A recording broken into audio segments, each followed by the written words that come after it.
Hey, what's going on? Just doing a quick setup. Just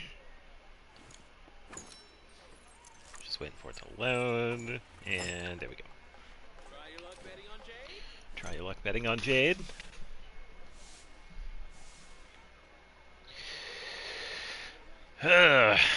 Tell you what, it's been a while since I've streamed on Sundays. Alright, so daily commissions. Let's get some of this stuff out of the way. I've pretty much just been doing the Lewa stuff. I think this will be fine.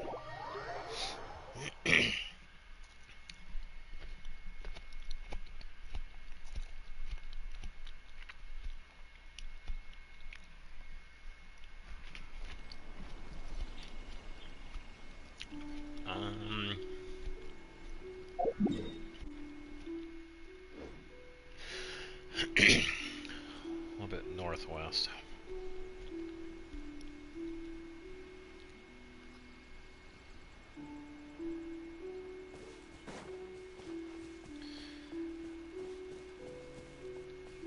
Should probably grab the compass, see if I find anything. I wouldn't be surprised. Let's go. By the way, you got like 5 chests right here in this little area.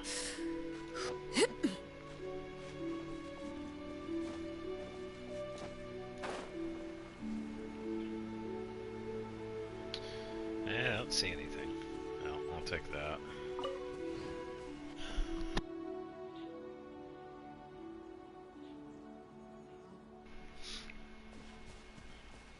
I think this is... Is this a treasure hunter one, or... No, Heliferals. Well, let's drop in, shall we?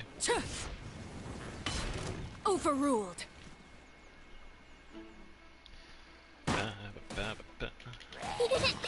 Stand with me. Alright, should be pretty easy. Hello, hello. Let's get some of the daily stuff out of the way first. And Yehoda needs to heal a bit.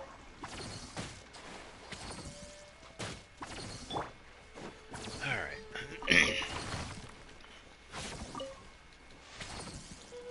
Yeah, and we're going to spend a little bit of resin on the weapon that we're going to be using for Klee. So I have to level it up. Which means I actually have to farm for weapon materials. It has been a while since I've done that.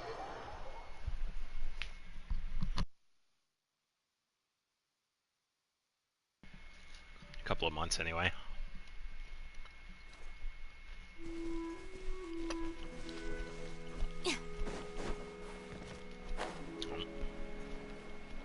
Yeah, dropping in once again.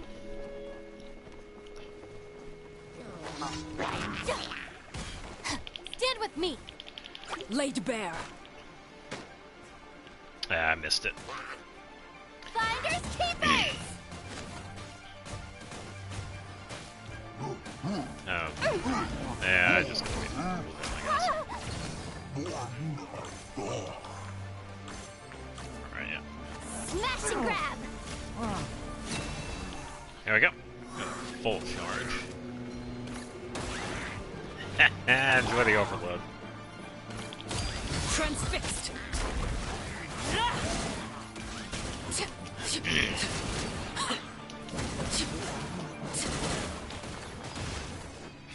A little stuck there.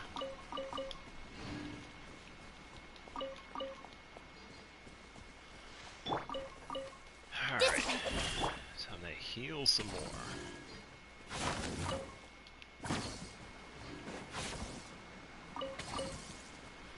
Yeah, I haven't really done anything the past couple of days other than build resin. It's just annoying I can't do anything unless I have it. It's kind of the frustrating part of this. I've done everything else except the Luna 3 stuff, but yeah, pretty much just stuck waiting for resin to refresh.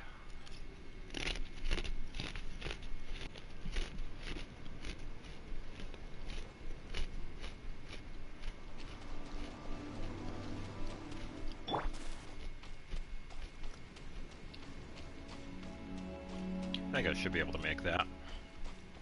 Oh, if I get closer. We'll find out. That's a no.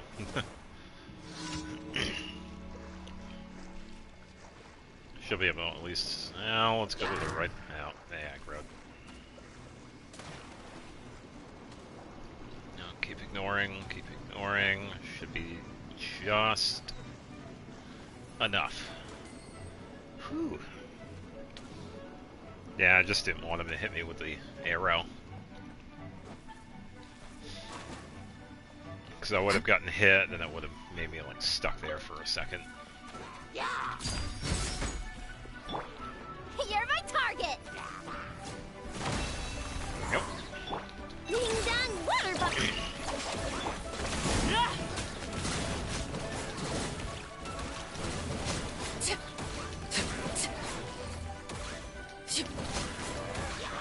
Alright, not too bad. Witness my rise. Look, the rainbow. Come on, stop. Smash Please, and grab. hold on to it, please. Thank you. I'll settle this. Get with me. I never leave empty-handed. Overruled. Whew.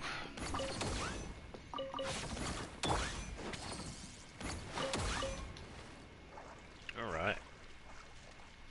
Yeah, it seems with the Yehoda's skill, you kind of have to be like near the enemy for it to activate. If you're too far away, you pretty much do the smoke bomb part of it. But the big thing with her skill is that it really only works if there's an enemy that is infused with like an element. If they're afflicted by anything, then it starts to work. And it goes into the hold version of it.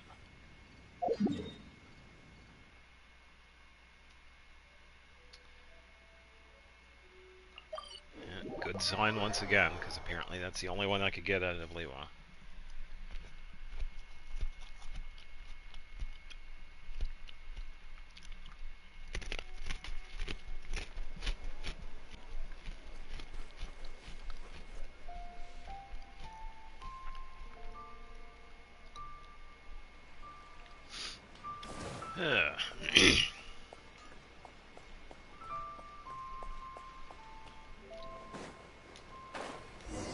Yeah, other than that, not really doing much else. I've been playing some Final Fantasy XII. I had to reset the game because I had opened some chests that I was not supposed to open. So I essentially had to delete 22 hours of game, which is, yeah, kind of annoying. And right now I saved a little bit before where I was before. Now like 17 hours in. There was a little bit of farming that I had done beforehand, but I decided to forego that. So I didn't really need it. Couldn't get anything at the time. Because the enemies that I was farming, they just didn't have the good drops I was looking for.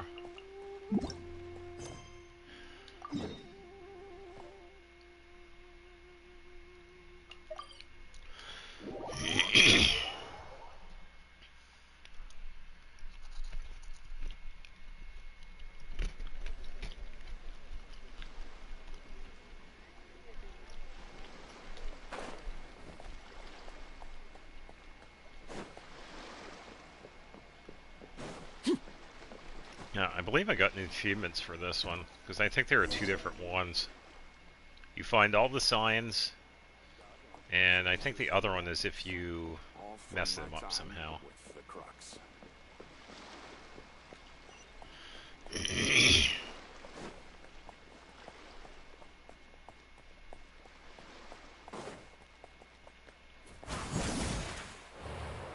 Should be good though. This one looks like it's the dogs again.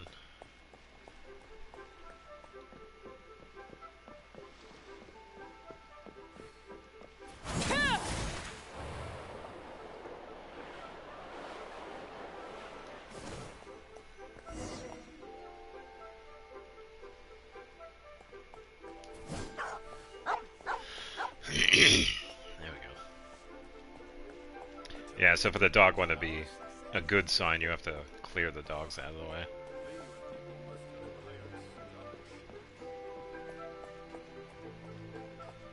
But I've already done this one. I think there is one I need to do, and that is with the... I think that's with Lawn. She has the... Where's the Unseen Razor quest? And it's out of the chasm too, so I did get it once, but I didn't remember. You're given an option with this Hilichurl camp. You either have to fight a group of Hilichurls, or you have to fight one of the Metachurls.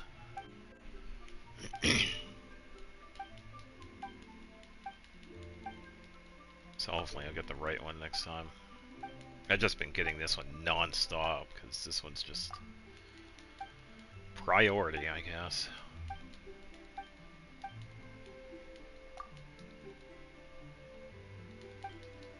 I don't know how many times I've done this one. Be cool if we could find a little prompt that says, hey, you've done this quest this many times. Keep up the good work. I think I'll probably take a look at the teapot and talk to Toby. Thank you for No, thank you.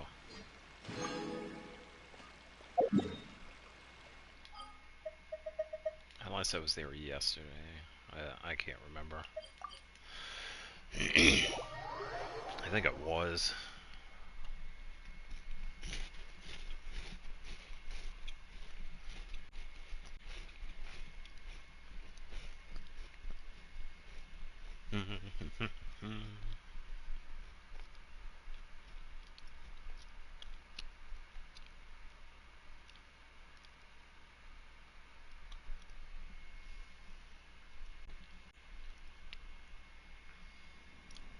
$1,200. Was I? This realm is...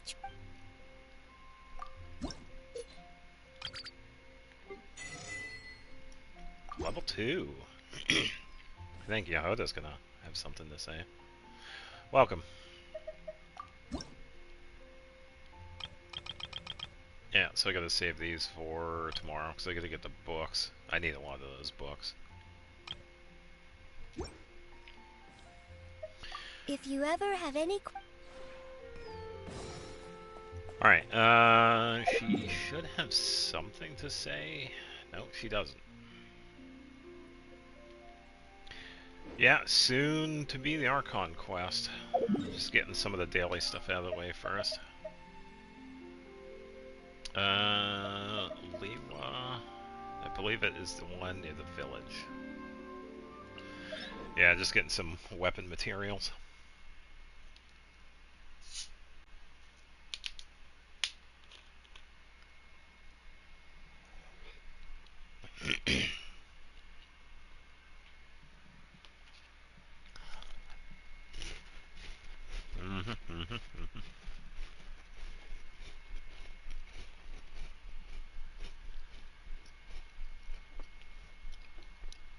Yeah, I haven't really done too much.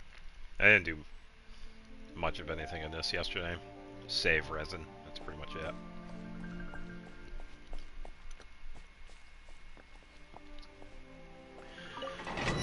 Well, Nefer is also in a different time zone too, so for Nefer it would be about, I think, 1 or 2 in the morning right now. Or maybe a little bit past that.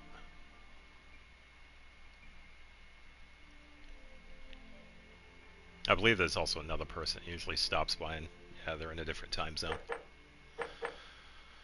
So, yeah. So we need a cryo team.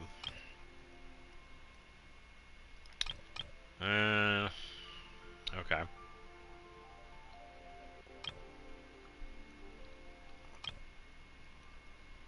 Yeah, this will be fine. Oh, no, it isn't, because I need the friendship. Oh, that's right. I gotta think. Arlecchino, Yehoda. Partial cryo. I forgot I need the friendship experience, too. So I gotta back out and reset the team. Yeah, that was a fun domain.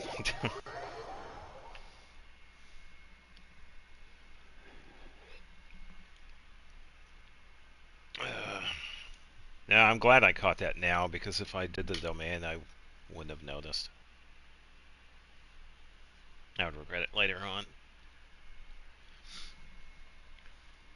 Alright, let's make a different team.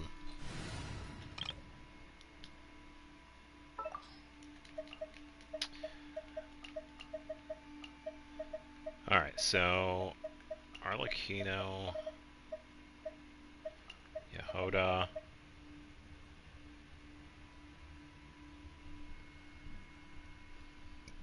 No, you spelled it correctly. Just tossing in something that's going to help with this domain. Someone that's going to help Arlecchino and also work with Yehoda. Probably a Hydro heal, so Barbara should be fine. Wish me luck. Yeah, because she's now C6.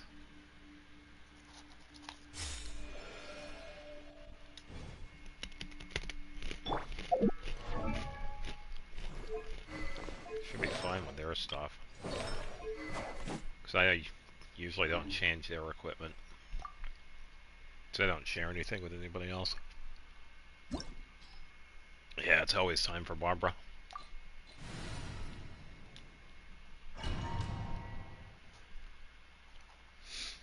Yeah, I used to use her a lot back in the day before I got Farina.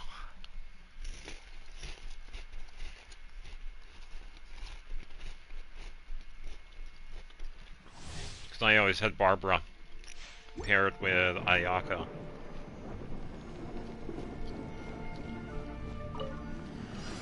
Are you? I'll protect us. I don't even need anybody else, honestly. Ready, steady, go. So I can just do this. And goodbye, enemies. The merrier. You can't run.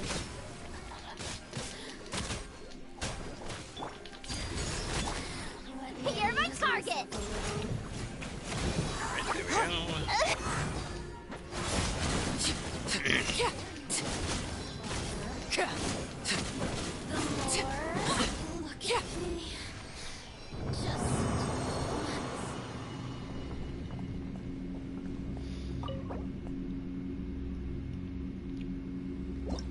I believe it was the right one. Yeah, it's this relic. I need a bunch of these. Pretty much all the resin is going towards this.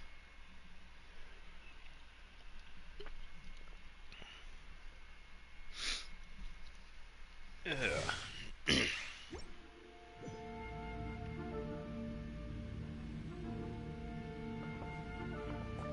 Yeah, you could get the artifacts before AR-45, but it is recommended to wait until then, because that's when we unlock the golden artifacts.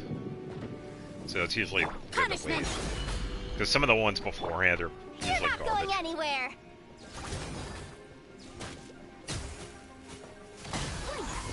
Hand it over. Yeah, so it's usually good to start farming them, because really any time before that you don't need to farm for artifacts, because your characters, the enemies, are like not strong enough. So you don't really like any of it.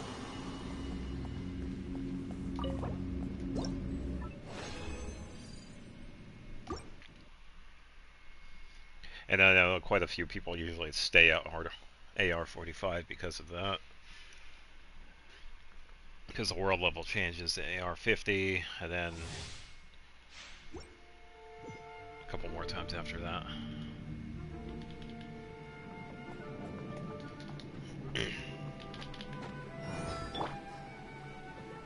I missed it.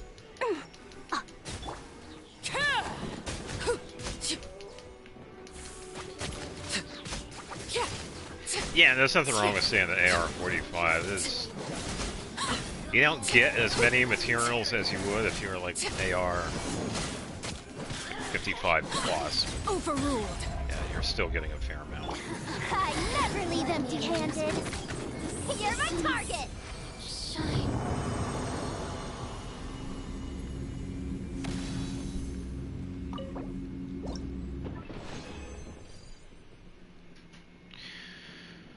All right.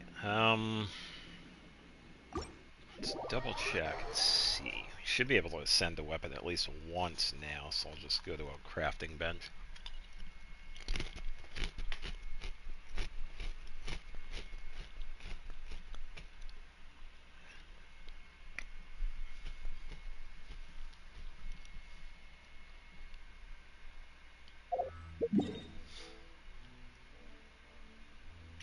Yeah, we'll finally be able to get the crystal fly trap too, because that's where we're headed next.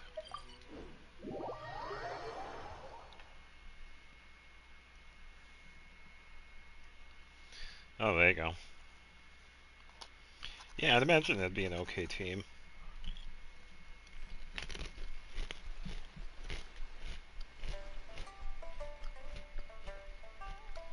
Farina is probably going to out-damage her, but you should be fine.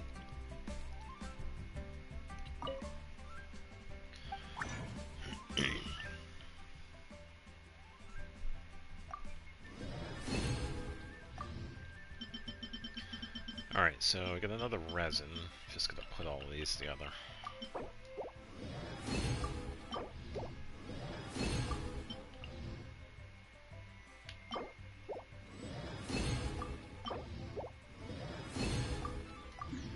Alright.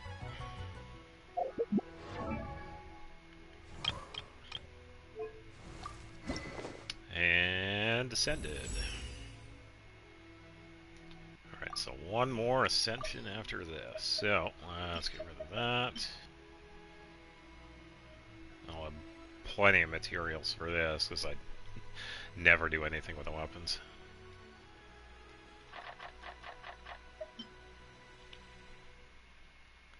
Should be good for this one.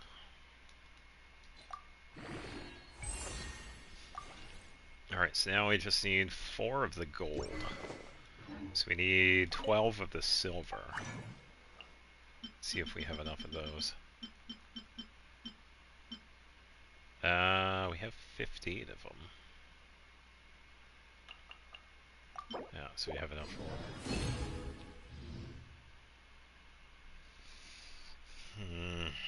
Bennett, Fischl, Lisa, Arlecchino. Okay.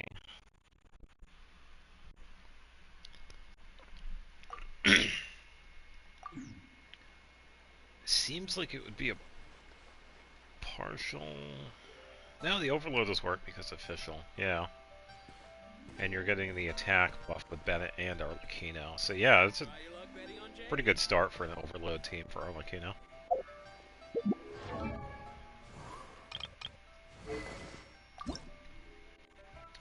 And next up, weapon. Yeah, it would make an overload. Yeah, that's not a bad team. Fischl's a really good battery when it comes to setting up Electro. And built right, Lisa can hold her own.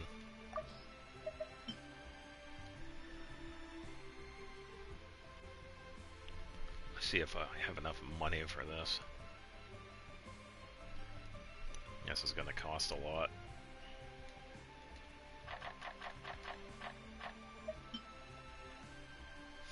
Should have enough.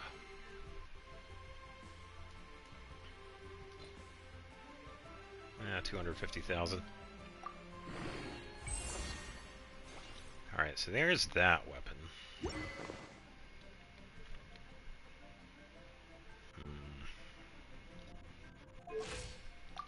Chris is here to 57,200. Sweet. Yeah, not a bad weapon. I wonder, what would she look like with that? 26 to 36. Probably will... Yeah, if I had crit rate on some of these other ones, it'd be fine.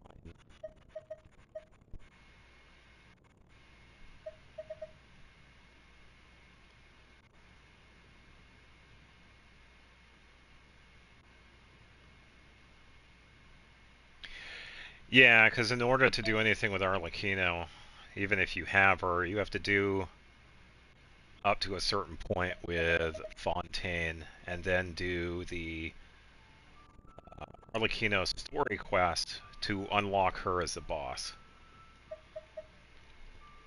Yeah, it's just a little bit to get to that. Which isn't too bad, but some of it just gonna be a little tedious.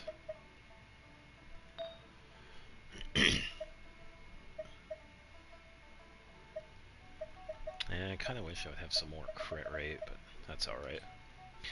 Alright, so I guess we could just use the other resin for some of these. So, freedom. I'm gonna go for that one.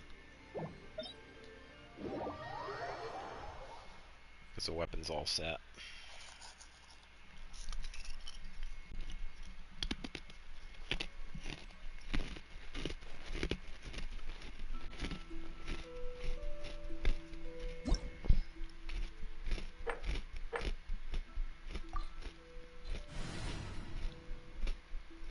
Yeah, pretty much the same team, because all we need is a pyro.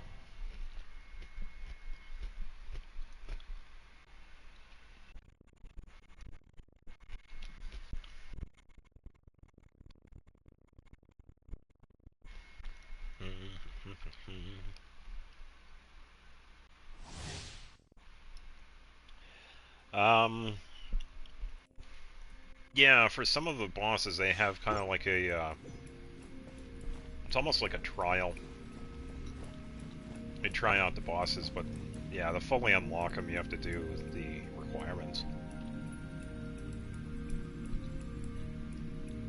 Because it's kind of similar to some of the quests that we've gotten. There's like a quick start option.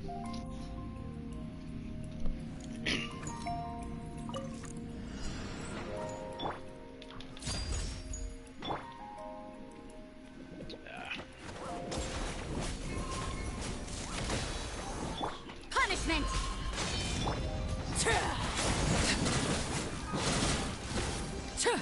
Yeah.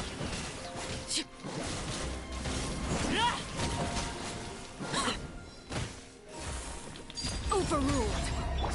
You're my target.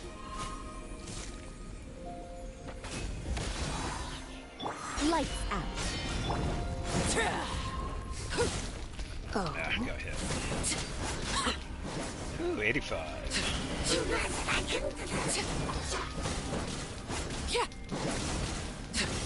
Laid bare. You're not going anywhere. Hand it over.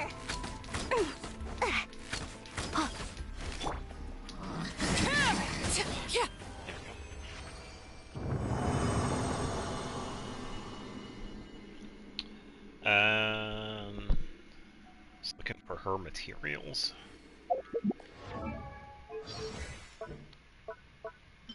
Well, the weekly boss she needs is herself, which is the Fading Candle. That is her talent material. You're probably talking about the Ascension materials. This one is a boss that is in Petrichor. This is on the island that is south of Fontaine. And we have to do some of the quest in order to unlock the part where we can go down into where the boss is. So you land on Petrichor, you do the quest, and then a little bit into it, you unlock the underground section of it, and that's where her Ascension boss is. Yeah, because there's a barrier leading to the underground part of that is sitting there until you get to that point in the quest.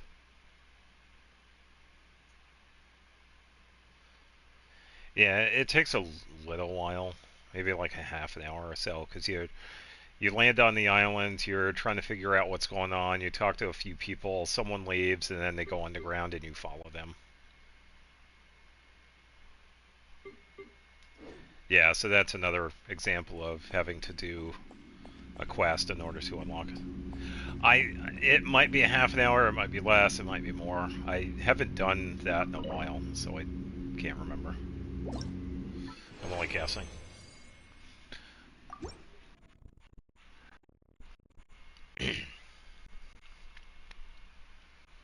It's a lot shorter than some of the Fontaine quests.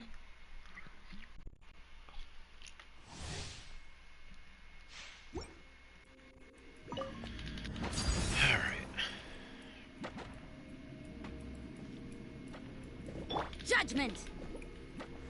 That's it.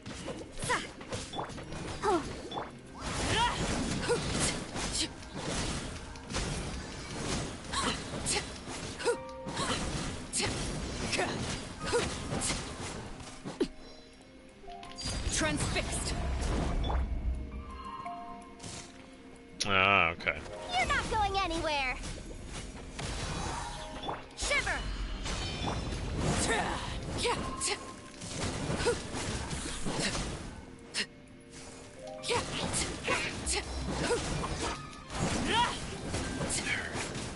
And a hit. Oh, alright. One shot the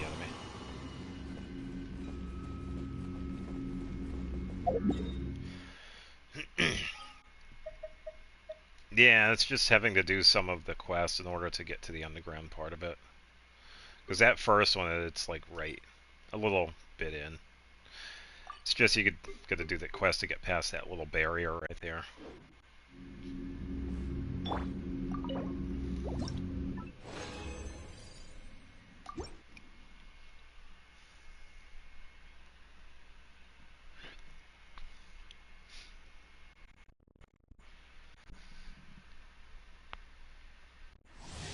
Ugh.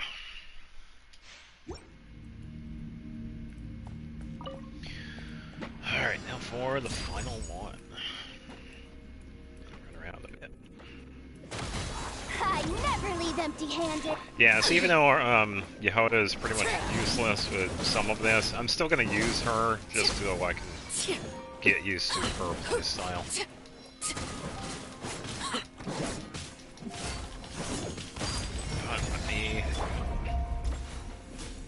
Yeah, so even though these guys are cryo, it's not going to do anything, I'm still just going to do that. Lights out. Place that there.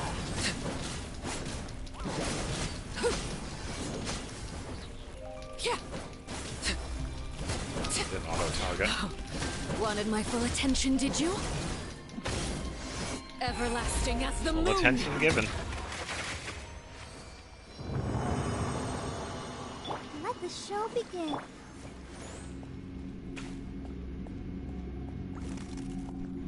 Frozen. Alright, that should be it, yeah. I should have enough to get some of those books. Oh, we also have the battle pass too, so I should be able to get some stuff from that. I think I'm level 7. So if I could get to level 10, I could get like a free wish.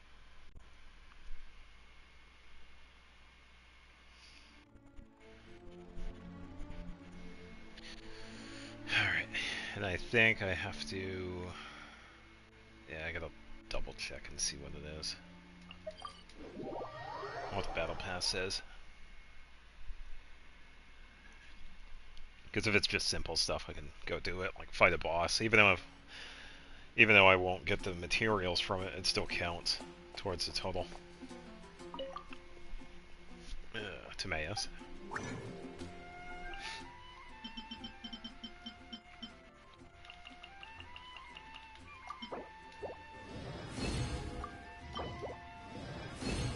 Alright, so I think she needs the gold ones. Let me double check.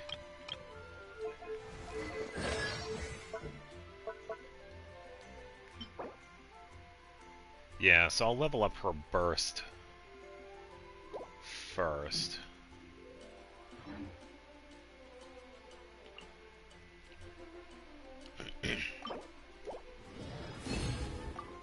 Two free books. Won't say no to that.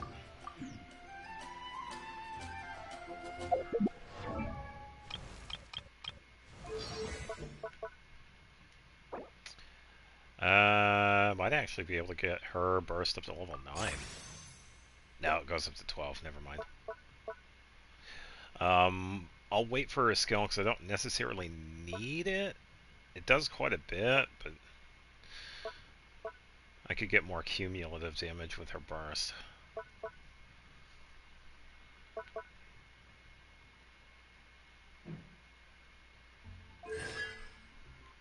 Alright, Battle Pass. I think I got all the daily stuff done. So level 8. Level 9. And since today is Sunday, I might as well do a couple of these. So I just needed to defeat 2 bosses, don't need to worry about the materials. 2 bosses, 3 landlines, don't make furnishings, and I think that should be fine. Okay. 2 Something bosses, you 3 wish to landlines. report? That'd be easy enough. Yeah, so even if you don't collect the rewards, you could still get the... It still goes towards the total amount for the battle pass, which is pretty handy, especially if you don't have any resin.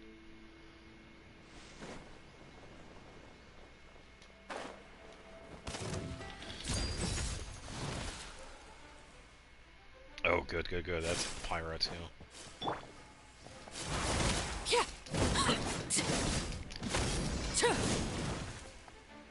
Yeah. Finders keeper! You can't run. Shiver! Yeah. Alright, so that's 1. And just want to look for some of these. This one's up here. Hey, Nefer, what's going on? No, you're not late. We haven't done the Archon Quest yet. I'm just getting some of the daily stuff out of the way, doing some of the Battle Pass things. So, no, you are right on time. Yeah, and Finn is also here as well. I'm gonna go this way.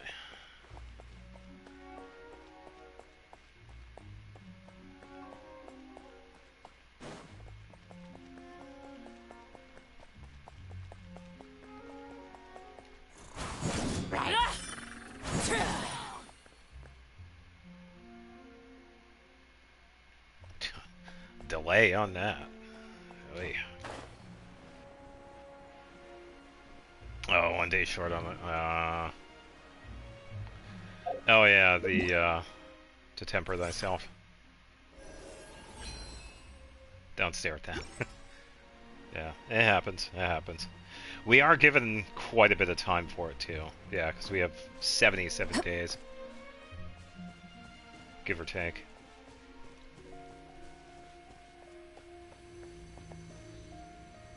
Yeah, yeah, it's a little bit different. So I would imagine the time is also different for you as well. Yeah. Laid bare. Dodge this. Dodge this. Yeah! And burst.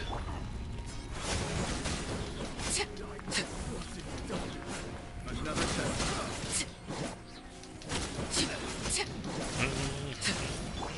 Hand it over!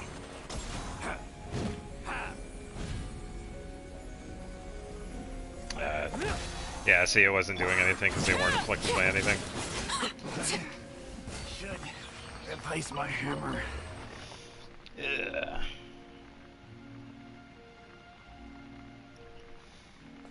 Oh, I hope you're doing alright, though.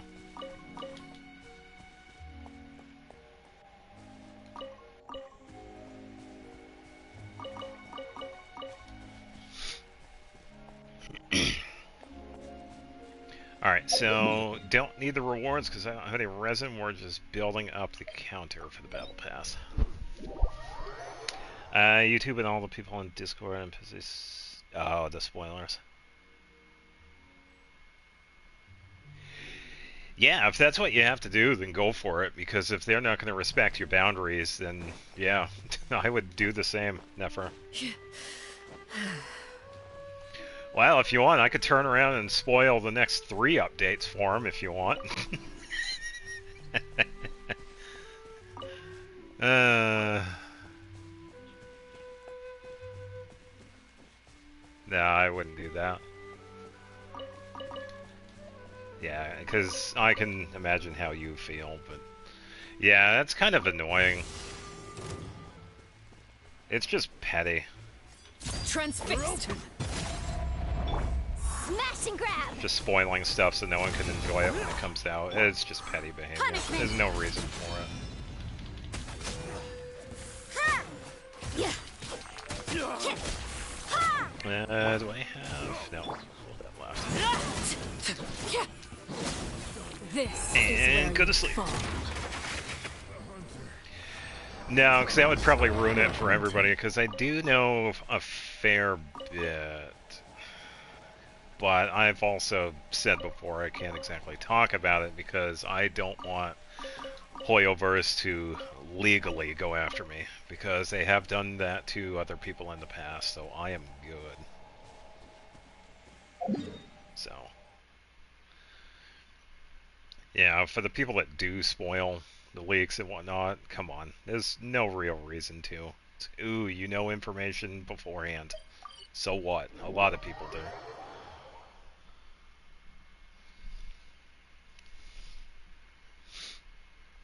You just don't have to ruin it for everybody else.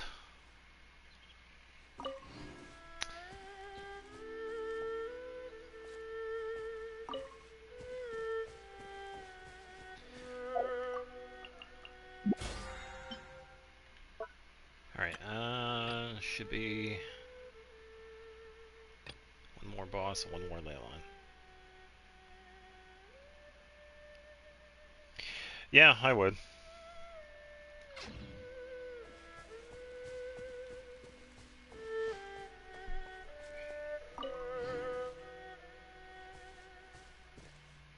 If there's a name card. Of course there's a Duolingo name card. No. Or at least not on purpose. Oh, it's probably not even out yet.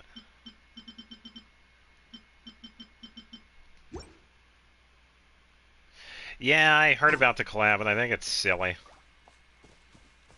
I'm surprised we're getting anything, because apparently anytime someone collabs with Genshin, the other party benefits. Like, look at Among Us. Didn't Among Us get like a bunch of things for that collab, and Genshin got like squat? And we already know about Aloy. Hoyoverse doesn't do collabs quite well, so I'm not going to be... I'm just going to sit back and watch the train wreck. But, yeah, to answer your question, I did see about the collab. You're not going anywhere. Finders keepers. Lights Hi, out. yeah. You can't run. Sa, sa. Yeah. Ha. Ya. Ha. Sa. Ha. Judgment. What? Come on, let me switch. Thank you. That was goofy. Everlasting as the moon.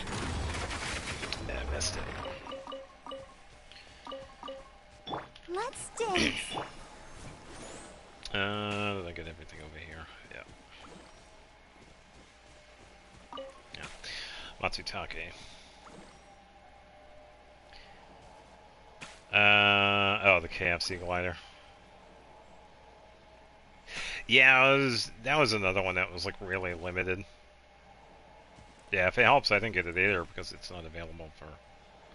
I don't think it was available for the American server either.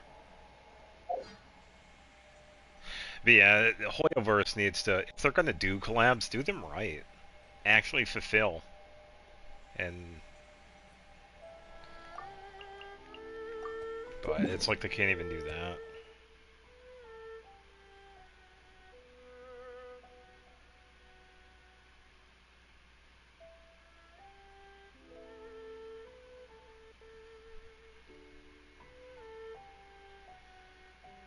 Let's see. Who are we gonna find as a boss? Doesn't really matter.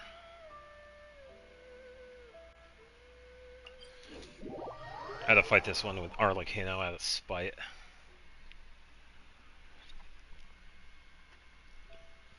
The Tainari skin. Tainari does not have a skin. Constantly collab with gaming. Yeah, that is fair. I'm not taking into consideration like all of the phones and like the physical objects that they have done collabs with. Yeah, you're right. That does bring up a good point. Yeah, Zenless also has that, yeah.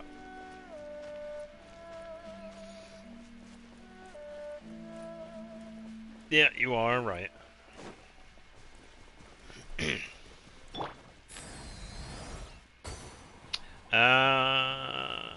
1500. No, way off.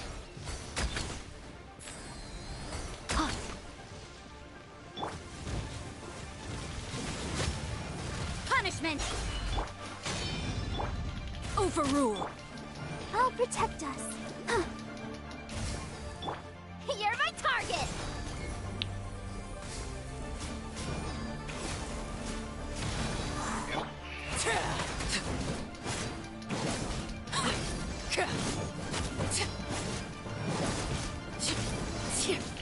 Yeah, I saw your post. Come I on, was going to we can reattempt do the theater on Friday.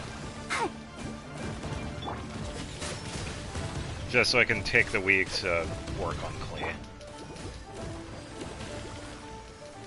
Yeah, so I'll just do a reattempt later on in the week. Smash and grab!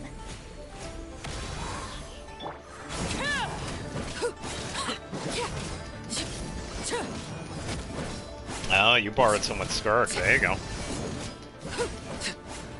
Yeah, I think I should have done that too. Instead of taking Zhao, I probably should have looked around to see who I had available for support characters. Because the last one I used, I think it was Lauma. Someone has a pretty good Lauma? Or was it somebody else?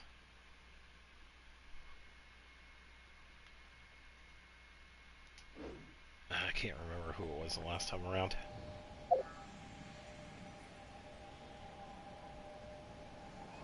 Yeah, I was kind of tired with that. Yeah, it was like 3 hours of disappointment.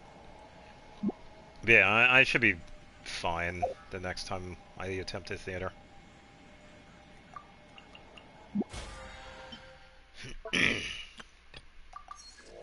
Level 10 and free wish.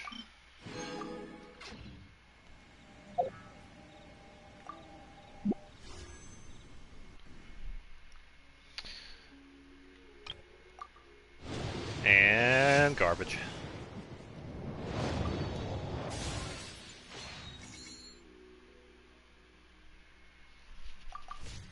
I usually don't take breaks, but I will take that into consideration. You do bring up a valid point.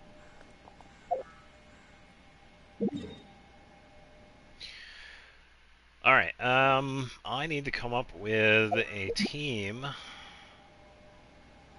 for the Archon Quest.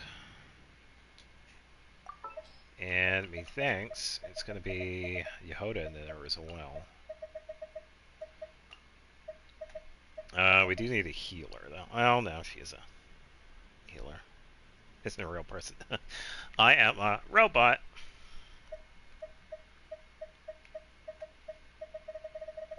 Yeah, I am a prototype robot made by Elon Musk. Yeah, it was a collaboration between SpaceX and Meta. I mean, what?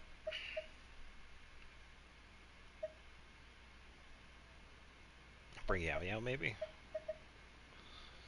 No, she doesn't really work.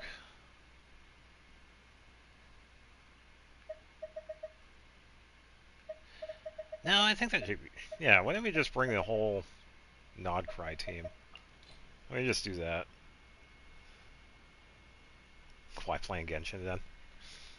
I thought it was because I knew someone that works for the company. Let me down, Kerplunkatron.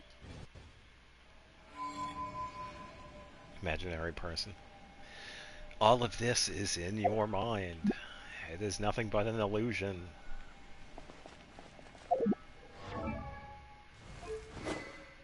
Splendor, Obsidian Codex, you have almost bow. It seems like that's been working quite well. You have Sayu's build. I know you have that.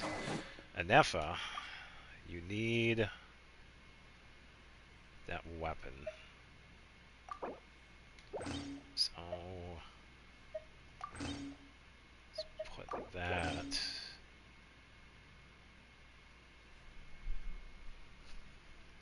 Oh, I need to fix that too. Yeah, I was supposed to have dialogue, so let me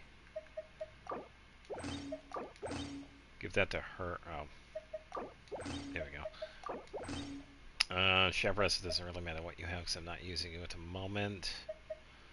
Emily, you're fine with Owanashi. Arlecchino's using that. I need something else.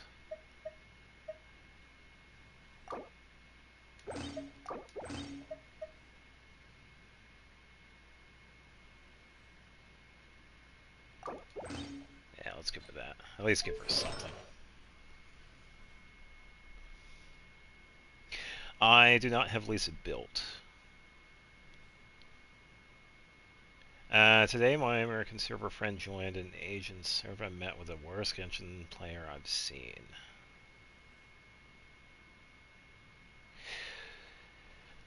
I would probably feel bad too. Yeah, I would just tell him it wasn't my intention to make the kind of like the first encounter so horrible. Yeah, I'd pretty much just go with that. It wasn't my intention to do any of that. Yeah. I'm sure they would understand too. It's like, yeah, this wasn't my plan. I just wanted you to enjoy, the community that I'm always with. Yeah, unfortunately, that does happen in co-op.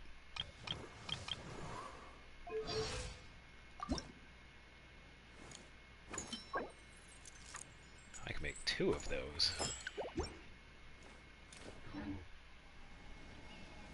Alright, we should be fine. Yeah, I'm just gonna remember that Yehoda partially heals.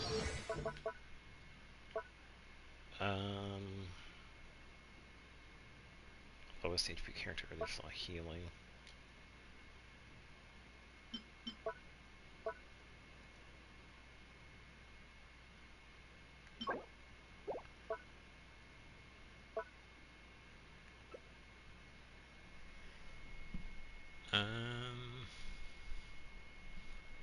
Yeah, just done it was co-op, but couldn't help them because usually report your account when they feel offended. Yeah, pretty much. Yeah, when they don't get their own way, they complain. It's pretty much the internet version of "Mom, he's picking on me," and yeah, that's all it is. All right, time to step foot in Nodcry for the last time. Yeah, it's just a bunch of hooey. It's actually kind of sad. Pulling for 1,000 suns. Good luck.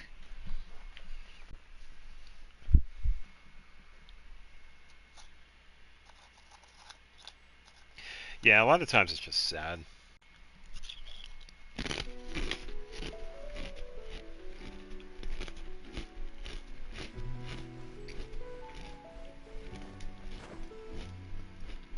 Alright, where is the bookstore? I think it's to my left.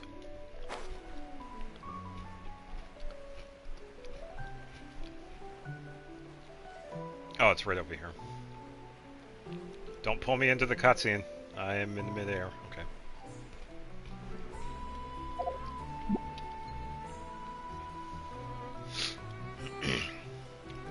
So I need to get a return in my investment. Okay.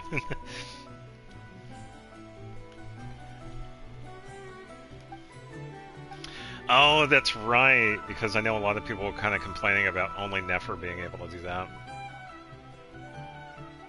Ooh, classified information can be used to unlock you new intel requests. Thank you, Yehoda. Yeah, so the neat little thing with that, if anybody's familiar with the mechanics of Nefer, Yehoda also gets them as well, which is kind of nice. It is this. Additionally, as an employee of the Curatorium of Secrets, Yehoda seemingly has the ability to obtain intelligence. So I believe it's the same mechanic that Nefer has. That person was literally trash-talking the other person in co-op for pulling Venti. Like, why are you pulling Venti? Durin's better. I had a bunch of... Because that's how I actually started it. Yeah, because I was also thinking is that they kind of paywalling the mechanic, but it is nice that they're actually giving the same thing to a 4-star character that is much easier to get. But yeah, complaining that someone is pulling characters that have nothing to do with your own account? Come on. That's like complaining somebody has a different vehicle that you drive. What's the point? Now that I've It's finished just all the vanity. books that have come out Who lately, cares? maybe I should start on the backlog. Yeah, Venti himself isn't too bad.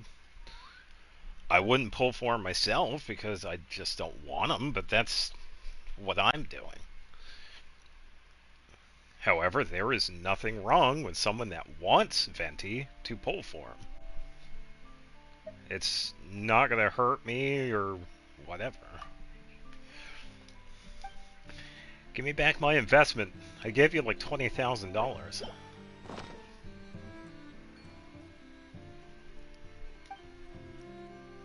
Keep it close now. New investments should be more lucrative than papers and books, right? Newspapers, anyone? AR-60 for 3 years and even played closed beta testing. Yeah, maybe. But then again, it doesn't really matter. I played a little while after a closed beta test, but I'm not bragging about it. It's just a neat little story that I have. It was only a month or so after the game was like initially released. That's when I started playing. But yeah, if you're gonna brag about something like that, come on. Then what's the point of even talking about it? Oh, that's right. Attention seeking. Yeah, that's all it is.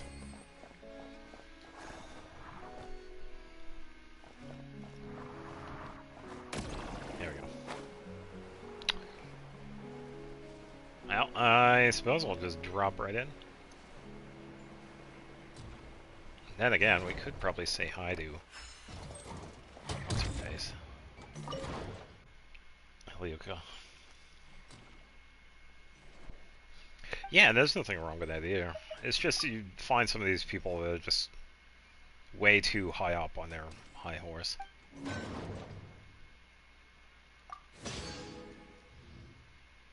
Oh, I thought I'd do all of them.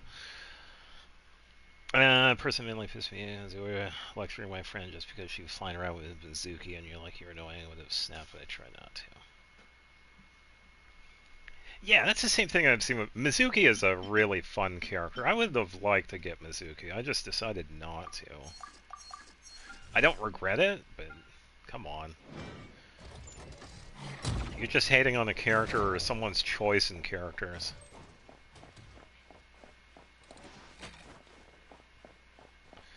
You should have just left the co-op and started a new one, honestly, but... Yeah, too little too late, I guess, but... Yeah, that's that little symbol that we see. You're my target! Former member of the Adventurers Guild, Treasure Hunter, has a record of misconduct. Cheap to hire, but limited to... Smash and grab! capability.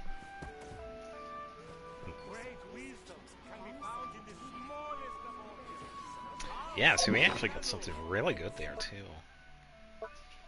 One of the few times an NPC actually gives us something. Adventurers Guild might find this interesting. Oh, okay, so I guess I collect those and turn them in. It's alright, I'll hold on to that. Boss Nev, when can I get a raise? There's so much stuff I want to buy. Knowing how that person was behaving getting kicked would have made them report my friend's account. She did it last time. Let me see. I have to go and close that.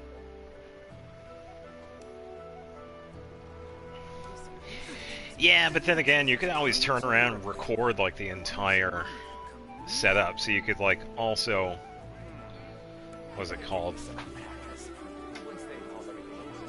Counter report. But yeah, it's just petty bull that just happens. I can imagine the frustration, especially if you feel like you can't do anything. You're not going anywhere. Last time this guy came over to the curatorium, he asked us to find him a secret shortcut between Nodcry and Snezhnaya. Yeah, right. Like we'd ever shared that kind of intel with Once they him. hauled everything over to Snezhnaya.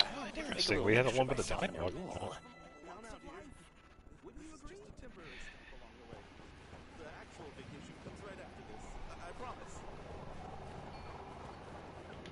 Smash and grab! Yikes! It's her again! The one who uses those super pricey cosmetics? Huh. Maybe I should try them out sometime. Though, thinking about it, I've never actually worn makeup in my life. How the audience replay. Yeah, that's fair. I might have to come back and do this with Yehoda. It's kind of cool that they have dialogue. And I can guarantee that Nefer also has the same thing, that she comments on certain people. So that's actually kind of cool. Had a lot of fun doing this with Nefer. Also, I played Nefer. Oh, okay. So a lot like Lisa then. I can probably get this because it's been a week.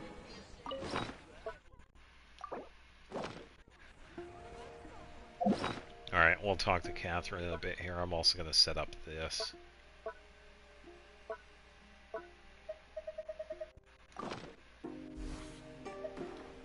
Parametric Transformer. It has been a while.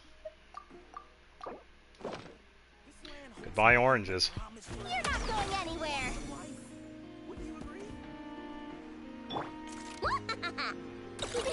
Go claw! Installation chamber deployed. Oh, yeah. Well, I was supposed to tap it and hold. Zesty Witch. That's the first time I've ever heard anybody call me the Zesty Witch. That's actually very fitting.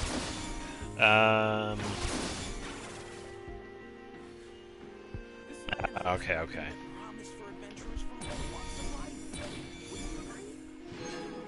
Oh, thank you. I definitely need the books.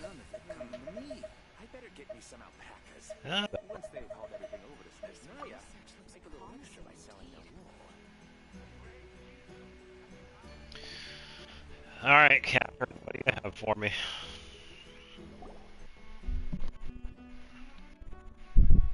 Thank you for waiting. I finished checking your adventurer handbook. Here are your commission rewards. A little bit of audio lag right there. We have no other urgent commissions on the books at present. Thank you for all your hard work lately. Perhaps you two could consider taking a vacation. Vacation. Didn't we just come from that resort? Come on. Right resort and now we don't need a vacation. Amazing! Paimon never thought we'd end up having downtime and not cry. Sanctifying Elixir 2 versions in a row. Yeah. I usually don't go for that. Things were pretty hectic when we first got here. Everywhere you looked, it was either the wild hunt causing chaos or the Vatui stirring up trouble. Yep. It felt like this whole region was one giant slime in a barrel, ready to go boom at any moment. Yeah, really have achieved a lot since we've been here, haven't we? A traveler and Paimon strike again. That's right. Another win for Tibet's top duo. Yeah, that is true. It has been half a year. Ah, yes. Are you two aware that the Moon Prayer Night is soon to take place? The what now? Oh, yeah. Llama told us that was coming up soon. Wait, why do you mention it, though? Do people in Nasha Town celebrate it, too? Paimon thought it was just for moon goddess worshippers. You're partially right. Most Oh, people very in much, Nasha yeah. Town just see the festival as an opportunity to do business. They do not concern themselves with the religious element. So more of only the festivities themselves. The festival was first celebrated by the Frost Moon Scions. On this day, they would wear moon prayer blossoms and celebrate the birth of the moon goddess through song and dance. Uh-huh. They would also prepare food and handicrafts and give them as gifts to others. Over time, it became Nodcry's most lively festival. Yeah, my apologies. I'm having some wheat thins. Oh, sounds like fun. Yeah, I'm definitely up for it. Great. Well, in the meantime, since Catherine doesn't have any commissions for us, let's focus on some personal business instead. When we first got here, you mentioned that this was where your spaceship landed? Wow, the audio. What are you doing? We didn't get to follow up on it at the time, because we got wrapped up in that whole rare situation, but now we can finally start investigating it properly. Except, we have no idea where to start. I do. Well, there's a saying Paimon's heard around these parts, which goes, if you lift up a rock, you'll find something you weren't looking for. Yeah, another rock. By that logic, you'll never find what you're looking for while you're searching, but the moment you stop looking, it'll jump right out at you. I'm not sure it's as simple as that. Could be worth a try though, right? Anyway, Paimon suggests we focus on Pretty other handy. stuff we want to do for now, and just keep an ear out for spaceship-related intel as we go. No, we haven't seen Columbina in a while. No, we have not. She used a huge amount of power in the final battle against Rear. Has been much weaker since then. I don't know if I could do anything to genuinely help her, but sharing a little chat could do no harm. One other thing that concerns me. No trace of the doctor so far. What's wrong? She looks super serious all of a sudden. I'm just thinking about Columbina and the doctor. Huh? Paimon gets why you'd be concerned about Columbina, but what does the doctor have to do with anything? We learned back in Natlan that he's been investigating the moon, but he's been suspiciously absent so far. And there's a reason for that. Oh, that's true. And now that you mention it, we're definitely overdue for a showdown with the Fatui. Yep, I'm already in it. It is weird that he hasn't shown himself this whole time. What could he be up to? Engrossed in one of his experiments, perhaps. Either way, his current interaction is a good thing. True. Paimon would much rather deal with Marionette anyway. She says the meanest things, but when it comes down to it, she doesn't seem like a bad person. Nah, Sandrone is fine. Maybe it's the pressure of being a Fatuse? Especially as a Harbinger. Does she feel like she's gotta act tough to keep up appearances or something? Maybe? But then, every time we headed out with Rarier, she always wound up having to repair Polonia and her other robots. That's gotta sting. Losing face always hurts more for people who care a lot about their image. She's probably still furious about it. Paimon, I have a feeling she might have heard that. What? Relax, she's not even here. Huh? What's the matter? Yep. Oh, nothing. Sorry, we'll be on our way now. Where are we again? Oh yeah, Columbina? Right, yeah, let's go see Columbina. Obviously, it makes sense. If you have a functioning android, you are going to have some equipment in said android if you want to see and hear what they do. So, kind of makes sense that Sandrone probably picked up on that conversation.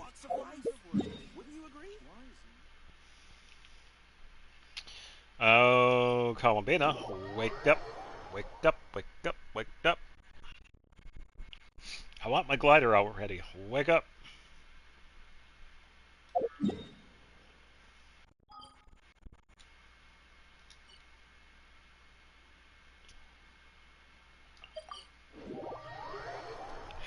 Good point. I usually actually do that. I was too into the quest to forget. I usually talk to the NPCs after. Thank you for the reminder.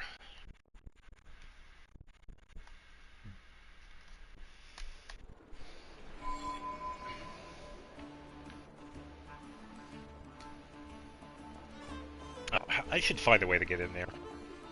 Honestly. You won't snitch on us, will you? I'm not entirely sure what you're talking about.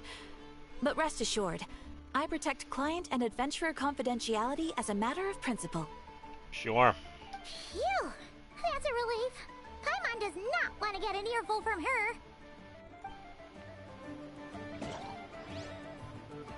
Ah.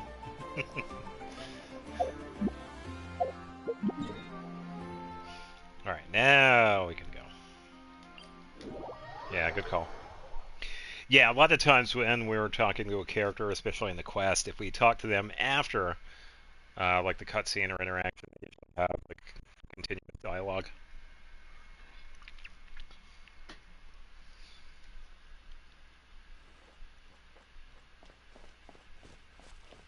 Yeah, I got a feeling we could, even though I'm pretty sure she's probably savvy to what we were talking about. Yoink.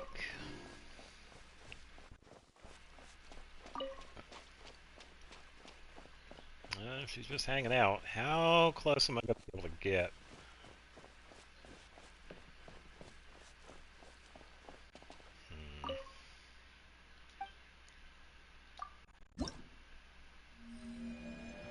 Well, just one more.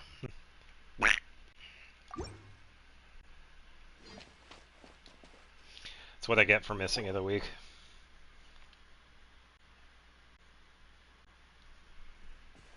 Yeah, pretty much. She's sitting up. She's Is awake. me sitting here a rare sight? Not really, no. No, we just thought you'd be resting. Sarah, nice to hear you again. Perhaps I would have been, were it not for the sudden arrival of some unexpected guests. Oh. Not that I consider it a disturbance. After all, you are the only ones who are free to enter. Somebody else tried to enter. Would it not be a little unfriendly of me to lie down while we speak? I didn't realize you put so much thought into little things like that.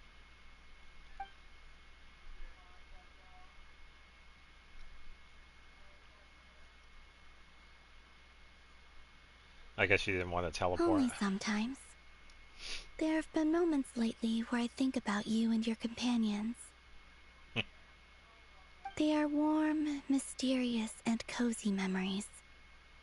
Very few of my past memories are anything like that. They say that travelers return home bearing bags full of souvenirs. But my luggage was empty, and I believed it would stay that way. Return home? So, you're still planning on returning to the moon? Yes. This planet continues to reject me, reminding me that I do not belong here. If I remain in Teyvat, there will come a day that I disintegrate. And I don't mean reduced to dust, or turned into food for the flowers. I mean, I will cease to exist entirely. All right then. Well, we're sure gonna miss you, but it sounds like we'll have to say goodbye. How do you intend to return? The moon prayer night is soon to Like arrive. he's gonna jump. On that day, the moon will be closest to Teyvat. The Kuvaki in this land will reach its peak at that time. I merely need to grasp the tide, and with relatively little effort. Oh, Paimon gets it! It'll work like a slingshot! You make it sound like she's gonna get blasted up to the moon. If I did that, I suspect I would crash into the false sky. I will be using a much gentler approach, but I do like the analogy. It's fun. You see? She gets Paimon's sense of humor. In the blink of an eye, the time has come to part ways. It does feel that way, doesn't it? Time seems to fly fastest when you are enjoying it. I have always thought of myself as a wanderer on this earth, and it has never expressed any desire to keep me here. Yeah, I can also say the same because I usually don't see Aether's perspective. Yet, just as I plan to depart, it tugs at my arm. Is this a gesture of affection? Or is the world mocking me? Oh. Were you hoping I can answer that? Yes. You are a traveler, so you must have a lot of experience in this area. Oh, okay. Then, what I would say is, enjoy the moment. That's right! Don't overthink it! Happiness is happiness and joy is joy! The point is to enjoy it, not analyze it! I see. Then what I would say is, even though I am very tired right now, I am still happy. I can't tell from the tone of your voice. Oh, really? You don't think I sound happy? No, she sounds a little melancholic. I'm just kidding. I could tell you were in a good mood today from the moment we saw you. Ah, a joke. Albeit not a funny one. Anyway, I assume you're here about you-know-what. Give me your hand. Actually, it's not that. There's something else we wanted to discuss with you. Oh, then do you still want to give me your hand? Or not? Sure.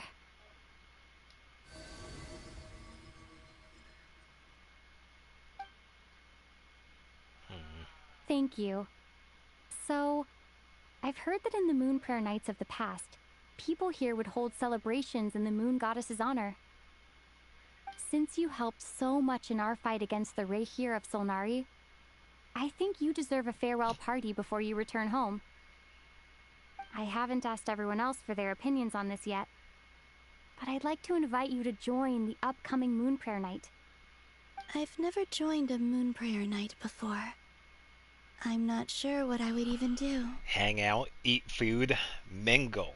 That's what you do at a festival. Oh, don't worry about that! We take care of everything! All you need to do is show up. Of course, there's no need to force it if you're not feeling strong enough. It's just, this kind of felt like a golden opportunity. But they call me Kutar, and the Fatui have an arrest warrant out for me. I shouldn't appear in public right now. There'll definitely be complications. But I'll make it work. You have my word. Yeah, we got your back! Well, she does. Paimon's actually not too sure what she's planning. All right, if you're sure. I will not refuse your invitation. I suppose it wouldn't hurt to pack a few more sights from this world into my suitcase before finally learning what my homeland looks like. Oh, if you see Lauma, please tell her that my answer to the question she asked me is neither yes nor no. Rather, it is, there is no need. That was kind of cryptic, but sure. Guess it's between the two of you. We'll pass along the message. Bye for now.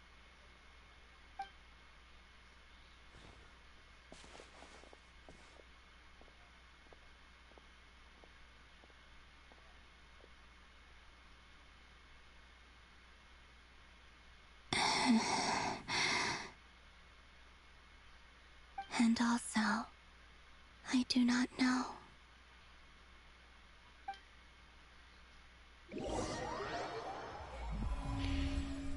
yeah, it doesn't seem like she's doing too good. everybody's agreed to join the festival, let's go see who else wants to take part. Llama's gotta be the person most familiar with the Moon Prayer Night. We should start with her. Also, what exactly is your plan to keep her safe? I'm not sure yet. I'll figure something out. What? Are you serious? And Paimon even gave I'll you just her wing vote it. of confidence back there. When did you become so sneaky? When did we've been sneaky since this entire time. Were you not with us when we stole Venti's lyre? Come on, seriously? Paimon, where have you been? Alright, I'm going to take a quick bathroom break, and then we can get going with the rest of this. Hopefully it won't throw me into a cutscene while I teleport over here. Alright, I will be right back in a moment.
Yeah, that's Nefer, but I should say Sandrone now. Welcome back. Alright.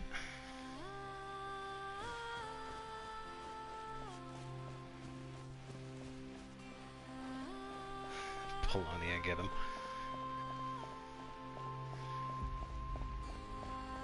Am I even in the right place? Oh, it's in the... Oh, over here.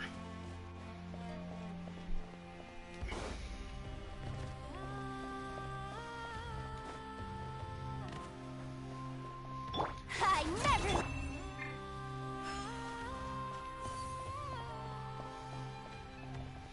There we go. Hey, Llama! It's us! Huh? Oh boy. What are you doing here? Beats me. I had a bit too much to drink last night, and when I woke up, I was on Hisi Island. Mr. Varka is helping to oversee Nasha Town's preparations for Moon Prayer Night. He is here to go over some details regarding the decorations and custom cloth designs. Okay. Right, yeah, that too. What do you mean, that too? Yes, celebrating Oh, I this missed festival that. is a long-held tradition here in Nodcry. What did she say? So preparations are underway? Okay. On this day, the crescent moon at the top branches of the verdant crest turns into a full moon, and the moon prayer blossoms bloom with a special radiance. Our people take these to be blessed omens. It's an especially welcome Yeah, event I know coming I off can. the back of all that nasty business with Rare. Everyone got put through the ringer recently, and now they're looking to turn their fortunes around. The big shots in town all agree that a big, lively celebration is just what we need to rebuild people's faith in this place. No wonder See. Catherine said that people weren't so bothered about the religious element. That's right. It's become more of a local custom by this point. The celebrations have little to do with whether the religious stories behind this event are true or not. Even the Frost Moon Scions are eagerly awaiting the coming of Moon Prayer Night, despite now knowing that their past beliefs were founded on a falsehood. That's fair. It's a bit like the lantern ride in Liyue. It's a chance for people to enjoy themselves, not debate the existence of the Adepti. Although in their case, the Adepti definitely do exist. We've met plenty of them on our time. Oh, one other thing. We just went to see Columbina. We went ahead and invited her to take part in the festival this time. Hope it's okay. Wait, so... you mean she agreed to it? Huh. That's quite a surprise. Then I suppose that she intends to return to the moon on that day. That's the plan. Oh, yeah. It's kind of a complicated process, but basically, it's like a slingshot. She probably shouldn't have endorsed your metaphor. I understand. In truth, I had a feeling that she might make such a decision. Well, if Kuthar has decided to participate in the festival, we should prepare accordingly. Yeah, exactly. She was saying how it could be risky for her to show her face in public. We were wondering if there was any way we could hide her.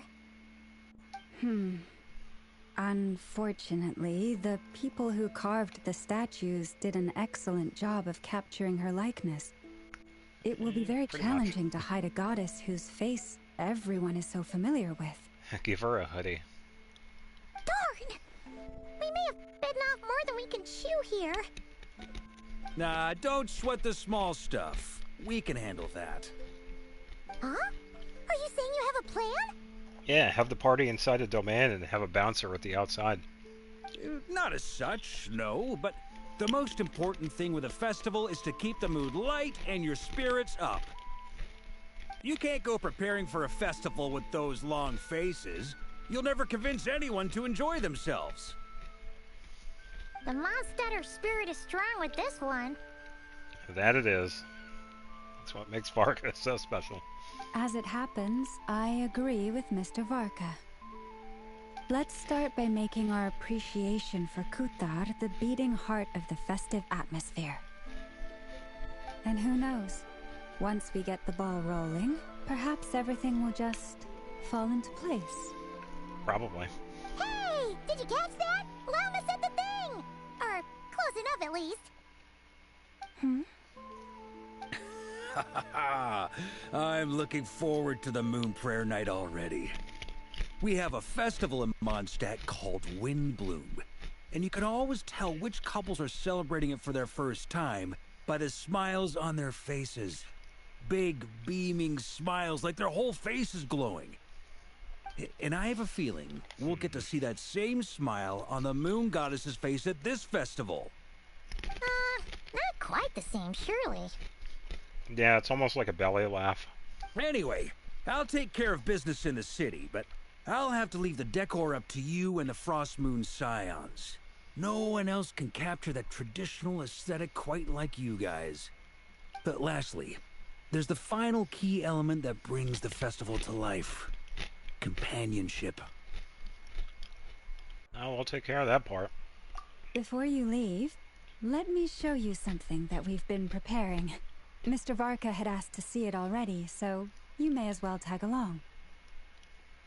Also, I have some further questions about Kuthar's decision. Uh-huh.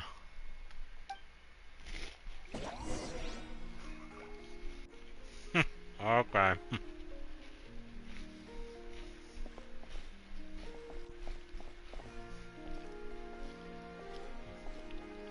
Okay, this right here is actually pretty hilarious. Well, I can't... Oh, they have a thing. That doesn't exactly work for that, but...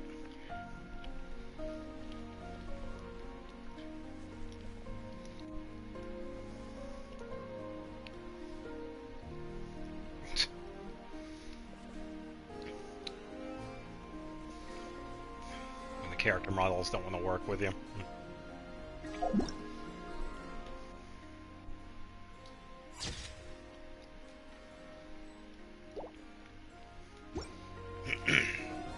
Alright. I'll try touching the drums. No, too late. They sure look like they're having fun. Oh, these drums.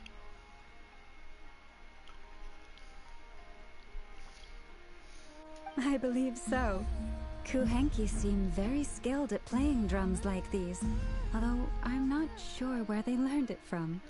Probably from watching humans. Maybe it's an innate talent? In their eyes, they're probably just playing with toys.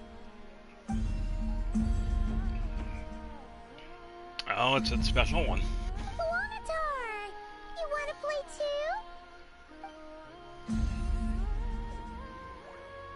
too? Guess not. Yeah. She looks more confused than anything. Maybe we can teach her next time if we get the chance.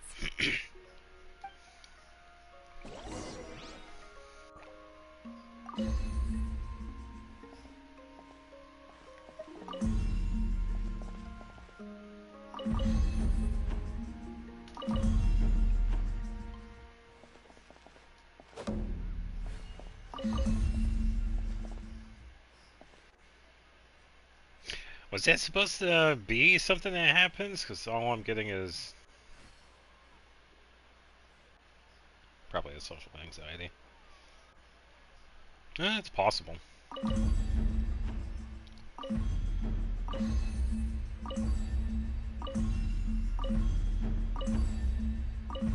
Ah, okay.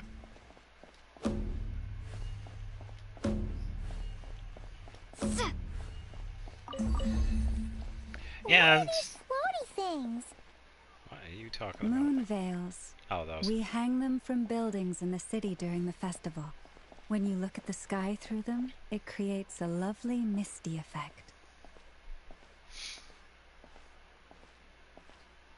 Couldn't get real trees, so we had to import cardboard. Great job.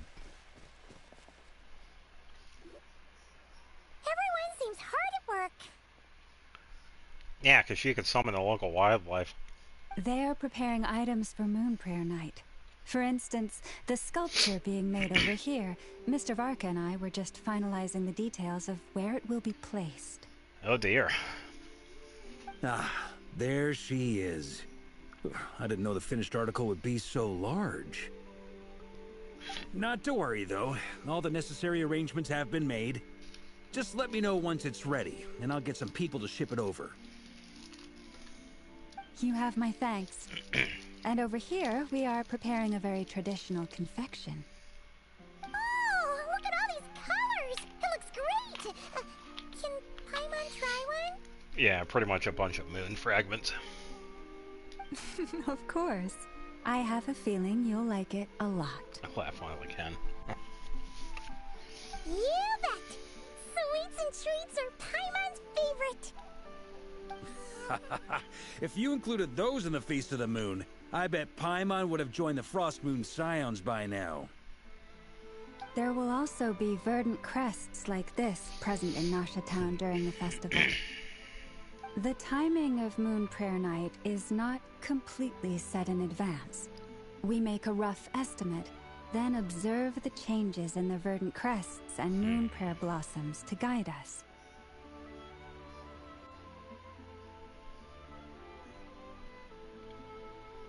I get to create free non-cry. Yeah, but that'd be expense of a couple of things happening if that were to happen. Ugh.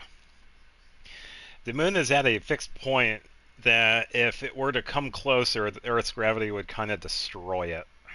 And the moon would disintegrate, landing on the planet, pretty much deleting everything.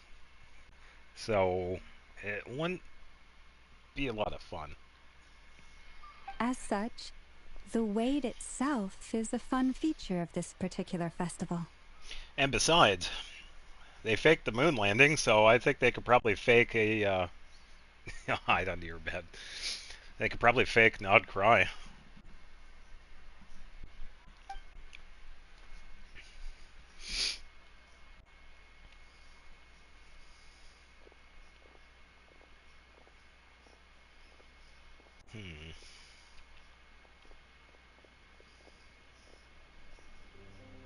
Let's talk here. To tell the truth, I am very surprised to hear that Kutar is willing to participate in the festival. Yeah, that oculi is still there, by the way. I'm not getting it. I once asked her if she'd be willing to stay with the Frost Moon Scions, I could introduce her to everyone, and we could be a family to one another. She did not answer, but she has not appeared here since. I took this to mean her answer was no, but if that were the case, she would not have accepted this invitation. Nah, speaking of answers, she asked us to pass along a message. There is no need.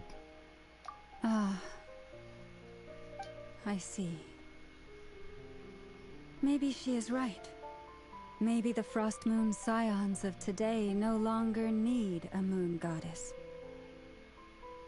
But my wish was not for her to come here and be worshipped as a deity. I simply wanted to offer her a place to stay. Yeah, pretty much all the cliffs in Liwa, Sumeru. Oh yeah. I'm sure she believes that showing herself here might invite Fatui intervention. Updated every month. And as such, she does not wish to cause us trouble. Loves annoying people with OCD. No, the reason why I wanted to save that one for last was because of its placement. It was in the statue's hand. So it's just a coincidence we just happen to get a quest that has a cutscene showing the statue, and I'm probably one of the few that actually still have the oculi in that hand. So it actually works. But what Don't ask really why. pains me about all this is that this is her birthplace. She ought to belong here, yet no one has been able to grant her shelter. I think I'm qualified to weigh in here. When someone's about to depart on a long trip, what they need is blessings, not burdens. No, don't. We should don't wish her ever the regret best, exploring it. not make the journey harder than it already is. I just happen to do it a little different. That's all. Anyway, she's agreed to attend, hasn't she? All we need to do is simply respect her decision. Yeah, because out of everything in Nodcry, that was the only thing that I had left, was that oculi. I found everything else. Compasses were way too overpowered this time around. She will soon depart after all. I want it there now. Our job is to leave her with some happy memories. Besides, who's to say her journey to the moon is a one-way trip? It's not like she can't come back and visit if she wants, right? Paimon agrees wholeheartedly. Festivals are all about having fun, so let's keep it simple. All right, I'm gonna head back to Nasha Town soon. Want to come with? I'm guessing you have some other folks to visit there. Yeah, sure. Why not? Sure thing. Let's go. Bye for now, Wilma. Thank you all. Goodbye.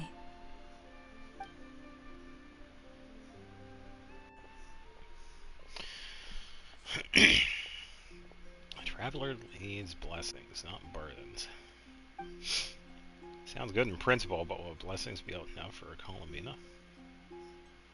We can't see the oculi. Lame.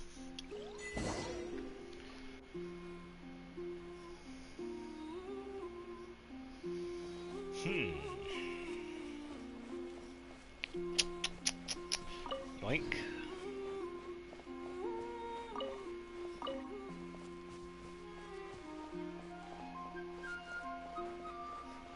Let's see if we can find Lauma and talk to her.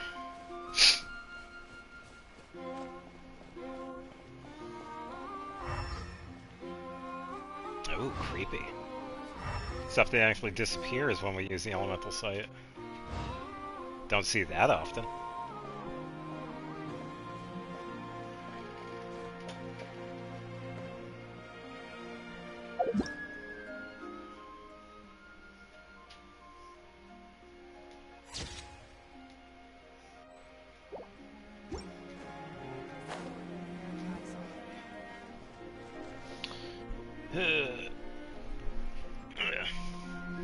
Bunch of riffraff.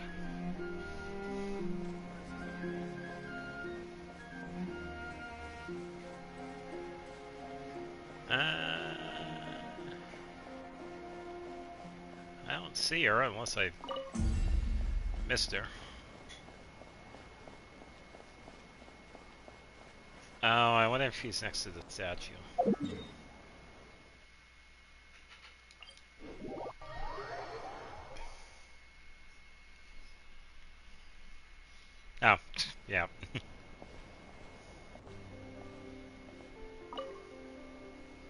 Goodbye for now. I look forward to the festival. Toodles.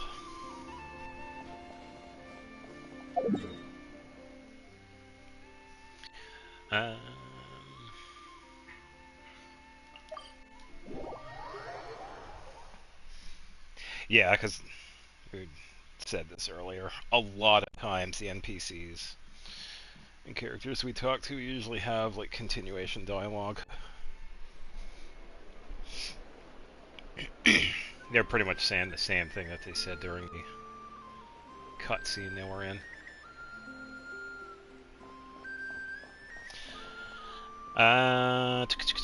Someone found a statue of the Seven Where if you burst the llama, it zooms anywhere. Yeah, I saw that. Yeah, you could really do that anywhere, honestly. It just happened to be the statue where they used it, but yeah, you could do that anywhere.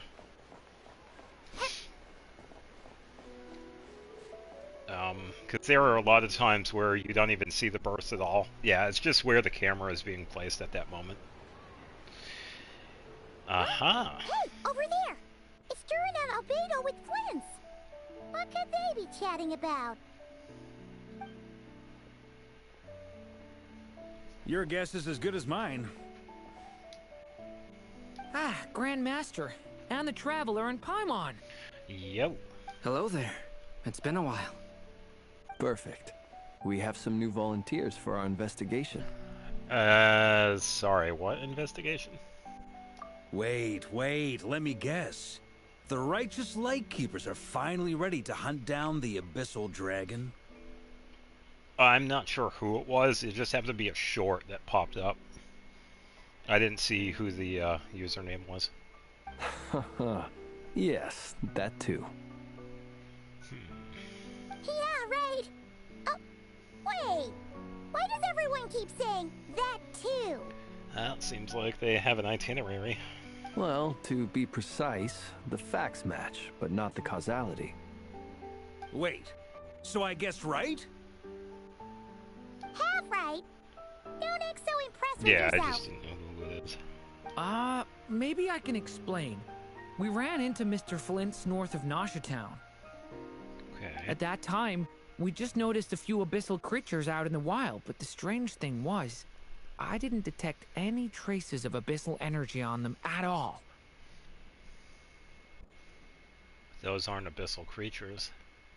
On closer inspection, we realized that they were not real monsters, but something akin to reflections in the water, or perhaps a mirage. Yeah, it's my algorithm is messed up. I get some things like that. I just happen to get that one. But yeah, it's usually pretty tame. Huh? What do you mean? Like, you could see them but not touch them? Exactly. It was very peculiar. They roared and tried to attack us, but we could not make any physical contact with them. I think I've heard of things like that happening in Nodcry before, but I don't know much about it. Yes, it's a known phenomenon. Mirage-like illusions tend to appear in Nodcry in the run-up to Moonprayer Night. From a distance, they appear quite real. Okay. I myself thought that Misters Durin and Albedo were locked in battle with abyssal monsters when I first arrived.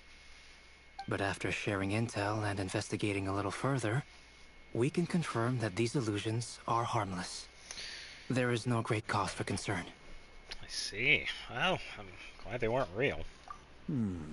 All the Mirage stories I've heard are either animals, rocks, or small houses. Abyssal monsters, though? That's a first.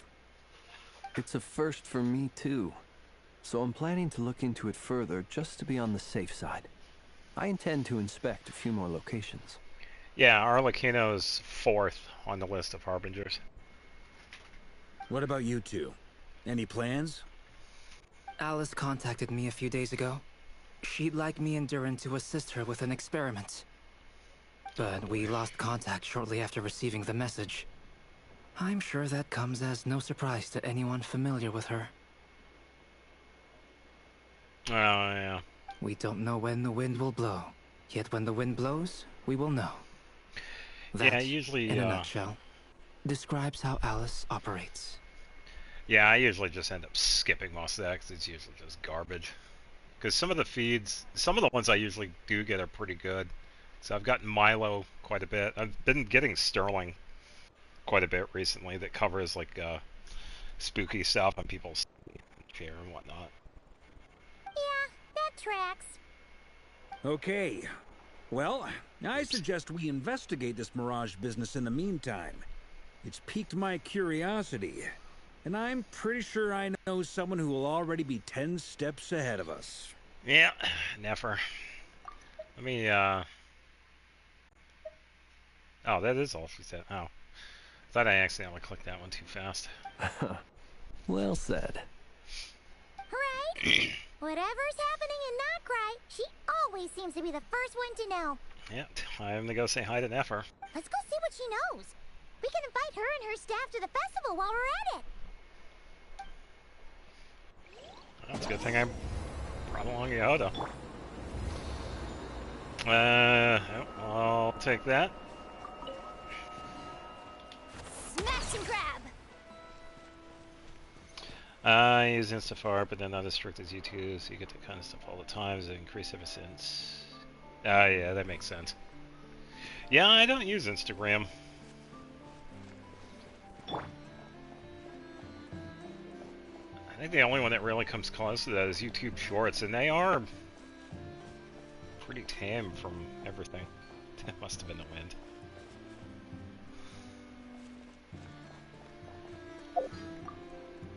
Oh, look, someone stole your sweet roll.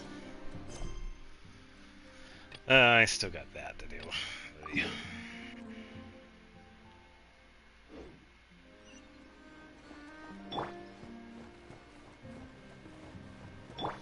Oh wait, can't I do this? You're my target! Oh, that doesn't work.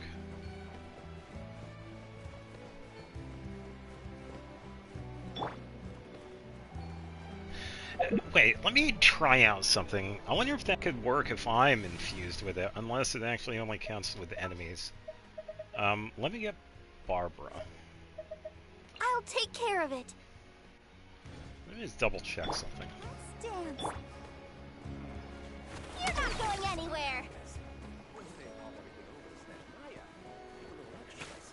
I didn't see anything happen.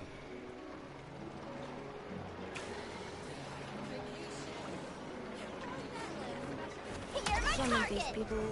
Yikes! It's her again. The one who uses those super pricey cosmetics. I think it's enemies only. I thought I was on to Please something, because select it'd be cool target if you for could cleanup actually sequence. still do that. But Medics? Huh. Maybe I should try them out sometime. Though, thinking about it, I've never actually worn makeup in my life.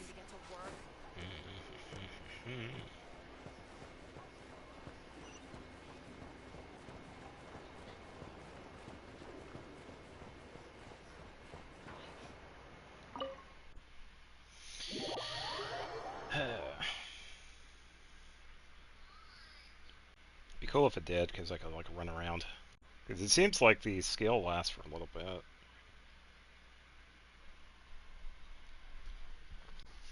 But I guess it's an enemy-only infusion. Alright, looks like I have to make sure I never watch video that's in my... Oh, yeah.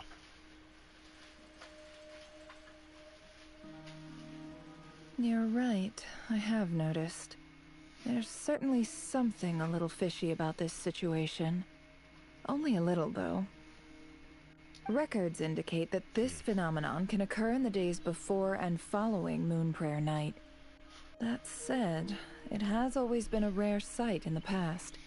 Yeah, but there's gotta be a reason for it. The odds of encountering these phantoms are similar to looking up in the night sky, happening to see a shooting star, and managing to make a wish before it disappears. But this time, either everyone's getting lucky, or they're appearing far more frequently than usual. Yehoda's out gathering intel as we speak.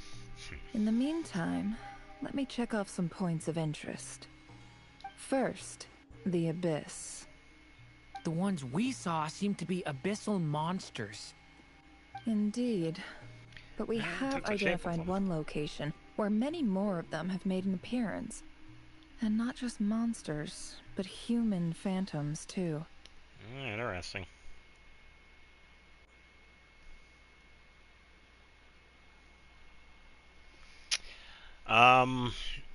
There are a couple of times during the year that we can actually see them quite a bit.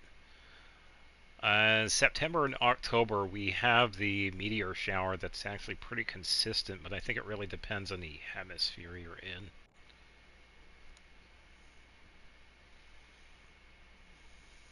Given the scale and nature of the phantoms, And FFVA just started it's streaming. almost Oh, as nice.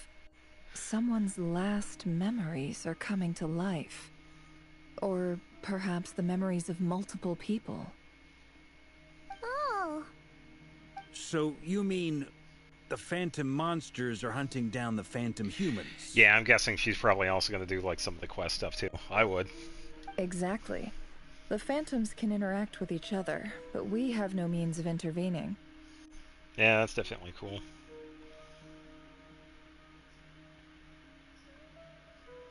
Yeah, I'm not really sure.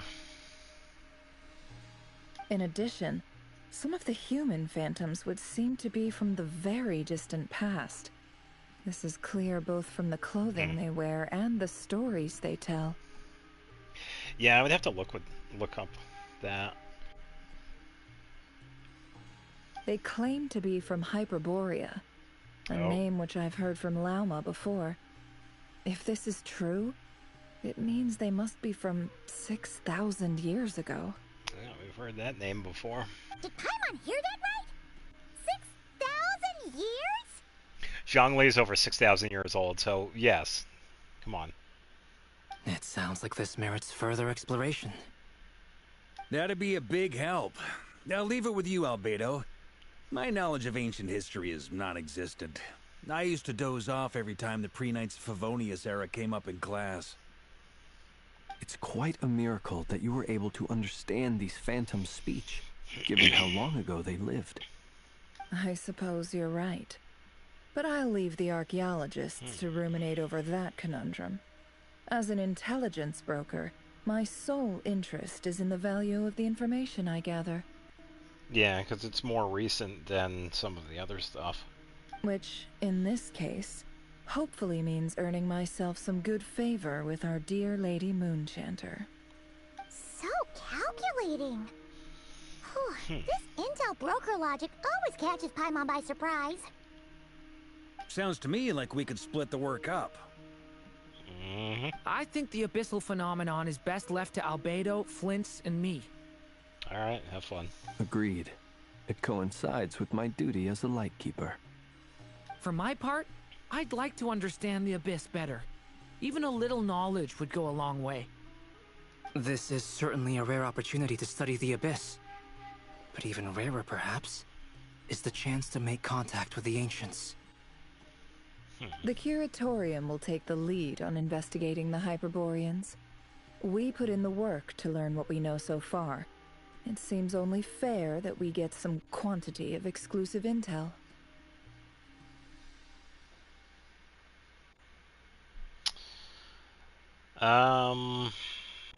That just leaves our trusty team I would of have to 2 check. unassigned. Seems like it, yeah.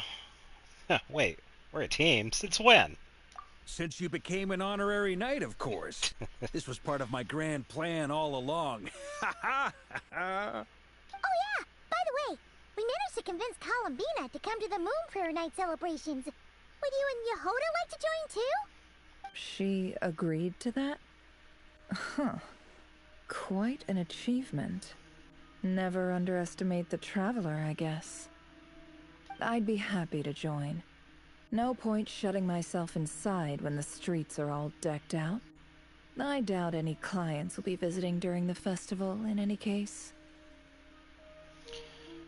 And Yehoda loves a party. That's true. So I'm sure she'll jump at the opportunity. Varka will get his chance. No, no, no, no, no, no, no, no, no, no. Way to contradict me in front of... Wait, no, that's not what I news, boss. So many people. All right, everyone inside, quick.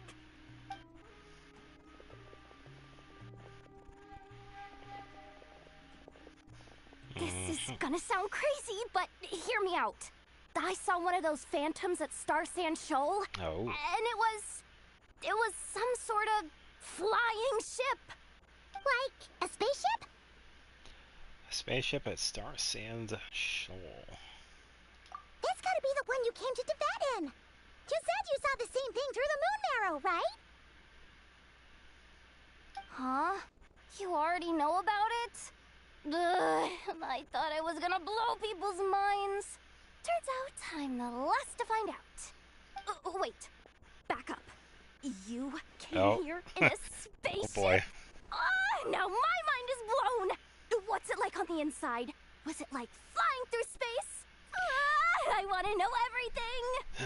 That's what happens when you tell someone you're not from the planet. Maybe that's a conversation for next time. This is still a huge discovery on your part, you know. Yep, exactly. Huge discovery. You're the best, second best intel broker in the world. After your boss, of course. Traveler gatekeeping is unfair. It's because they haven't written that dialogue yet. And when it comes to Yehoda's voice lines, no, I haven't. Wow. Really? Well, I don't know if I'm all that, but... I guess that decides where we're heading next. Come on, don't look at me like that. I know the spaceship doesn't have anything to do with me, but you don't want to leave me as the only one twiddling my thumbs, do you? Please? Oh yeah, I did. Yeah, so who? Yeah, I'm trying to remember who reacted to that one. Who was it? That one I did hear. Fair enough. You can tag along. In that case, let's meet back here to discuss our findings once we're done. I wish everyone a productive investigation. You too. I think it might have been Doro. What's up, boss? Aren't we gonna head out? No, it was one of what's her name? The one that has the VTuber that reacts to some of this stuff too. I think it was her that reacted to that. Because she was like, Yehoda said a slur? And it's like, well, sort of, but... Tell me, Yehoda, when did the Curatorium start giving out intel for free?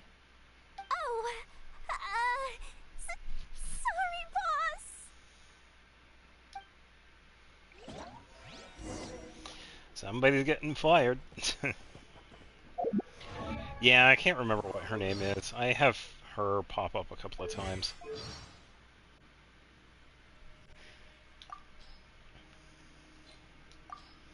Yeah, because it is... I think it's locked at level 4. Yeah, so we won't hear that one just yet. I think so. I have her pop up from time to time. Yeah, because the big ones I usually get are her, Doro, Jonathan. The other woman that does like the lore drops and stuff like that. Yeah, the one that I saw react was the VTuber one.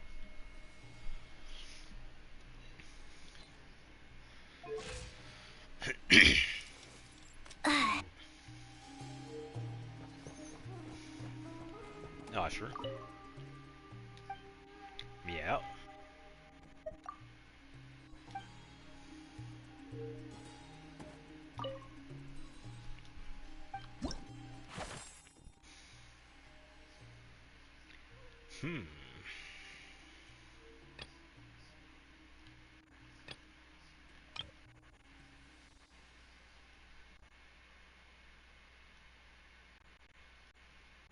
Interesting.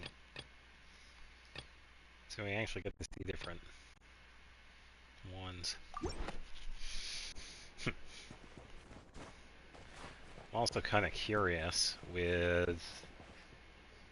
Oh, it's in the other room, isn't it?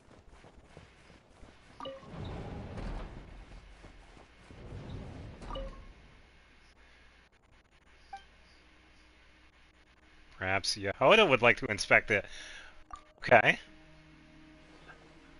Let's see how much we made recently. Never actually appeared behind her. Did use the launcher, but like back in 2022, Discord server members and mod abused their power on... Oh, I'm sorry to hear that. I remember boss saying he's going to give me a bonus. How about I help my... Huh? Where's the money? There's nothing here but a slip of paper.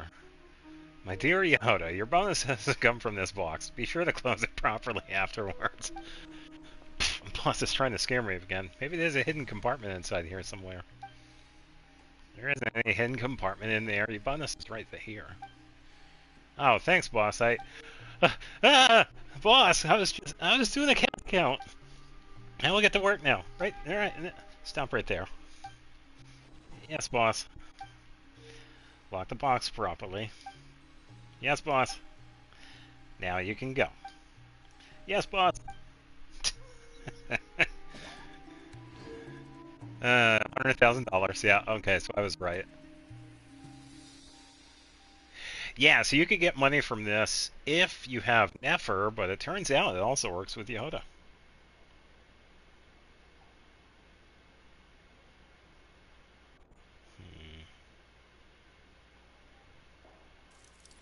Please become a VA. Pass. I'll come back and check again later.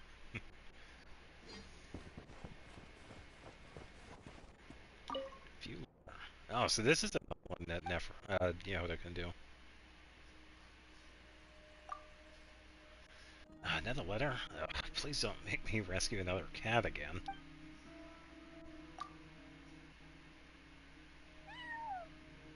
Oshru. Oh, Oshru, my dear Oshru, come. Let me your claws for a minute. I need to open this letter.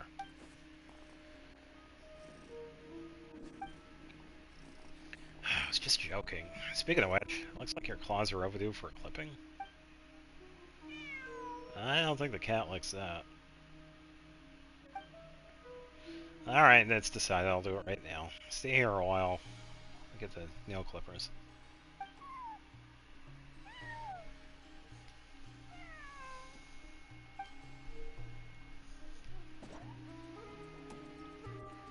Nothing.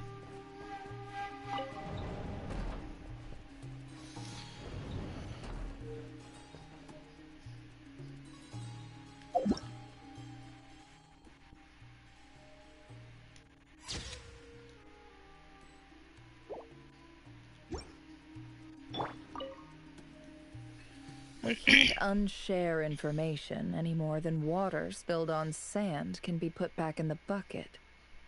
I'll just have to balance the books some other way. Please, boss. There's gotta be another way. Who knows?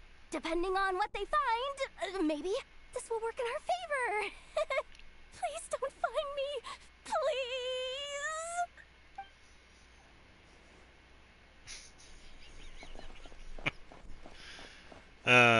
Poor Yehoda.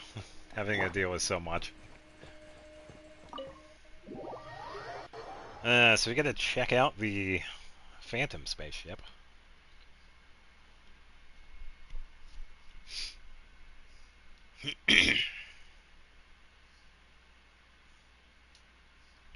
Hoyo definitely was cooking with this one. It's almost like listening to Al Hatham and Kaveh go at it yet again.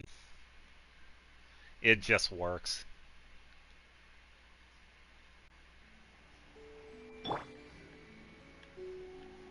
I want to load the character in, alright.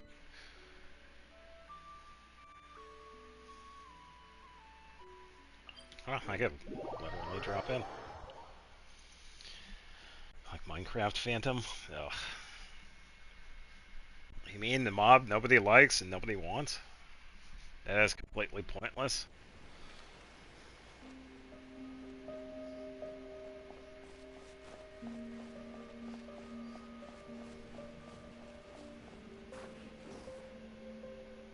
Yeah, pretty much. Oh, hello, spaceship. Let me, oh.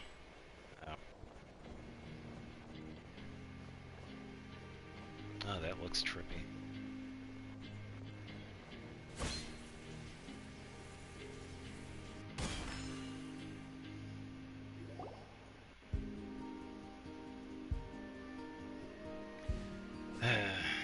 And Phantom people. What do you know? Yehoda was right on the money. This Phantom really is your spaceship. But that's so weird. Why would it show up here? Is it some kind of projection? Or a ghost? Like, maybe it no longer exists, but somehow it left an afterimage? I'm not sure either. Ah, you're already here. Hello, Llama. Miss Lauma, what a surprise. I thought you were busy with festival preparations. I was, until one of our people informed me that a strange sight had appeared at Star Sand Shoal. No one's ever seen something quite like this before. I thought I should see it for myself. Yeah, I would imagine people would be surprised if a spaceship. Same here. Oh, so we heard that these things appear around the festival period. Any idea why that is? Unfortunately not. We have Probably very not. limited information about them, since they can't be interacted with. And no human phantoms have ever made an appearance before now. Okay, so the human phantoms are new. The most we've been able to deduce is that these sightings appear to be connected to the increase in Kuvaki energy around this time. Well, let's look around and see what we can find out. Yeah, seems like that's all we can do. This is all so confusing. Allow me to lend you a hand. Alrighty. He also got a fake deer over there, too.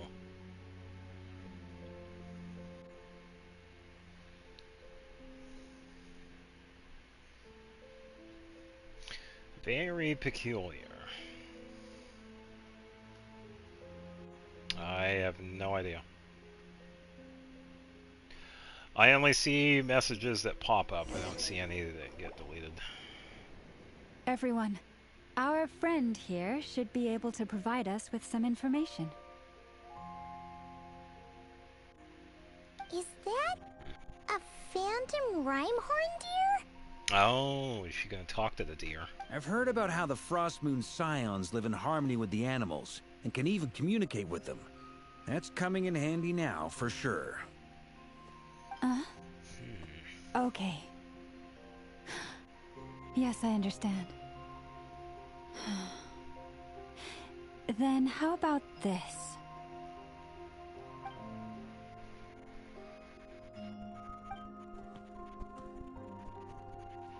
Oh, she actually understood the deer. Oh, it's leaving.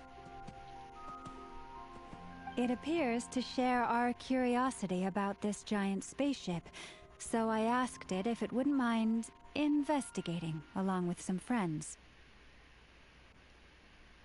In return, I told it about some nearby spots where the wild fruit grows abundantly. We may live in a different era from these phantoms, but I trust that the terrain, climate, and ecology here are more resistant to the effects of time than some things are. Let's give them a moment and hope for the best. Yeah, I'm not doing anything on my end because I'm in my living room. All back together. Must have been a lot of fruit. So I don't have access to the YouTube studio.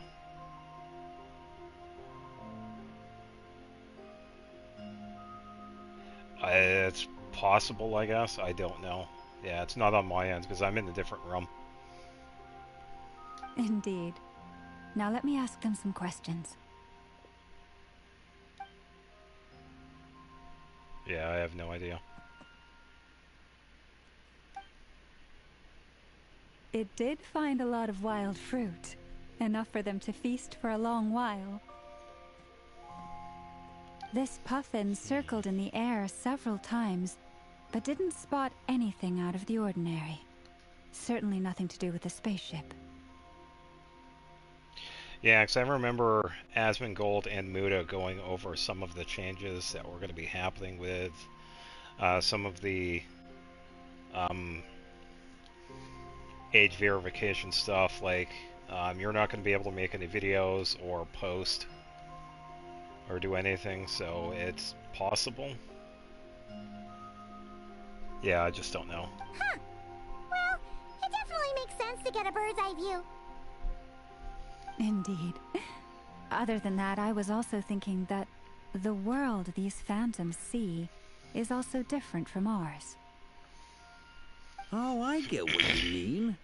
The wild fruit exists in both times and spaces, but there might also be things that only exist in that space-time, which we can't see. Yeah, because we don't see their whole world. You only see small fragments. Good point. Great thinking, Lauma. Blunthorn rhinos can use kuvaki to shift great rocks, but this one says it couldn't get that ship to budge by even an inch. The sniffer mole tried too, but despite being a skilled digger, it could not get through. They say that the spaceship looks robust and undamaged. It seems completely impervious to any and all attacks. Yeah, you're not going to be able to break Whatever into the lies ship. within is well defended from harm. So, just like us humans, there was nothing they could do about this spaceship either. Yes. Still, they deserve our thanks. We are grateful for all your efforts, dear friends. Now go, and enjoy your feast. It's made of bedrock. I've noticed some other human phantoms gathered nearby. Come on, let's go talk to them. Well, if we can talk to them. I'm kind of curious as to what the other people here would say, though. Because they're just hanging out. Those illusions. Oh, their and voice. those people. It's all a little creepy, don't you think? Nah, all part of the festive atmosphere. Oh, yeah, it's all fake. It's part of the show. Oy.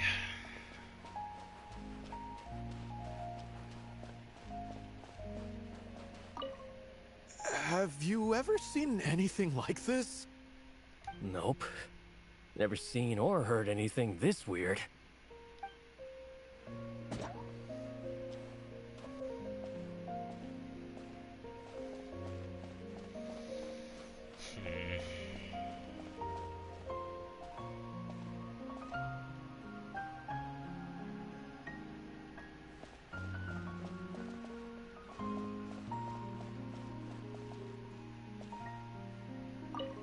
I was wondering why I was getting more blue when I was walking up to it. What is this thing? I've never seen it move, and there's no way to get inside.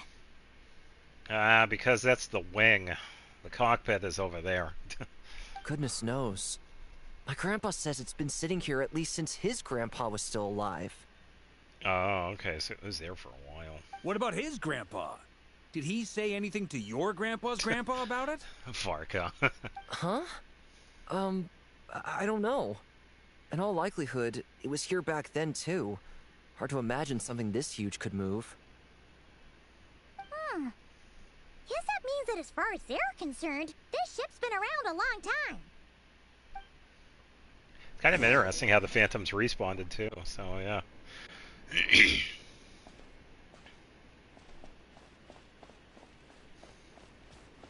Yeah.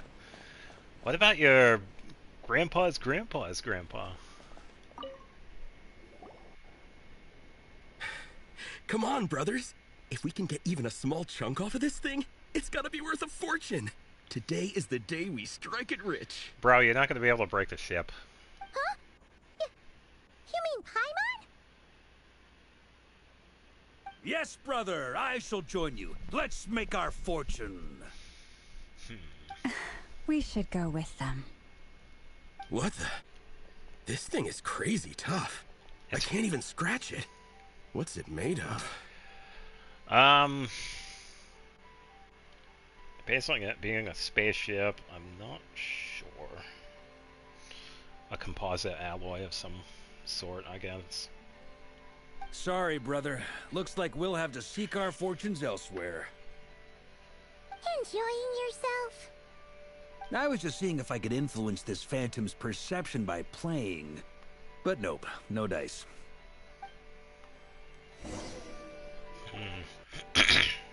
I'm sure we're all starting to build up an idea of what's going on here now that we've spoken to some of the people. These phantoms are reenacting real historical events in Nodcry.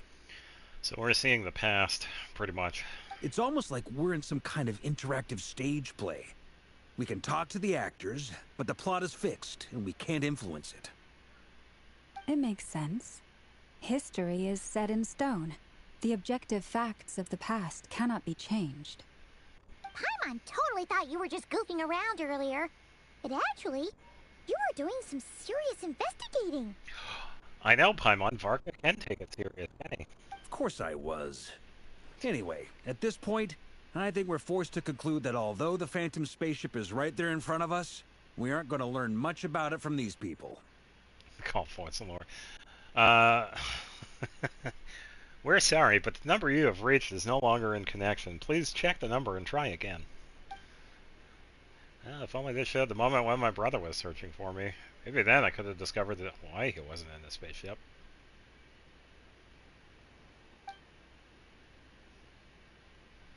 Or if it showed the moment when it disappeared, I might have found out who was piloting it and where they were headed.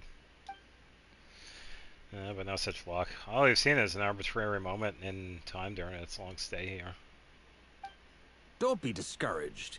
If nothing else, this is proof of the ship's existence. And think about it. So many people tried to hack their way inside, but no one could get the door open. It's made of very tough material. To me, that says that we'll either find the ship itself or the story behind it. It's just a matter of time. Yeah, you watch. We find it on the moon. Varka. Huh. Every now and then, when Varka gets serious, he actually does seem like Grandmaster material for once. Oh, that's why he's the Grandmaster. I wonder how the others are doing. Let's head back for now. Sounds good. Also, drinks are on me if Team Knights of Favonius is the first to finish. Stay with Nefer instead of finding sister. Sorry, Lemon, another time. Wait, we have a team name now? Am I in Team Knights of Favonius as well? You're very welcome to join. We've even got a cathedral ready for you.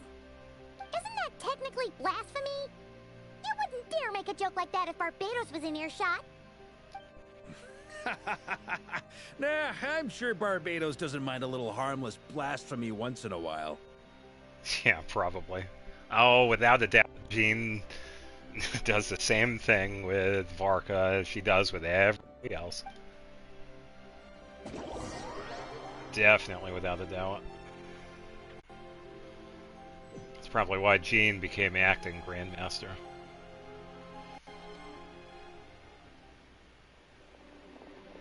Oh boy. Okay. Oh, no! Get away! Oh. I don't think that worked.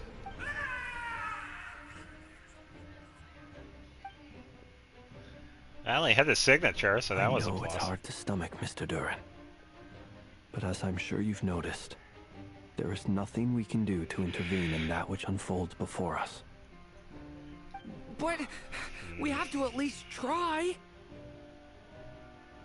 And try you have. Yeah, I don't know. But are you aware of how many unsuccessful attempts you've made now? I wasn't keeping count.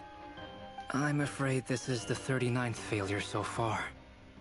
Or the 5th if we're only counting this particular victim. There are no indications that these phantoms may be altered in any way. You seem to have calmed down a little. I'll make us a fire. You should rest and have some water. Feeling any better now, Seems Mr. like Duran? it. May I ask a few questions? Be my guest. What exactly are we witnessing here? What happened to those people?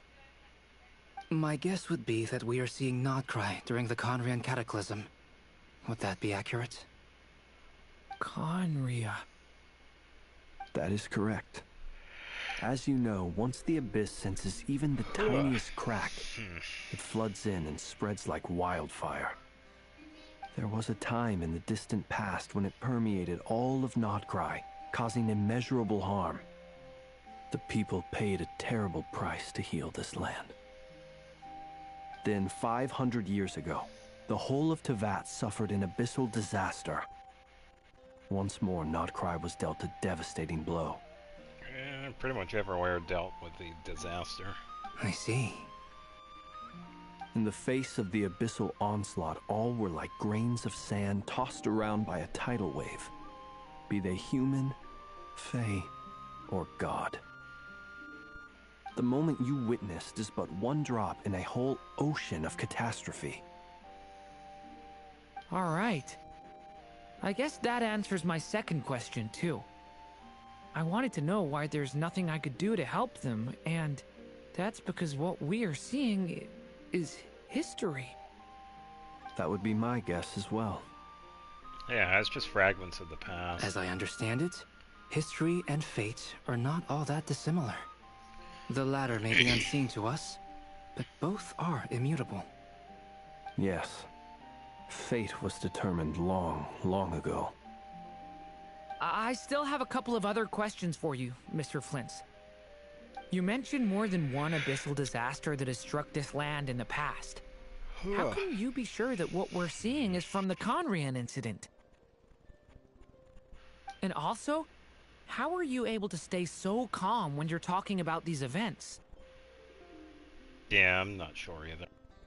From everything I know about you, you're not cold or ruthless, and you're not indifferent to the suffering of others. I think logging out and logging back into YouTube, see if anything pops up or anything changes, and go from there, I guess.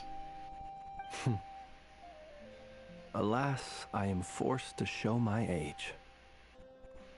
I must be 600 or 700 years old by human measure. Yeah, we know you're old, Flans. Everybody in this game is old. Come on.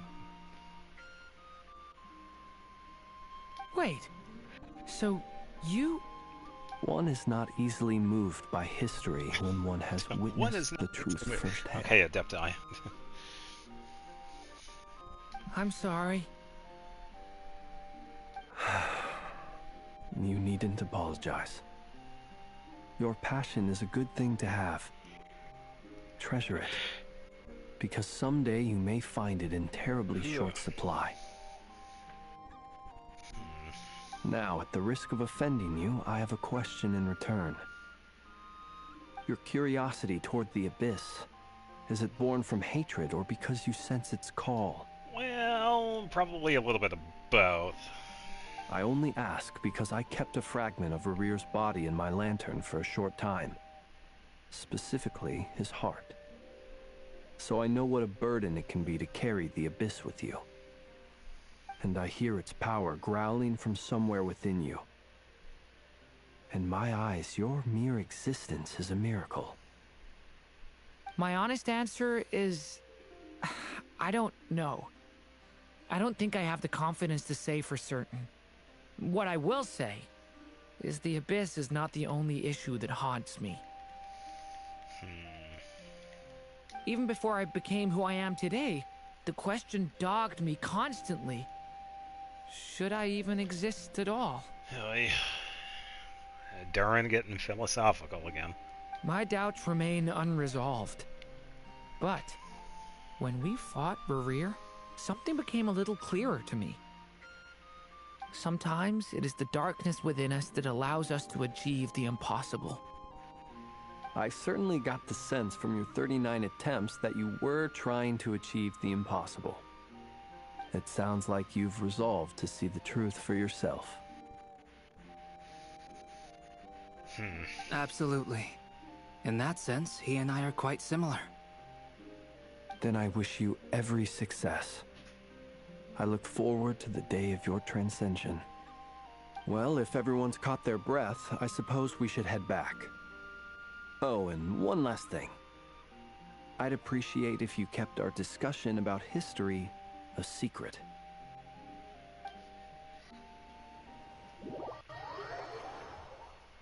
Yeah, because I don't think Flynn has really talked about himself much with, like, other people. So it is kind of interesting to see him talk. A pretty much non-human group right there. Yeah. He doesn't want to let everybody know that he's a grandpa. Incredibly, our separate investigations led us all to the same conclusion. Hooray for consensus! Yeah, all the old people are sitting down. Yeah, but we barely learned anything, though. I totally thought this would be the mother lode. Talking with the ancients? I mean, come on! But nope. All we got was useless snippets of conversation. And all this stuff about moons and hyperopia. What a load of baloney. Seems like people back then had a few screws loose. And, yeah. I understand your frustration. We found the same issue. Each phantom only showed a very brief moment in time. There isn't much value to be found in these miscellaneous fragments of a civilization's history, no matter how glorious it may have been. If there's a silver lining, it's that these phantoms are harmless to the present reality. They shouldn't get in the way of the festivities. Paimon agrees. And not just because it's the first thing she understood in this whole conversation. You look disappointed, Nefer. Is something the matter? What do you think? We all worked our tails off, but the only one to gain anything from it was you, Lady Moonjanter. Well, please do share the Hyperborean records with me. I will gladly inscribe them in our people's documents. Oh, duh! Yeah! That was it! Hyperborea! Hyperborea. I'm serious. Only an expert in the Frostmoon Scions and their history can turn these records into valuable research material. The alternative is to let them gather dust on the Curatorium's storage shelves until the pages turn yellow. Nefer, you're wise enough to know that cooperating and sharing the profits is the best course of action here. Well, that goes without saying. Sure, let's do that. Huh? But didn't you say we aren't supposed to give out intel for free? Sorry. Shutting up. Time and place, Yoda. Now is not a good time to push Nefer's Yeah, I'm glad you were buttons. able to figure it out. Anyway, back to Moon Prayer Night. I'm thinking that we should prepare something a little special, aside from the usual decorations and so on. You mean a parting gift? Can't go wrong with food. Although, does food go bad on the moon? Well, the moon is a giant refrigerator, so I don't know. Perhaps a lantern would be a better choice. It might be dark up there. It could prove difficult to light a lantern on the moon. Magical stones might serve that purpose better. What about a clockwork mecha model from Fontaine? I've got a whole bunch at home. I use them for fighting practice in my free time. Oh, we could use one of those. None of these sound like things she would be even remotely interested in. But we don't interact with her enough to know what she likes. Yeah. It would really save us the guesswork if someone could find out what she's into. Yeah, I guess I know what I have to do now. Yeah. Why is everybody looking at me? Traveler, they're all looking at you. Yeah, okay, I got it. I'll find a chance to ask her. Seeing Yoda now, but they're in the same room is such a contrast. Great! Haha, problem solved. Now, I need to stop by Dory's. Gonna need her help sourcing a bunch of stuff for the festival. Then let's leave it there for now. We all have our own business to attend to. Traveler, if you find out what Kutar likes, let us know right away. Yep, gotcha.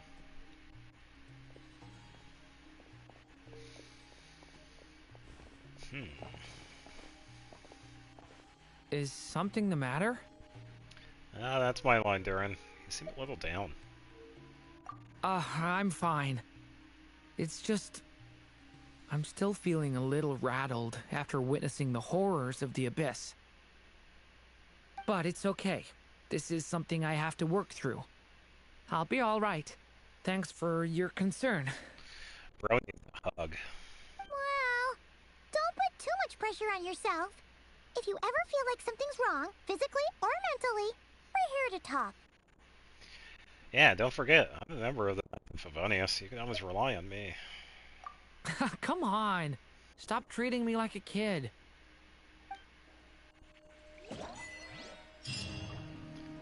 Oh, technically Lumion can, because she is all 500 years old. Everybody in this game is old. Alright, time for a break. I'm gonna go grab some food. I'm just gonna send that.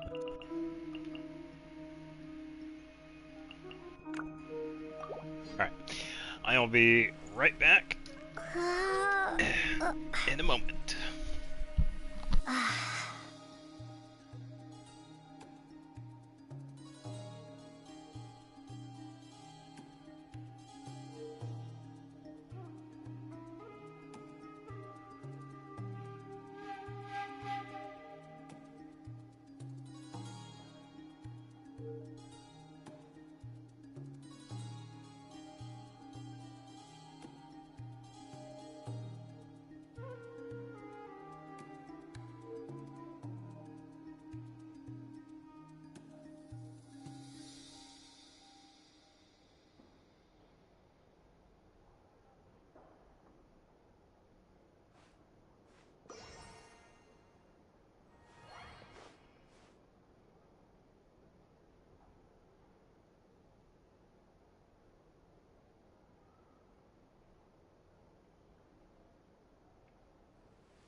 Alright, we are good to go. Alright, we got a few people to talk to here. Let's see what they have to say. Which is why we need a lantern guaranteed to work on the moon. Yes, I have a few ideas, but the lantern itself is the easy part. The real issue is how little we know about the lunar environment. Wait, you two are serious about this? Light up the moon. Let's just say I'm intrigued by these shining magical stones that Mr. Albedo has mentioned.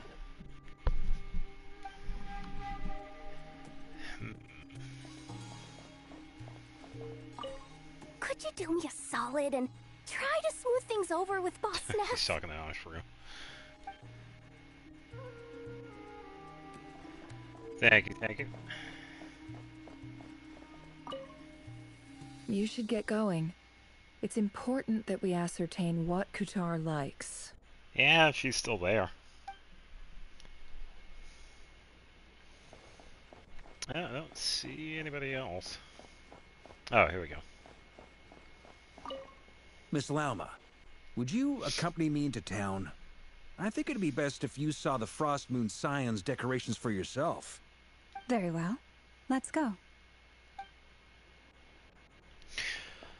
Alright, so we get to head over and say hi to Columbina.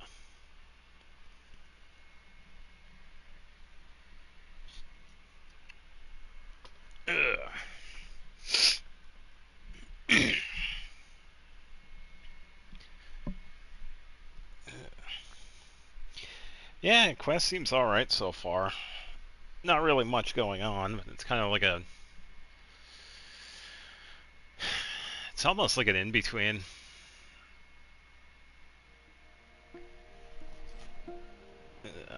More of like a vacation than a quest.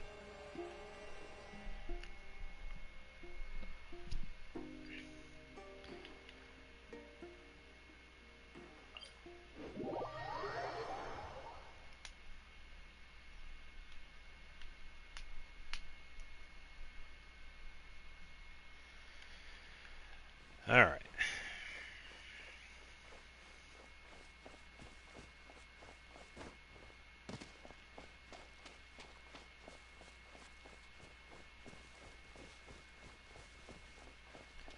I'm not seeing anything out of the ordinary just yet. And the flowers are still blue, but then again... Oh, a bunch of the flowers in the center are turning white. Huh? She's not here. I can't sense her presence at all. Weren't there a few Kuhenki here last time, too? Where did they all go? Maybe she took them out for walkies. Walkies? For Kuhenki? You're not pets, you know. Oh, well. Looks like we just came at a bad time. Let's try again tomorrow. There's still a few days until Moon Prayer Night, so we're in no rush. Besides, she needs time to rest anyway. Fair point. Let's go.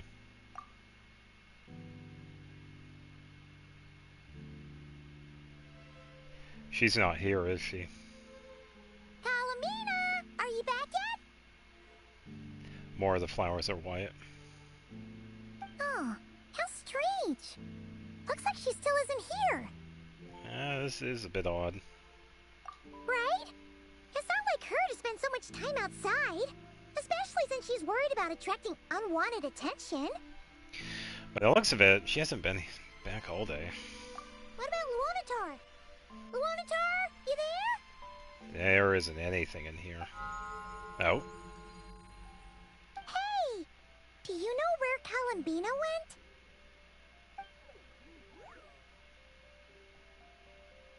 Sorry, didn't understand. But if you know where she is, could you take us to her? Sounds like an I don't know either to me. Yeah, that's even stranger. Wait, Paimon, look, the flowers. What about them? Oh, that's not good news. They change color when Kalambina gets weaker, right? And they look super pale right now. Let's go, we gotta find Lauma. Good idea. She might know what's happening.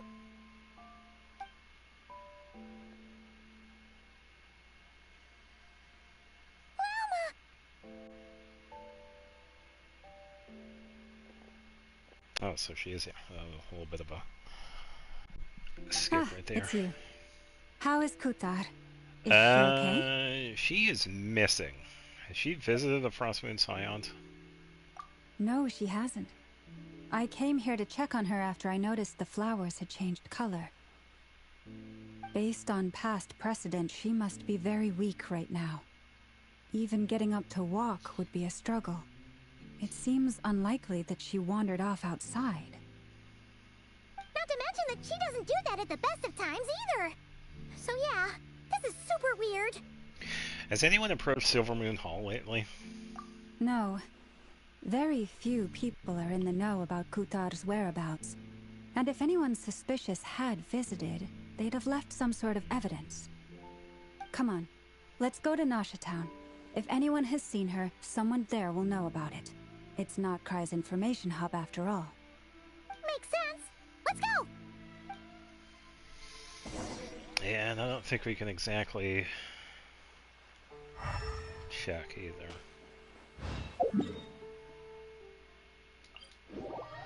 No, you can still teleport in.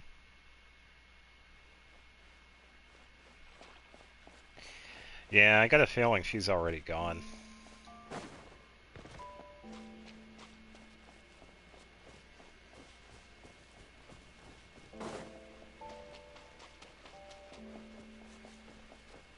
Still have to do it over there, but that's just for the mechanic.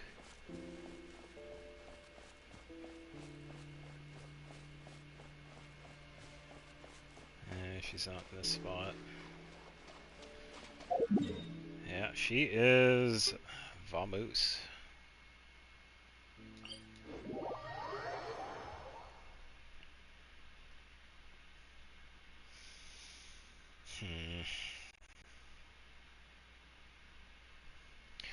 It's not looking good. Well, Collins asked to talk to you about your car's extended warranty.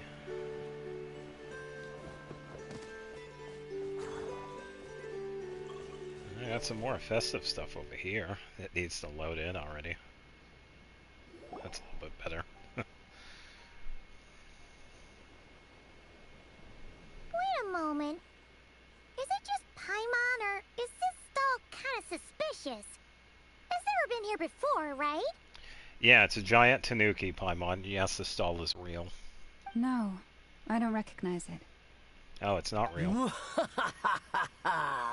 Alas, your free and easy adventure time is over.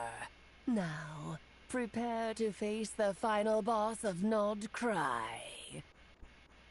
Okay. Whoa! Where'd that voice come from? Wait a minute.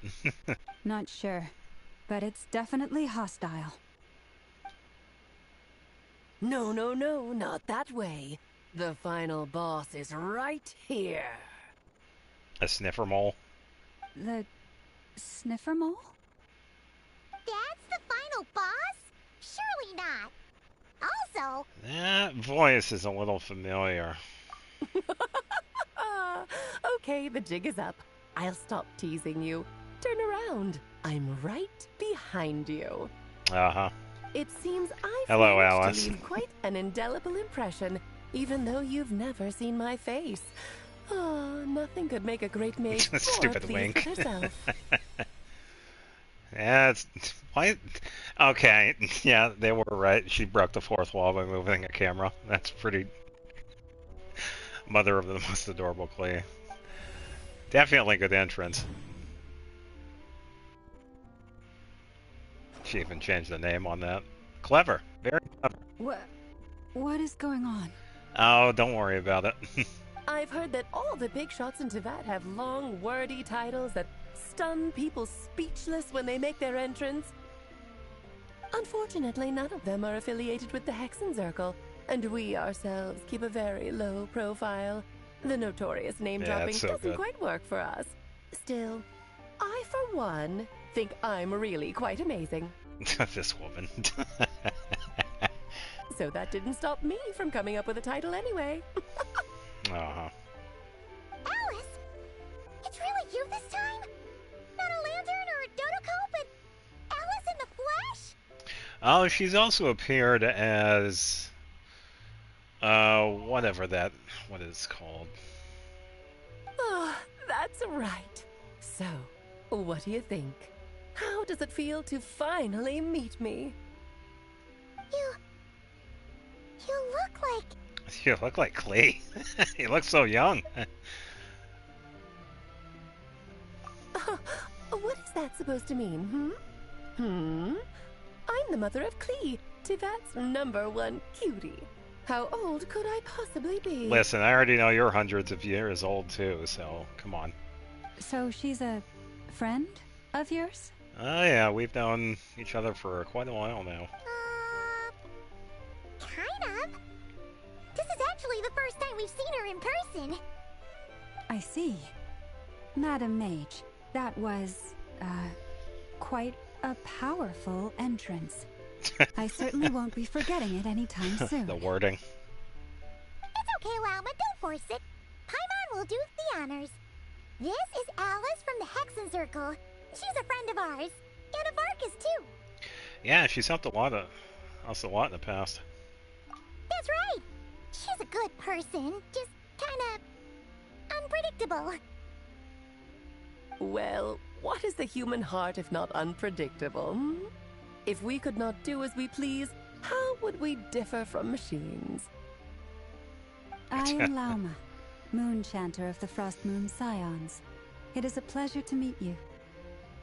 Oh, I know. Before you got here, I spent a good, 15 minutes getting up to speed on Nodcry's present situation. Oh, like 15 minutes? In other words, I've read the whole in the last episode part, so we can skip the pleasantries. Fair enough. Well, Miss Alice, I can already tell that you have quite a unique personality. Yeah, very unique. He'll get used to it. Paimon sure is. So anyway, what are you doing in Nodcry, Alice? Oh, I thought I told you already. This time, I'm the final boss. And what a formidable foe I shall be. Powerful, confident, decisive, and good luck finding my weak spot. You will never succeed. I'm gonna send a formal request for Jane to put you in solitary. Oh, drat. My one weakness, and you found it in an instant. Fate has been dealt a devastating blow.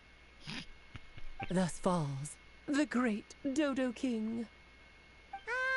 Why are you playing along with this nonsense? Because it's fun. For funsies, of course. See? What's wrong, Paimon? Are you disappointed in me? Am I a gigantic letdown? No, it's just... you seem like a busy lady. And this is the one time you've shown up in person. Paimon figured it would be for something more high stakes than just goofing around. You're quite right. I'm here in Nodcry because something big happened. Something big enough it caught the attention of the She Hexen probably Circle. would. Yeah, you know it's definitely important when Alice shows up.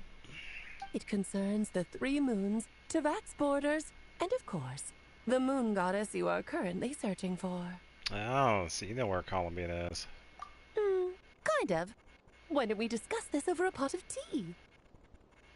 My main reason for coming on this trip to Tevat was, of course, to have some fun. But I do technically have a job to do as well. Namely, maintaining the stability of Tevat's borders. By the way, that was actually a pretty rare animation. We do not usually see characters sit down. So they actually took the time to show that. I'll skip over the complicated parts, but to sum it up, abyssal energies are all that lie beyond Tevat's border. We'd find ourselves in a real pickle if they ever made it through. Yeah, she's currently on the clock, by the way. And the phantoms you've been seeing are a sign that the border has been disturbed. No wonder they tend to show up around Moon Prayer Night. Is it because the real moon is now so close to us that its power can cross the border? In part, but only a negligible amount passes through. Just enough to influence the verdant crests and so on. Verdant crests. And as you've noticed, there has been an unprecedented number of phantoms appearing this year. The influence of the moon beyond the border cannot explain this. No, there is another far greater factor at play. It's probably Rerir. The trilunar syzygy. Oh. A trilunar syzygy. Eons ago, before the heavenly principles came to Tevat, it was the then 3 moon goddesses who controlled the laws of this world. Ah, you're talking about life, death, and such, aren't you? Oh, that's exactly it. The 3 goddesses split these powers amongst themselves, promising never to consolidate them into one singular body. This was meant to keep the world stable. Yeah, hence the 3 moons. But, fast-forwarding to the present, the eternal moon's marrow is with you, while the iridescent moon's marrow, which should never have appeared in this world, has been retrieved. Add that to the presence of a moon goddess in the flesh and... the power of all 3 moons is gathered here in Nodcry. There hasn't been an event like this since the War of Funerary Flame. And that was about 6,000 years ago. And it's having a noticeable effect on Tevat's borders. Why are you so concerned about said borders, if I might ask? Because I wish to give my darling daughter a peaceful, sunny environment to grow up in. Is that a good enough reason? Kinda sounds like you're dodging the question, but it does make sense. Well, that's one reason anyway, and the most important one.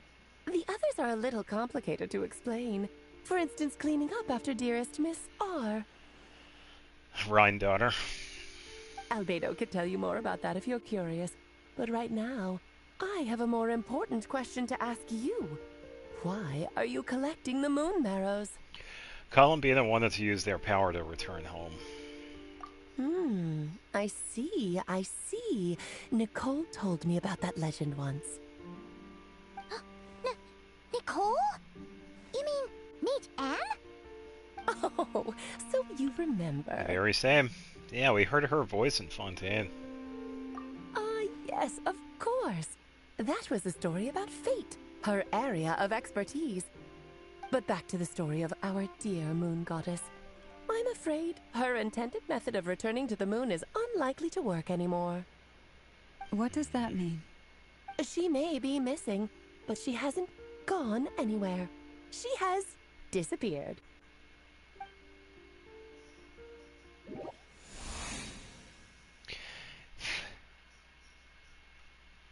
Oh, okay, so you got a loading bar right here. Interesting. Yeah, this is probably before we showed up. My body is so heavy. Wait, no. It's my mind that's heavy. My arms and legs are as light as a feather. What's happening to me? I feel drowsy, like I've been asleep for too long. Is it daytime or nighttime? Is the moon out? I think I'll go for a walk.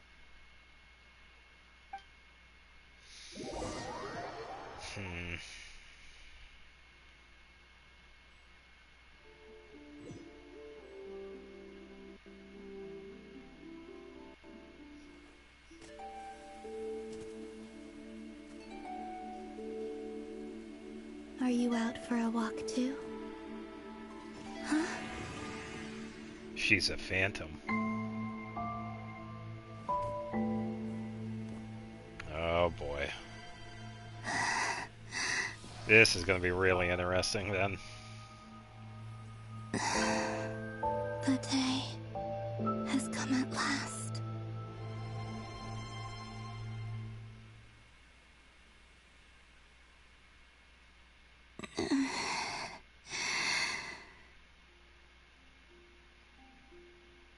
Have I grown so weak that I can't even sustain my physical form?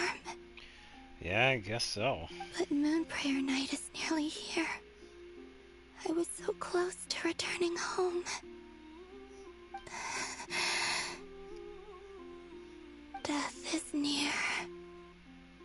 Is this how it ends for me?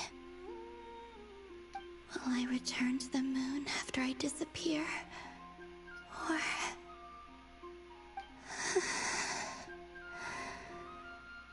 I don't want it to end like this. So far, at least, I still exist. Even if not physically, I can still feel. But as my power wanes, I'm sure that too will fade. I suppose I might take one final look at this world. The world where I was born. Yeah, it'd be kind of funny if she was actually just following us around. We just happen to not see her.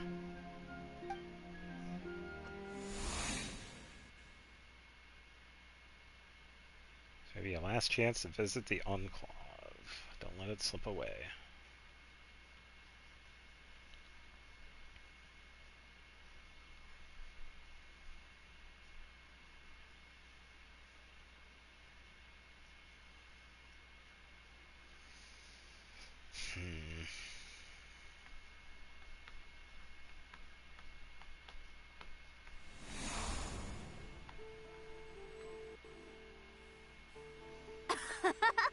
Come on, come on! Wait for me! The Frost Moon Enclave.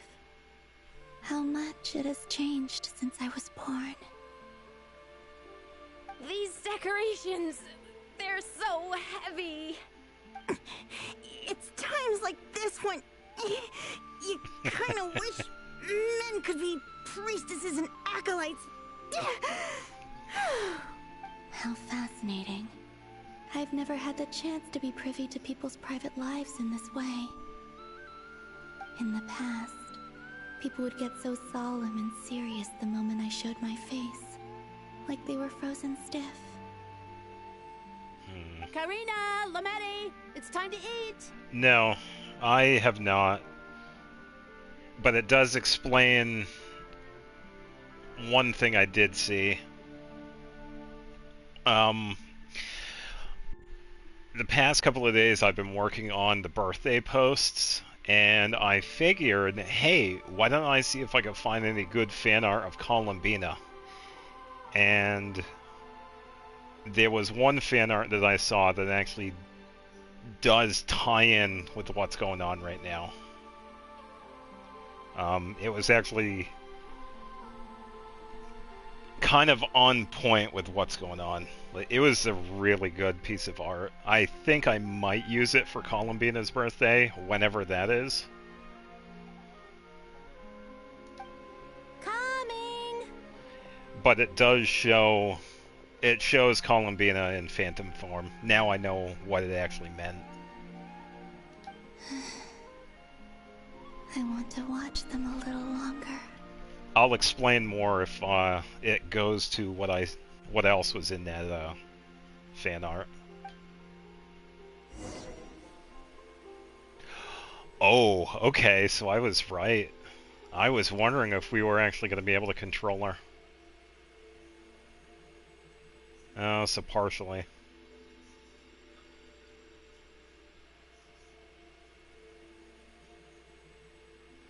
I don't know if this is how we're going to be able to use her in-game, though. This is probably just a temporary...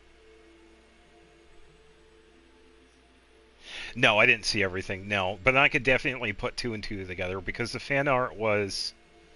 well, I'll just spoil that. It was a translucent Columbina sitting next to Sandrone. And... Sandrone wasn't too happy about it.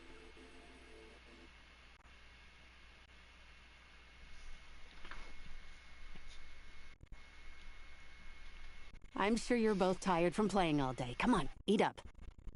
Dan, the lady, you need some sleep, lady. A plain, humble meal. That has always been the way of the Frost Moon Scions. Huh?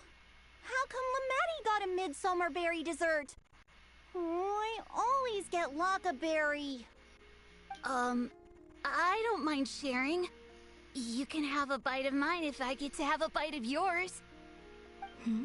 All the fruit. They're sharing food? I've never shared food with anyone before. Even at the Harbinger tea parties, everyone just ate off their own plate. And when I couldn't finish my food offerings from the Frost Moon Scions, they'd leave the leftovers out under the moonlight for the animals to claim. Hey! That was 2 bites! Oh, then you can have another bite of mine. Oh, you too. Oh, don't fret now. Here, have some of Granny's too. So this is what it means to be family.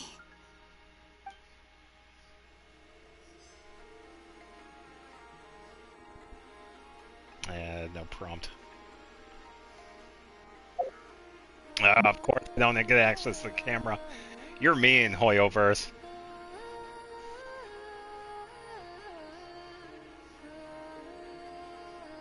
I'm also gonna guess, yeah, I'm in the special area, so if I go too far out, I'm pretty much in like a partial domain. Shenanigans. So just fill these balloons with air, right? Yep. Try a couple now to test things out. The rest can wait till Moon Prayer night. Think fast. Frida!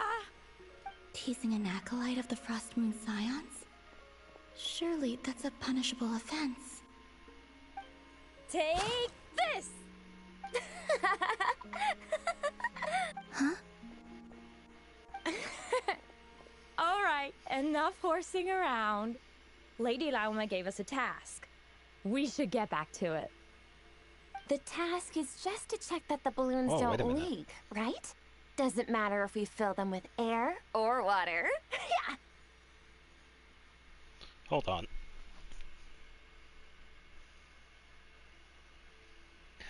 Yeah, that might be a coincidence, but I just saw an Ankh.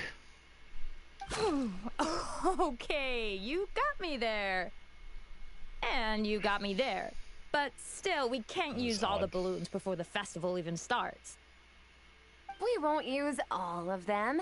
And as long as Lady Lauma's trusted acolyte doesn't snitch, this can stay as a little secret between friends. A couple more can't do any harm, right? Oh, you menace. Then, think fast! An Ankh. It's an Egyptian symbol for life. It was on the pot. If I can move around again, I can show you again. Really so much fun? I think it might have just been a coincidence.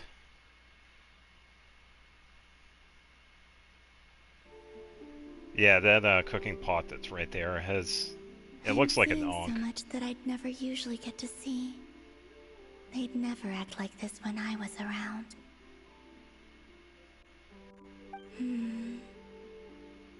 It's nice, being able to just watch people in peace in these final moments. What a rare opportunity. I think I'll go take a look around Nasha Town, too. Yeah, I knew she was gonna go Maybe look for the her Traveler Lumine. will be there.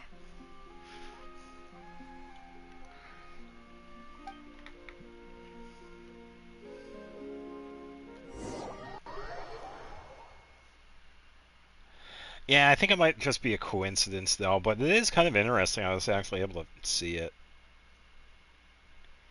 It really might just be a coincidence. But yeah, when I have access to movement, I'll travel back over and find it.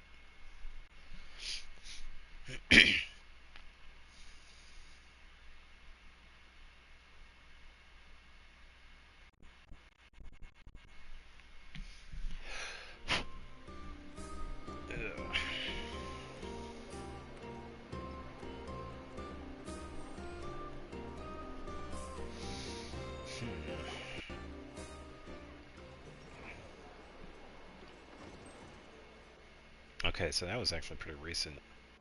Oh, come on, I wanted to listen to Alice more. They accidentally locked this one out. Yeah, because it's really fitting with what's kind of going on, because we were talking about like life and death, and it's a very prominent symbol in Egyptian mythology. It's very prominent. After the War of Funerary Flame, yeah, this was like 6,000 years ago. The moon goddesses are no longer recognized by Tevat. They lost the whole foundation for their existence. That's why the moon goddess's strength is fading. She cannot withstand the world's rejection of her. Yeah, it's just like Columbina said. The world itself is rejecting her. To be more pedantic about it, the moon goddesses did something to offend the heavenly principles, and that's why they were ousted. Something of a recurring theme in Tevat's history. Oh, okay. Theoretically, speaking so candidly should put me in their crosshairs too, but they can't tell me what to do. I'll say whatever I want. Oh, I bet I can guess. It probably has something to do with Columbina. Okay. Yeah. Anywho, the Moon Marrow energies were but a drop in the bucket for her, and that battle against the Ray Hair of Solnari only weakened her further. Fortunately, it happened close enough to Moon Prayer Night, when the Kuvaki concentration here is high. That's the only reason she managed to survive this long. What do you mean, fortunately? You said she disappeared. We're too late. She's not fully gone. Oh, what a headache. I thought this was all common knowledge. I guess I have some more explaining to do. Okay, buckle up. It's time for another lecture. Yeah, get in the car. We're leaving.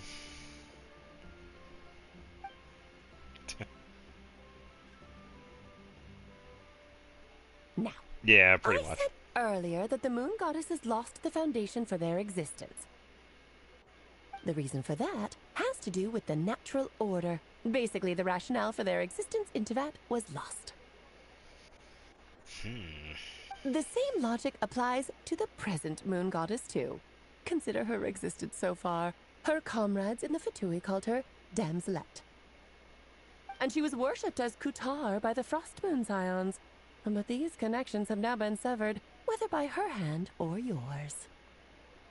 So, the rationale that once sustained her existence is now gone. Wait, we did that to her? Oh, well, strictly speaking, yes. But let's not start pointing fingers, shall we? I'll only end up as the big bad villain, and that's not the kind of final boss I want to be. Listen, if you're making light of this, hopefully means you have a plan. Of course I do. I'm only the greatest mage in the whole entire world. Now, if you wish to find your moon goddess, there are two problems we need to solve. Firstly, we'll need to strengthen the connection between her and Teyvat, at least enough to sustain her until Moon Prayer Night. Strengthen her connection? But does that mean I'll have to rally all the Frost Moon faithful behind this? I'm afraid a bygone faith and a former home won't be of any help to her now. Do you know her name? Her name?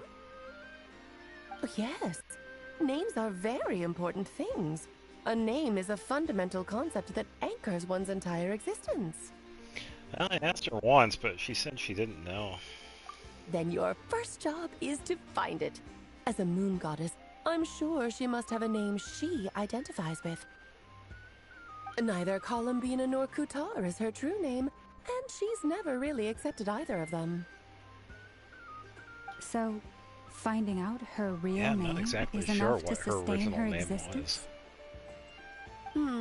Yes, I know it sounds like a small step, but every journey begins that way. So for now, that's all we need to focus on. The second problem is with her plan to use the moon marrows to return to the moon. Unfortunately, piercing through the false sky will take an enormous amount of power. Yeah, considering there have only been... Well, we saw Mawika do it, and she is already crazy strong, so... Given her current condition, she won't be able to provide anywhere near enough power, even if she recovers her physical form.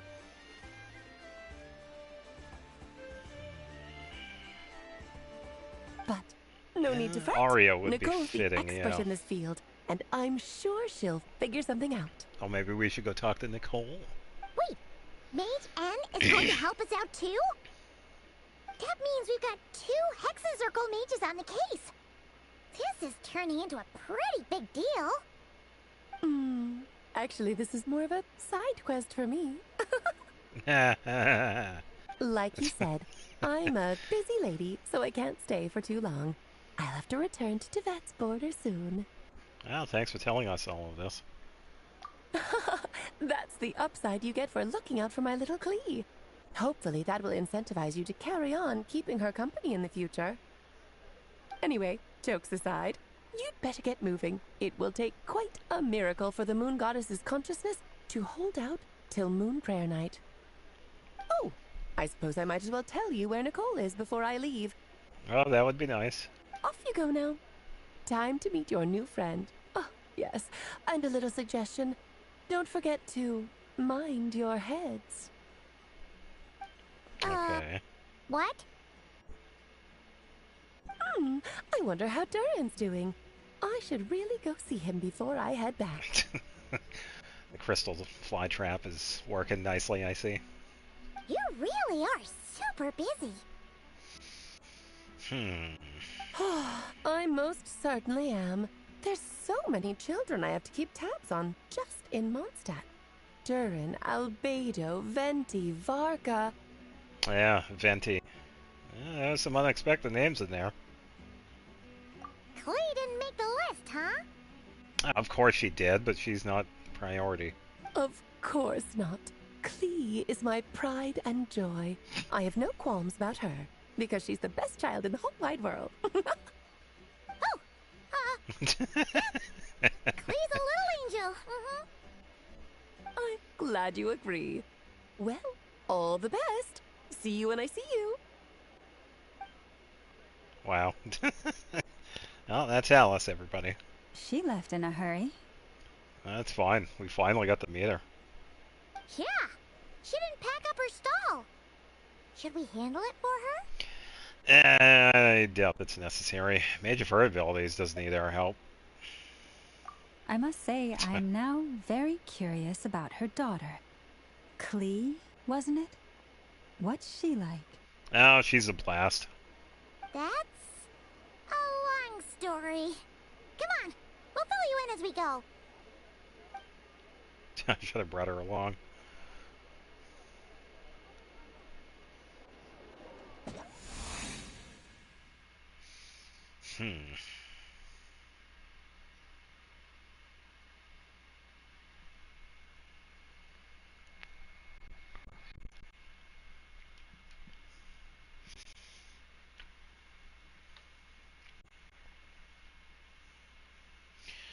Yeah, we got Alice out and about. We have Nicole out and about, so things are definitely happening.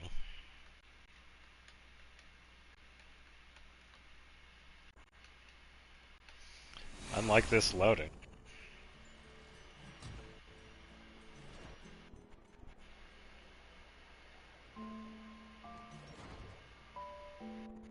What a lively place. I've never experienced Nasha Town like this before. I mean, I think this is the first time being here, isn't it? Or was she here before? Hey, you old geezer! Your hammer's rusted through! Who are you calling old geezer? You old geezer. Are they quarreling? I'm looking right at him! You've really gone downhill since giving your daughter free rein in the workshop. Can you even swing a hammer anymore? It shouldn't take you days just to fix a single chair! You might as well use that hammer to massage my back for all the good it's doing.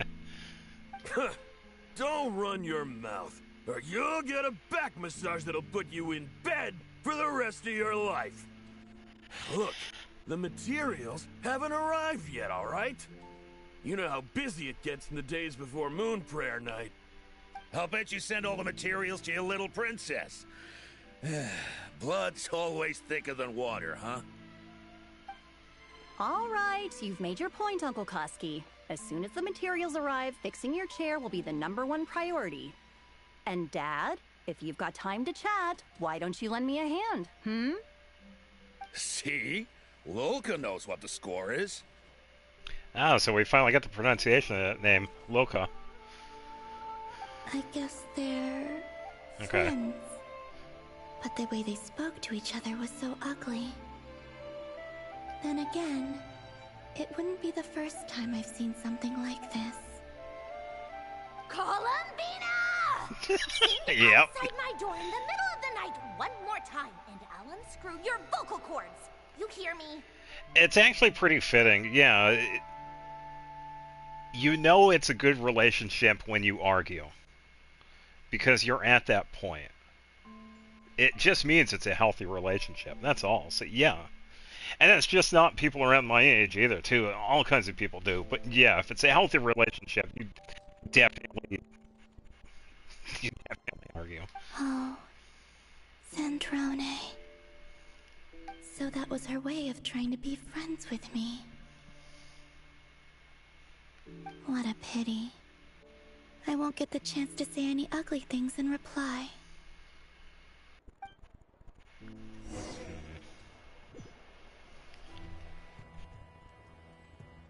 Yeah, time to float around Nasha Town.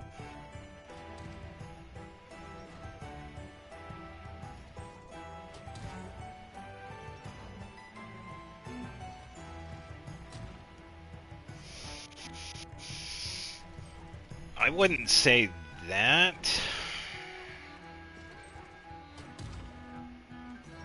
It's just one of the aspects of a close relationship, that's all. Yeah, I didn't see any prompts with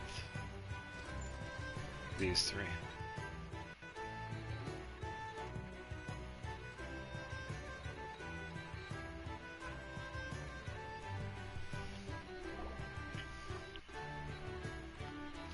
Hey, have you decided what to give her for Moon Prayer Night?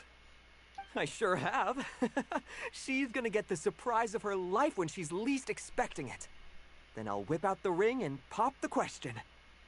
Zach? Is that you, Zach? The surprise of her life. What a fun turn of phrase. Cool, I get the picture. You can spare me the gushy details. Ooh, looks like we have a customer. Hello there, ma'am. Would you like some Moon Prayer Night candy? Huh? Is he talking to me? Can he see me?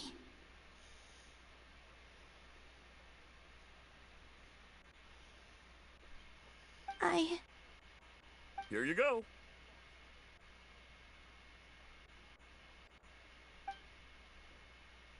Oh. Nope, somebody else.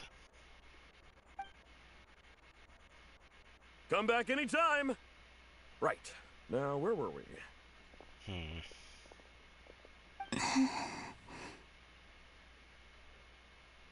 I don't know why, but I still held out hope.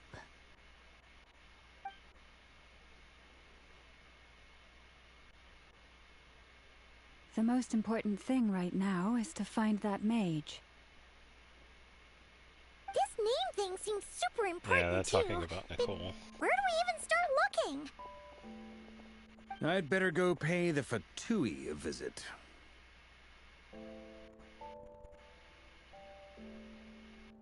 Somebody forgot their umbrella.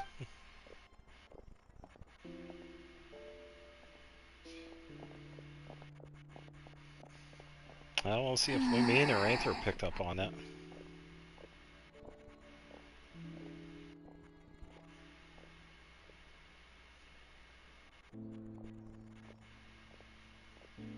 Columbina? Oh, she did.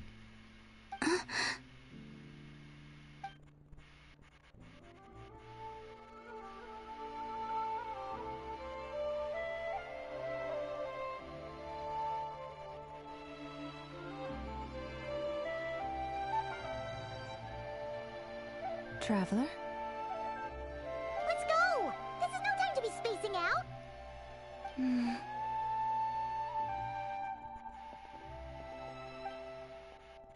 Yeah, she definitely picked up on her presence.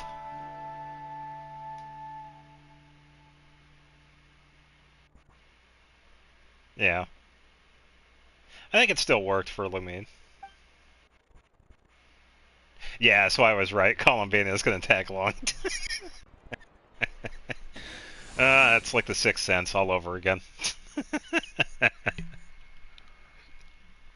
Hilarious. I called that one. Where were we? Where were you? I was with you all this time.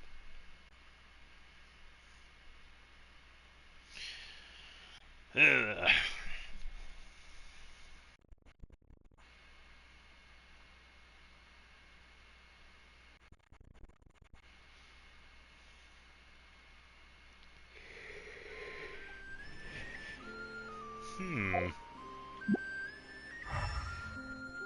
It'd be funny if we actually picked her up with the elemental sight. Talk to her octopus.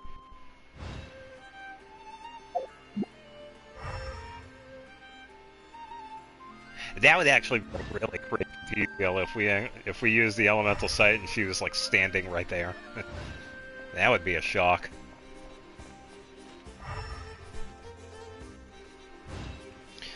Alright, let's go say hi to Nicole.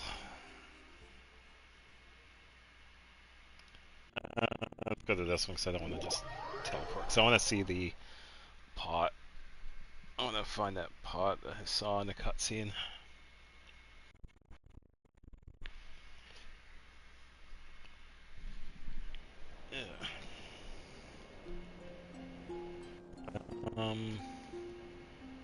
Yeah, down this way.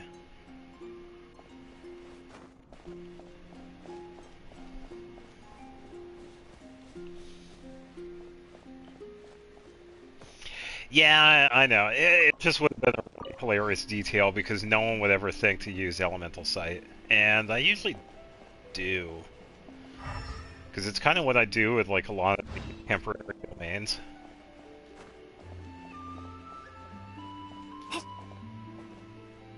But yeah, if we look very closely at this, and actually it looks pretty close to the symbol of the Ankh. A little bit.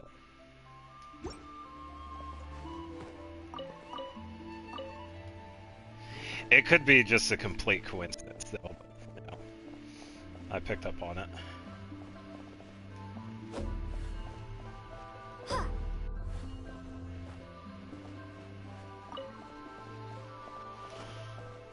Alright, let's go say hi to... What's your face?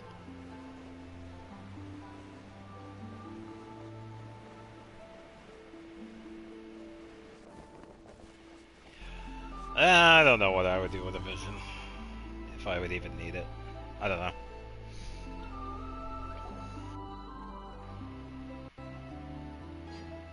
Where are they going? They mentioned a mage and... a name? Oh, it's also from a Finnish mythology. Okay. Yeah, maybe.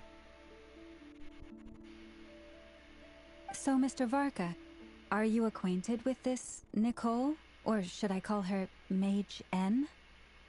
Ah, not really. We've never met, though she has come up in conversation.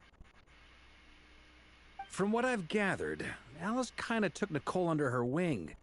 Taught her how to speak in a more ladylike fashion, that kind of thing. Huh. Hard to imagine Alice as an etiquette coach. Yeah. Alice is a larger-than-life personality, I'll give you that. Definitely. But then again, that's why she's able to draw such an eclectic mix of people into her inner circle. If I remember correctly, being an interesting person is actually one of her main entry requirements. So, if you ever wanted to join the Hexenzirkel, I'm sure you'd both be eligible to apply. Well, based on the theories, I think Paimon actually holds a higher one compared to Lumion and Aether, honestly. Hey! Don't go around making promises on Alice's behalf. I wouldn't dare. I'm just trying to paint a picture of the Hexenzirkel for you. Okay, sure. Anyway, since none of us have ever met Nicole... Oh, I'm sure she's just going to show up. You can't just go up to every woman in sight and ask, hey, are you Nicole? Yes, I am. I'm right here. Maybe something she's wearing will give it away? Like a windbloom pinned to her chest or something. Nah, just look for the white hat. Wait a minute. Alice never said Nicole was from Mondstadt. Oh, true. What about the tea set? I recall each mage has their own cup. That would be... this young lady, then? Yep. That's Nicole.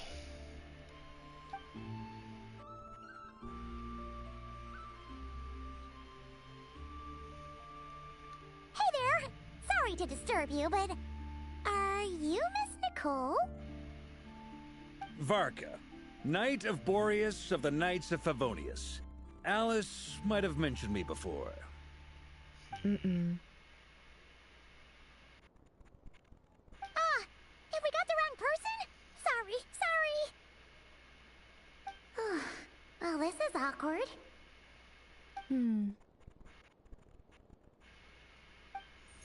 When I shook my head, I meant, no, Alice hasn't mentioned you before.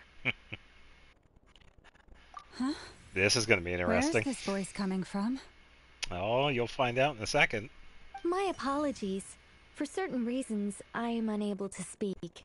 This is the only way I can communicate with you. It might take some getting used to, but I hope you can understand. Hey, it's fine. I'm more shocked by the fact that Alice never speaks about me. I mean, Okay. As for you two, we have crossed paths twice before. but it is nonetheless a pleasure to finally meet you. Oh, it's really you! Thanks for all your guidance in the past! You're quite welcome. This time, things are different. We have reached the unwritten pages of the story. You might say that we stand at the crossroads of fate. Now then, allow me to formally introduce myself. My name is... That's actually very possible because Nicole is mute. So that is actually a really good explanation as to why she does not speak. And this actually ties into something else.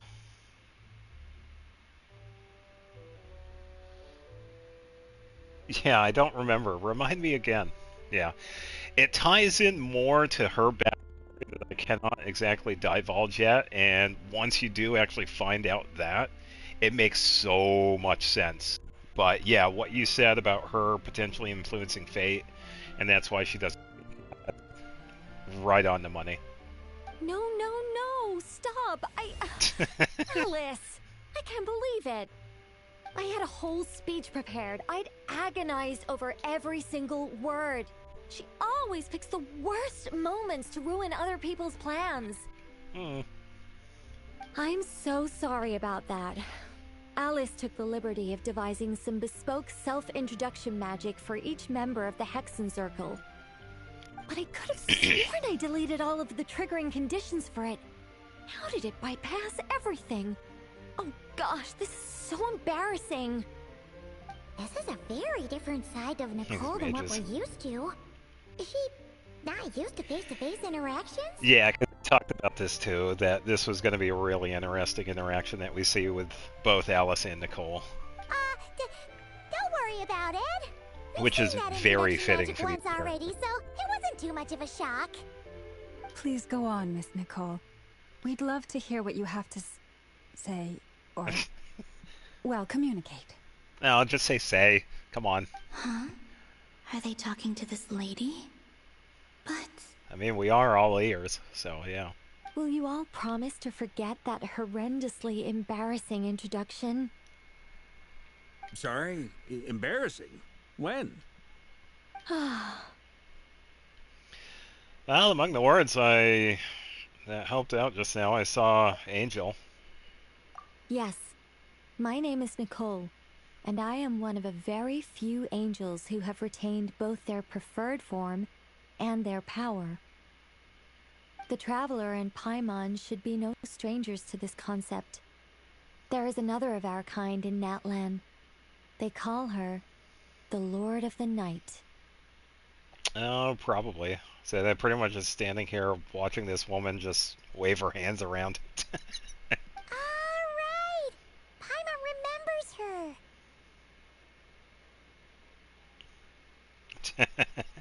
Yeah, but we've never seen her in person. Yes. Well, I have retained more of my power than she. Columbine is just hanging out. It's because I don't have a long-term duty to fulfill. To be more specific... no. We'll be here all day if I get into the specifics. Moving on. If I'm not mistaken, you are here because you wish to learn how one might reach the moon beyond the sky. How did you know? That's right. Is that something you can give us any guidance on? Yes, I do know a way. It began with the Hyperboreans, who lived after the War of Funerary Flame. Blank looks. Maybe I should start with the background of the war. Just give us a cutscene. Celia would follow even if she won't give pressure. Or maybe not. It shouldn't be an issue. I'll fill in the gaps for you when we have more time. Anyway, after that war ended, the three moons retreated to beyond the false sky. The Hyperboreans were humans I once aided. They accepted the civilization and creations bestowed upon them by the angels. But despite accepting many blessings of the angels, many among them still held on to their faith in the moons. they were reluctant to accept the new order. Yeah, and it's not a bad thing either. It's just part of her personality, which really works. Even after the War of Funerary Flame, they sought to contact the moon goddesses beyond the sky and receive their guidance. Why is she waving her arms like that? But all three had passed away by that point. This mage has a unique method of communicating. Is she talking about the moons? Yes, but they did not know. And so, still they prayed for the moon goddess's mercy. After building titanic structures that consumed vast amounts of Kuvaki, at last they glimpsed the moons and heard their voices. But of course, they were gravely disappointed, for it was then that they realized the three moon goddesses were dead. Oh, that's such a sad story. It is. Humanity was in a very sorry state at that time. The angels who had once aided them were gone, and the War of Funerary Flames had left them homeless and destitute. Just a second, I gotta ask. How relevant is all this history to the task at hand? Well, I mean, it's...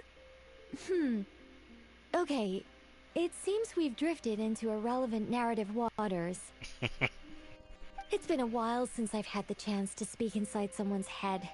As soon as I got started, I lost control, and the words just flowed out like a waterfall. What I'm trying to say is... Right, yes, that's it. The relevant part is the ritual created by the Hyperboreans. Okay. The fact that they bypassed the false sky and saw the true moons implies that they successfully built a connection between Teyvat and the outside world.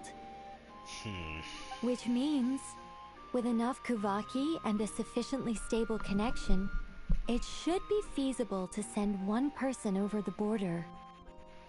Okay, so they built some kind of portal? Oh, yes. A portal. Yes.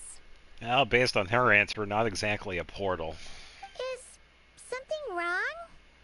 You sound disappointed. I just didn't expect you to summarize it so well.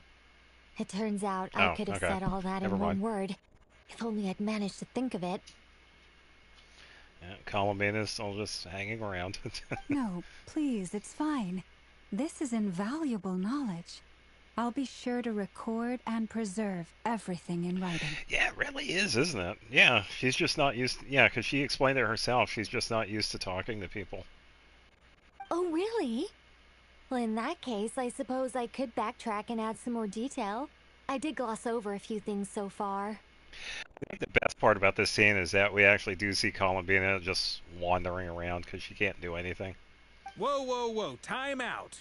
Let's summarize what we've got first. The Hyperboreans were the last ones to use this method, right? So we somehow need to find whatever structure they built and make sure there's enough Kuvaki to power it up.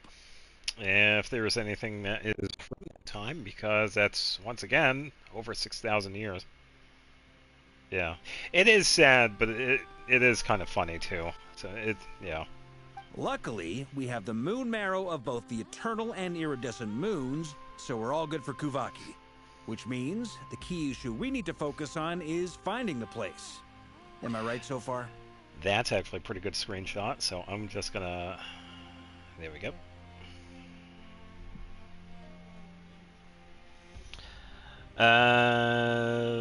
Oh, that is true. Yeah, the one that's inside the mountain. Yeah, that one is also pretty old. Yes. Although, I expect the structure is long gone by now. Yeah, and I believe the one that was in the volcano, that one was more preserved compared to anything that was on the surface. That said, what if we could take advantage of the phantoms to travel back to a time when it still existed? Well, travel back isn't quite accurate. It's more like we'd be creating a handshake between 2 points in space-time. We wouldn't even have to pick a time when it still existed. It could just be a time when it still appeared in phantom form via projection, or we could project our own phantoms, fold them together, and...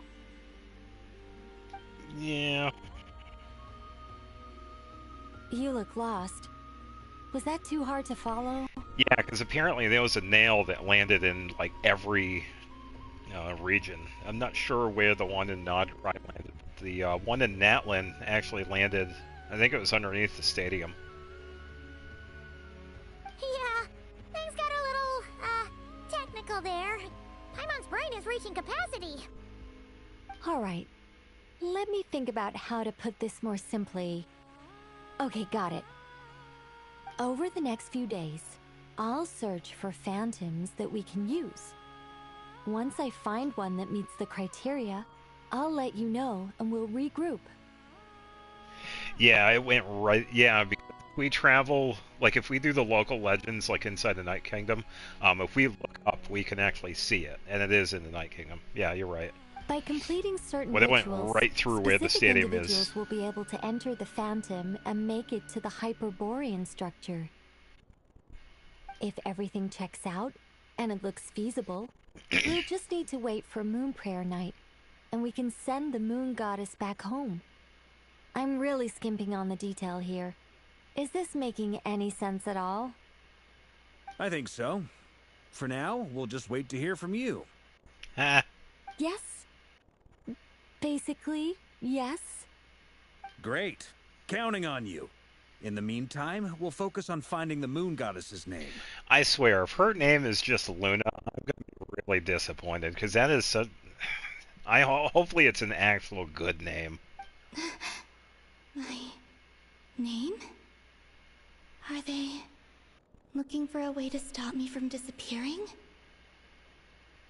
Excuse me, Miss... Go on, Miss Nicole. This conversation was a little all over the place. I didn't catch your name. I am Lauma, of the Frost Moon Scions. Ah, I did wonder. I noticed that you listened very intently when I spoke about Hyperborea and the moon's history. Yeah, we'll see. I'm sure I'll be surprised, but I really hope it's not. If you'd be interested, I'd love to visit you this evening and go through it again in greater detail. Also, if you were serious about making a record, it would be too risky to simply write down the raw details as is. I would suggest some tweaks. Maybe rewrite the stories as fairy tales or fables, perhaps even prayers. Anyway, we can cross that bridge Her when we design come to isn't it. too bad. So, see you later then? Oh, and no need to prepare anything. Just a cup of tea will do. See ya! She seems friendly. It's just... Not very social. It's so nice to find someone who's actually willing to listen.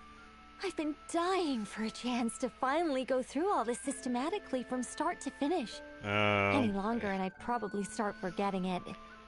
It's almost like talking to Sit Lolly again. Now Paimon gets why Alice told us to mind our heads. Yep. Ha ha ha ha! What did I tell you? A lot of quirky people in Alice's orbit. Colomina looks really, really bored. Now then, the next order of business is, where do we start looking for the Moon Goddess's name? The Fatui? Maybe the rest of what Nicole has to say might give us some clues. Once I've heard her out, I'll summarize the salient points and share them with you all. I'm also inclined to review our other documents. Yes, our faith was first established by our Hyperborean ancestors, but many of the more factually accurate records are from after Kuthar's birth. I have a hunch that the Fatui might know something too. I called it. Sounds like we're gonna follow Columbina's journey through Duvat, huh? In that case, we'll start by heading to the Frost Moon Enclave. Sounds like a plan. Take this with you. Yeah, I have I'll no see idea. about getting in touch with the Fatui. It'll probably just be Arlecchino and Sandroni again. They're the only ones who would want to help. Thank you, Mr. Varka. Don't mention it. Honestly, I'm more comfortable dealing with the Fatui than prying into the details of a young lady's childhood.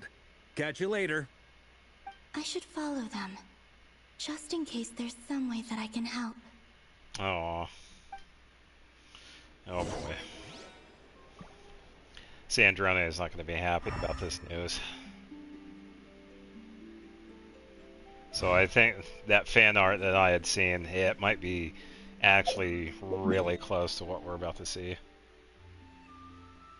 An hour of Varka's like, oh, I'm sure someone has posted, oh, an hour of Varka laughing with an intermittent metal pipe every 5 minutes or something like that.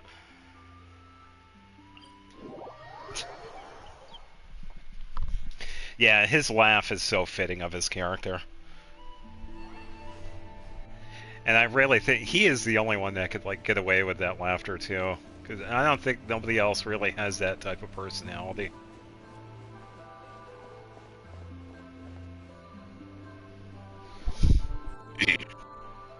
A while ago, I took the time to organize all documents in our possession that pertain to Kutar. What you see here is the material I consider reliable. Doesn't match, and I can't see what it is. Yeah, that's fine. Yeah, it was just Sandrone sitting down. We didn't see her face because she was like, her face was against her legs. She was in the sitting position. Columbina was translucent sitting next to her.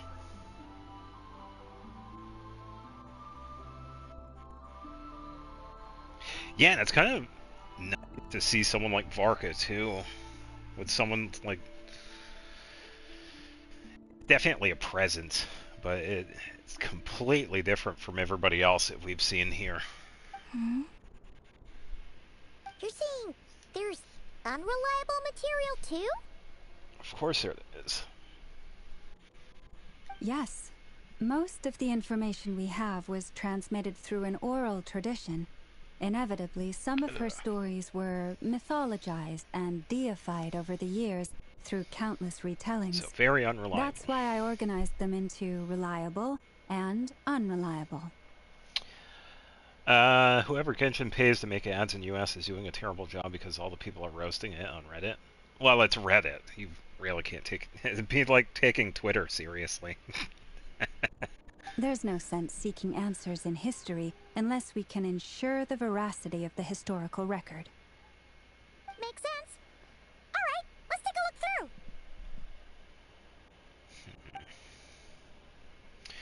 through. Clear and concise would be one way to describe the writing style of these historical records. I could just as easily describe them as terse and dry. And since Lemma already knows the material like the back of her hand, the quest to find any new information in these tasks is tough going. Rarely ever see people roasting ads in specific way.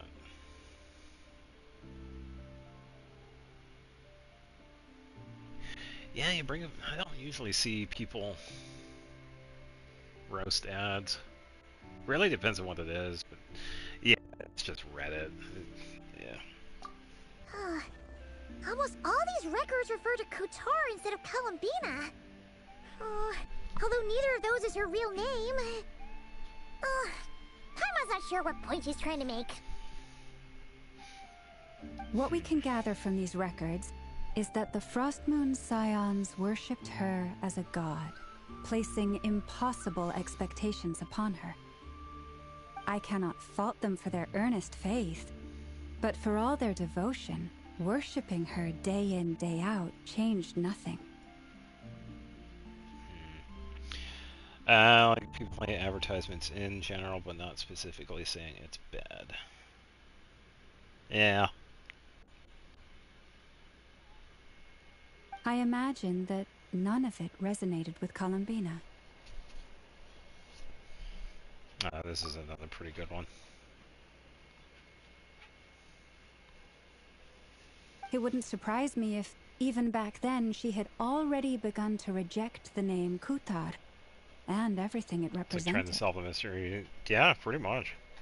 Llama speaks the truth. When I heard them call upon Kutar with hope and expectation in their voices, they may as well have been calling upon somebody else.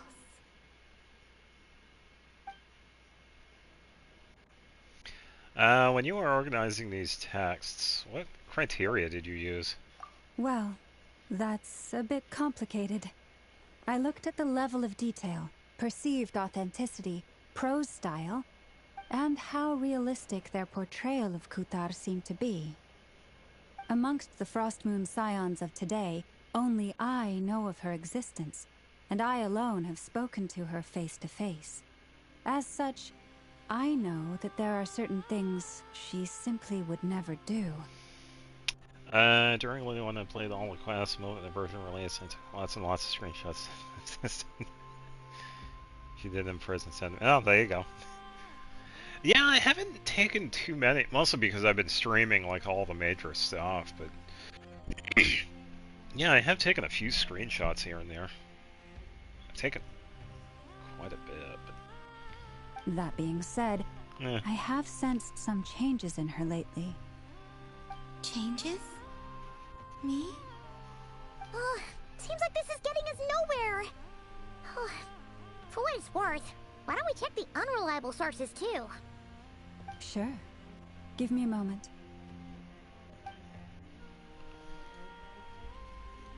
She's now sitting on the wall. Exerting but a fraction of her divine might, Kutar sheared a great mass from the snow-capped mountain and cast it into the sea. I think I got it at least a couple upon of whose Syndrome, surface maybe. shone the mirror image of the moon. Thus was formed the island of Hisi.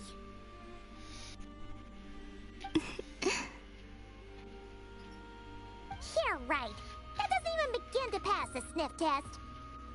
The 3 moons are not but lies through and through. Only one moon has ever shone for us, and Kutar is her name. Yeah, subjectivity is strong in this. Yeah, we have heard something like this before in that one. The vast majority of ancient texts are filled with fanciful tales like these. I trust you understand my criteria a little better now. Yep. Kutar did not speak, merely gazing into the distance in silence. And where her gaze landed, this was her prophecy. Clearly, whoever wrote this text never even met Kutar. Otherwise, they'd know that her eyes are always closed. What about you, Traveler? What are you reading? Seems like a collection of anecdotes. Come on, let Paimon see. Is that the new anime for next year? Reincarnated as a tsundere marionette, I got married to the moon goddess and saved the world from the evil abyss. Okay. That's the anime Hoyoverse should be working on. Just saying. The child wished to build a wooden nest with which to shield a fledgling bird from the cold. But being so young and lacking in strength, the child could not snap the branches from the trees. Kutar was passing by. Upon seeing the child, she summoned forth the Kuhenki, who built a beautiful nest for the child. Now that does, it sounds like something she would do. Right. I remember that. Yeah, it does sound like something she would do. Not knowing the meaning of Kutar's divine intervention, the child dared not to respond, and thus ran home to call their parents. But Kutar was gone. Yeah, that's fair. The Moon Chanter declared the event a miracle and took the nest as a relic, placing it on high for all to see. The child was named as one favored by the goddess and was greatly respected amongst the people. Yet, no further miracles were bestowed, and this matter was forgotten in but a few years. Yeah, because it wasn't a miracle. Huh. Any thoughts after reading that? If it's true, it gives off a somewhat lonesome feeling. Yeah. Palomina probably just wanted to join the kid in making nests. Okay, this is a pretty good one, too. She's just standing there looking at the nest. Ah. I'd originally considered this a fabrication, because Kutar did not perform any similar actions in subsequent records. She totally would.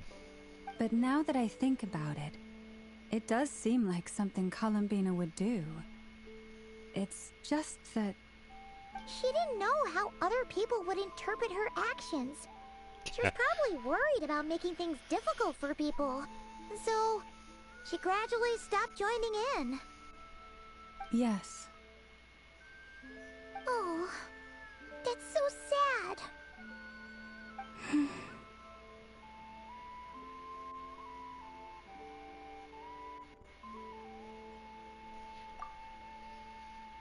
That one's also another decent one.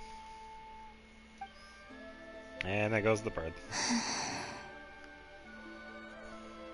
And now, I can make no such gestures of warmth, even if I want to.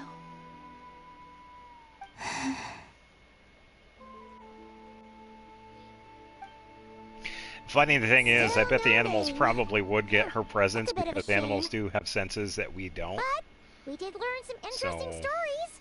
That's gotta count for something. Barca said he was gonna set up a meeting with Arlecchino and Sandrone, right? Let's go back to Nasha Town and see how he's doing. Yeah, I definitely got the feelings turned all the way up to 11 with some of these, yeah. Alright. I think it's time for another bathroom break, because this is what I get for drinking water. So I will be back in a moment.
Literally a manga where the guy gets reincarnated as his crush's dog. I know of that one. I've never seen it.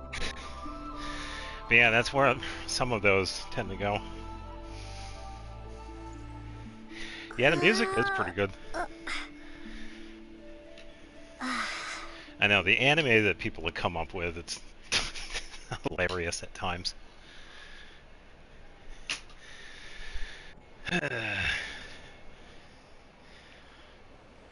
Alright. Seeing... It'd be funny if we did see her standing on the wall. Thank you.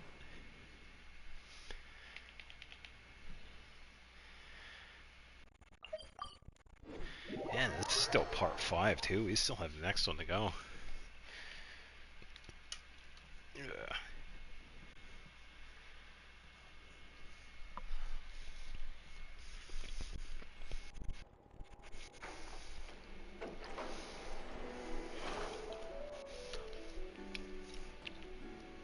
I'm my own elevator.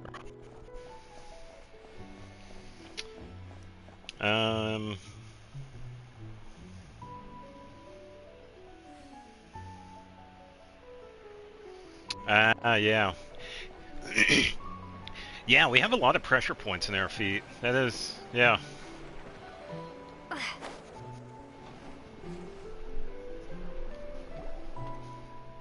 They have been tied to like a lot of different things. There's Varka. Oh, and it's Durin and Albedo too. Talk about coincidences. We meet again. Yeah, this is pretty much the same place we bumped into each other last time.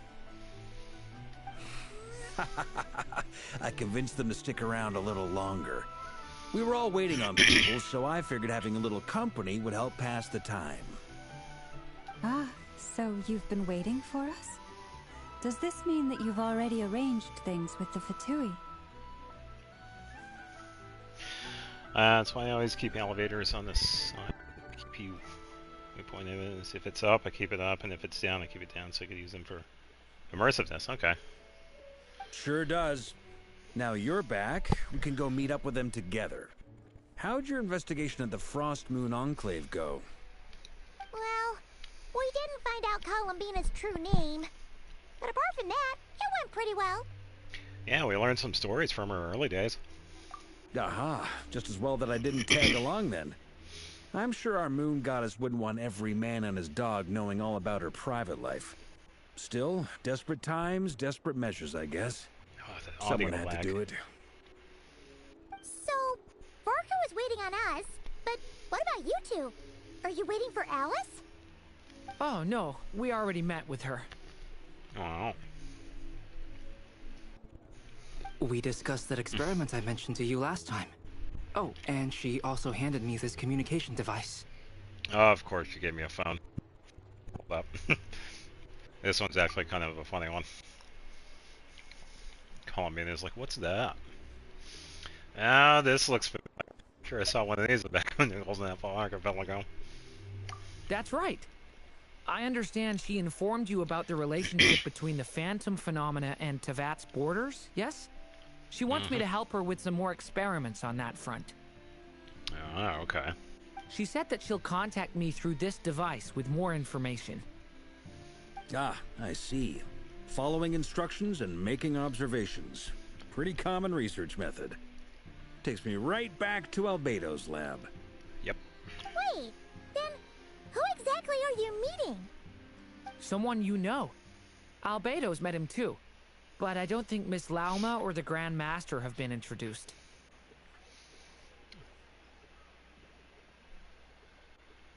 Okay. Introductions are overrated. Especially in cases like this. Scaramouche. Well. It's you! What is up with this audio lag? So? It's not like the academia has prohibitions against going abroad. Also, I applied for leave. Uh-huh. I've been writing to Hat Guy since obtaining a human form. I've Guy. already brought him up to speed on everything that's been going on in Nodcry. Hat Guy? Nope.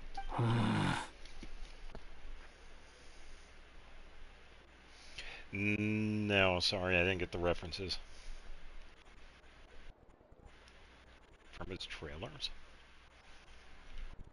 No, I guess I completely missed that reference.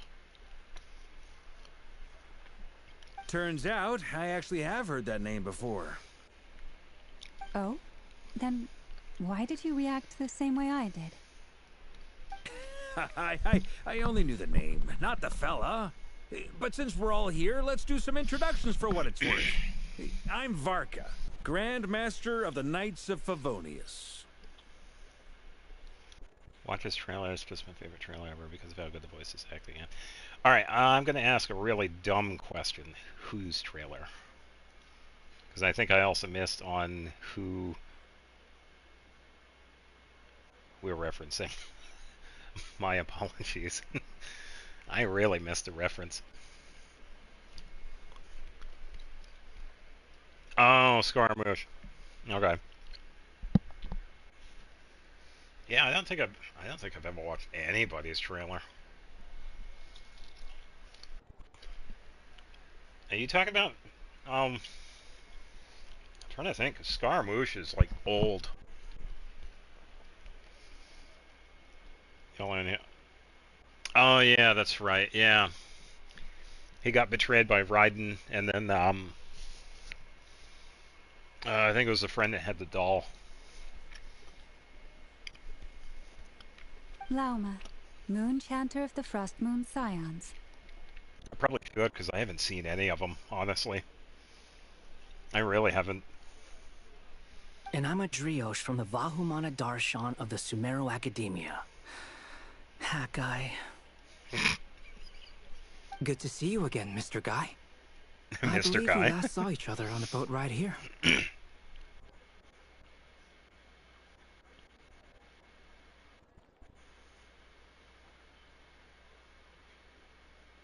Oh, okay.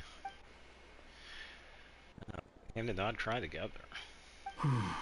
Mind you, the only reason I came here is because there's someone I want to look into. Oh, I think we know where this is going. We know why he's here. Who's that? Oh, is he going to say who it is? The Doctor. Yeah, okay. Also known as Dottore. Second of the Fatui Harbingers. Yeah. And I thought, hey, me too. From the tone of your voice, it sounds like there's bad blood between you. Oh, you have no idea. I was reviewing our archives and noticed that a lot of information about him was missing. It left a bad taste in my mouth. That's all there is to it. Dottore, or Zondique, as he was then known, once studied at the Academia, but he got kicked out before he could graduate. Yeah, a lot of Skara's fandom hates him because of how he acts versus his past. They just don't understand the reason why he acts the way he does is because of his past trauma. They just don't look past the, oh, look at me, I'm a dickhead to everybody, pretty much. Yeah. A lot of people do hate Skara, and they're just too full of themselves to look beyond why he acts the way he does. Yeah, that's why. Zondique. I've heard that name before. Back in the ruins when the Ibis King mentioned that student. That was the Doctor?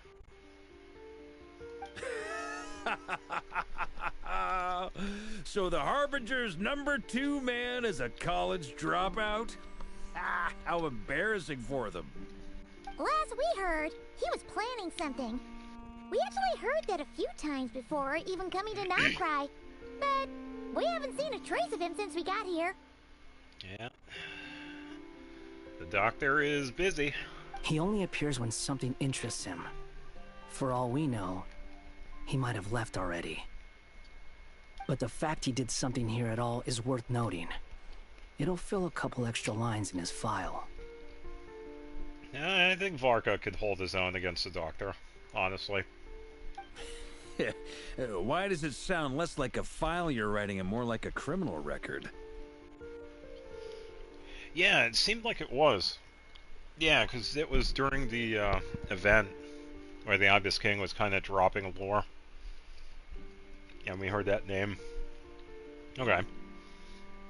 Anyway, we were just about to meet 2 of the other Harbingers. Want to come along? You might learn a thing or two about him there. Maybe. Sure. Even though they're Harbingers, well, they're old acquaintances of ours, so, you know, when you talk to them, try to be... I got it.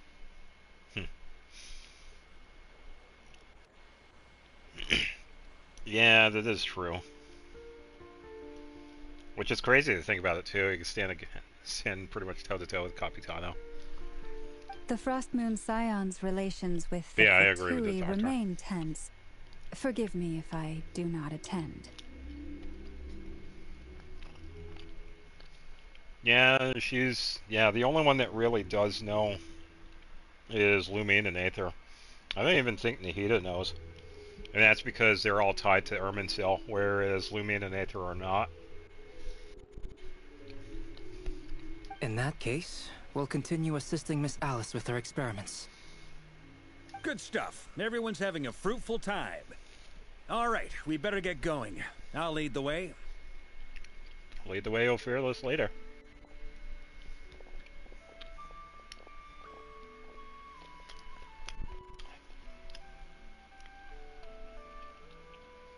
Oh yeah, Nicole would also be another exception. Yeah, good point. Hey, Skara. Hmm? Are you here for revenge?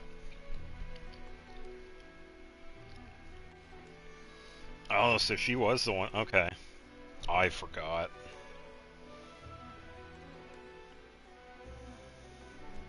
Yeah, I completely forgot about that. That's obviously part of it. But I'm not the only one who has a score to settle with him. Neither you, nor Lesser Lord Kusanali, nor I want to see him meddling with things again. Yeah, fair enough. One other thing. When we return, let's talk about Columbino. What's the hurry?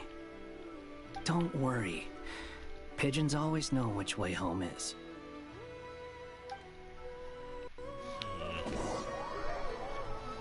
After the conversation ends, the group split into two teams, led by Buckeye. Make it safely.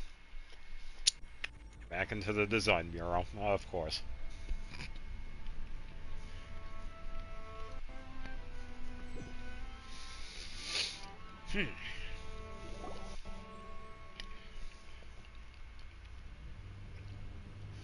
Pigeon is actually You made it. Animal and Wanderer's Who Trail. is this?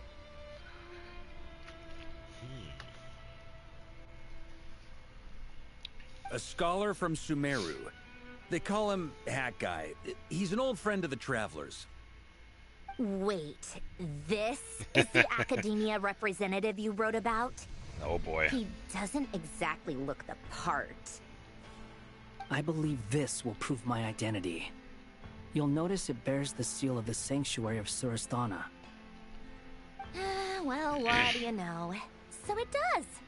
All right then. My mistake.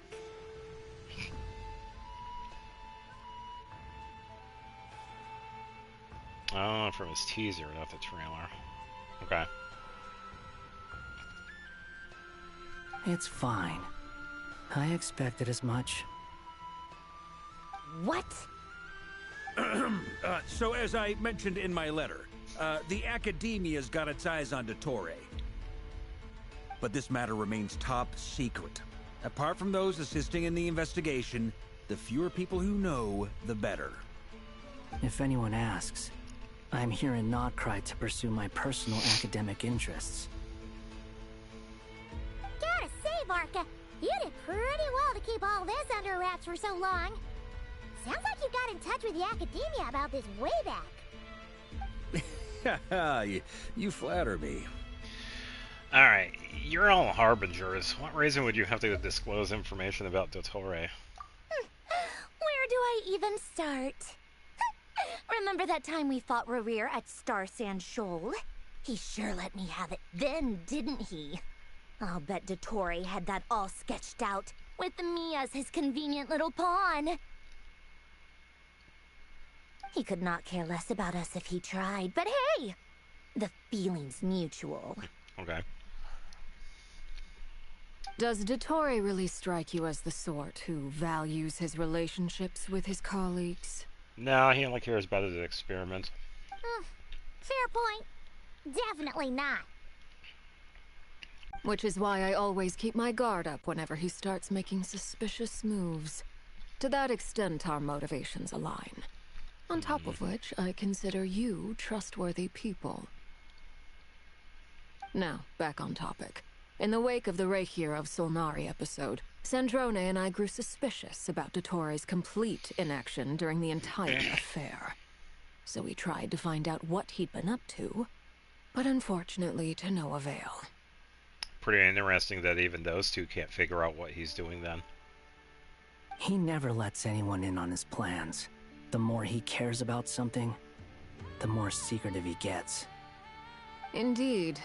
Perhaps he believes that by keeping a low profile, he can avoid trouble. But that trick isn't going to work on his colleagues. Yeah, I mean, he's been researching the ancient moon's remnants. And he's been trying to get his paws on the moon marrows. Only an idiot would believe he doesn't have something more planned. Foreshadowing. With this in mind, I returned to Snezhnaya and relayed my thoughts to Her Majesty the Tsaritsa, entreating her to have him recalled. Oh. That's pretty direct.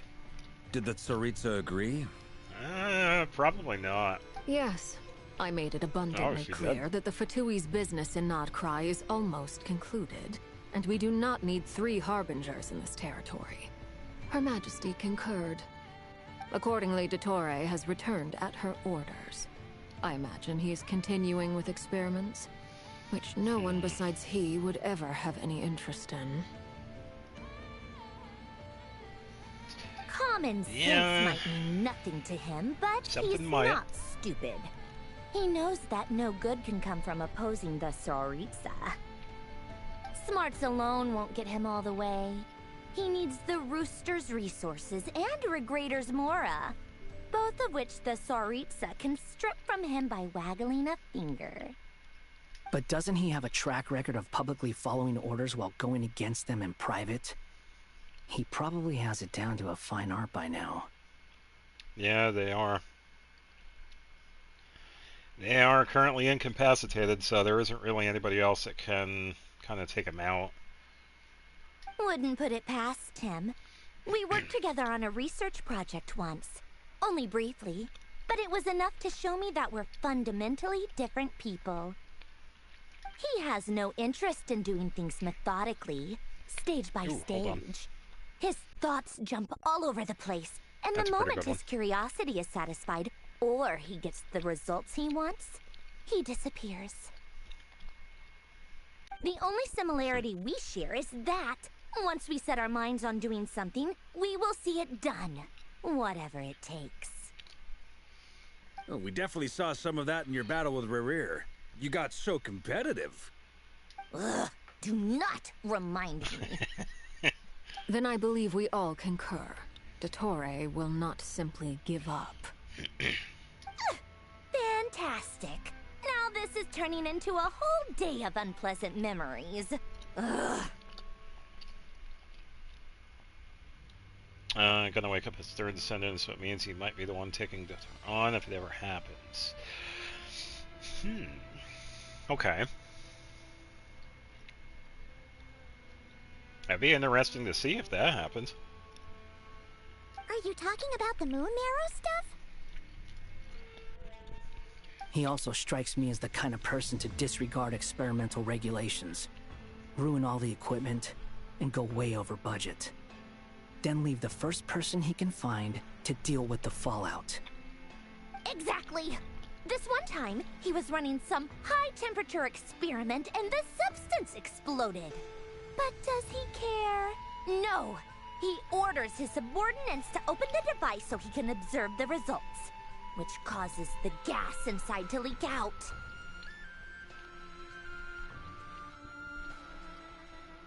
Oh yeah, Project Stuzo.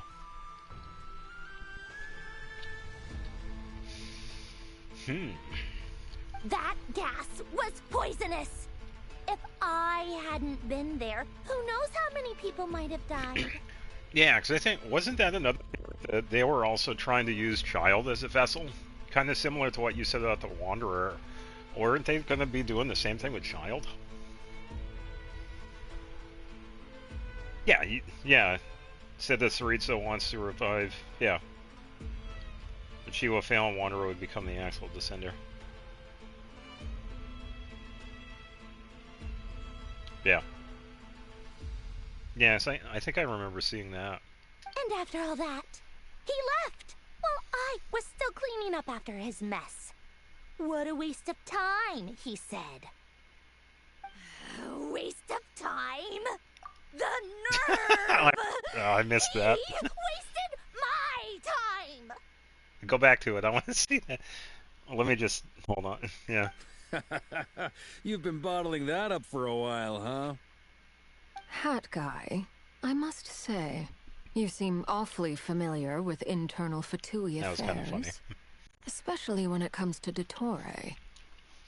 Yeah, Sandrone is a really good character. Yeah, I'm glad somebody is picking up on what Wanderer knows. When, if you think about it, he probably shouldn't know what he knows. No, not here. I wanted to take a screenshot of that, because I didn't expect that. Thank you, Lady Harbingers, for providing such valuable information. I have no other questions for now, so I'll be on my way. Yeah, for heads while I multiply it by 10. Yeah. Wait, what? You're just gonna leave? He does look quite a bit. You're welcome to join if you want.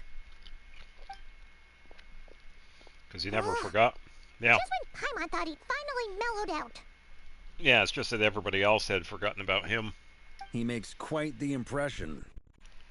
I'll say. I've met tons of headstrong people, but not many of them would join me in bad-mouthing Dottore. Anyway, back to the main agenda. Barca, you said that Columbina has gone missing? Or rather, disappeared. Yeah. We're working on building a connection between her and this world. The simplest method is to find out her real name. I've actually asked her that question before, but she said she didn't know. Considering our relationship, I doubt she was lying to me.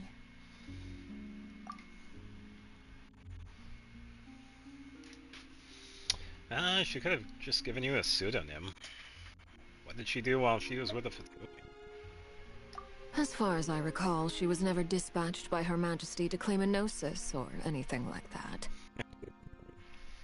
The Tsaritsa's plans had long contained a place specifically for her. Yeah, because of her powers. I always thought that was weird. What could she do that the rest of us couldn't? Shake the very foundations of the world itself. Knowing what we do now, it's probably something related to Kavaki, right? More than likely. When she first arrived, Columbina would often go to Her Majesty and ask when she could start the task assigned to her. Cat ears. I don't think I've ever seen any cat ears in Arlecchino. But Her Majesty always gave the same reply. The time has not yet come. So she spent her days in Snezhnaya doing basically nothing. Columbina's bored again. The Tsaritsa has summoned a beautiful blind maiden to be a harbinger, giving her the third seat by virtue only of her enchanting voice. Oh, she's not blind.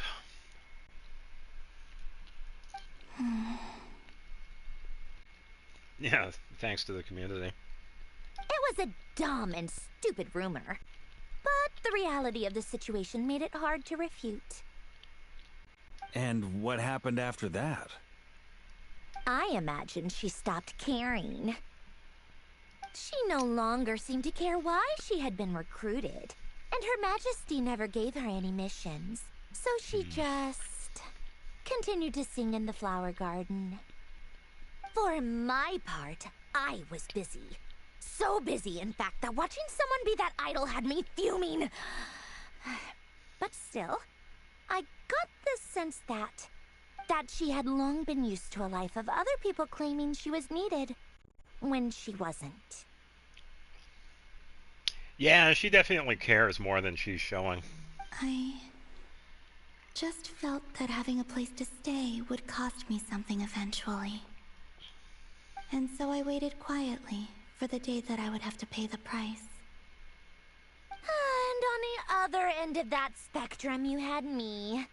Someone once told me that I had the lousiest work and the toughest luck. That's a good way of putting it. I forget who said it, but those words have always stuck with me. Well, sounds like something Wanderer would say. No wonder. But you've done your job exceptionally well all this time. Because at heart, you are a conscientious person. Thanks for telling us all this. What is it? Something come to mind? That's nothing. I'm just even more eager to learn her name now. I want to shout it to her from the rooftops. That makes sense. Nothing screams you are needed like your name shouted from across the town. Well, good luck with it. But if you ask me, Columbina is still the most shoutable name. I'm just so used to it now After all the arguments we've had, I can't be bothered trying to remember another name for her. Almost like she doesn't want to forget. Nor I. Sandrone. Avicino. You'd be sent to a mental hospital. Huh! It's a Sealy! Does that mean Nicole has news for us? Ladies, I thank you for your hospitality. If the chance ever comes up, I definitely owe you both a drink sometime. I'm sure it will. You can make your own way out. Heck, you've been here enough times, you probably know your way around better than I do. Yeah, take care, everyone. I'll be in touch if the situation changes. Okay, time to do what adventurers do best. Follow that Sealy! I also noticed the local legend is just hanging out in the center. Oh, Durin. Oh. Okay.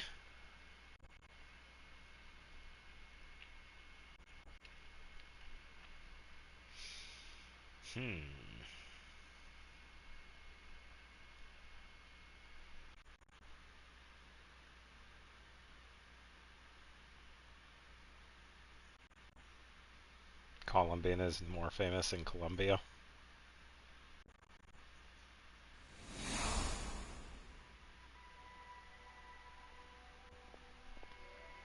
Here you are. Sad and wholesome. Okay.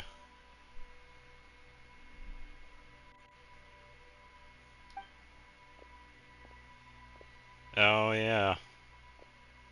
Oh, that guy.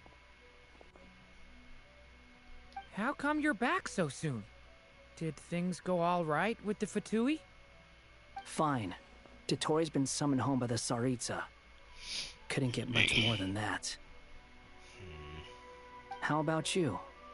Any progress with the investigation? Based on what I can see from the building right now, it looks very reminiscent to Hyperborea structures that we've seen. Enconomia, a couple of the other ones in Nodcry. Unfortunately not. We've tried everything. Different phantoms, different locations, different points in history. But the results were the same each time. Abyssal monsters roaming the land. People crying out in despair. Yeah, Dragonspawn too. With no hope of being rescued. Every time I see it, I can't help but think, is this what it was like in Mondstadt when Dragonspine Durin attacked? Actually, yes, it was. And if I fail in the task I've been given, will I create yet another tragedy? That's just meaningless speculation. When we encountered similar phenomena previously, I tried to interfere with those illusions, using sounds and lights to guide them. However, we could not change their fates. At most, we were able to extend their existences. The events of the past are like fate that has been written into Irminsul. There isn't a living thing in Teyvat that can escape its past. Yeah, the music was going a little too hard for this. But Miss Alice instructed us to try to find ways to change the outcome that these phantoms face. It's an impossible task. Can't you just refuse? Since she asked us to do this, I feel like it can't truly be impossible. Or if it is, well, mages can make the impossible possible. I could not have been born as Durin otherwise. But you also said that your past 39 attempts were fruitless. That's true. But you're still going. Yes. After this many futile attempts, surely you realize that you're not doing this because you still believe what some mage told you. It's because you want her hypothesis to come true. It's something you wish for deep inside. So, think for yourself about what you want to do. As long as you don't believe it's futile, it isn't. Yeah, pretty much. Scaramouche has definitely mellowed out over the years. Previous experience indicates that we cannot touch the phantoms. which limits the effectiveness of our interventions. If we want to clear this hurdle, we need to break this rule somehow. Same thought here. Following the same rules means repeating the same failures. Reducing ourselves to mere playthings of fate. So you mean we need to figure out a way to make contact with them despite knowing that we can't? Yes, and I suspect that's something only you are capable of.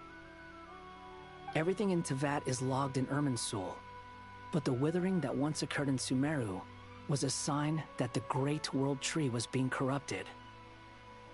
This corruption allowed things that should not have existed in Tevat to appear. This is tantamount to rewriting reality to an extent. You're saying abyssal power might be able to affect those phantoms? Yes, that's what they're saying. No one's ever tried it before. If you're gonna try it, it'll take courage. And you have to be confident that you can control it. Yeah, so we're pretty much going to control Durin right here then. Is anyone there? Has anyone seen my daughter? Yeah, it isn't from Tevat. She's missing. I have to find her. I hear someone inside. Spargana? Are you in there? Ah! If I can use my abyssal powers to warn him that there is danger here, maybe it'll change his decision. Maybe he'll stay away. Yes. The important thing is not the nature of the power, but rather how you use it. To intimidate and obstruct. Sounds about right for the Abyss. Let me try. I should be able to influence that thing. Alright, here we go. Character trial. Have you seen a little girl? First things first, let's see what we have access to. Level 90, 2000, 105, 66, 199, 41, 6. Signature weapon, Althame Artis. Ooh, that is a pretty decent one. Try failing in this puzzle too. Of course they gave you no bliss. Come on, dude.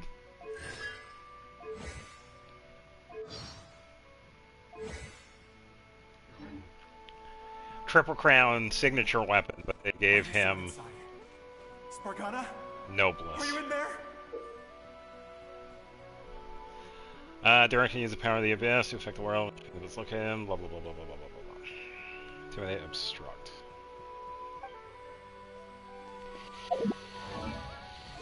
Yeah, I suppose. It does boost the burst damage.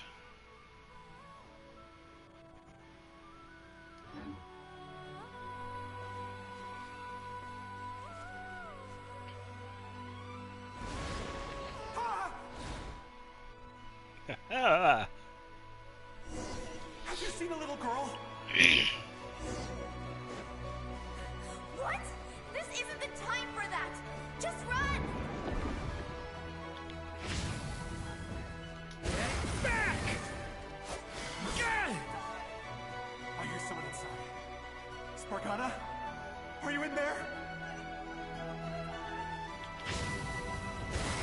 What is this? Looks dangerous. I should get out of here. I think I missed it. Oh, that's crazy. She wasn't even where he was going. He really left. Huh, we did Oh, it. unless I did get it. Don't celebrate too soon. Follow him. See what he does next.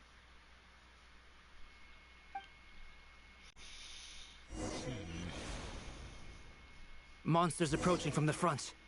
You need to stop them and create an opportunity for him to hide. Yeah, that makes sense. Oh, thank you, camera controls. Alright, so he pretty much runs up and gets taken out.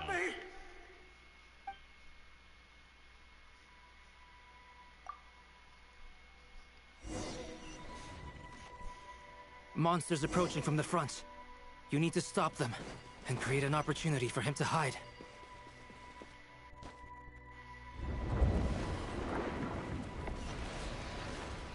Oh, for some reason. Alright, canceled that out. I might see this a couple of times. Monsters approaching from the front. Monsters approaching from the front. You need to stop them and create an opportunity for him to hide. Okay, there we go. No, there's monsters ahead.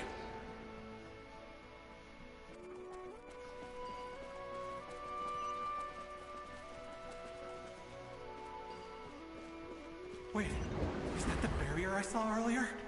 Why is it appearing now? It's as if someone's controlling it.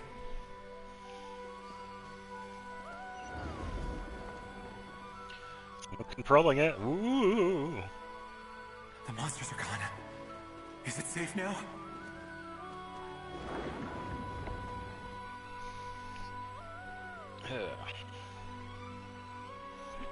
Hooray. The barrier's gone too. How odd. Anyway, I guess I'll keep going. Quickly, let's keep up.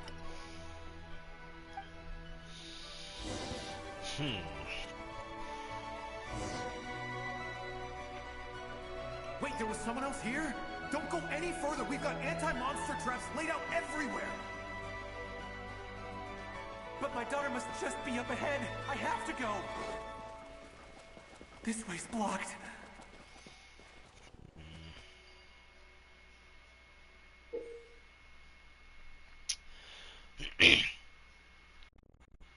Can also cause damage to human phantoms. Okay, so I do have to be careful. We might be able to use the explosives over there, but we need to take care not to hurt him.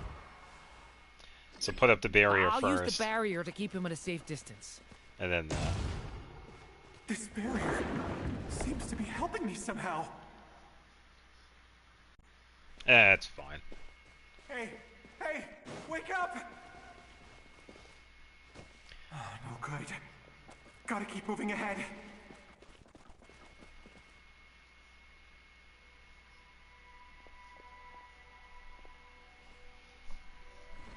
So many monsters! There's still a chance, Durin. Use the traps. Ocean.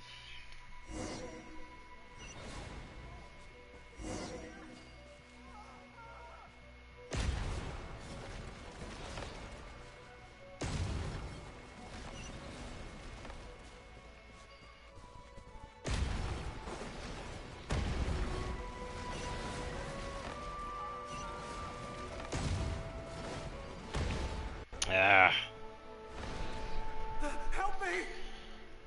Okay, that third one went pretty quick.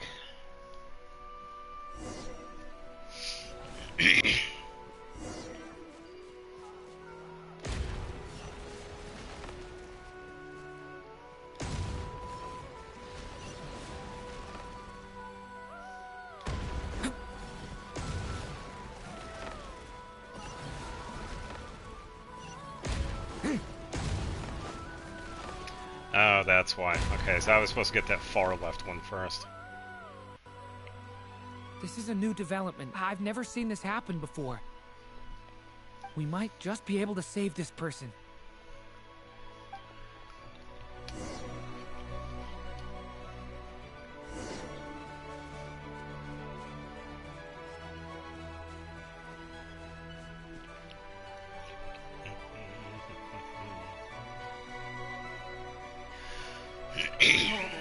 Yeah, it's definitely all right so My far. daughter? I'm calling it skeleton. She's carrying a large Non-intentional. Sensitivity's fault. Yeah, it could have been. Get out while you still can, you fool. You won't find any survivors here. I think sometimes it's easier for me to do it because I can pick up on things, but yeah, sometimes I just can't. But I can't just leave her here. She must be so scared right now. Sorry. Wish I could help, but I haven't seen her. You'll just have to keep looking. Okay, thank you. If I do find her, I'll get her to shelter and come back for you. Don't bother. I've got nowhere left to go.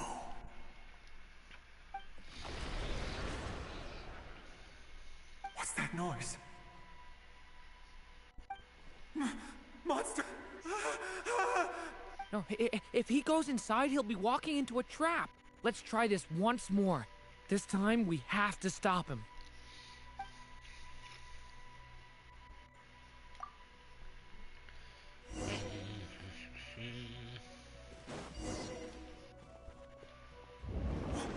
Why? How will I know where Spargana's gone like this? You know what? I'll trust this strange barrier. It's gotten me this far after all. Yeah, that is true. Yeah, different camera setups. I didn't see a pop-up, but I did see one with this. What? Hey, let us out! No, I don't think I will.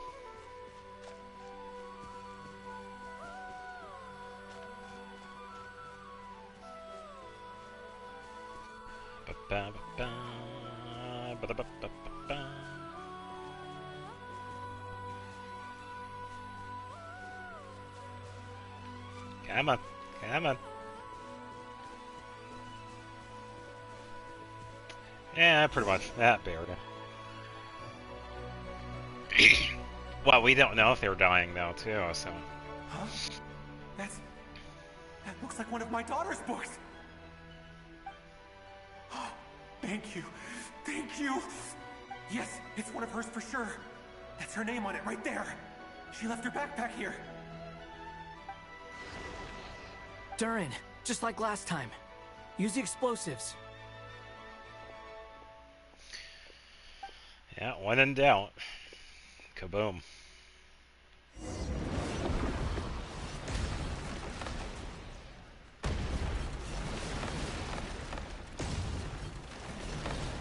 I almost missed it.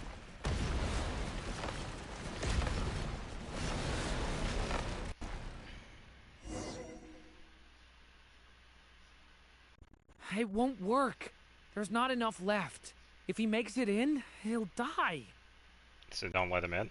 But then, this clue could be the key to him finding his daughter. It might not be the only one. Better he misses that clue than loses his life. I guess so.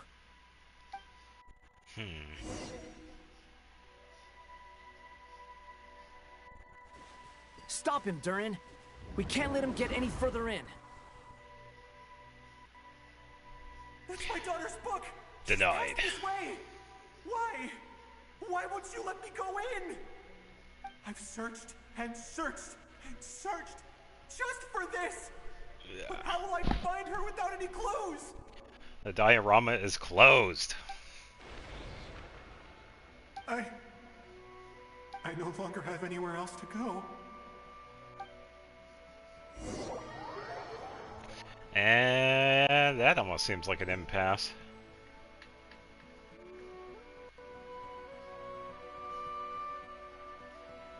Yeah. I'm sorry.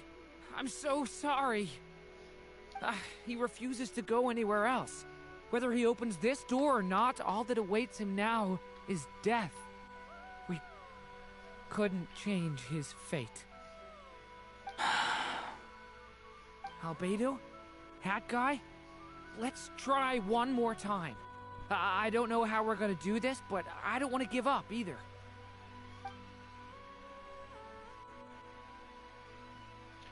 Just make it a cutscene, because I don't feel like doing it again. Why am I here? What's going on? All these scenes running through my head. Wait. Where are they from? Huh? What's going on? Oh, that's a change. His reactions have changed. How many times have I... What's happening to me? I... Huh? Wait. Who are you? Yeah, this is something else. You can see us now? I feel like I always could. but that I only just realized you were there. I'm sorry, I don't know how to describe what I'm feeling. But you were the ones guiding me using that marked barrier, right? I haven't done anything yet, but those monsters, those deaths, they feel like memories. Like things I really did experience. I won't find my daughter. In fact, I'll ultimately die trying to find her. Isn't that right? Well, no, it isn't. Yes, it is. Even so, we're trying to find a way out of this. Take all the nails and throw them back. You've not seen my daughter either, have you? It seems she really isn't here.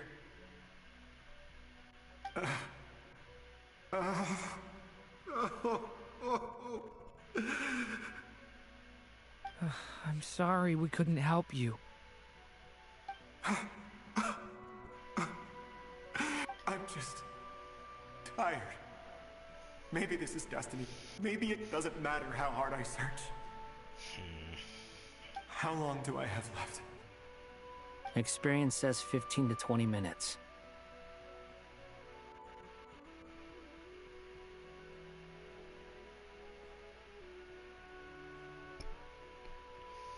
Yeah, that is true. A lot of people want revenge on him. 15 to 20. Thank you for all your help. Let's rest a while. You look exhausted too. Now's not the time for you to start pitying us. It's not pity. I'm just realizing that I've only got 10 or so minutes left.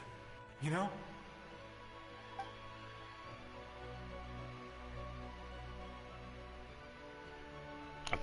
You say you're don't have a from cookout. Mondstadt, Come on. yes? A place with windmills, where people enjoy limitless freedom? And you're from Sumeru, where they've built an academy into a giant tree? Yes. It seems you've never heard of either place. Those names are unknown to me, I'm afraid. Yes. Have you heard of Hyperborea? Oh, they definitely are. Yeah. I have, but I heard that it was destroyed in the distant past. I see. That was where my ancestors once lived. What about Delphi Pytho? Was it later rebuilt? Delphi Pytho? I've never heard that name. Then what about Salvindaknir? Ooh. I have seen that name on stone tablets on Dragonspine.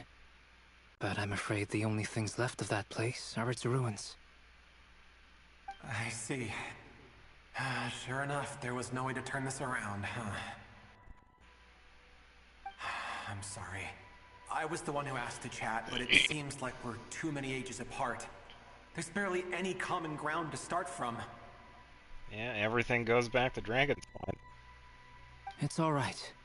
We did hear something new, at least. From how you speak of your lives, things must be going alright for you, I guess. This dude. They are. Mondstadt is a place of freedom and happiness.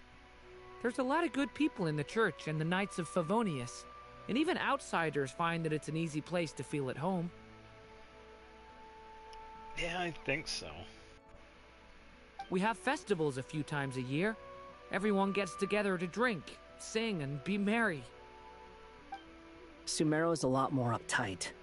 Not really the kind of place where you can relax. It's a nation fraught with problems wherever you look. But if all you want in life is to seek knowledge, I guess it's pretty much paradise. That's wonderful. In other words, after this all-devouring black tide passed, humanity did not merely avoid extinction, but rose to build prosperous civilizations anew. I mean, I can see you all right now. That must mean the future isn't a total mess, right? That's true. Okay. Well, time's almost up. Let's part ways, I think. Might be best if you don't waste too much time on me. The chances are slim, I know, but I'd like to spend these last few minutes looking for Spargana. If things work out, I'd love to tell her about what I've heard. May we meet again. Well, or not, most probably. In that case, may your wishes come true.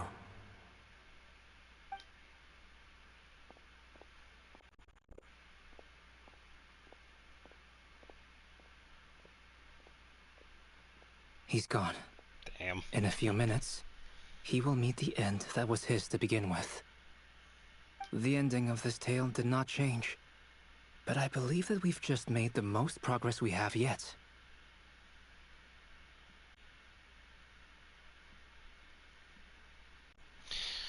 Yeah, it is, isn't it? Yeah. May your wishes come true. If only it were so simple. Hat guy, could I ask you a question? You've never talked about your past. Oh boy. It seems complicated, and it weighs heavily on you, too. Dude, you literally have no idea. Would you be willing to tell me about it? I mean, sometimes it's better to get things out in the open. Take that guy we try to help, for instance. At least he said goodbye with a smile, right? I know about Albedo's past. Our experiences are very similar, and he created me. Yeah, that is true. So there is a chance we actually might get Duran Scar to talk about his past. As for you, you're my first friend, and you've witnessed every step I've taken. But by comparison, I know nothing about you. Either way, I mean, we're still best friends. But if I knew more about you, I might understand your thoughts a bit better. I've told you about myself. I'm a student at the Academia. And what did you do before that? Prepared for the entrance exam? All right. If you really don't want to talk about it, I won't press you any further. I was a puppet built from the branches of a white tree. Oh. Using technology left behind by the Conrian schools of mechanical engineering. A white tree? You mean an Irminsul tree? Yes. A branch of Irminsul that was once connected to the main tree. So you had a human creator too? Yeah, he actually did. Wow, I did not expect that. Yeah. But my creator abandoned me after deciding that I was a failure. After that... This is actually really fitting because I was also looking... Scaramouche's birthday is coming up pretty soon, in the next couple of weeks. This is actually really fitting of one of the fan arts I found of him and Albedo. It's good. Yeah, there's Scara, the old one we know. Duran. Resisting the influence of the Abyss, suppressing the urge to destroy, trying to do the right thing. None of these things are easy. But no matter how hard they are, trying to rewrite past wrongs is far harder. You asked me if you would create a new tragedy if you failed. I told you there was no point speculating about that. But the real answer is, yes, you absolutely will. Yeah, because he is living proof of that. That guy. But at least you've got people here to help steer you away from the wrong path. So, just keep aiming towards the light. Yeah, possibly, yeah. I will. I promise. All right, break time's over.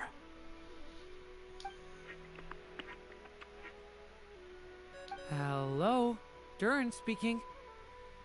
Hello, friends, it's me. What have you been up to, I'm detecting some unmistakable fluctuations here at the border. The amplitude isn't particularly high, but they're completely different signals from the ones before, and the scale is comparable to those I've detected previously. Alice, we were unable to save that person. However, he appears to have retained a portion of the memories gained through that cycle, and was able to hold a conversation with us.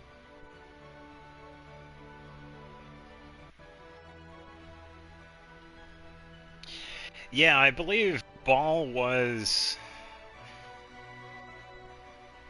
Wasn't she either like a friend or an older sister of I? And I is the current one. Or at least the real one that's in Euthymia. The one that we actually do see if is the puppet.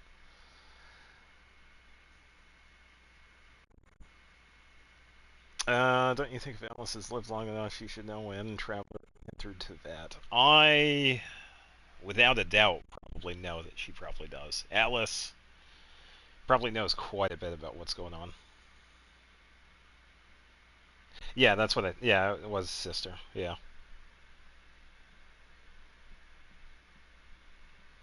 I see. Well, that is rather odd indeed. It definitely merits I further forget attention. that. I told you, there's a lot of things in this game that I have forgotten. Could I trouble you to keep trying the same approach? I need to gather some more data. Counting on you. I should probably have Nicole come and check this out as well. And Act 5. How long is Act 6? Yeah, that was about 3 hours. Oh, more like 4. Oh boy. Yeah.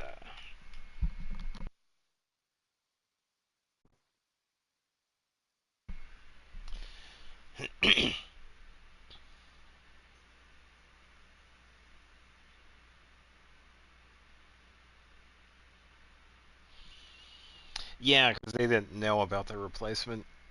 They pretty much thought they were the one and the same. Yeah, you're right.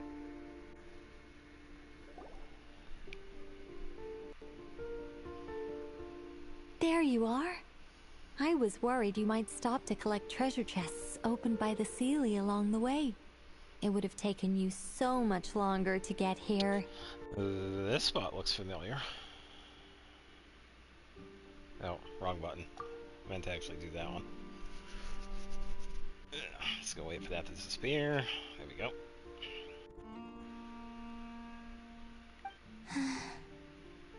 Another conversation I cannot hear. I am delighted to see that you understand what takes priority, and that your adventurer's instinct has not swayed your resolve. Really, I must applaud you for it. You should know.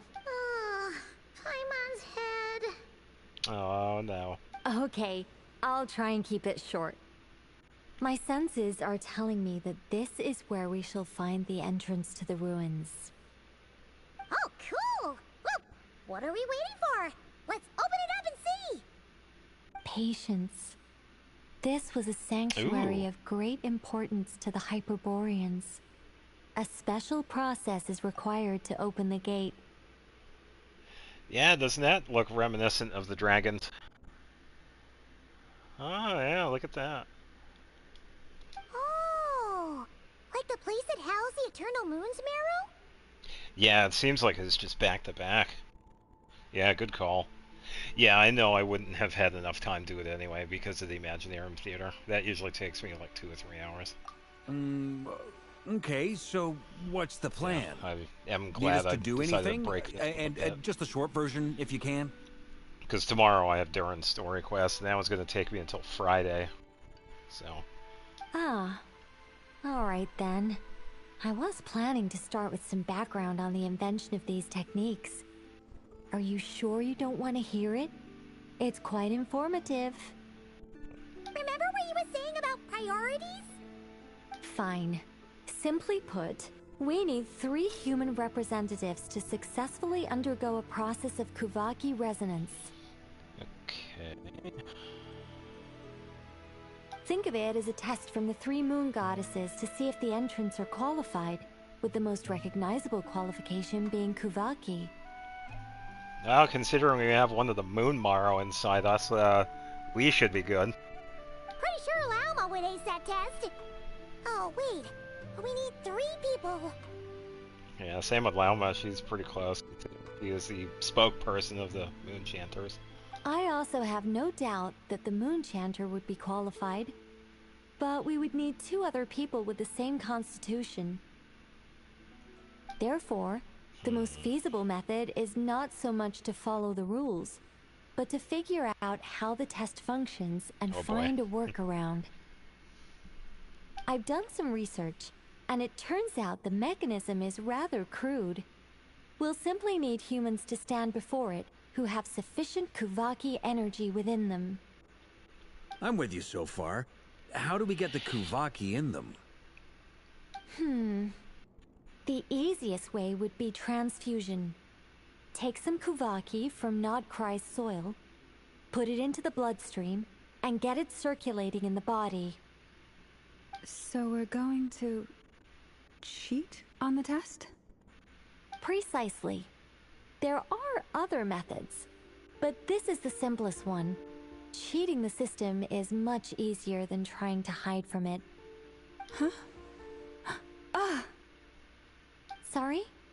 Does the idea of cheating upset you, Miss Lauma? No, that's not it. I suddenly had an idea. Ooh, what is it? Trying to be a doctor, yeah. It's about Moon Prayer Night. I figured out a way for Kuthar to join in the festivities. Huh? But as Paimon said, we need to have our priorities straight. Let's get back to the test. I'll follow up with Nefer on the festival arrangements. Hey, you said that you were gonna check our homework?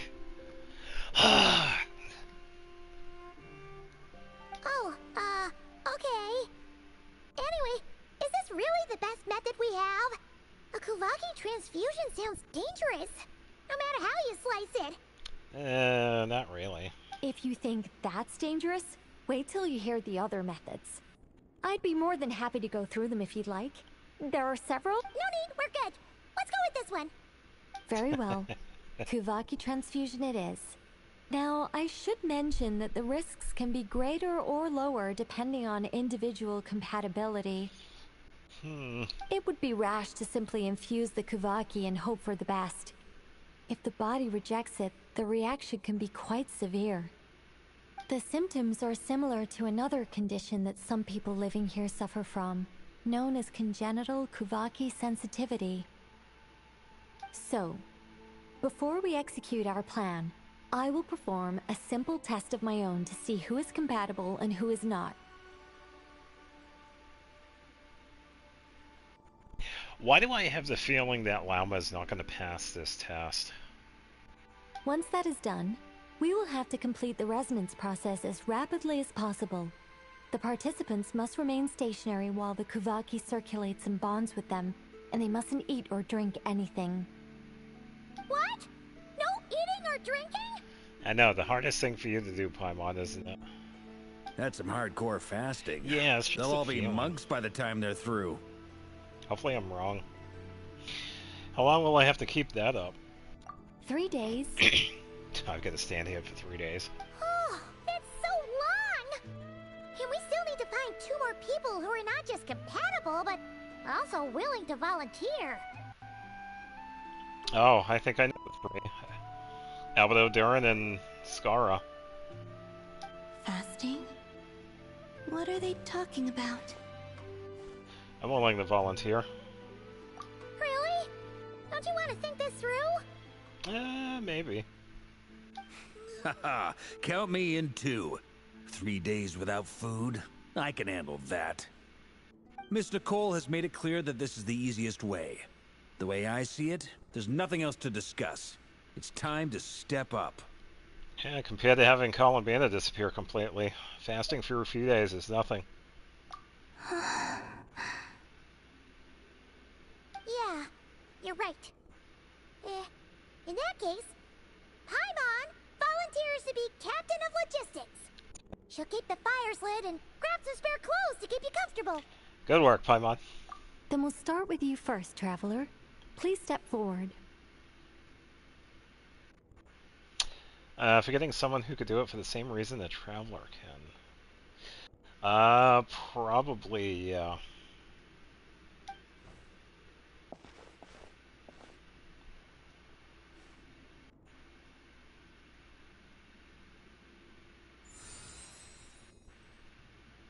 How's it going? Do you feel anything? I feel bored. Nope. How about now? Nope.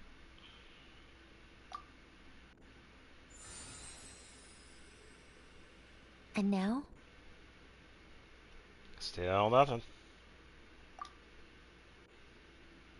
Oh, she's really trying, whatever it is. What about now? Did you do something? You guys, it's not a competition, you know. All right, I'm officially impressed. Even as a descender, you can withstand far more than I imagined. It's like I summoned a giant stone titan to arm wrestle you, and your arm hasn't even moved an inch. In my last attempt, I infused 5 times the amount of Kuvaki required. Whoa, that much? Yes. Safe to say, compatibility won't be an issue for you. You're eligible to join. You're next, Mr. Varka. Sure, here goes nothing. All right. I'll start where we left off. 5 times the required Kuvaki dose.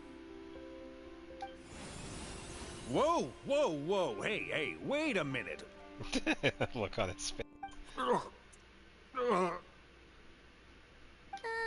Really? How's it going? Ooh, no, not great. I kind of want to puke. Feels like I've been drinking too much. A few bottles of wine, then a big stein of Dark Horse, with some hard liquor from Liyue mixed in. Nicole looks pleased. Hold on. That was actually pretty funny. Yeah, it's pretty funny. Let me grab a second one. You think this is funny? I just lost to a young lady in an arm wrestling contest. I'm never gonna live that down. Nope, you're never gonna live it down. My apologies. I'll lower the concentration and try again. Yeah, I think the reason why she did that was because of Lumion and Aether. Oh. How's it going now? I'm not as dizzy as last time, but I can still feel it pulsing around. In that case, you wouldn't be an ideal choice, Mr. Varka. Let's try someone else. Okay. Let's go ask some of our other friends then.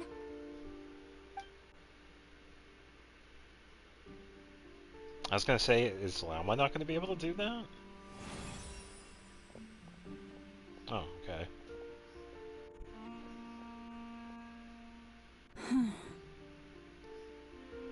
No surprises here, Miss Moonchanter. Okay. You're perfectly compatible. You may join.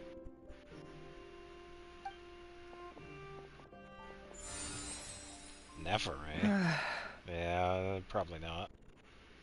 I'm getting a slight headache. Shame. You were so close. Yehoda? Yeah, probably not. Caldane's. Whoa! I'm itching all over! Allergic reaction. We can't have that. Huh? I know. Well, are you gonna start a what? Yeah, go ahead, try it. The Hexenzirkel is an organization that cares for and protects children. We will not have them do dangerous things. Yeah, Not that even makes tests. sense. Considering Alice is a mother, so yeah, that makes sense. Although that is funny. Oh, this is I didn't even think of Anefa. Will this Is even work? something the matter? Oh, wait, it might. The candidates have to be human. Oh, that's, yeah. I guess that rules me out too. Huh. Everyone except the Moonchanter got beaten. Guess I don't need to feel so bad after all. I mean, looks like this isn't gonna be as easy as we thought. Perhaps I could ask for volunteers among the Frost Moon Scions. I'll see about talking to some trusted Lightkeeper colleagues. Itlua springs to mind. Yeah, I'm thinking we're forgetting some other people. In fact, I think we had some former Frost Moon Scions join our ranks recently. It's going to be either Albedo, Durin, or Skara. Can you give me the scientific explanation for how the test works? I can probably make some kind of test bot. Then we can just zip through Nasha Town, going up to people and pressing a button to check their status. Wouldn't that be way easier? I'm not really sure. No. Wow! No elaboration for once. How about I contact the Knights of Favonia's garrison in the Wave Chaser plane? Shame that Lohan's already left. And that guy's even tougher than I am. Strange. The moon goddess is clearly revered by many people. Yeah, if I do, I do. So why is she on the brink of disappearing? She mentioned that the world has rejected her from the very beginning. And when we fought the Rakier of Solnari, it seemed like she exhausted her power for our sake. Also, Paimon's not sure revered is the right word for how people feel about her. Gratitude, certainly. For my part, anyway. It's basic reciprocity. She helped us, so she deserves our help in return. Yeah. Even though she looked like she didn't care, she still saved a ton of people, including me. A review of the relevant data leads me to conclude that Miss Columbina is a good person. Yep, you bet! Yeah, so probably someone like Dainsleif.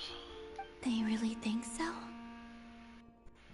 I'm super surprised that Columbina isn't her actual name, though.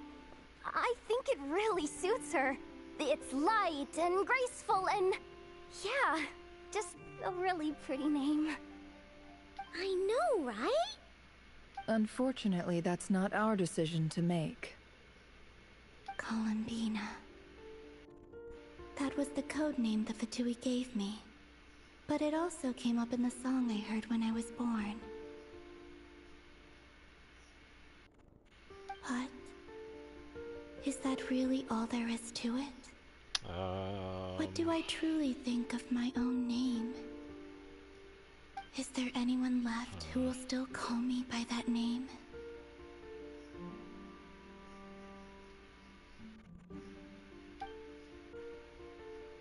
Oh, the other sibling, maybe?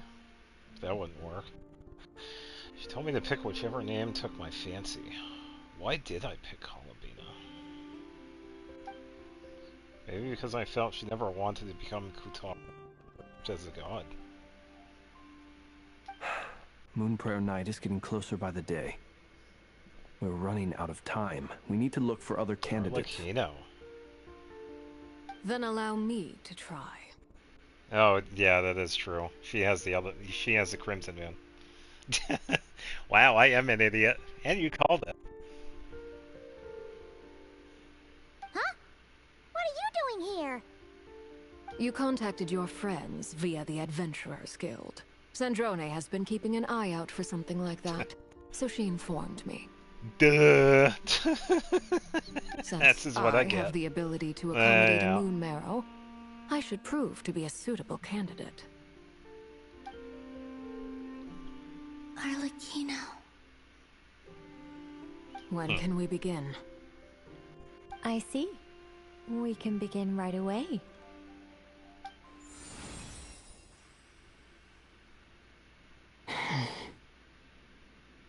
How was it? Did you feel any discomfort? Not at all. Then it seems we shan't need to look for additional candidates after all. Ta-da! Great! Cool. Alright, like Paimon said, the rest of us can take turns making sure the three of them stay warm and comfy. Then, my job is to take care of the caretakers. I will ensure everyone receives food and accommodation. Alright, let's do this. No time to waste. I'm ready as well.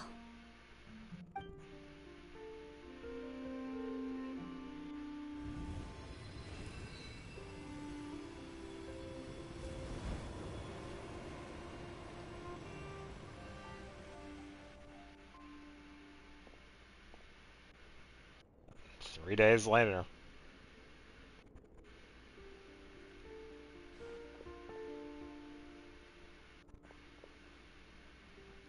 It's definitely a change of pace with Arlecchino there too.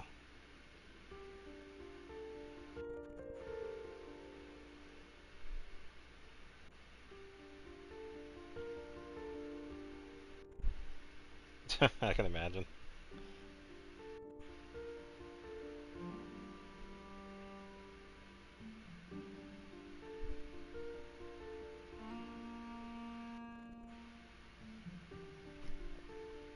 Yeah, constitutions are definitely The up work is there done. compared to everybody else. The sacred scroll shut. The stars grow dim, the people silent. The white sun sets, the silver moon rises. O path to the temple, appear now before us.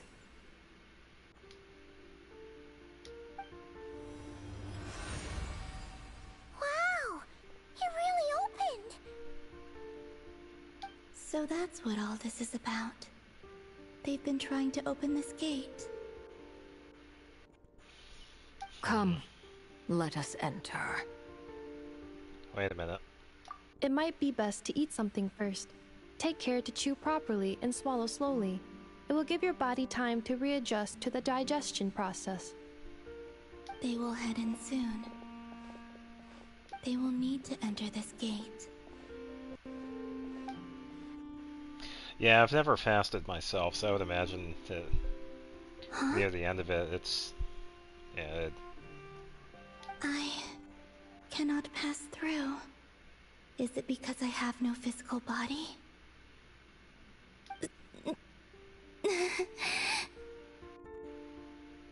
It has been 3 days. My strength is all but completely faded. Can I really hold on until Moon Prayer Night?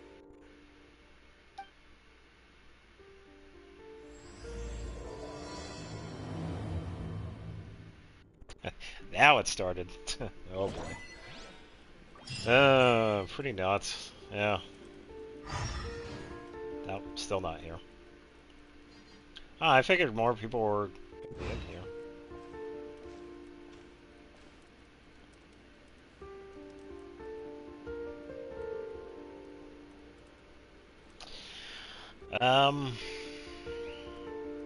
I'm not sure what religion that would be. I know there are some like traditions where people fast for a couple of days.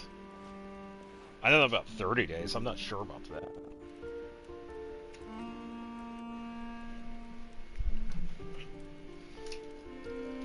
At the very least, it not exactly fast, but greatly reduce their intake.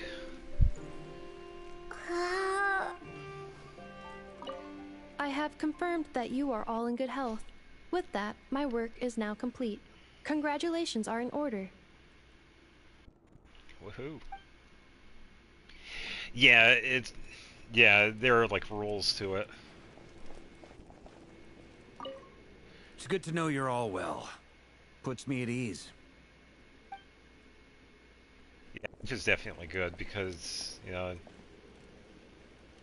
Ramadan. Okay, yeah, that's what it is.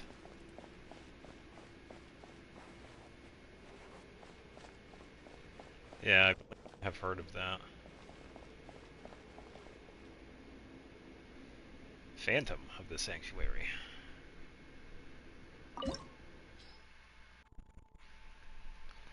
Recommended Pyro. Well, I don't have Lauma, so she's out.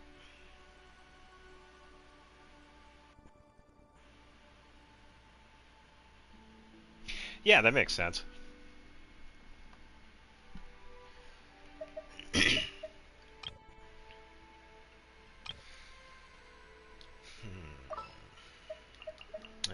don't have Lauma.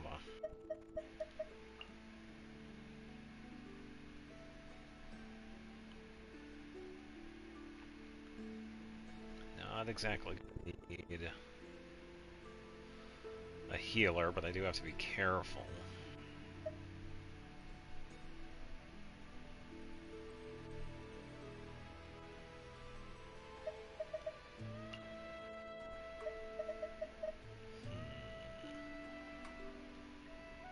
It's going to be the fourth one.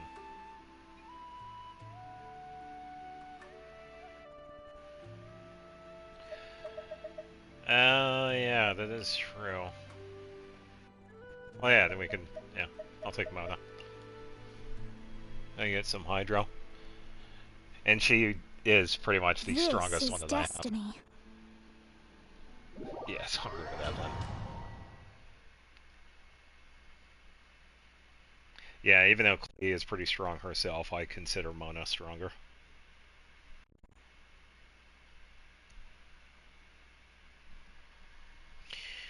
And it did seem that the healing from Yehoda was actually pretty decent, so I should be fine with that. Yeah, recognize that bookcase. And that bookcase. Are we in Economia?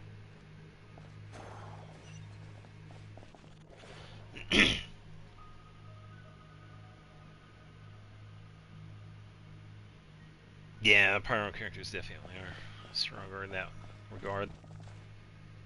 Yeah, which is fine.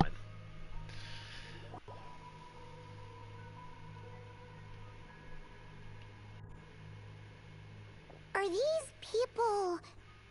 Judging by their clothes, they appear to be phantom Hyperboreans from the distant past. That could mean they have some clues about the moon goddess's name, right?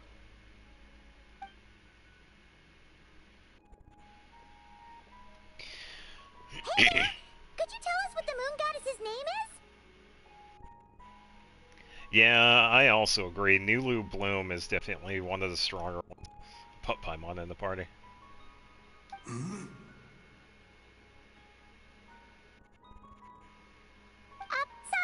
That's probably a weird question, huh? How do we explain this? The moons are long gone, and their goddesses are dead. Their names no longer mean anything. When a new moon goddess is born, we will surely know her name.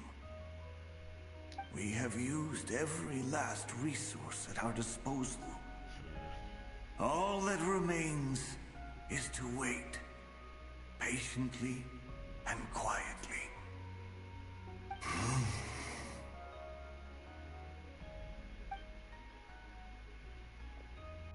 Were the people of the past all this devout? It looks like this phantom doesn't intend to converse with us any further. Surely the new moon goddess he speaks of must be Columbina. Alas, Kuthar's birth came long after the age in which he lived. Yeah, salvation did not come. But, maybe if we find a phantom from a more recent age, they might know Columbina's real name. True. Keep an eye out. We should be able to tell which era they're from by the clothes they wear.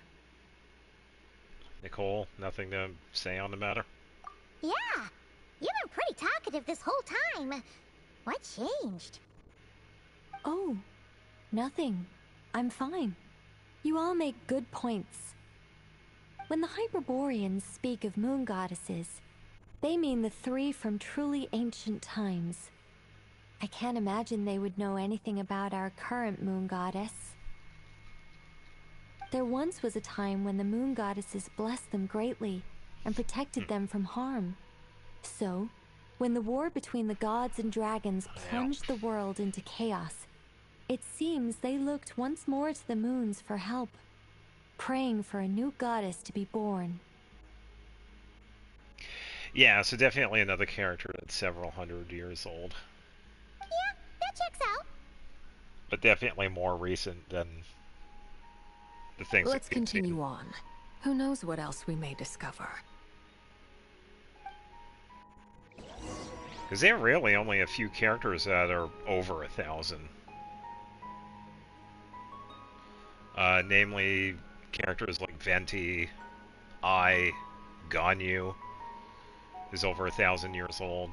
Zhongli is one of the oldest ones, so... Yeah, Columbania is definitely a little bit more recent. I'm not seeing anything over here. I have no idea how to pronounce that name.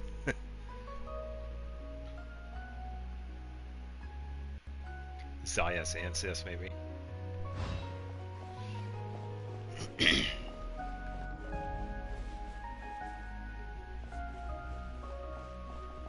Inspired by Nordic mythology.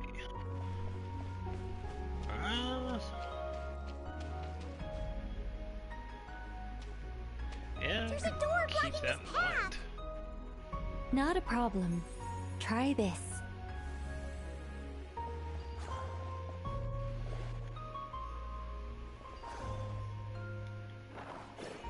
Take rock out. Whoa! How did that door suddenly collapse? Put rock back. This device was maintaining the Returns. door's integrity. Remove the core, and the device stops working. Goodbye, rock.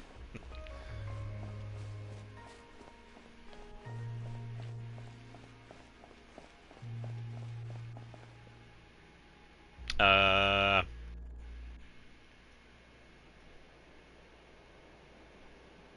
was gonna say, are we in Enkanomiya? That is pretty close to the main tower. Is this our destination? Impressive. More precisely, this is a device that will help us reach our destination. Let's go. We still have a long distance to cover. 2000, she said to be a Shandong Archon Warrior. Zhongli is obviously over 4,000. Oh yeah, Zhao is also quite old as well.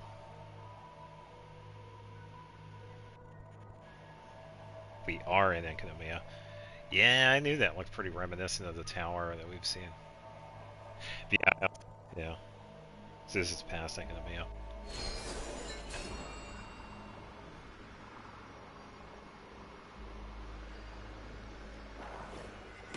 Yoink.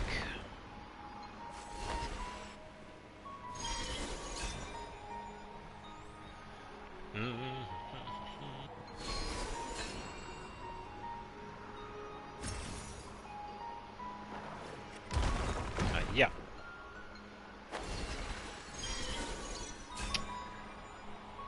Yeah, it looks pretty good, yeah.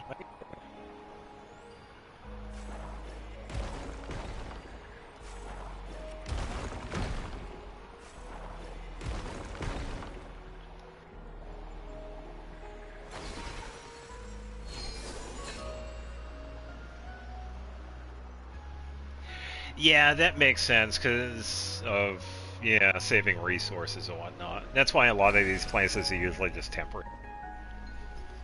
Yeah, I would, if I was designing the game, I would probably do the same thing too. Like if I was going back to a region that already existed, I would probably make one that is similar, much smaller.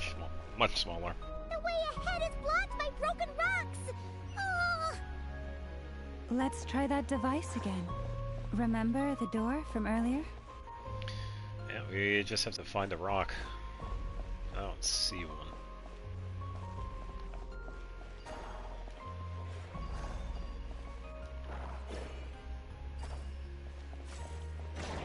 So it works in reverse too. Yeah, it's gonna work in reverse. Oh, we got some murals.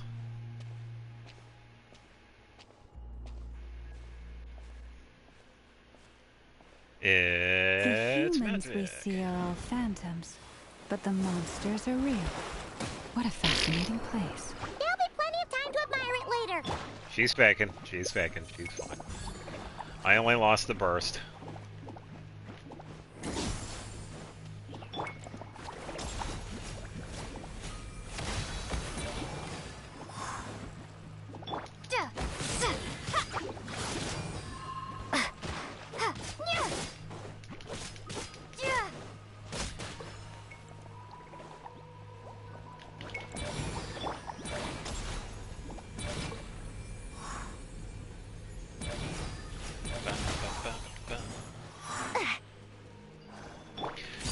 bugbear. Go to sleep. Written in the stars.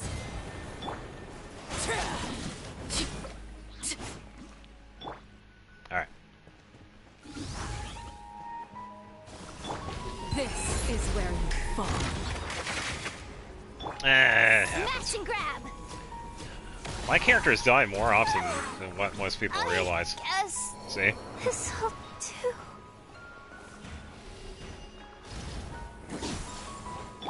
Shadows of fate.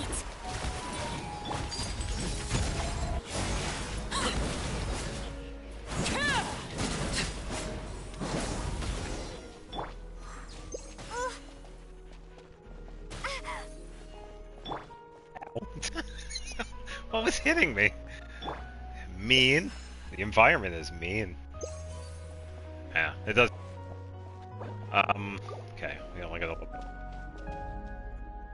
quick look around first. What is up with the audio today?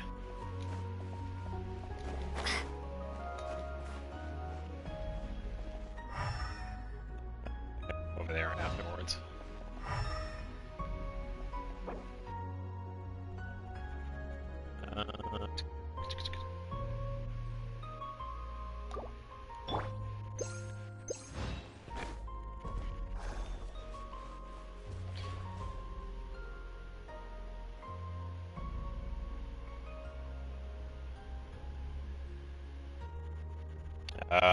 Yeah.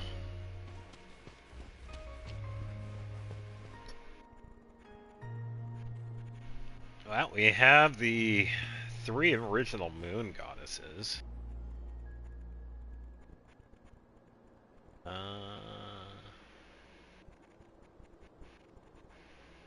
Two of the broken moons, and then one of them survived, and then a fight, I guess.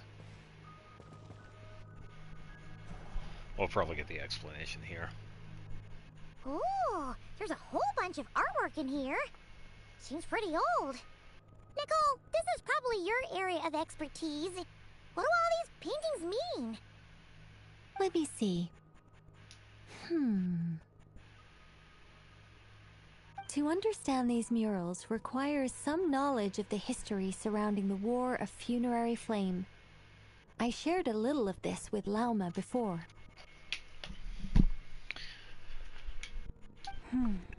Yes, I think I follow. The dispute between the Moon Sisters, the transformation by Nibelung. You're about to hear the loud fan. Alright, please do not mess up hard drive. Okay. That sounds like a long story. Maybe it's one to save for when we get back. Yeah, considering Nibelung. Oh no, it's no trouble. I'd be delighted to share the tale again. Of course. No, that's fine. Alright then. Nothing for it. Tevat's 3 moons and their goddesses were brought into being by the will of Nibelung, the then ruler of Tevat.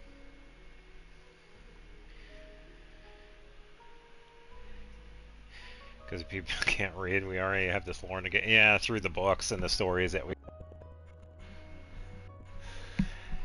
Yeah, Hoyoverse and like, hey, by the way, this happened.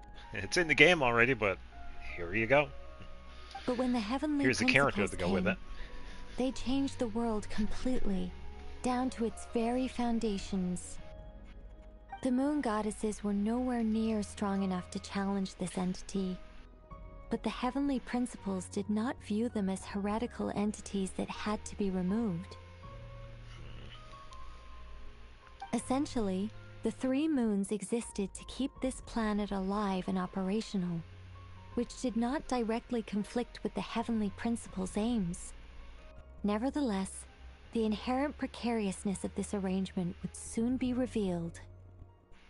Nibelung returned. Yes. Apparently. He did, and thus began the War of Funerary Flame, a battle for dominance between Nibelung and the heavenly principles.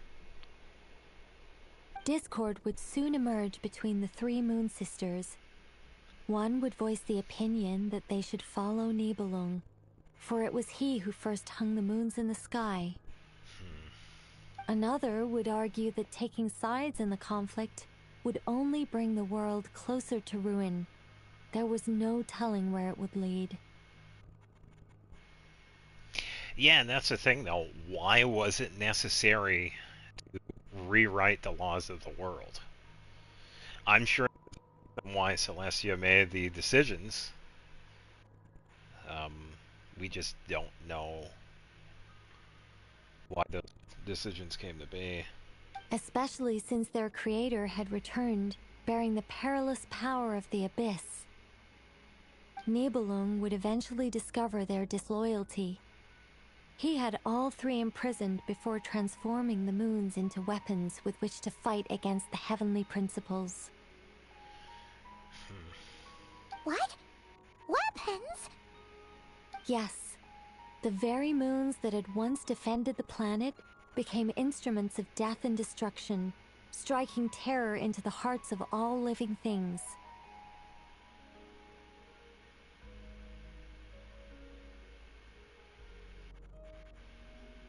Yeah, pretty much. Taking everything for themselves. And although the heavenly principles and the three moon sisters had once been at peace, it now seemed that the moons posed an unacceptable threat to Teyvat. Yeah, and the threat is that they could potentially take everything back, which, yeah. It is possible that the heavenly principles did not know of the goddess's imprisonment. If so, the weaponization of the moons would surely have been viewed as an intentional breach of the peace agreement. Now what happens then? Regardless of who knew what, when, the heavenly principles shattered two moons and flung the other beyond the skies. Whether the goddesses managed to escape Nibelung's captivity after his fall, nobody knows. But this much is certain. From that day on, the moons no longer belonged to Teyvat. The rejections slowly drained their power until eventually they passed away. So that's the full story. You say the moons ceased belonging to Teyvat from then on. Why then would Columbina be born here? I just can't prove it yet.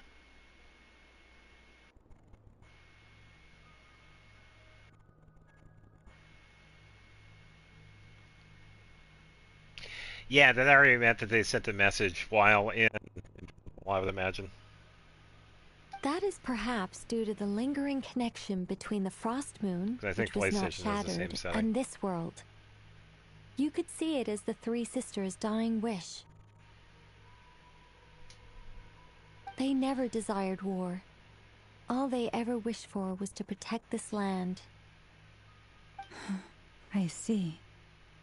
If the final fate of the three goddesses is, as you say, then Columbina faces the same grave danger. Our investigation has yet to bear fruit. We must hurry. Yeah, you're right. Let's keep going. Woohoo, free stuff.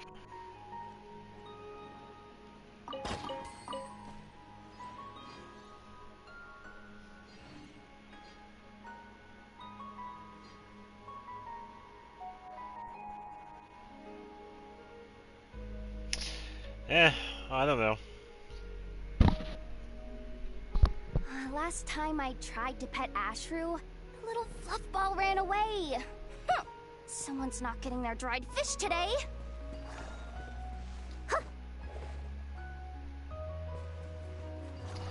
Yeah, I wonder where I put this. Drop the rock.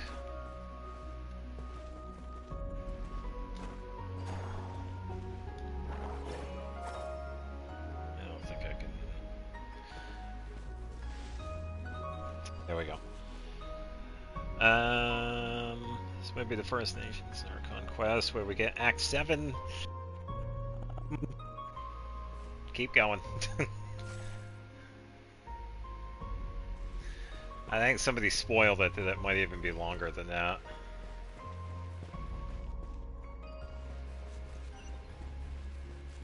Which is actually kind of nuts if you think about it.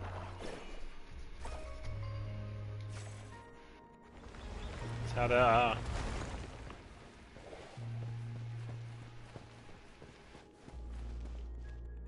Apparently the longest so far. The story has been getting longer and longer. What? Oh, I hate those invisible barriers.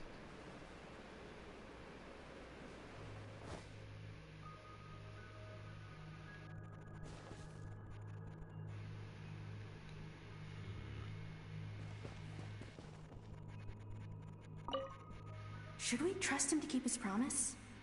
We have to. There's nothing else we can do.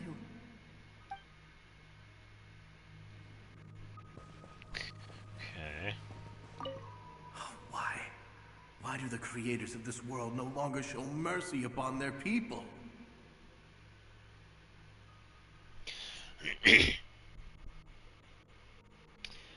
Archon Quest, level quest, every version of that Crisis is a special region made to tie in all more in the game. Yeah, and this is an in-between. Snezhnaya. So this was going to be the in-between region. Yeah. So it makes sense. White.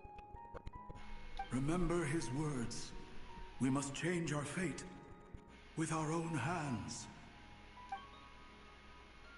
Wait, that's odd.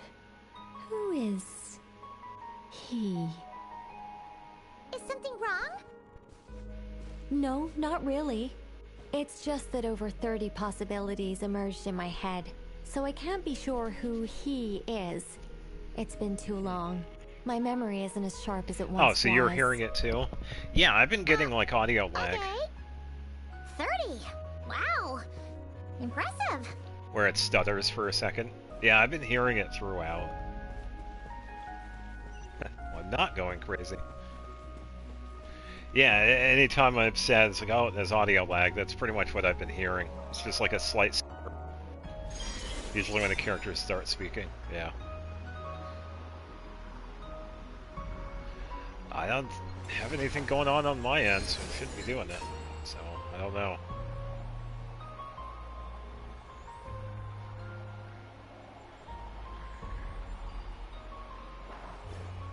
Wink.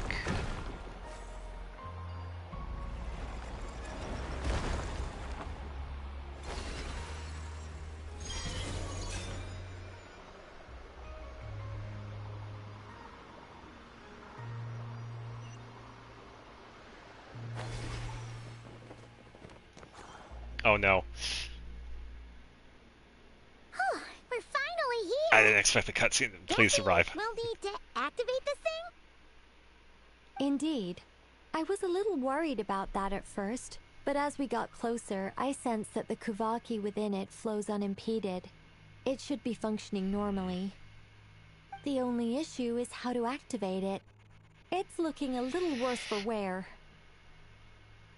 What about the cores from some of the other devices we've seen? Can we repair it using those? In all likelihood, yes. I imagine that would have been the Hyperborean's backup plan. Let's look for some cores.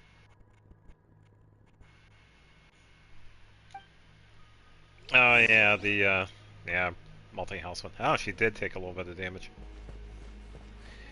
Yeah, thankfully that was one of the ones where I actually did record. Let's go down here first. Connected stuff here.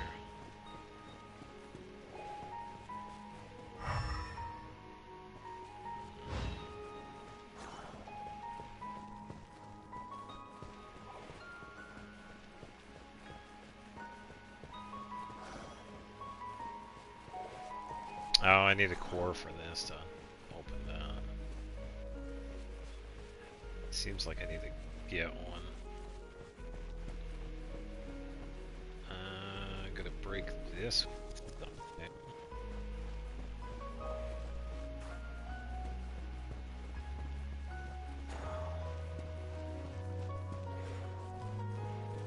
Yeah, I guess it's something else out here.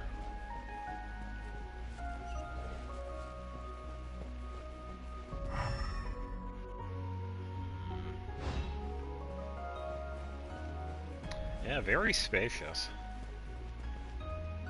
Of course.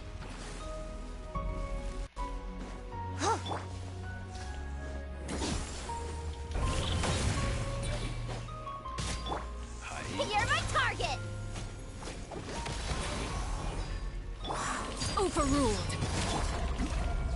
Yeah, I'll be able to figure it out. Thank you, though. Everlasting as the moon. Transfixed. Smash and grab!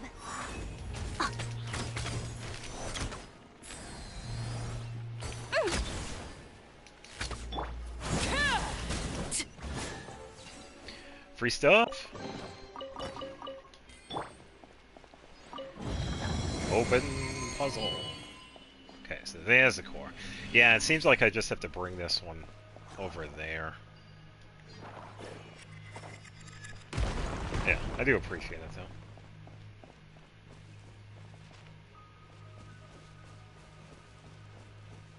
Should be, yeah, plenty of space.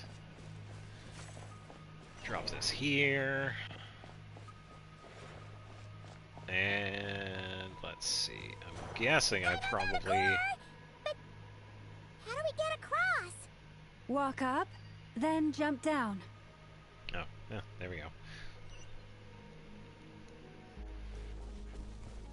I was thinking of just grabbing that one and undoing it, but I can't exactly put that one back. Oh, that's fair. Thank you for the consideration. Tired-wise, I got a slight headache, but I'm doing pretty good. Much better than Friday.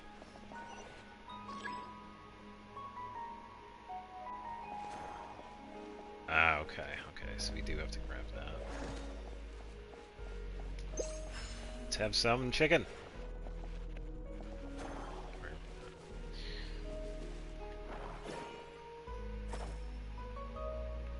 Yeah, that's what I thought.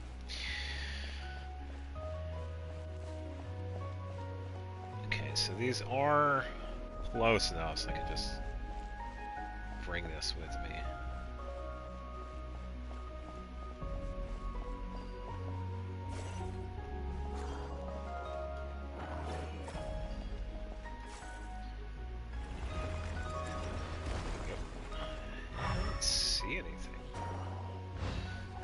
Oh yeah, that totally doesn't break.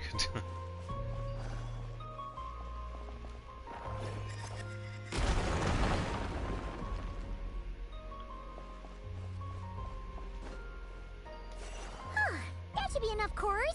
Let's head back.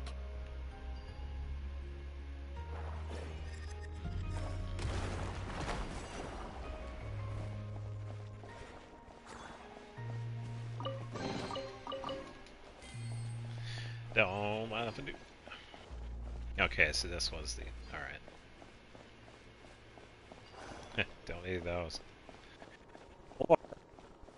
do.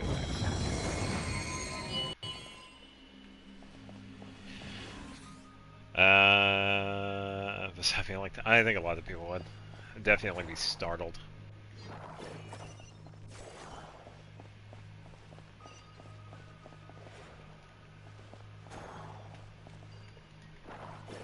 There we go. Alright.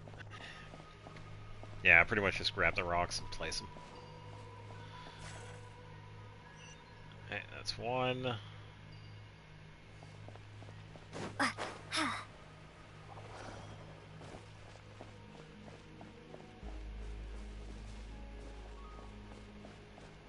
Huh? Oh, it teleported. Sneaky.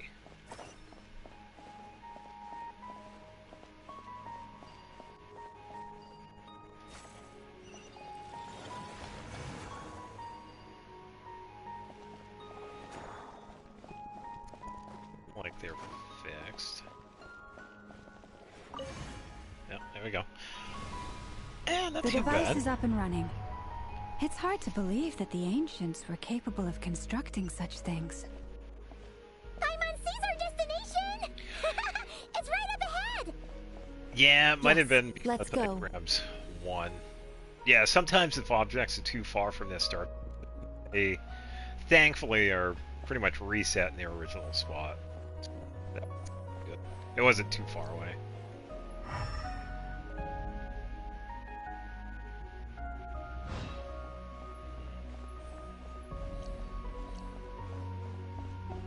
No, I will.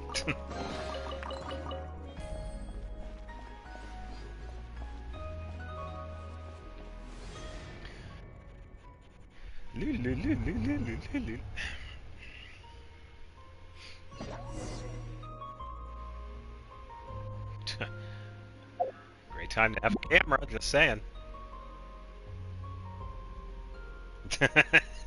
Yeah, considering that chest, yeah.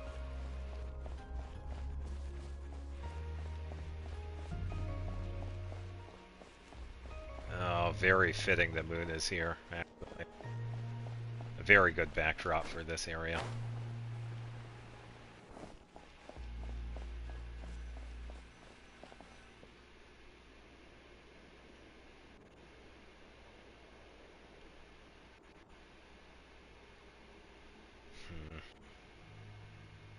This is where the people of Hyperborea communicated with the moons. We need only place the moon marrow upon this platform on Moon Prayer Night, and we shall be able to open a portal to the moon and send our moon goddess back home. The assumption being, of course, that we can find her first. Wait, I got a question. The moon is right? That's right. You want to know if it's safe there, don't you? The abyss. And yet, she has no choice but to return. You know this. That's not the only issue here. This is the end of the line, right? We've explored everything we can. Yeah, I saw for like something million, or 80 million, or 80 billion. Yeah, Netflix bought Warner Brothers. And I guess some people are complaining it's a monopoly, and they're right. And despite looking at historical artwork and talking to people from Hyperborean times, we're still no closer to learning Columbina's name. Yeah, I was gonna say, that was an odd camera. If it's not too much trouble, could you tell me exactly what Alice said to you about finding her name? Oh, sure. What she said was... Then your first job is to find it. As a moon goddess, I'm sure she must have a name she identifies with. Neither Columbina nor Kutar is her true name, and she's never really accepted either of them. Is it not also possible that she has never had a true name? Not at any point in history? Yeah, but I think the issue is that we have laws kind of stopping this from happening. It's like not having one company have full control over everything. There are a lot of different laws in place to keep from monopolies happening. That's why a lot of people are kind of that with Disney, because Disney, the corporation behind Disney, owns quite a bit. But, yeah. That would be a hard pill to swallow. But at this point, we may have to accept that that is the truth. Yeah, you are. No one knows how she came into being, and she certainly doesn't have parents in any sense that we're aware of. Perhaps she was never granted a name at all. But does that mean there's no way to get Columbina back? She's just gonna disappear and there's nothing we can do about it? Why don't we give her a new name? Huh? Wait, why all this pessimism? Was it the way I phrased this question? You all seem to be taking this in completely the wrong way.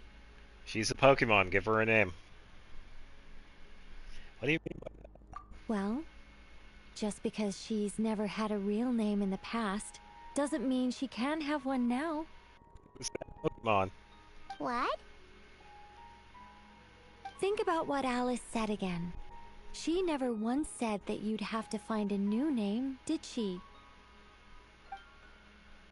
Are you saying what I think you're saying? You want us to grant her a name? Yes. Names are anchors that connect us to the world. If she doesn't have one already, then all we have to do is create one, no?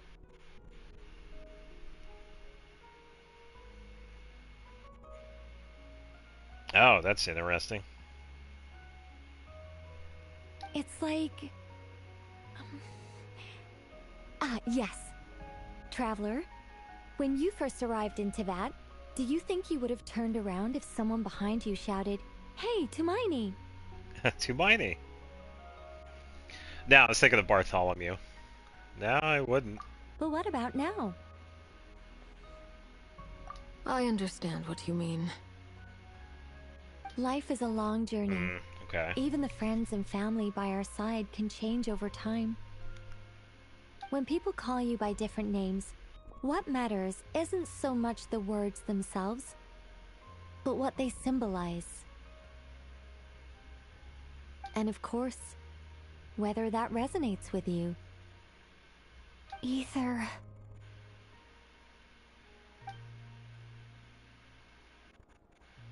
So, close your eyes and picture the moon goddess in your mind. If you were to call out to her in this moment, what would you say? Please don't not be Luna.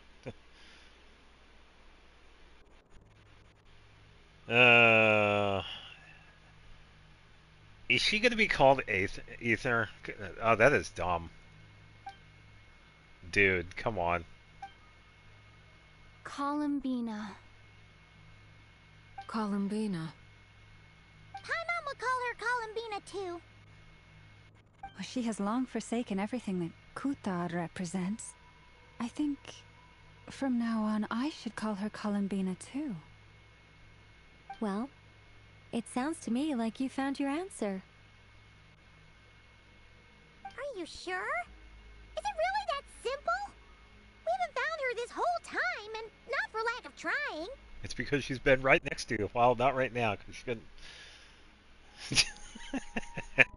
That was funny, wasn't you? For a journey like this, the process is every bit as important as the outcome. Are you just replacing siblings now? Had you not searched far and wide, rejecting every other answer you were offered? How could you have come to an answer you felt was finally correct? Oh, it all makes sense now. This has Alice's fingerprints all over it. Yeah, it does. Are you suggesting that Mage knew from the start that Columbina never had a real name to begin with? Oh, she already knew. I can't say for sure, but I can definitely imagine her chuckling in satisfaction somewhere right now, saying, "Ah, what fun." Yeah, she would be. Llama, your antlers! Oh, the resonance is high then. You should hurry. The festive moon has begun to rise. Do not worry, for when you called the name Columbina just now, I could sense that the power within was enough to summon back the moon goddess. The power within what? The name? Yes. So, the thing is...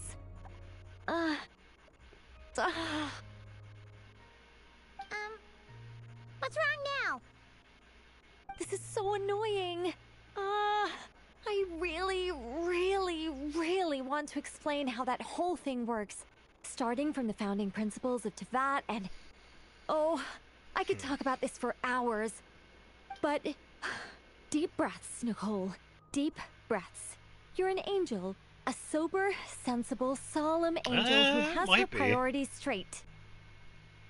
Okay then. Sorry for asking. Clearly a bad call on Paimon's part. Anyway, you all need to hurry. Yeah. Last thing, remember how it felt when you called out that name. Then it is agreed. By the name Columbina, we shall find her. Then we'll throw her the best Moon Pair Night party ever! And at last, we will send her home.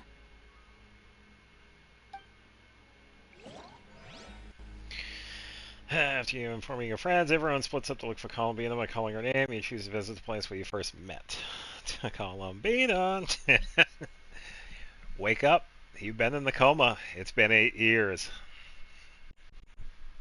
Wake up, wake up, wake up, wake up, wake up.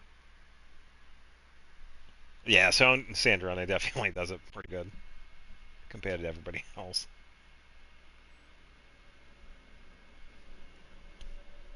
I can barely move anymore. Oh, so this is what we had seen in the beginning of Act 5. My consciousness is fading away. Have they come back out? I'd love to see them one more time.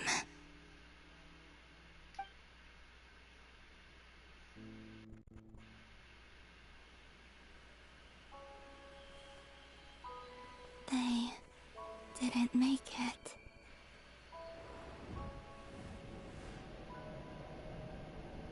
Could you tell me your name?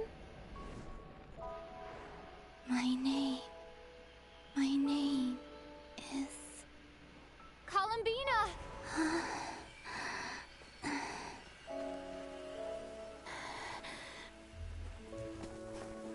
Columbina! Are you here? Columbina! That's the name you gave when we first met. And it's what I've called you ever since. Columbina.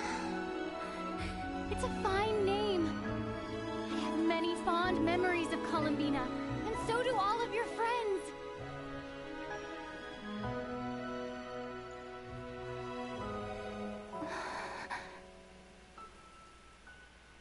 If you like this name,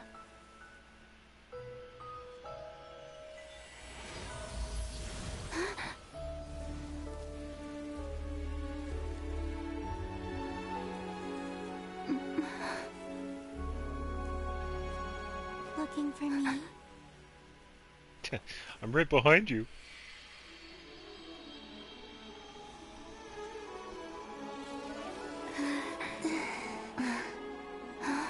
I like it.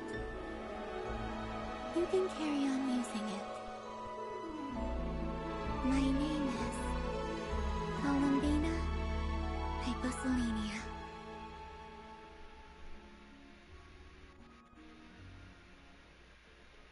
Behind you. Columbina Hyposelenia. That's a wonderful name. Oh, the second one kind of works because we have water and yeah. I never thought that Columbina would become my real name.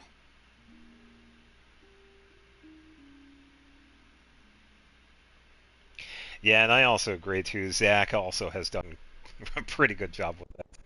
But Not just Sarah. after I met you and my other friends, the things that this name stood for slowly began to change.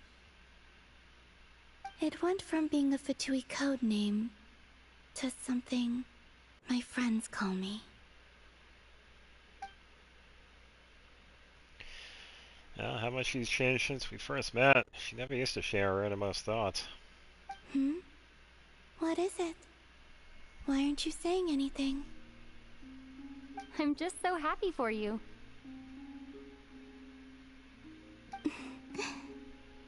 Thank you. So, where's everyone else?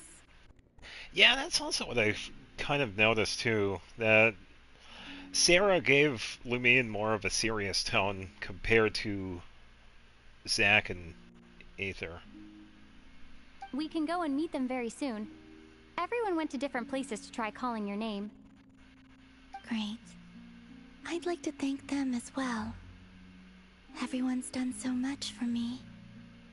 Searching for my name, entering those ancient ruins. Huh? Wait, so you were... Yes, I was there. Not physically, but my consciousness was still holding on. I followed you the whole way. I was behind you there, and there, and there. Starting from when? You turned around and called out my name while you were in Nasha Town. Do you remember? Oh, so that's what that was.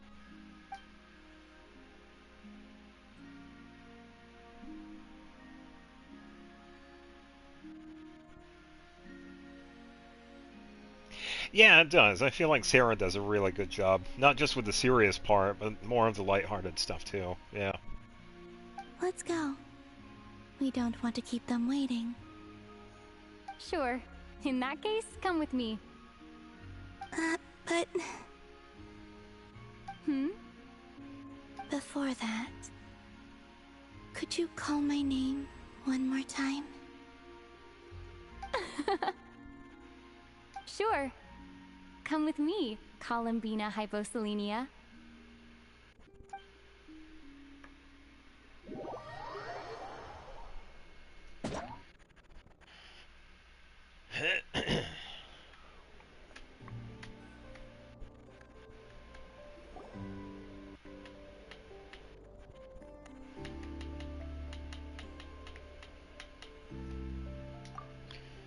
So not everyone speaks greater sign language. Some took longer than others to get the message.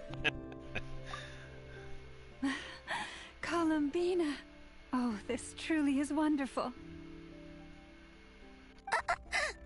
Llama, I can't breathe. Just in time for Moon Prayer Night. Oh, that's good. good. To have you back, Miss Columbina. Yeah, we were worried sick. Thank you, my friends.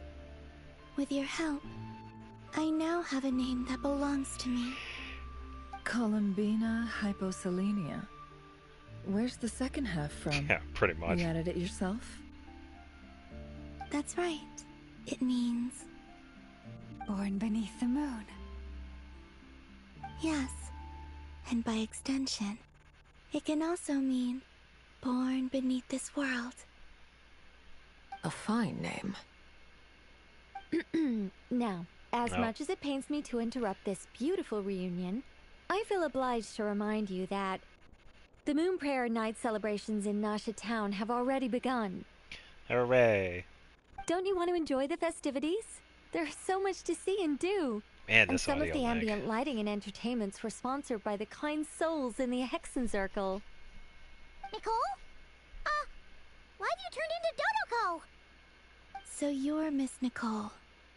Thank you for helping us, and for helping me find my name. It's nice to finally hear your voice.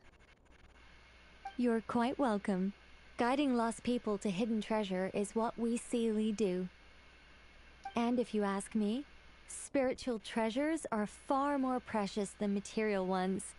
Chests are all well and good, but this was what it's all about. Ah, so satisfying. Anyway, I had to go help Alice. It seems like she ran into some trouble. That's why I couldn't be here in person. But don't worry, we're with you in spirit. We'll be celebrating right along with you. Keep an eye out for the Hexencircle's festive stalls in Nasha Town. I think you'll like what we came up with. Alice said she even managed to rope B in this time. Brought in Barbaloth, oh man.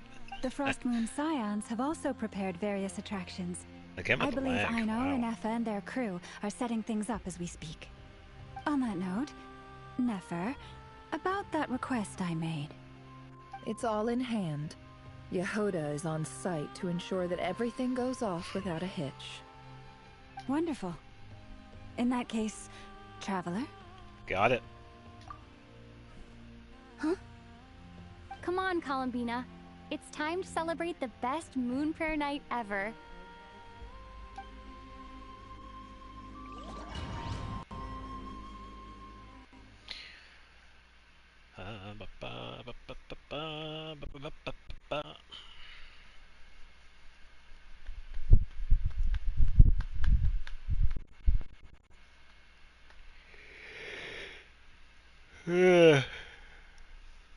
Yeah.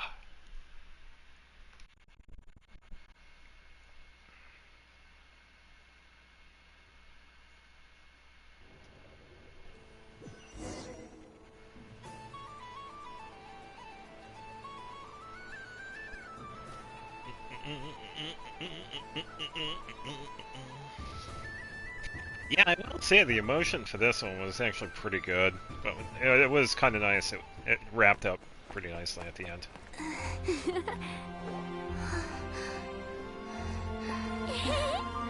Late today. Yeah, hey, young lady. And would you like some Moon Prayer Night candy? Happy Moon Prayer Night. Oh, yeah. I almost forgot to say. Man, welcome audio. home, Moon Goddess. Oh dear. They went all out the stuff here. Welcome home, Moon Goddess. Welcome home, Moon Goddess. Welcome home, Moon Goddess. Oh, I get it. Turning Nasha Town into her home is a festive gift. A rather brilliant idea. Perhaps this is what Nodcry, Columbina's home, should have been like all along. Yeah, pretty good plan. Thank you for the gift. I like it a lot. Yeah, not bad. All the stuff is gone. Feels like the surprise of my life. Yeah, do you like it? I do. I never imagined I'd ever get to enjoy Moon Prayer Night with everyone so freely. If you're happy, we're happy. Quite a strategy you came up with. Hide the tree in the forest. It's not your usual style, Lauma. Okay, that was actually kind of funny. Is there something about Moon Prayer Night that enhances what's in your head as well as the antlers on top? Apparently so. It even inspired a perennial penny pincher to use their resources for a greater cause. Dory. It truly is a magical festival. Oh boy. I see it now. This bickering is actually a sign of a strong relationship. That's what I said. Huh? What's everyone doing here? Well, just hanging out. Yeah, pretty much. Oh, Miss Columbina, you're back. Yes, I'm fine now. Thanks for your concern. How's your progress with Alice's assignment? Very well indeed. I've never heard her sound so excited. Yeah. Isn't she always quite excitable? Not like this. This time her excitement seems more serious. Seems like she's had a major breakthrough. Oh. She said she'll contact us once she knows more. In the meantime, we're free to relax and have some fun. Enjoy the time off while it lasts. I have a feeling that our next task won't be so simple. Foreshadowing. It's so obvious. I mean, come on. I should go. I still have a few things to attend to at the Frost Moon Scion's stall. And I think I'll take a look around. With any luck, I also this look around. once-in-a-year festival will come with once-in-a-year opportunities. It's been a while since I've been around Nasha Town. Hold up a second. Where's Varka? Probably at the bar. I believe he made a beeline for the flagship the Yeah. moment he entered Nasha Town. Called it. Ah, that's Mondstadters for you. They know what they want when festivals roll around. Yep. Goodbye for now, Columbina. I hope you have a wonderful night. I will. Well, in that case, don't just stand there. Get out there and have some fun. You'll definitely get a warm welcome at every stall. Oh, also, take this map with you. It's a guide to the festival. Interestingly, even though Aether and Lumine look like they would be, they're actually older than quite a few of the characters, so technically, no. But because of their looks, they always think they are, yeah. Okay, we actually... Oh, okay, so they went, like, all out with this. You kidding me? Okay, so lighting. Okay.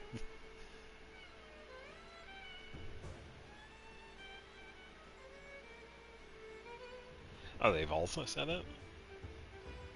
Yeah, I guess the whole older than everybody else is just the time displacement.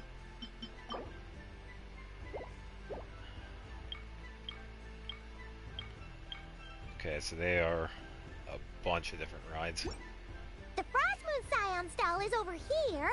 Lauma's invited a whole bunch of cute animals to celebrate too. Over there is the Hexen section. Alice seemed more excited than anyone about this festival, so she insisted on making it a grand affair. Yeah, I guess so. It's like Simulanka all over. Oh, yeah, we could see her sitting right there on the chair. Yeah. Oh, and then there's the massive town local specialties, including... Actually, forget that. Better if you go check them out for yourself. Yeah, I bet that would be a pretty interesting interaction. Thank you. It looks like a lot of fun. Enjoy your moon prayer night. You're not coming with me? We'll be around. But don't you want to browse by yourself for a bit first? Oh, probably not. Hey, it's fine. Don't worry. We'll be nearby. Yep. If you find something you like and want to try it out together, just give us a shout. We'll be right with you. Pulling up both here with the amount of screaming. Yeah, true. Otherwise, just relax and enjoy yourself. There's so much on offer, so try to experience as much as you can. And don't forget to stuff yourself with all the delicious festival food. Yeah, one of them yelling about Columbania and the other one's yelling about Auroron. Yeah, we'll probably run into each other while we're browsing. Alright then. Off I go. Have fun. Where should I go first? Oh, okay, so I guess oh, I didn't expect this. She even calmed Moeka down. Yeah, that's fair.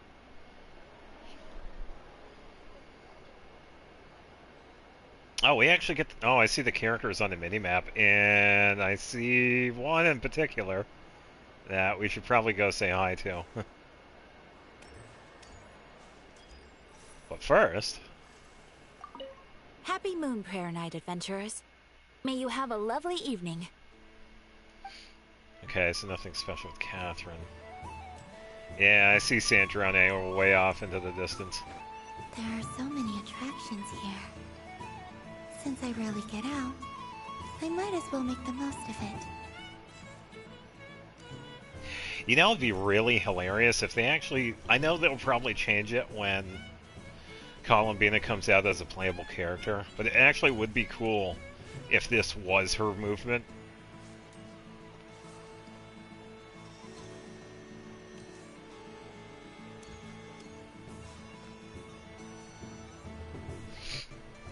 Of course, it's a bunch of... Oh. I was thinking you might see Ino What is over going here. on over here? It looks like fun. Yeah, it looks pretty cool. But I don't know if they're actually going to keep it. It's probably just for this only. Hold it right there! You can't run away from me, Moon Goddess. Hmm? Are you talking to me? Of course. Do you see anyone else here dressed up as the Moon Goddess besides me and you? Hey, come on! Call me by my title. Happy Moon Prayer Night, Moon Goddess. And the same to you. Anyway, there's no time to waste. Get ready for the duel of a lifetime. Duel? Are we going to play TCG? That'd be hilarious. Meet my partner, Stacko. Come on out, The Stacko. robots. Don't just stand there. Let's see your partner. Partner? Oh. Hmm? So I need to select a partner and command them in battle. Oh no. We're playing Pokemon. Nintendo, don't sue because you'll lose. Partner. I need a partner. Oh, they are totally doing this because Nintendo is losing the PAL world. Oh, this is hilarious. Take that, Nintendo. Sandrone versus Stacko.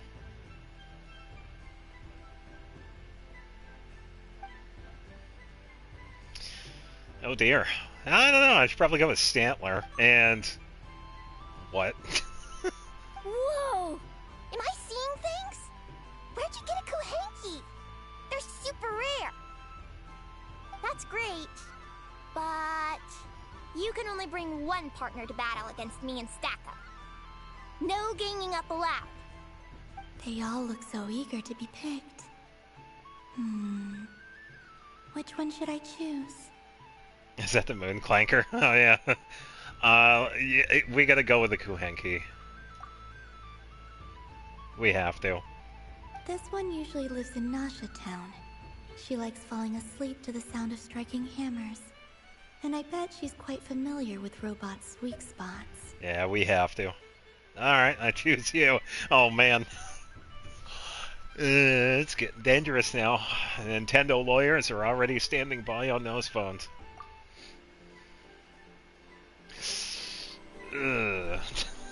Testing! Testing!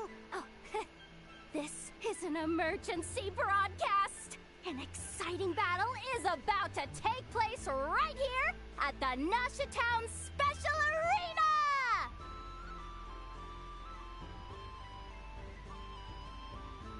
Oh, I didn't even notice. Yeah, my bad. Nah, it's alright. In this corner, we have the Moon Goddess and her robot partner. And in the other, we have the Moon Goddess and her Kuhenki partner.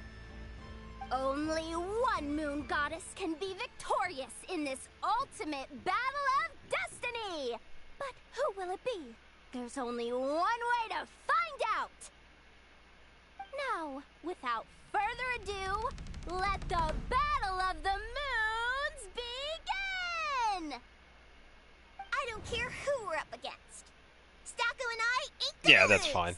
Yeah, because Nintendo doesn't hold... You can't exactly hold a patent for mechanics in a game. I mean, that's just silly. And I think Nintendo finally needs to realize that, so they could get over it. That's why PAL World is currently succeeding in their fight against Nintendo. Let's strike first. Stacko, formation shift. Ho ho ho! The robot has kicked things off with a change of formation. That's so... That tactic can use them right away.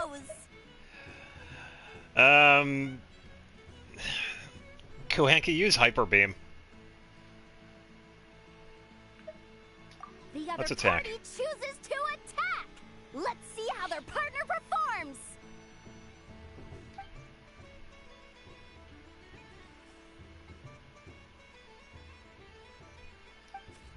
Stacko! The attack lands!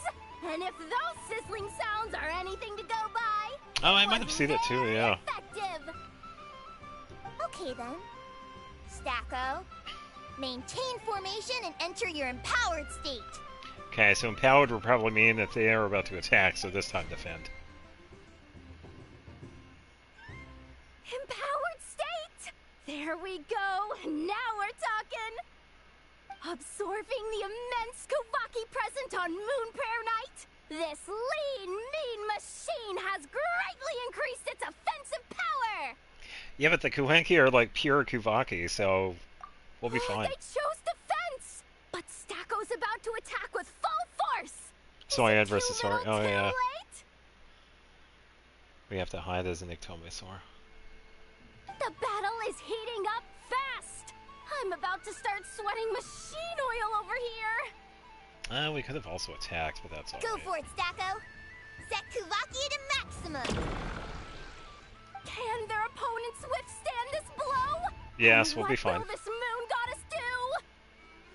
Don't be afraid. Fight however you wish. It's a moon lane! A deft use of a moon lane allows the Kuhenki to dodge the blow, and now it's spiraling around its foe in circles! 1 loop, 2 loops. The robot screen is bugging out. It's getting dizzy. Okay. Stacko! Stacko is down for the count. Our winner is the Moon Goddess. Yeah, she is being a fantastic announcer. A slightly taller one. You did your best, Stacko. I'll take you to Inos for a checkup right away, don't you worry. Beep. Well, you beat me fair and square, I guess. Honestly, I underestimated you. Yeah, just as rigged as Pokemon. Won't Yeah, make that pretty much. mistake again. If you level up all your levels, then you won't have to worry about strategy. I think my partner deserves most of the credit.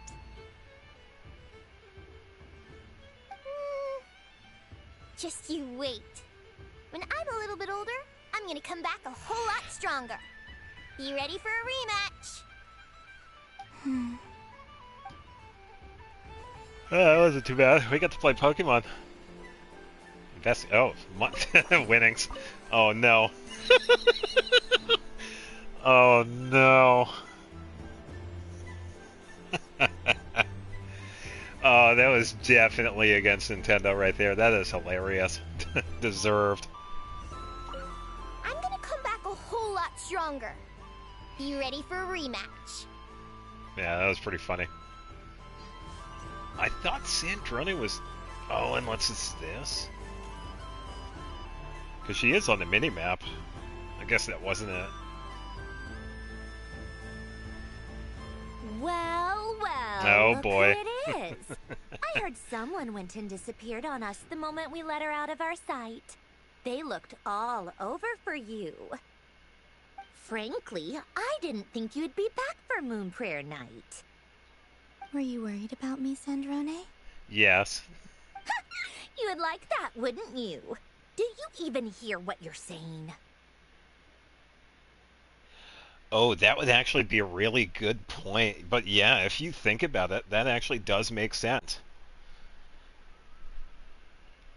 Yeah, even though the game probably couldn't support the game itself, like game engine-wise, because the original Switch is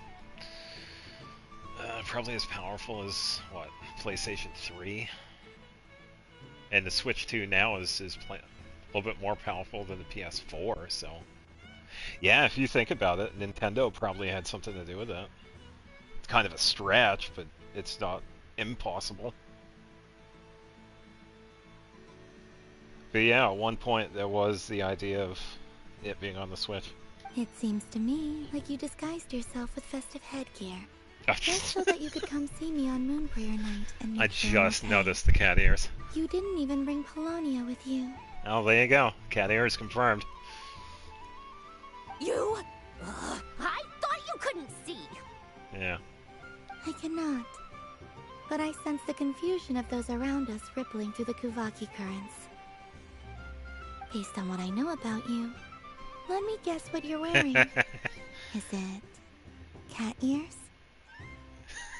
Oh no. Shut up! I'm only here to protect the Fatui's interest in this territory.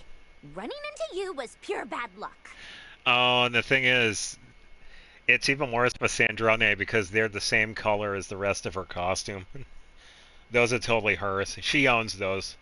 Those are custom made. Really? But you were the one who asked Arlecchino to help everyone find my name. Columbina! Just one more word. Hold on, and I gotta... unscrew your vocal cords. I'm definitely getting... Yeah. It's Columbina hyposelenia now. Tell someone who cares.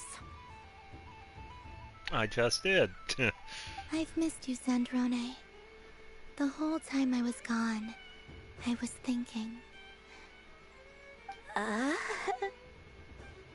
hope I get a chance to say some ugly words to you. Is that supposed to be a joke? Oh, it's pretty good, actually. Anyway, let's go play that game. What? You mean that frostfin whale? Sandrone likes it too. Yes. It's some kind of game where you get bitten if you step on the wrong tooth. Seems like fun. Who in their right mind would wanna? Because you're not a scaredy cat. Fine! You wanna play? Let's play. Don't complain when I kick your sorry butt. Lovely. You old geezer! I'm gonna beat the pants off you! Just you watch! Oh no. I almost forgot. Sandrone? Yeah. What is it now? You'd better not lose, or I'm going to beat your head in. What? Well, she tried. Allow me to demonstrate since I'm feeling so nice. You just step on the teeth, like this.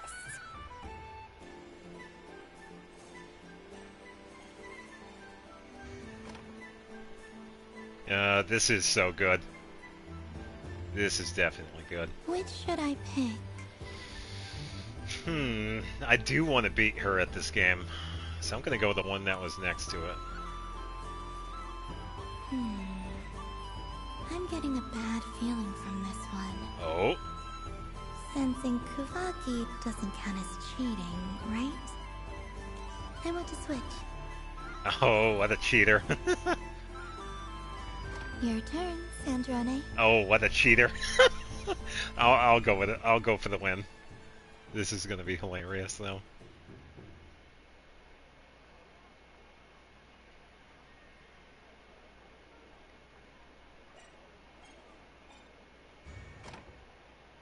Don't come crying to me if you get bitten.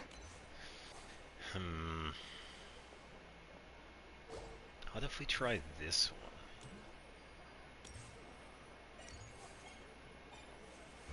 There are less and less teeth remaining. Uh-oh. Well, here she goes.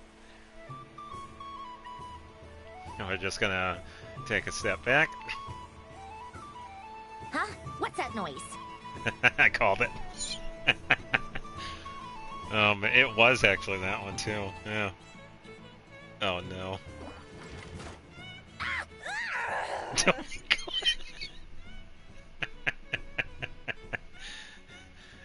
That's pretty not bad. I think you might have picked a bad tooth, Sandrone. Shut it! Do you need any help? It seems like you're stuck. Oh, these are so good. Yeah, this is so good. That thing was up. I gotta take another one. No! It's just a blasted toy! How is its grip this strong? Stop laughing! All right. Well, you lost. So just like I promised. Hey! What are you doing? Are you seriously? Hiya. Okay. Why, you... Oh, just you wait! Are you all right, Sandrone? That was quite a strong bite. Are your clockwork parts? Quit your fussing! I don't need it! All right. I'll go first this time.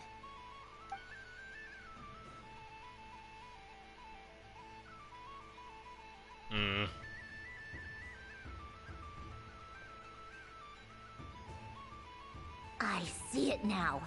She can sense which teeth are rigged. Uh-oh. So I just need to avoid the same ones that she does.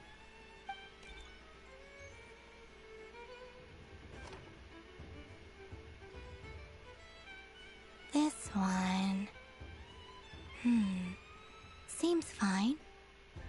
She avoided that one then? Now I've got you. Oh no. All right, my turn. She's gonna get stuck again, isn't she?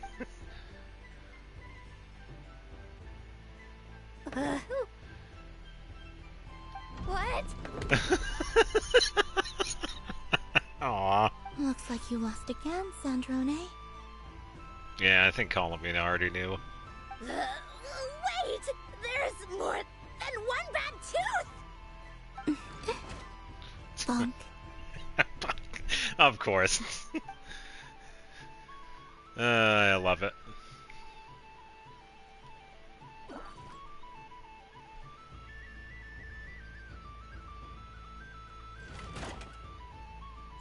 Stupid game! What idiot came up with this?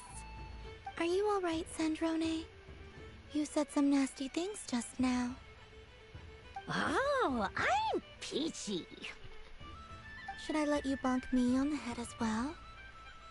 Ah, forget it! Come on, bonk away. It can be your consolation prize for losing so badly. I told you, forget it! Gah, you've always been so annoying. Singing right outside my door and inviting yourself to my tea parties, going AWOL. And now you're off to the moon or something. Of all my days with the Fatui, the times I spent with you, Arlecchino, and Rosaline, they were my favorite. I will not forget them, just as I shall not forget this moment. We'll always be friends, no matter where we are, right? Who'd want to be your... Aw. I'll miss you, Sandrone.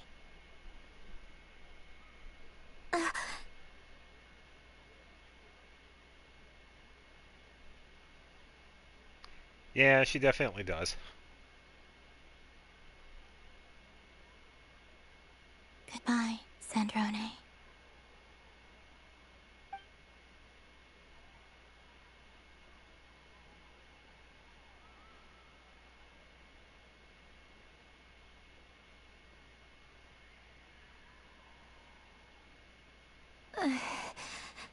I'll miss you too, Columbina. Sorry, what was that? Oh no. Yeesh! No need to freak out. What's wrong? We've been looking everywhere for you. Paimon just had to come out of nowhere. What do you want? Oh, nice ears. Shut it, Paimon. They really suit you. What do you want? This. Huh? It's your turn to draw something. You're one of her friends too, aren't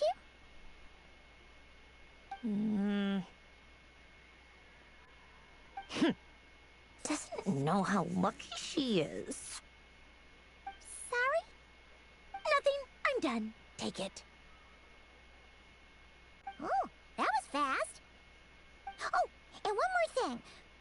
Last time we spoke, you mentioned you were interested in the Narcissan Kreuz Ordo's research, remember? There were too many people when we last met, so we didn't get the chance to do this. What are you talking about? I'd like you to have a look at this. Oh.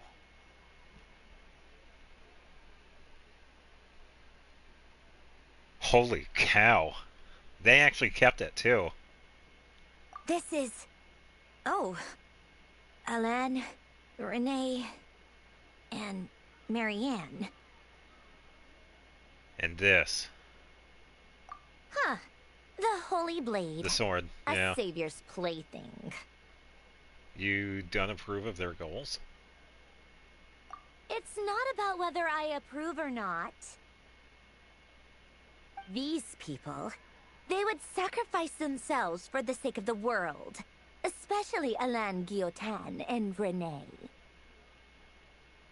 That is something I would never choose to do.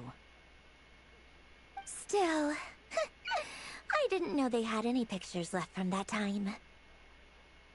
If I'd have thought to bring a camera, I'd have... It's okay. We snapped a photo. What? Uh-oh.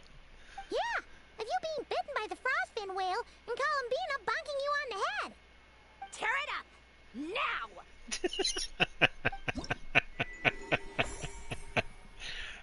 So good. Oh, so good. And I'm kind of wondering, too, because that was an optional quest. If we actually didn't complete that, we would not get that interaction.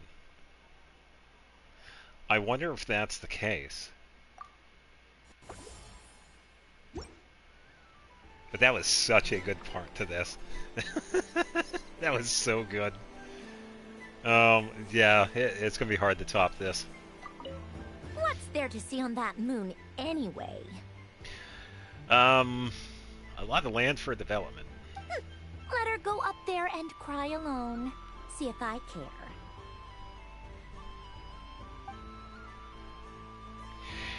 Yeah, I wonder if anybody probably wouldn't get that, because it does seem like it would be thrown in if that quest was completed. Moon Prayer Candy! Beautiful, tasty Moon Prayer Candy! Buy a whole box, share it with your friends and family! Candy? To share? I wonder what flavors everyone would like. Welcome home, Moon Goddess. Fancy a box of Moon Prayer Candy? Sure. I knew you would. Now, what flavor would you like? I'm not sure. Chocolate. What flavors do you have? Is this for yourself or as a gift? A gift for my friends. Ah, I see. In that case, I'd recommend apple, lockaberry, or midsummerberry. Those are the most popular. Do you have nocturnal blossom flavor? Huh. I've seen couples give those as gifts before, but I did not know they were edible. No? Okay then. Moonfall silver?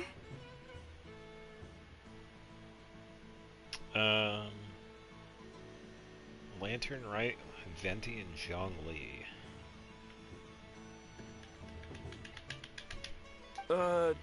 You did say this was for friends, right? Maybe Smetana then. Hey, now that's a creative idea! I've never tried it before, but if you're happy to wait, I can see about whipping up a batch on the spot. I don't think I remember that one. While we're at it, you got any other ideas? Green grass, chrome coffee, extra strong coffee. Columbina describes the flavor as they come to mind. Scent of exotic candy seemed to rise over the nearby children, excited to form a line. Before long, everybody was brainstorming new ideas for flavors. Did you know the Chess Boss Island with Witch's Table was temporarily available during an event way back when Samira was out? Windbloom. Oh. I did not know.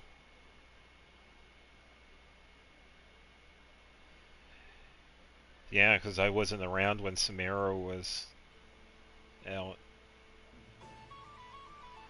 Makes sense, it was Windbloom. Yeah. Smoked fish steak, berries, and fried meat, rain-soaked moon prayer blossom. Salad and pepper with expanding gazes on every side. Let his courage soar free, and colorful candies are placed in the box one after another. Here you go. Every flavor you asked for is in there.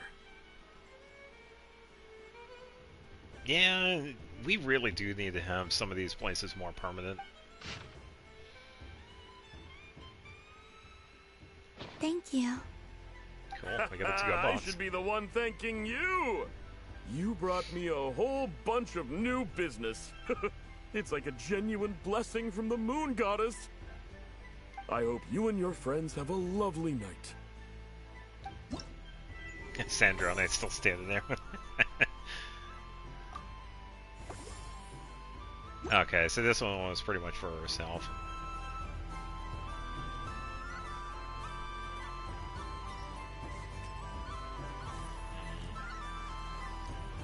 Yeah, I suppose I'll just go to the closest ones I see on the mini-map. Next one. Oh boy.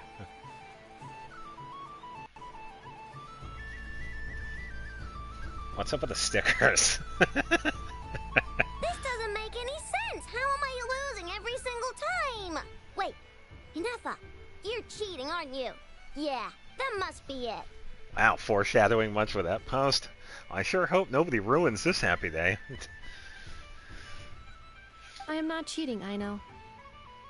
Uh-oh, sounds like Inefa's turning into a big baloney bot. I think it's time for some serious maintenance. Moon Goddess, help me. Miss Columbina, I know, is attempting to cheat. What the?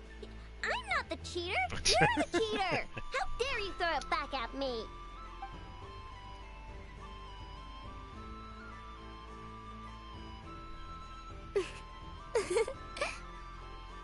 Alright, fine. Let's all laugh at I know.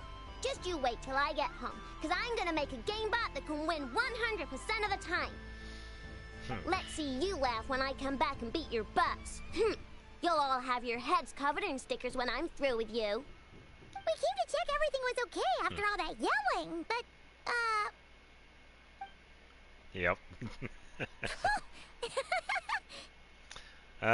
What are you playing? Whatever it is, it sounds like cheating is allowed. Of course. Kuhenki concentration.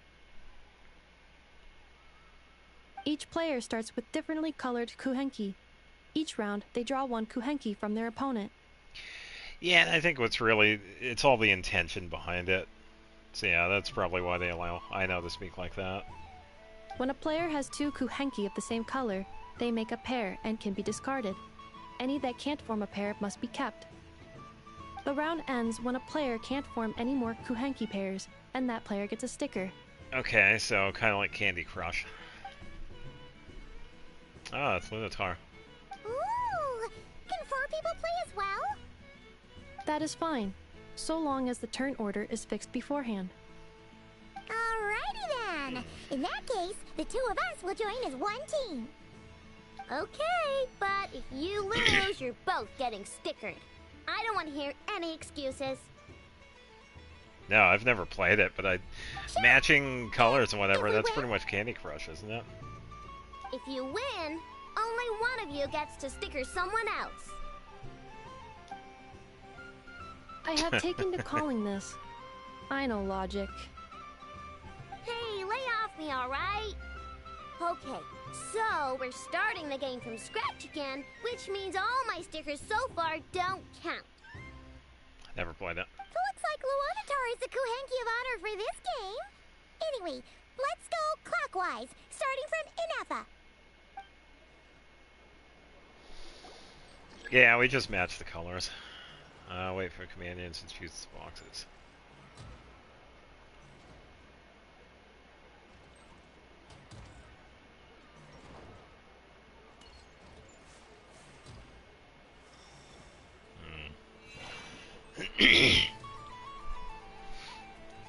Yeah.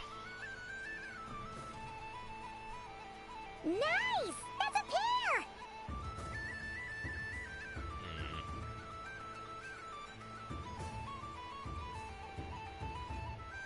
Go, fly!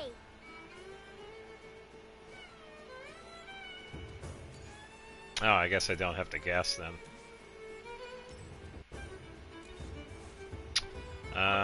Purple box.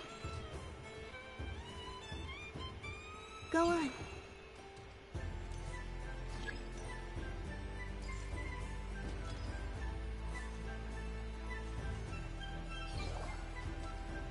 I have a pair.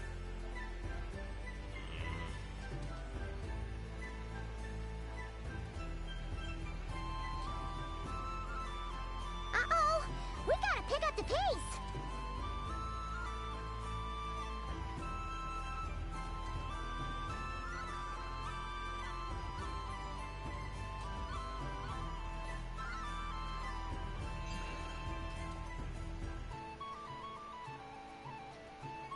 Oh.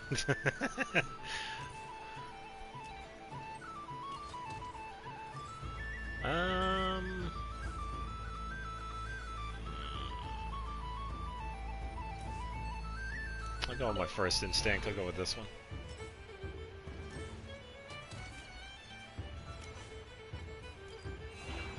Aha! I win.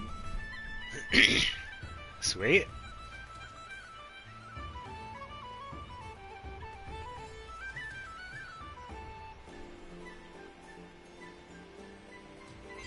Phew, that was too close. I thought I was gonna lose. Good luck, everyone. Aw, we're out.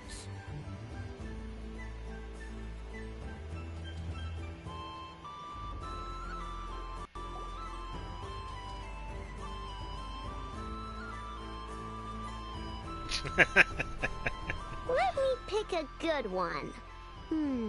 What's it gonna be?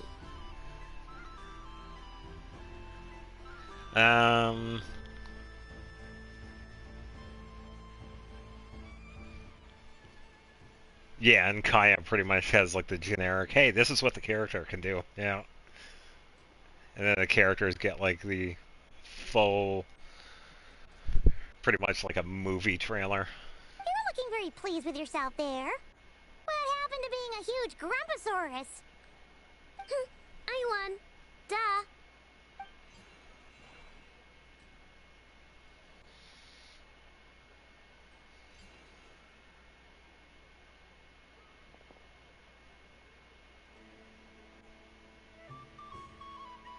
Oh, I got Lunatar again. Oh, me again? Yeah, it does seem pretty fun. Don't fidget too much, Ino, or the sticker's going to fall off. I don't care. If it falls off, it falls off. If a pair of Kuhengi get discarded, why not a pair of stickers? Huh? Huh?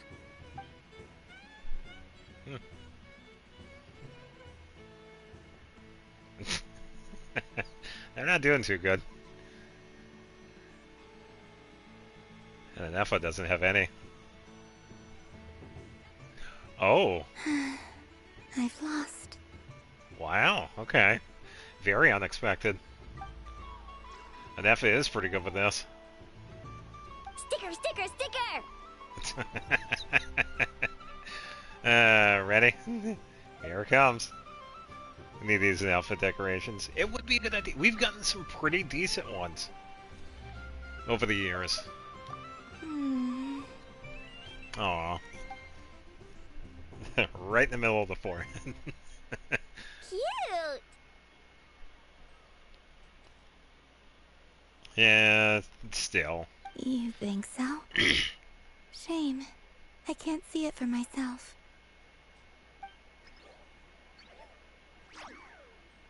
What did Luanatar say? She said it looks so cute that she wants me to lose a few more rounds. Of course she does. After many more rounds, everyone's out. Except for one. Yep, and Efa. Who put these stickers on Paimon's eyebrows? Ugh, she can barely see. Alright, now, I think we got enough evidence to prove that there's a serious problem here. Agreed. Bring Sandra in here. Oh, it'd probably be destroyed.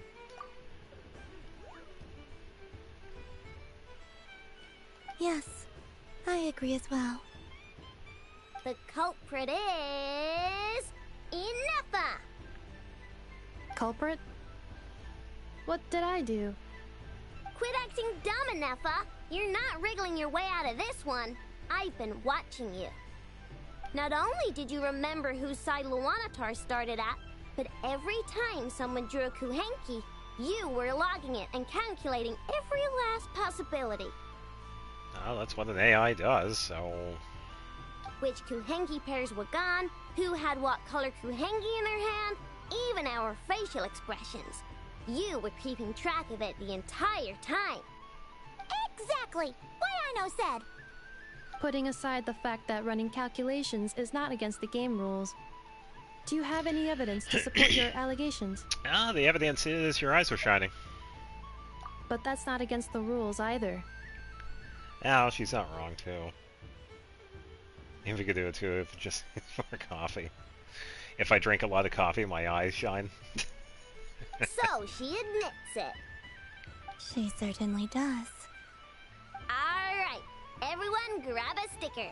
It's time to get Nefa back. But...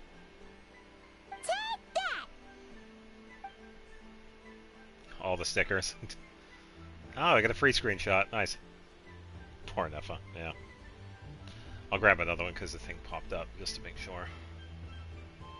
Yeah, this one was decent.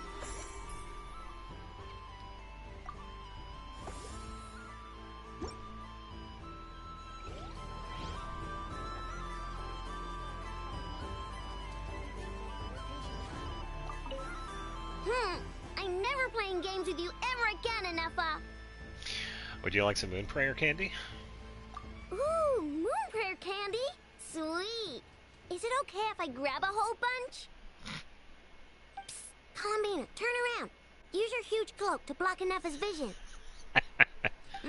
Yum. Oh, this one's even yummier. Oh, the flavors are blending in my mouth. Ew. Not bad. Now begin. The robot showing up again.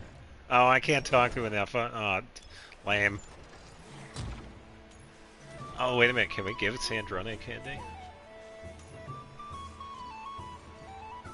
Yeah, pretty much.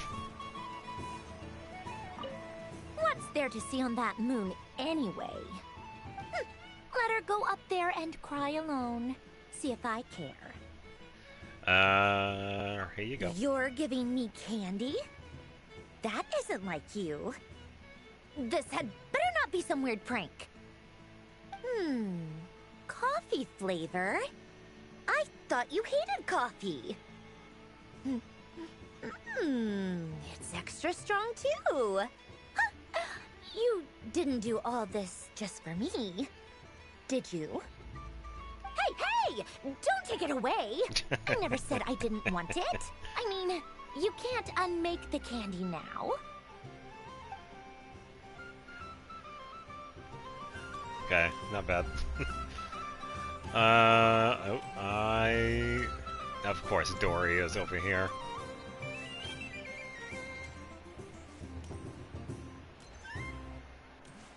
Oh my god. This must be the mage's stall.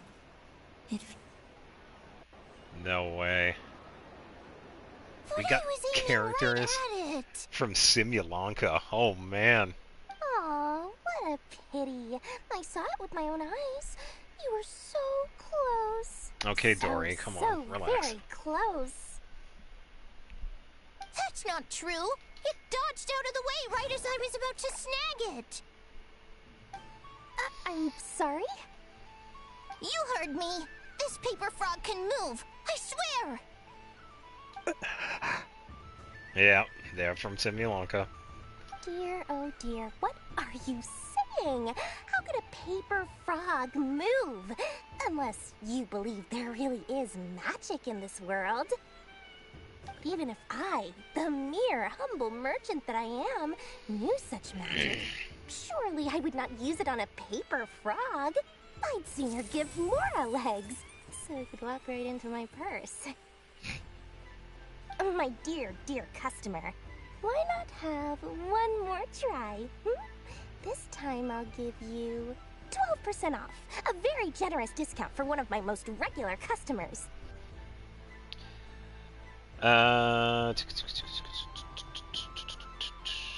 Oh, nice.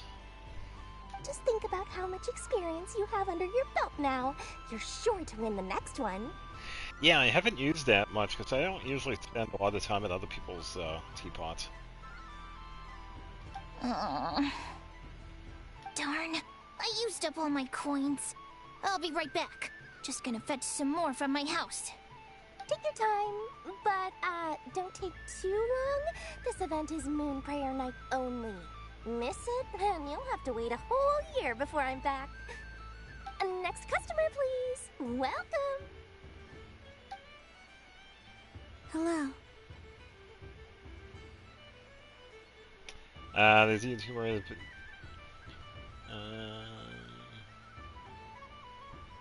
Yeah, I'm not exactly sure. Whoa, whoa! What's this big one doing over here? How do I tell my employees not to go running around this time? Shooting them a glance won't work. I haven't known them long enough. Dory? Why, hello there, Miss Columbina. Would you like to play my ring toss game? The rules are very simple, and it's easy to get the hang of. How much for a round? Oh, first time's free. Not a single mora. After that, well, we can cross that bridge if and when we come to it.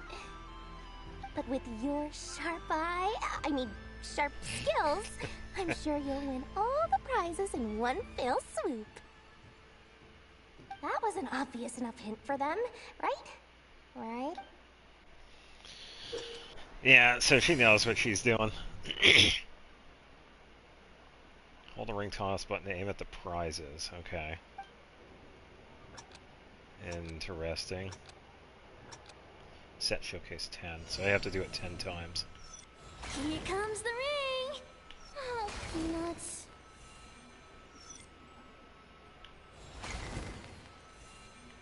Change tracks. Roselle, should we move or not? Just a tiny bit. All right, then I'll... Oh, sugar plums, not the clock hands. How do I move the legs again?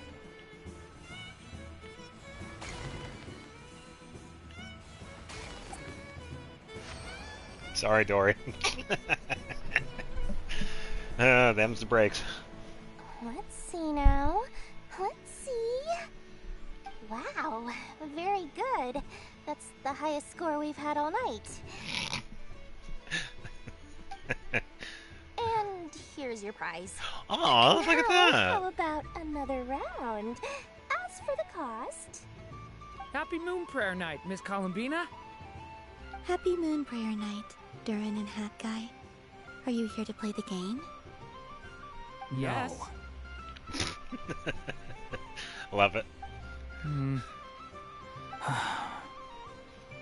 You said we were just coming here to say hello. I did, but then I recognized a few more people as I got closer. Do my eyes deceive me? Is that... Oh, that's right. It's our little dragon. He's all grown up. Oh, they do remember him. Someone's popular. Well now, since you came all this way, why don't you try out this lovely game we have going? First try is free. He'll have a go. I'll pass. It's only one free try per customer. You can't give your try to him. I'm aware. How has Elder Almond been lately? I just go straight to him. He's in great shape. He goes for a run in the forest every morning to stay fit and healthy. He tried to go boat racing with Firecracker a while What, back. they're talking? But he couldn't even make it onto the Lotus Leaf. Yeah. Firecracker was in fits of laughter. How about you, little dragon? Can you still fly? Yes, I can. But you've become less chatty. Has growing up been tough on you? We call that maturity. You know, the thing people sing about. The knight wields a sword of stone to defend those hearts that are made of gold. Yeah, if only. I don't Stone have Milo. is very heavy. That's what keeps him from talking too much. Or Kirara. Kirara would be a good choice, too. That's awesome! Everybody I forgets wanna about be a knight when Kirara. I grow up too. Ring, here I come! Oh, the hat-wearing man. I never thought I'd see you again. You seem more determined than when I saw you last Oh, on the yeah, train. Navia. Yeah. If you say so. Oh, I do say so. The people you once helped see it clearly. It's because you are once again on the right track. May the engine in our hearts propel us to the station of our dreams. Bro forgot her king. I can move! I can move now, Roselle! What are you doing? Running into the rings like that? You got them all so quickly. I have never seen anything like this in all my travels. Is this guy actually an old friend of theirs? Sorry, Dory. How? They're origami animals and clockwork people from a fairy tale. Getting to know them would be quite an arduous task, unless they share a hometown? I have to get to the bottom of this. Next time I see the Great Mage Alice, I shall demand answers. Thank you, Dory. I had a lot of fun. Now for your prize. Where did I put it? Give me a moment to dig it out. Oh, sweet grand prize. Aww. How I wish I didn't have to let you go. Good thing I've already turned a profit from the customers earlier in the night. Otherwise, I'd have wasted all my hard work. Okay, I'm back. What? I leave for 2 seconds and someone's already claimed the grand prize? Oh no. Oh, well, these things happen, you know? Perhaps you'd be interested in one of the other prizes instead. We've got all kinds of wonderful goodies here. Is this the thing you wanted? Ah, she's gonna give her the Nicole one. Here, you can have it. Huh? But... Don't worry about it. It will be happier with you. Oh, thanks so much, Miss. Moon Goddess. Oh, goodness gracious, Columbina. Give me strength. How am I supposed to make any more money from this child at this rate? Give me strength. Daddy, look! That's the game I was telling you about! Uh-oh. Forget it. She is the Moon Goddess after all. I'll think of some other way to swing this. Maybe I can try to hook this new kid. Huh? Oh, someone already won the grand prize. You can take mine if you want. What? Why? Why are all these bleeding hearts coming here to ruin my business? She's the one who runs Nintendo. And we're seeing her lose. Happy Moon Prayer Night, everyone. Dory in the background. Nice. This is good. Hey, Jay, what's going on? Happy Monday now. Yeah, it's after midnight. Happy Moon Prayer Night. Poor Dory. Yeah, so we completed Act 5, and we are in the middle of Act 6. And these have been great so far. Sorry, Dory. If all the prizes are gone, I might as well close up shop for the day. But you haven't had your fill of fun yet, right? So the next time a customer shows up, you're going to have to run faster, all right? And remember, run out of the rings, not into them. Oh, a gift for me? Lord Sangamabe really is going up in the world. Wow, candy from the Moon Goddess herself. If I back this up... No, what am I saying? Box this up in exquisite gift boxes? Yes, I can make a fortune. Eat the candy. It's not a plushie. You eat it. You don't stick it on the box and put it on the wall. Maybe I don't even need to go to all that trouble. Any old boxes will do. I just need to tell my customers that this candy is blessed by the Moon Goddess. Yeah, that ought to do it. Sounds like a plan. Time to have Irwa earn his keep when I get back. I don't know.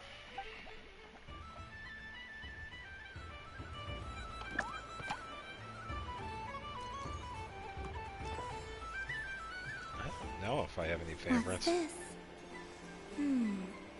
Should I give it a try? Oh, this is a side event.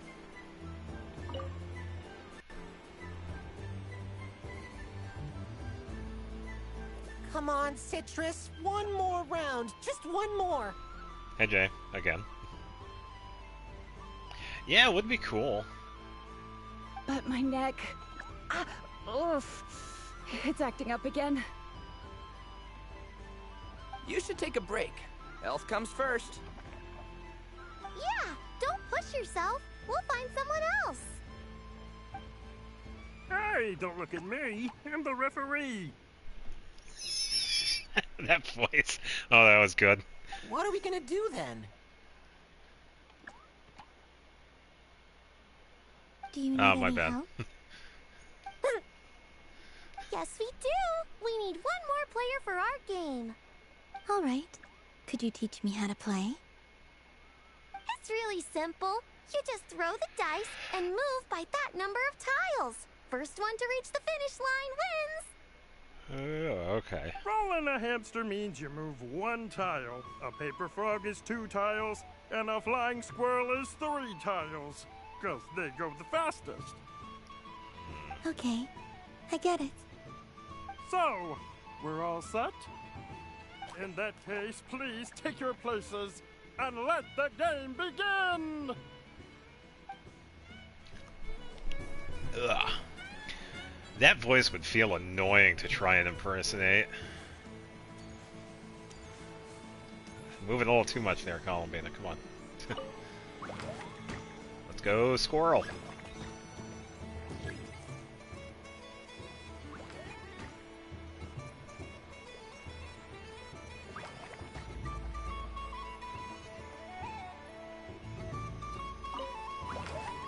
Squirrel, squirrel, squirrel.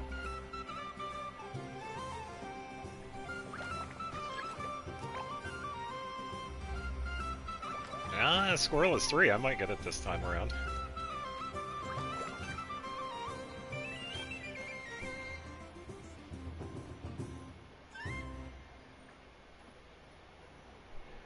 Yeah, that's fair. Come on, called it.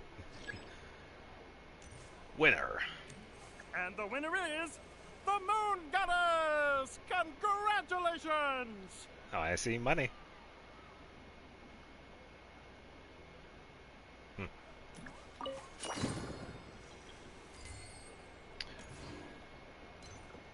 Totally not Alice.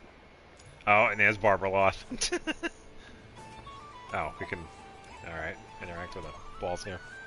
Break the game. Yeah, totally. I got a lot to watch during work later. Yeah, because I started around 5, well, a little bit before 5:30. I did some daily stuff. So this is the Frost Moon Scions area.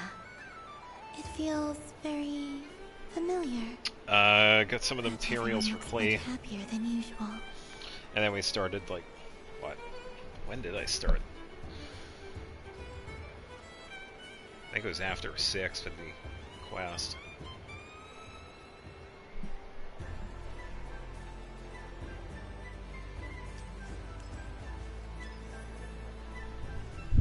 Yeah, it's a favorite. It's been pretty good. Wow, the Frost Moon Scion stall looks kind of plain, but it's pretty cool once you get into it. Yeah, about 7 hours ago. I don't go to Hisi Island much. Because I knew this one was going to be a but it's while, got too. that, That's why I wanted to start early. Oh, the world cultural feel.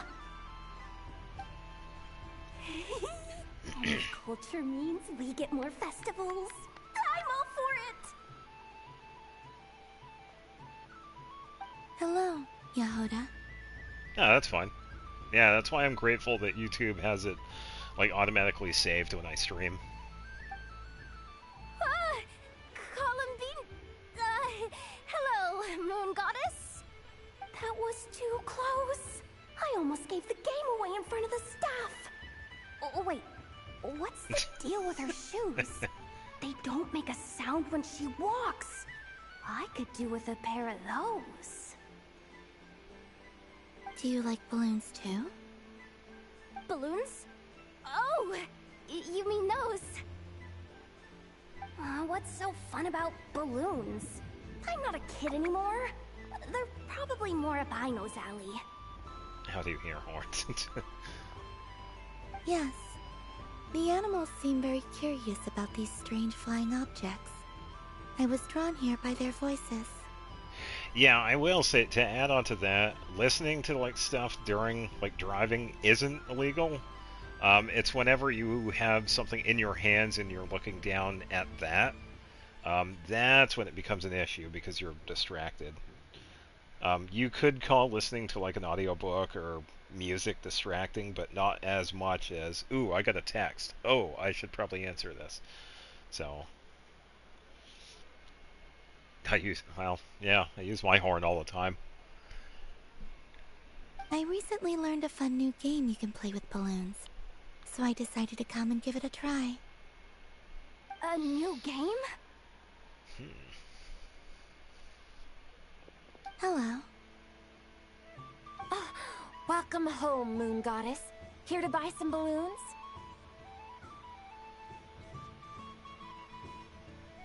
Yes.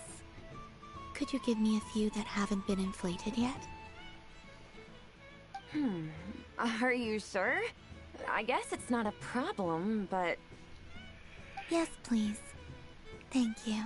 It must be pretty bad then if they're doing it all the time. Uninflated balloons? But those are just little rubber pouches. What does she want with those? She's gonna make balloon animals.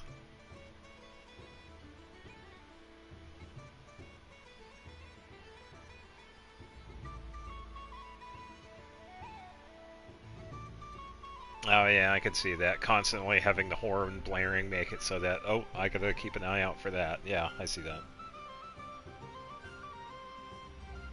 Would you like to play the balloon game, Yehoda? Huh? Sure. I guess. How do you play it? Wait here a moment. Yeah, because a lot of our states have started passing like, you better be hands-free or you're gonna get pulled over and get a ticket. Because we've had a lot of fatalities with car accidents and people getting distracted. Smart car, smarter than most drivers. Fact. There are some people that really don't need a license. This is so weird. What have I gotten myself into now? That face. That is so good. I thought I saw Columbina nearby. Oh no. Oh, that's the Fourth Harbinger! Although she's helped us out quite a bit, she's good people, right? Is she looking for Columbina? Oh, guess that's my ticket out of here. I'm not sure my heart can take being sandwiched between two Harbingers. Yeah, One Punch Man could never.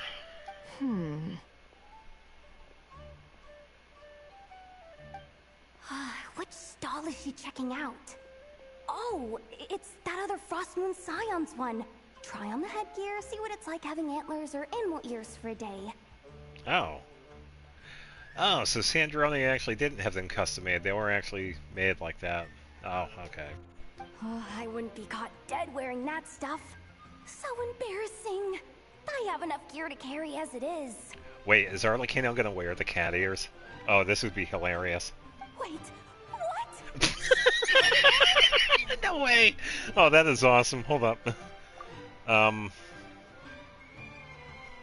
Waiting for that thing to go. Saved. How peculiar. This would take some getting used to. Oh, Lynette would actually like those. This is what it's like for Lynette. It really suits you, ma'am. What is this? She was so intimidating a moment ago, but now... This is good. She's really rocking those ears. How does she make them look so cool? That's Arlecchino. I suppose I may as well keep them on for now. All part of the festive experience. Yeah, this is good. She's coming this way. How do you do, Miss Yehoda? Oh, boy. Oh, jeez. Don't talk to me while wearing that thing. Where am I supposed to look? Oh, hey there.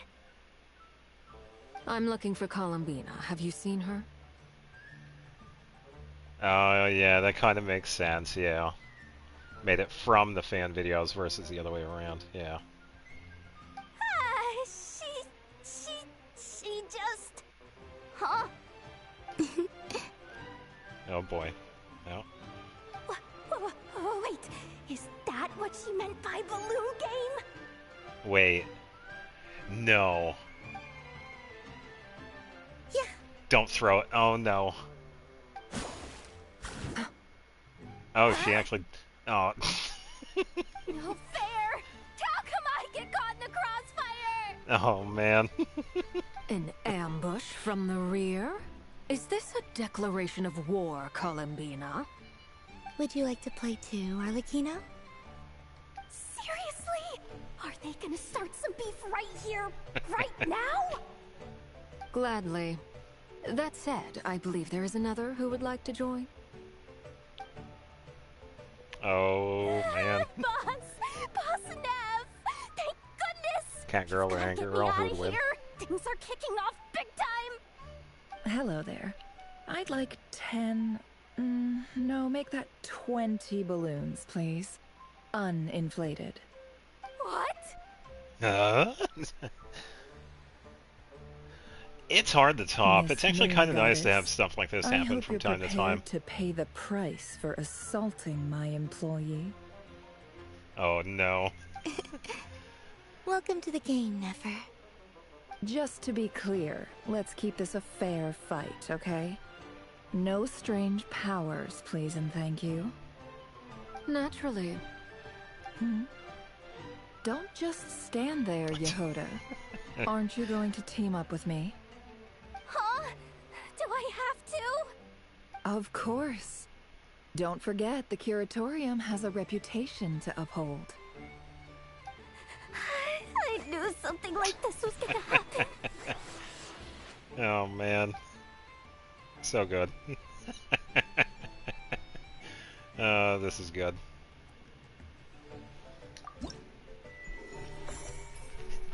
Yeah, but even they need to relax. Yeah, dangerous harbingers, by the way. Yeah. Yeah,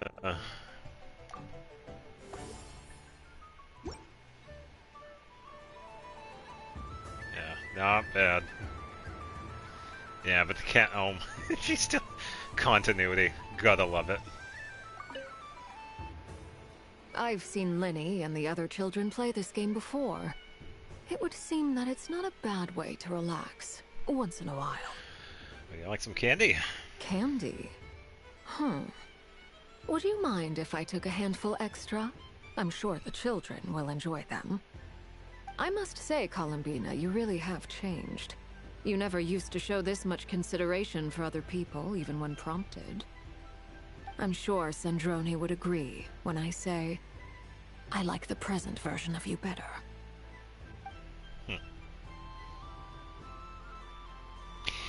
Yeah, and I think what really helped was having Arlecchino interact with Aether and Lumine.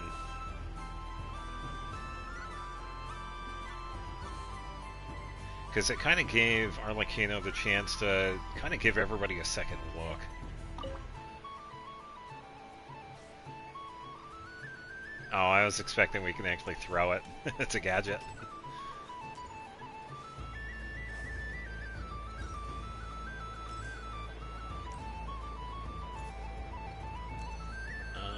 Who is that?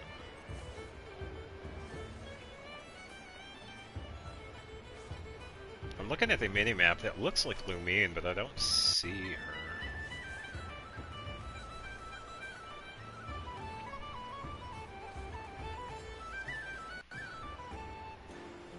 Man, there are so many events for this. Dodoco's Whirligig!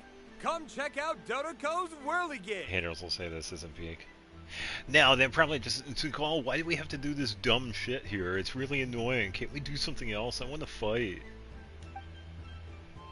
Ah, welcome home, Moon Goddess. Might I ask what this is?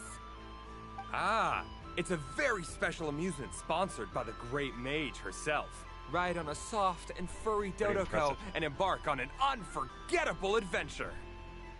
I say that, but I'm just following a script here. Who is this mage, anyway? And what the heck is a Dodoko? I'd like to ride. No problem. But, are you by yourself? Is that not okay? Oh, no, it's fine. It's just that each Dodoko can accommodate 2 passengers. Would you like to bring a friend along? My friends... Found one. That should do it. Now, we just need to get everyone else to draw something on it, too. But, we gotta keep it a secret from Columbina. Wow, she is really good at that. Boo. Yes?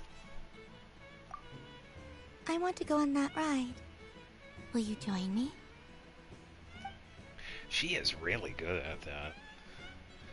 Spinning Dodoko. Ah, I see. It's ride for 2. Sure. Let's go then. Wait a moment. Don't worry. Paimon will do the rounds. You go have fun. Thanks, Paimon. Hmm? Nothing. Let's go. All right. I think we have to wait in line over there. Yeah, because we kind of left the line. Please take your seats. For safety reasons, you mustn't try to leave the ride before it comes to a complete stop. All right, you're all set. I wish you both a wonderful journey. You can always rely on Alice for weird and wonderful gadgets. Oh, the music changed for this too. Well, what do you think? Not bad. It reminds me of riding a moon lane. Sometimes, the Kuhenki circle around me like this, playing their beautiful melodies. That sounds so sweet. Yeah. I'm going to miss them.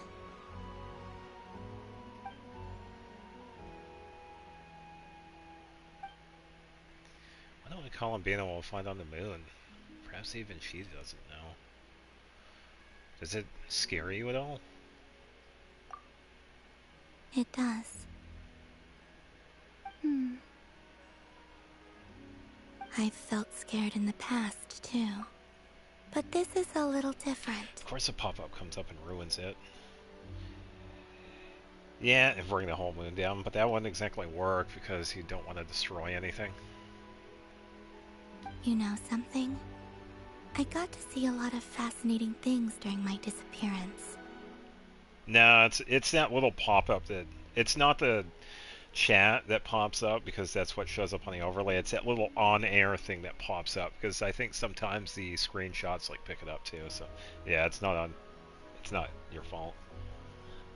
We could land it on Celestia. Yeah, no, we could throw the moon at Celestia. I saw how the Frost Moon Science Here, catch acted on their this. families. So different than how they used to act in my presence. And I also saw how they interact with their friends. It made me curious at first. Why do people act so sincere when they're worshipping gods, but save their truest, warmest feelings for each other? Yeah, I just don't know. Yeah, she does look pretty good. Slowly, I came to realize that it's because they trust one another. They know, deep down, that they'll be accepted for who they are. All of it. The good and the bad. Your friends accept all of you, too. I know. I knew it the moment you started calling out my name. What I fear now is the end. I fear losing all this the very night I have gained it. You won't lose us. Hmm? Even after you return to the moon, your friends will still be here.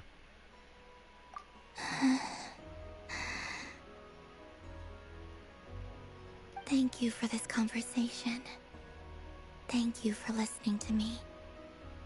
Don't worry.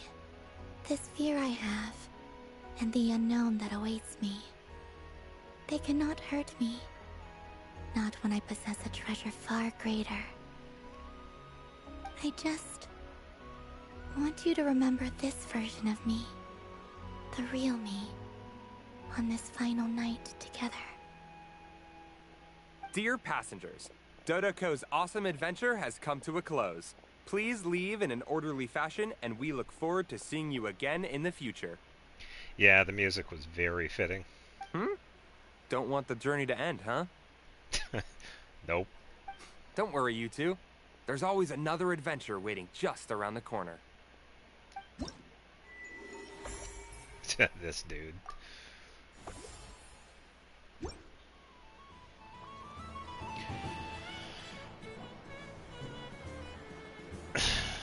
Do you know what Hoyoverse is best at or bad at? Hoyoverse is bad at listening to the people that play their games. But they can definitely make a game that pulls at your heartstrings.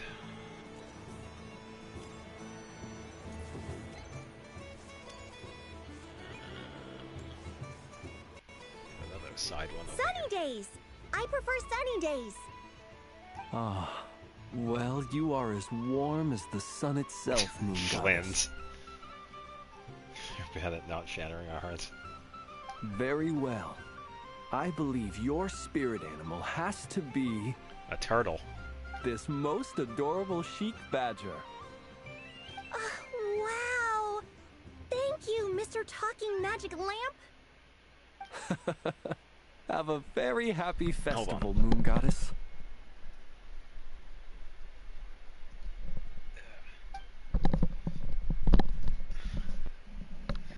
Flens? That's you, isn't it? Flens needs employment money. Shh. It's our little secret, my dear traveler in Paimon. Okay, sure, but why are you here selling sugar sculptures? Everyone celebrates in their own way. After gazing into the abyss and spending time around gravestones all year, what better way to relax than to see sunny smiles on the faces of the living? Besides that, I like to think of myself as a fair judge of character. I dare say matching personalities to confection suits me rather well. That's not what Paimon was talking about.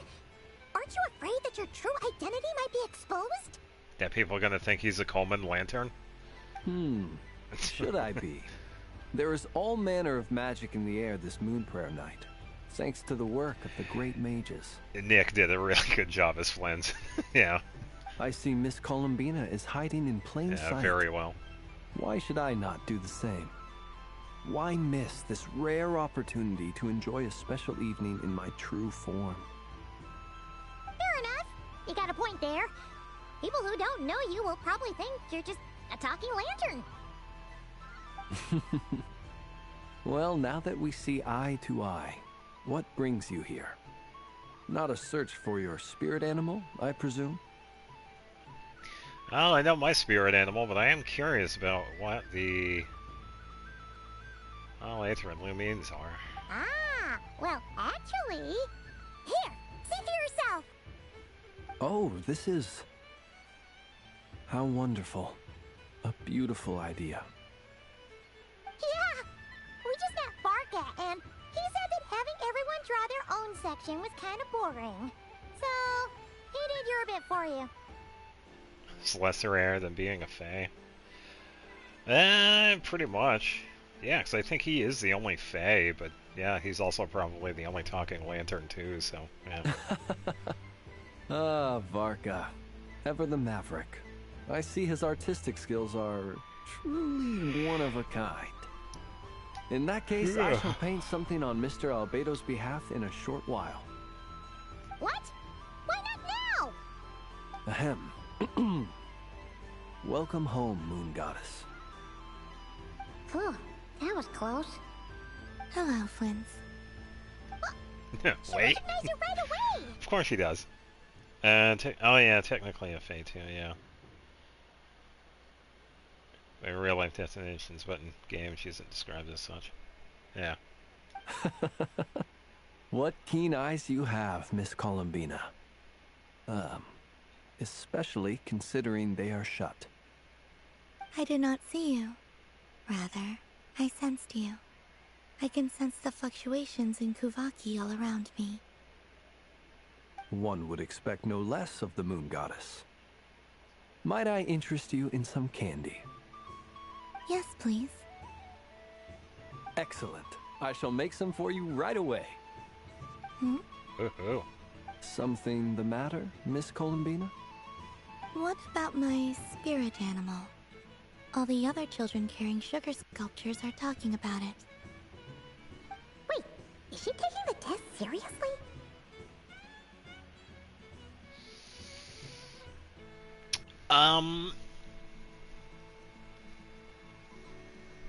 Let me see if I can explain this.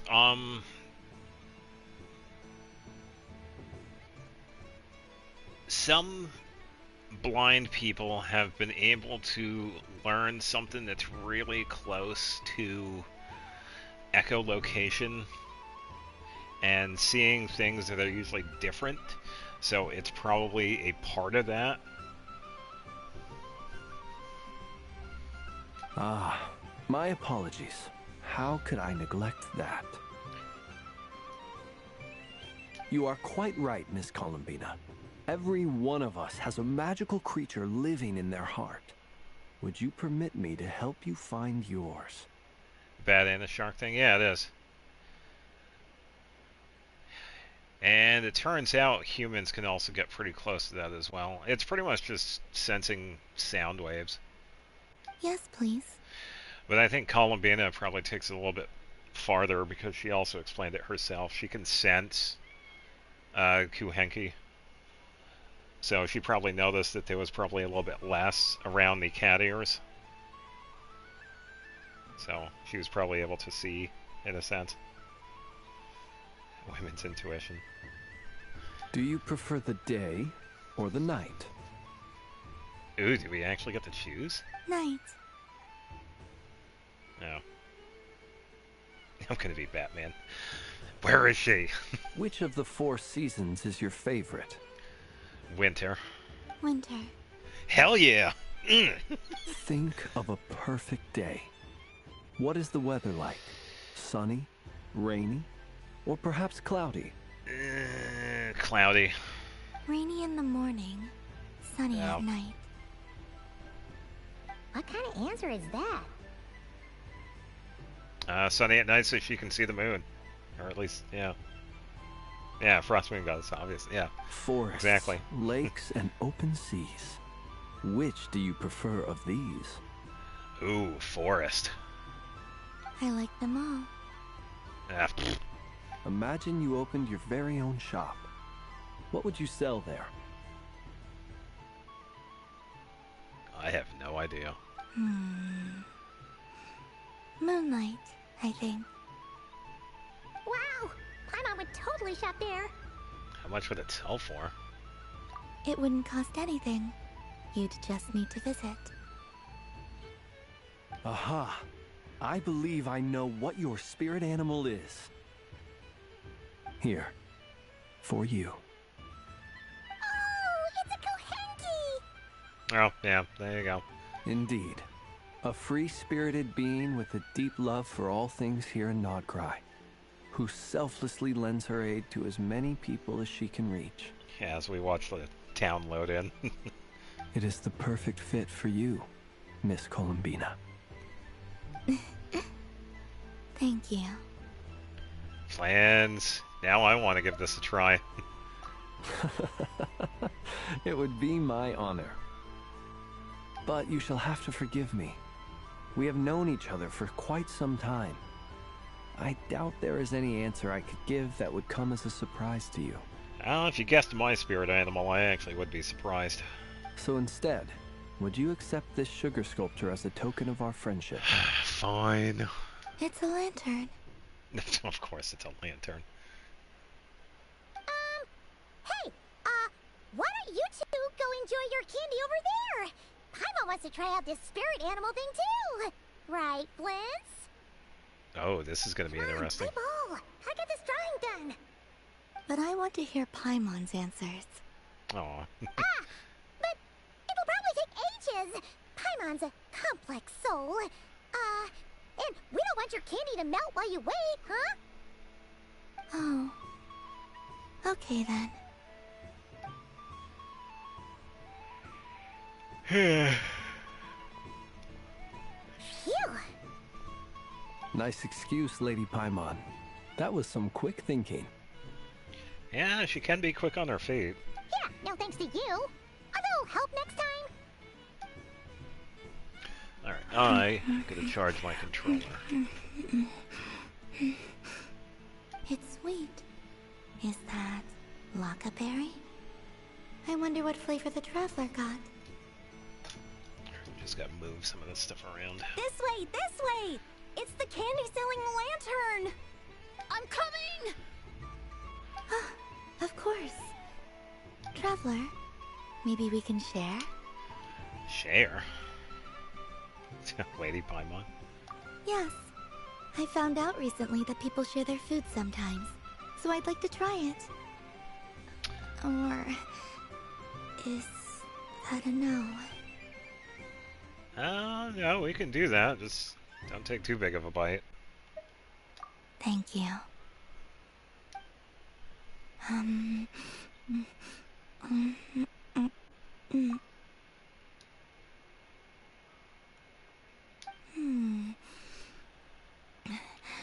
Yours is a little more sour than mine. Here, you try it. Direct kiss. Probably not. I'll just have a little nibble. Don't mind if I do. Amazing. What is? My sugar sculpture has shrunk, yet my heart is filled with feelings of sweetness. These cables. Cable management is key, albeit annoying sometimes. I will remember this feeling. Would you like another bite? Sure. Ta-da!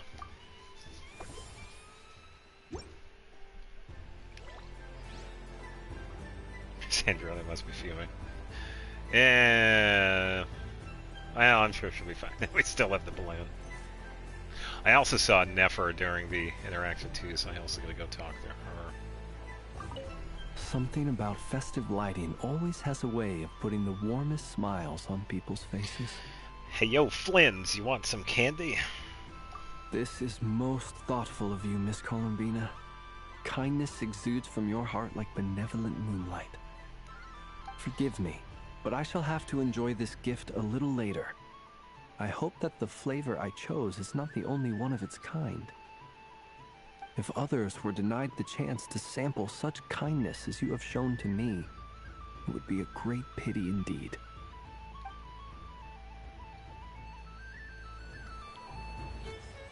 Wait, can we... Oh, that's a different balloon. I'm going to assume we can only take like one balloon at a time.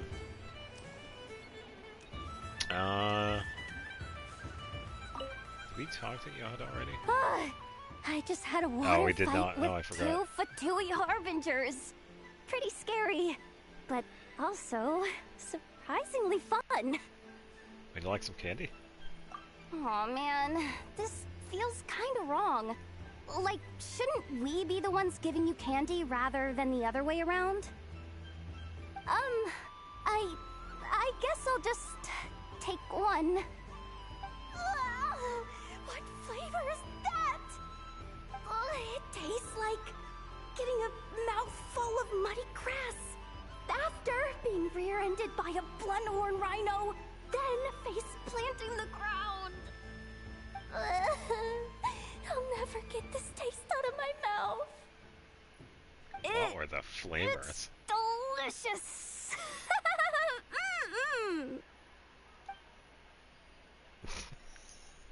Oh man. Oh, we can. I see that.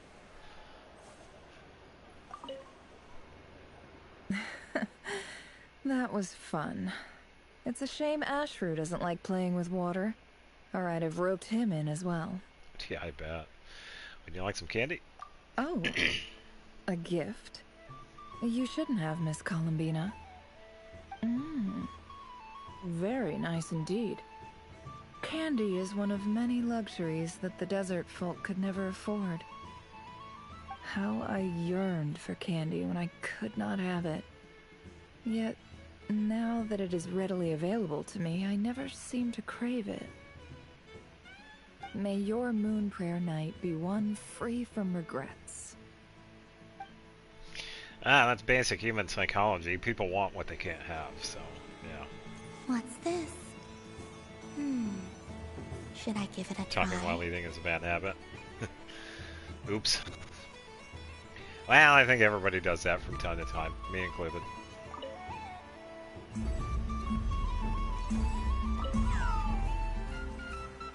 Oh, did I miss it?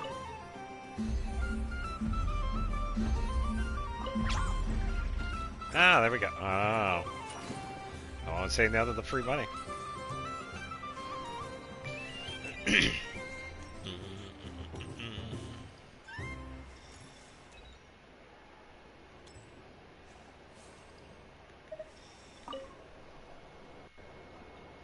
Welcome home, Moon Goddess.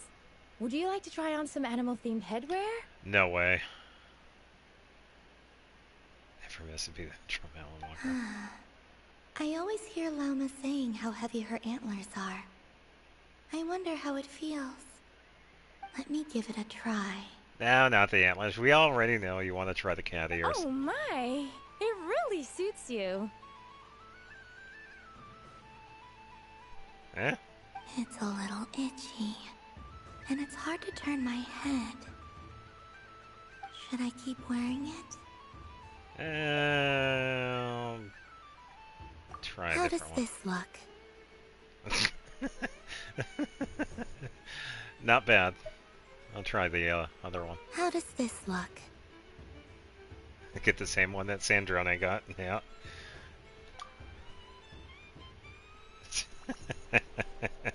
We have to. Please. Yes. Gotta love the continuity.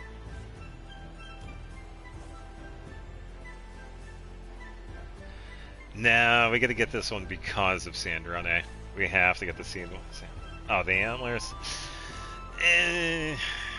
I suppose. But she also said that she didn't like them, so I'm kind of going with that. Before we do that... oh, here we go. Done being a do-gooder yet? Thanks for coming here with me, Hat Guy. Are there any games you'd like to play? It's Yeah, your turn to pick. He wants to I'll come play. with you.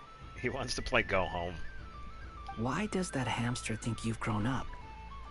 You haven't changed at all. I know you don't. Yeah, you mean have that. to. Yeah. You're just taking the opportunity to make fun of me, aren't you? Nah. Even if you won't admit that taking some time to compose yourself is important, I can see that you're doing it in practice. Otherwise, you'd have taken off your hat and flown away by now. Yeah, that is true. He is still here. Looks like Albedo's socialization program has been far more useful to you than all those Vahumana textbooks. Skara, you want some candy?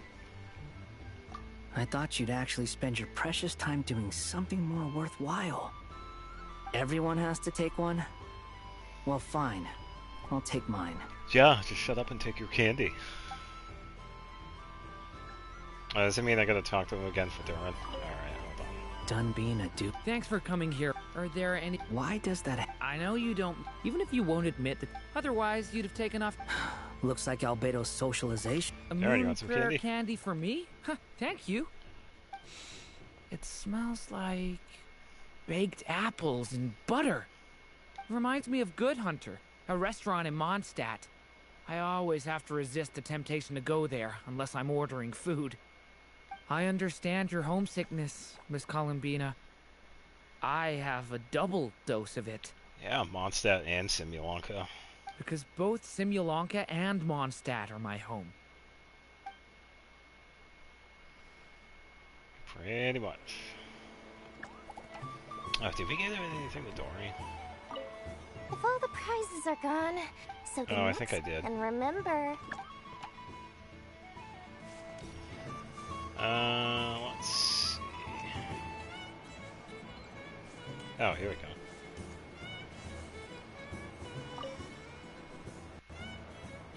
Fun ride, huh? Bring the moon inside. You and Columbina looked pretty sad to leave. This isn't gonna make Paimon dizzy, is it? Hey, would you like some candy?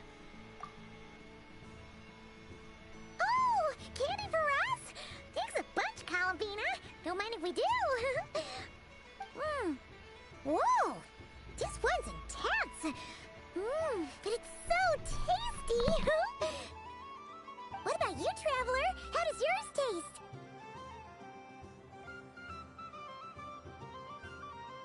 Sorry. Like smetana, I think. Very novel flavor. Oh, sounds good. Paimon's drooling now. Are there any more smetana candies in the box? Yes, I believe so. Okay, gotcha. Let's see. Wait, have you tried any of them yourself?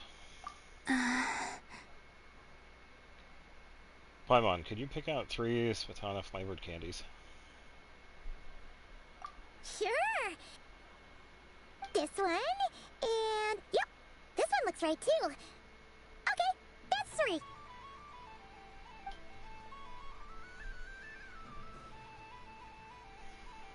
Here we go. 1 per person. All together then. It's so sweet.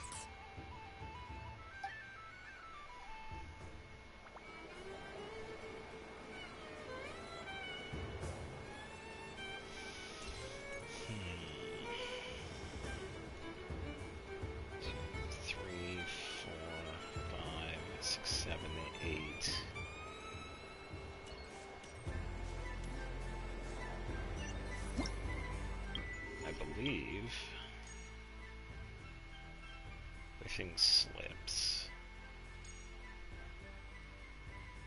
I'm gonna find out what that one is at.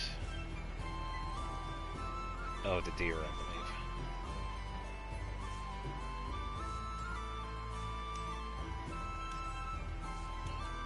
Saving the Alice one for last.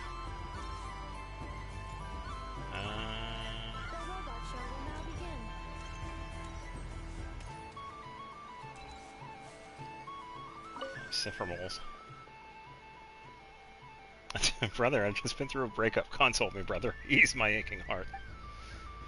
What was he told me a while back? The scent of love is in the air. So I thought, but alas, was but the scent of dirt in the ground. Oh, yeah, well, I'm sorry, but it sounds like your dumb nose is playing tricks on you. This game. What's this? Should I give it a try? I think this is it, maybe.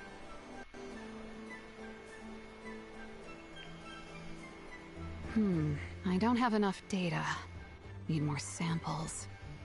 Who should I ask for help? I tell you what, I am really impressed, because there is so much for this part, even though I'm just about to be finished with it. One of the amusements? Or is it a research project? Bit of column A, bit of column B. Yeah, that was totally an Aladdin reference. I'm currently running some synchronization tests on these bots. Basically, you need to press the button to help them successfully obtain the treasure. But you've got to time it right. Yeah, definitely nice to do. I'll record your data, which will be used to improve the robot's accuracy. But, ma'am, I mean, Moon Goddess, don't you think you should take your eye mask off first? Oh, that was also a Zenless reference. It might have been more of a Zenless reference in Aladdin. There's no need. I will be all right. Okay then. Whatever you're comfortable with. Ready when you are. Great. Then let's begin. TV mode.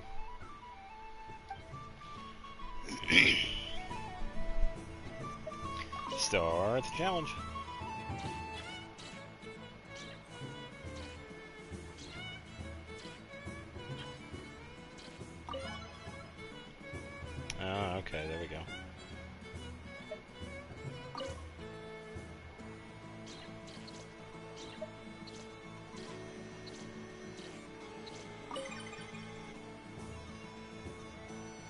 The only thing that's annoying is that I have to press the button so it goes to the next one.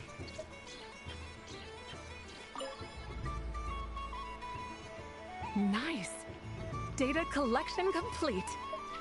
Money. Cool.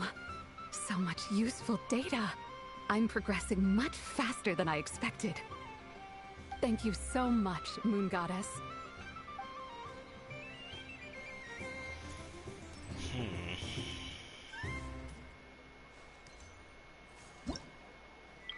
Yeah, I don't think that was it. Wishing slips. Where is this one?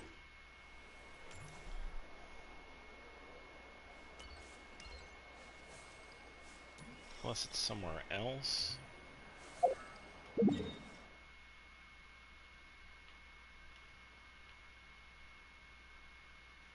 Oh, past. Yeah, that's right. Lauma.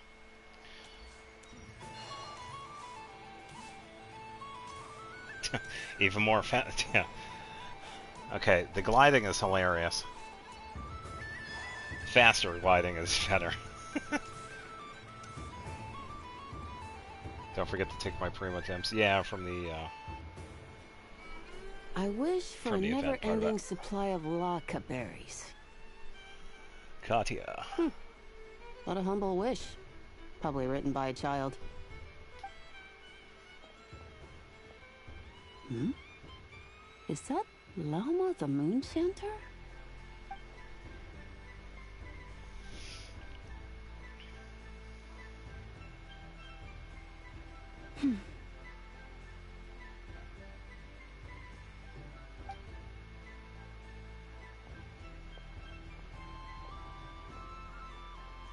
I wish that the long plume ibises would stop biting me. Oh dear, poor Lauma. Yeah, she has to deal with the animals so much. All right, I'll write that one down for you. I got it. While everyone else is celebrating Moon Prayer Oh Night, dear, alright, yeah. you're as busy as ever. I don't mind. It's rewarding work. A good kind of busy. Yeah, she said the thing. My antlers are at their heaviest tonight, and the Kuvaki waves are especially strong. But as I help these dear friends hang their wishes up, I feel a great peace within myself that is hard to describe. You see, they are all such beautiful wishes. And they are ones that we can fulfill by our own strength. Do you blame me, Llama? I want to hear your honest answer. It is by the help of so many people that I can return to the moon. But I feel as though I've hardly done anything in return. Wow, that's a fitting symbolism. You've done plenty, Columbina. Also want the ability to communicate to animals. I watched the Wild Thornberries. I'm good. I say this in earnest, both as someone who knows your history, and also as a friend who has seen what you've been through. Because you know those animals would not stop talking. What about as a moon chanter? I feel proud to honor our moon goddess's wish, and I'm sure any moon chanter in history would have felt the same way. Thank you for your kind words, Llama. But... Since you asked for my honesty, I won't lie to you. My feelings are mixed right now. Besides pride, I also feel... I suppose it's a reluctance to let go. Once you return to the moon, we will be far apart and separated by a false sky. I'm sure those of us left behind will gaze up at that sky, yearning for the moon once in a while, just as you used to do. I will miss you, Llama. I will miss you all. I hope to stay in touch. I will try and find some way to send messages down from the moon. Yeah, just throw one of the sky nails. Perhaps you could use Kuvaki. I've heard Yehoda say that signals can be sent using long and short waves, or strong and weak lights. That sounds a little complicated. What if we forget what the signals mean? Oh, so it was Dotor that... Are you sure about that? That actually might be a little contradictory, because there was somebody else that actually said that before the doctor. When I was doing the birthday stuff for the characters, I had also done Scarabush's, because his is coming up in a couple of weeks. He actually said that the sky is a lie way back in 1.1.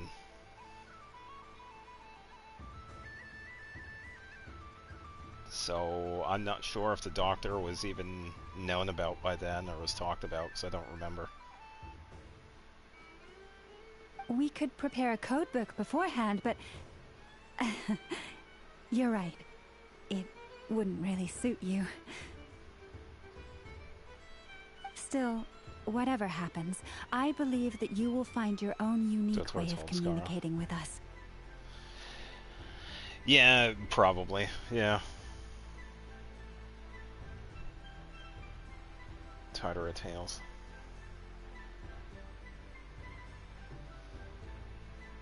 Okay, yeah, so history-wise, yeah, you're correct. And now that I think about that, my heart feels lighter. Because you trust in me? Yes. Huh, okay. I have faith in you. And in the power of truth.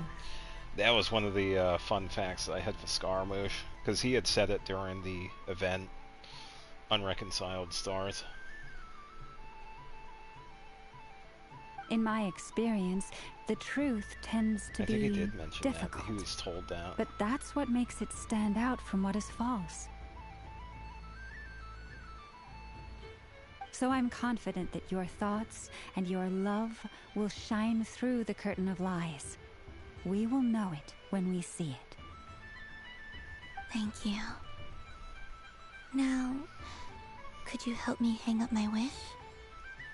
Is this? I wish that all who dwell in this moonlit world can find a place to belong. And I wish that I shall one day see my friends again. It's 2 wishes. I hope that's not too greedy of me. Yeah, until much later. Which is interesting, too, because I remember some of the biggest part that I do remember is when we finally get the introduction to Scaramouche, and Mona recognizes him instantly, and she teleports us away.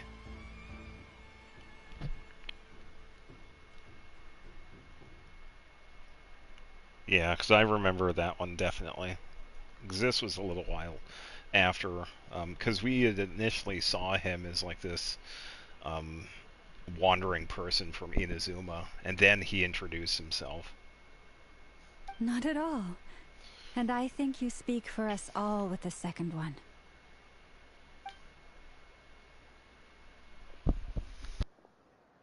I shall continue to pray until the day that all of these wishes come true.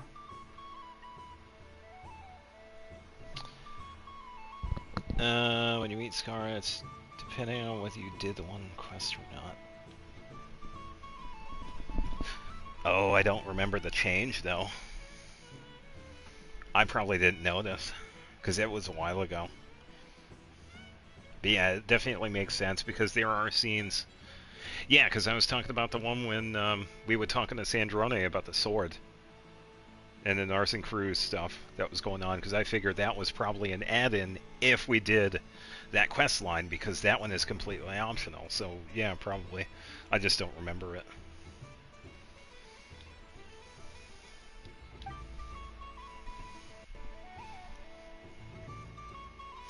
And another good one.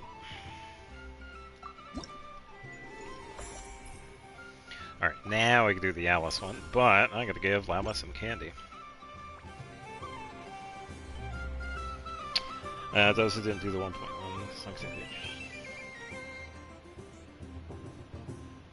yeah, that's, yeah, because we see that a couple of times too, because I've seen that when I've been looking for like certain lines, because a lot of the dialogue usually has those changes. It's like, if you've already met this character before, it's like, hey, it's been a while, or the one where we haven't met them, we're actually introduced them to them there. So this does happen like quite frequently.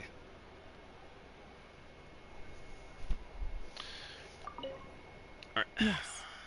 May everyone's wishes come true. All right, take some candy. Why, thank you. Don't mind if I do. Oh, my.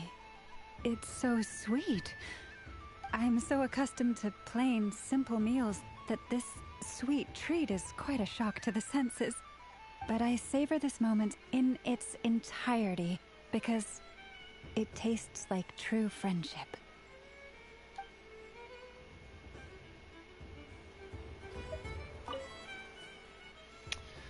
Yada yada yada. So we pretty much see the one that she put up. I'll continue viewing. I really hope my boss gives me a raise. Yada. Like if you did the Natlin IFA event, you get to reunite with the IFA in the Scoffy event, but if you didn't, it's like the first time. Yeah. Yeah, a lot of times it usually is like a quest and then an event thing later. Yeah. Definitely continue viewing. Hope things go smoothly on the journey with Traveler, and then Columbian's Traveler goes smoothly as well. Aw. I want to adapt to human society more quickly. Flynn's?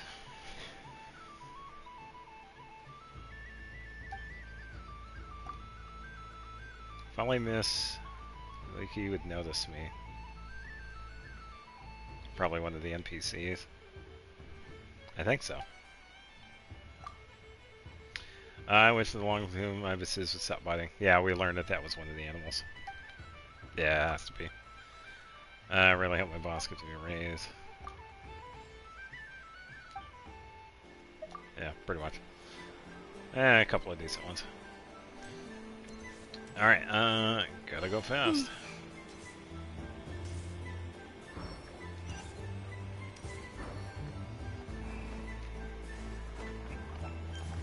Interesting show. She actually does a spin when she's running.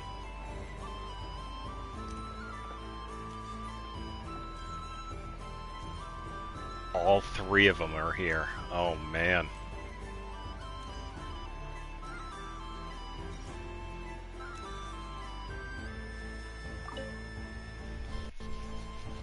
A soft and furry creature that bounces and jumps. Oh boy. Welcome home, Moon Goddess. Hey, what's going on, Xavier? This one talks, too. Happy Monday.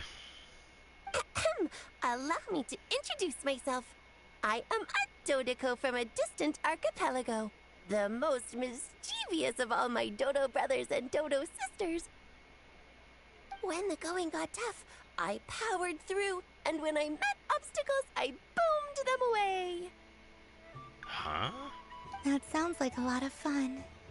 Doesn't it just? Oh, but then the trouble started.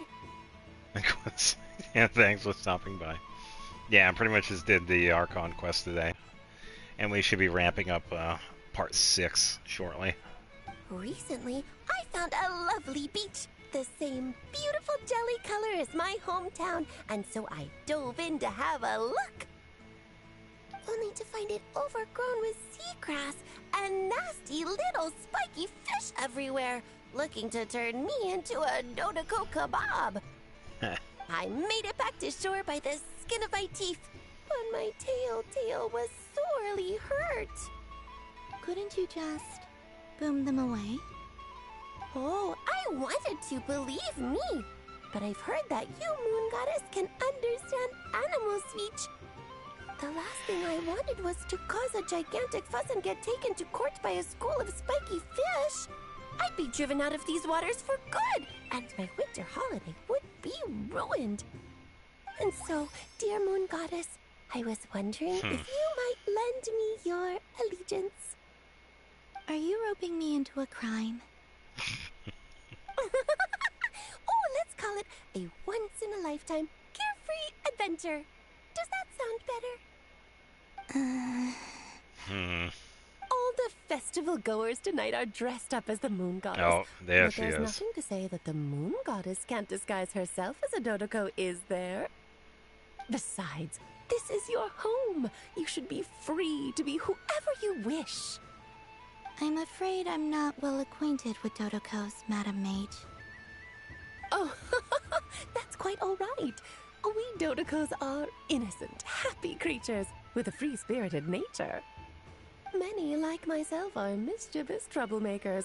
Others are lazy souls who like nothing better than to lie down on a nice rock and take a nap. She's poking at fun at Barbalon. That's hilarious. In our eyes, every creature who yearns for happiness and freedom is a Dodoko. But perhaps in yours, we Dodoko are a fluffier and more mischievous breed of Kuhenki? Yes, that is a much easier image to follow. Oh, wonderful! Then let's play! Grab onto my tail and follow me into the sea! Time to settle some scores with the bad guys! Oh boy. Oh boy. Uh-oh. Yeah, I think mine is always going to be Alice. It is kind of hard to beat Nicole and Barbalos, but Alice. Oh, this again? No way. I remember doing this in co-op. Let's see if I circle.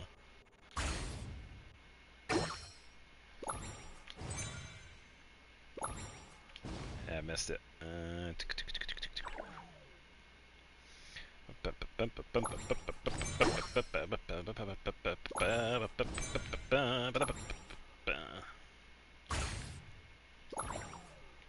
Wow.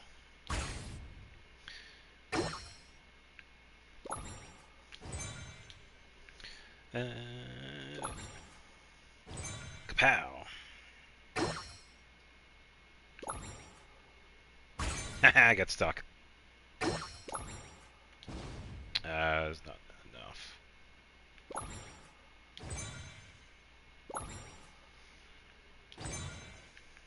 Alright, let's go this. Poof. There we go. Yeah, I remember this event a few months ago. Not too bad, actually. It was a lot of fun. And later on, we got one that was pretty close to that in the co-op.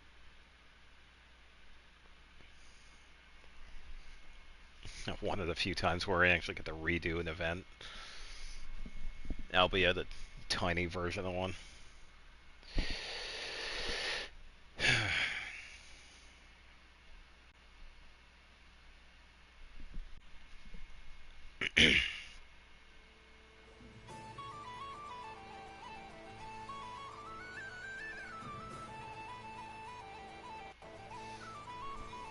Ooh, a remarkable talent!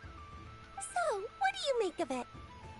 The use of Jumpy Dumpties doesn't come as naturally to me as Kuvaki. But their unpredictability makes it fun. Better reuse assets. Yeah. I think they call this... novelty? Indeed! And how did it feel blowing those pesky nuisances away? Not bad. Any guilt? Hmm? What do you mean? Oh, wonderful! Lovely answers to all 3 questions. You've passed the safety test.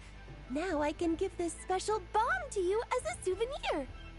Remember, if you find any meanies living on the moon, you can use this to boom them into oblivion. I will.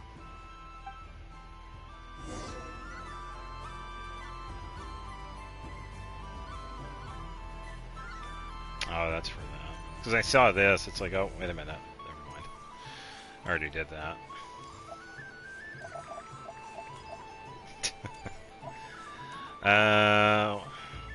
Let's talk to Nicole and Vargo last.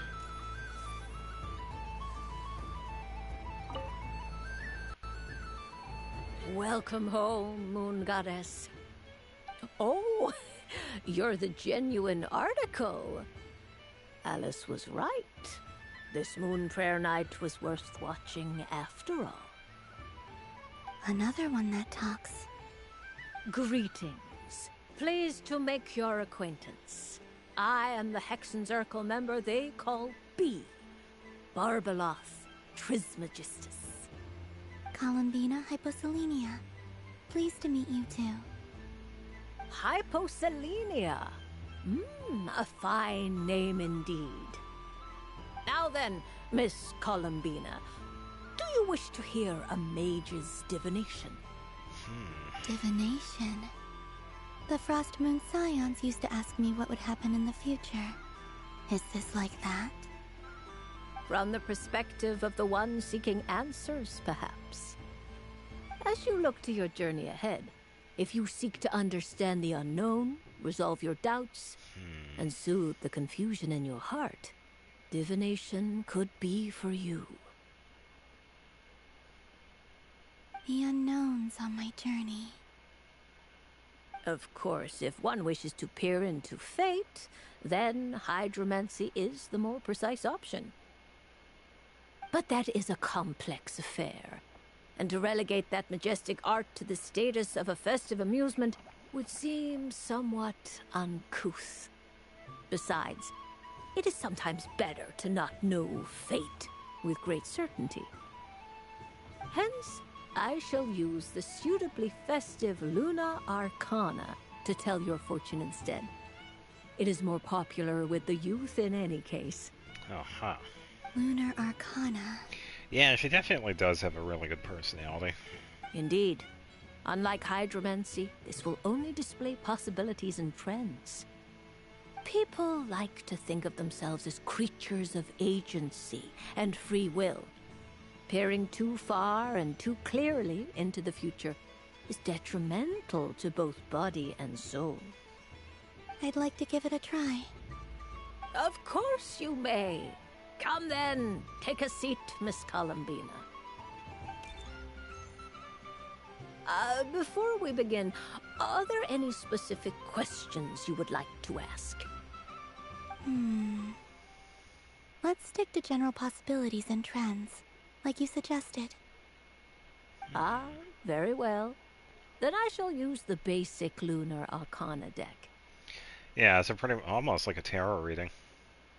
Now, try to relax. Cast your mind upon the things you have experienced and the things you are soon to experience. I will shuffle the deck. I was gonna say, what am I, sitting in the loading screen of a domain?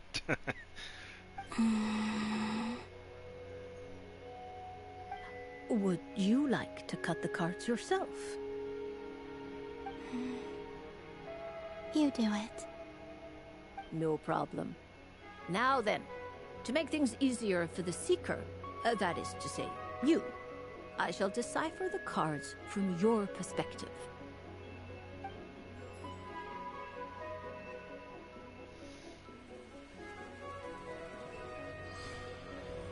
My eyes! Please, draw the first Lunar Arcana. This represents destiny and is the foundation for the divination as a whole.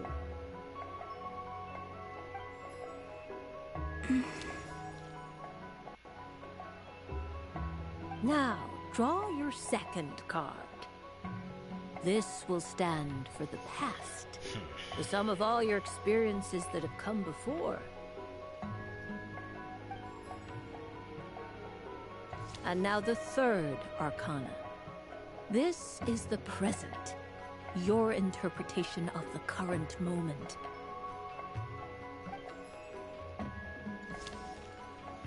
Finally, the last card. This shall speak of the future, Which... oh.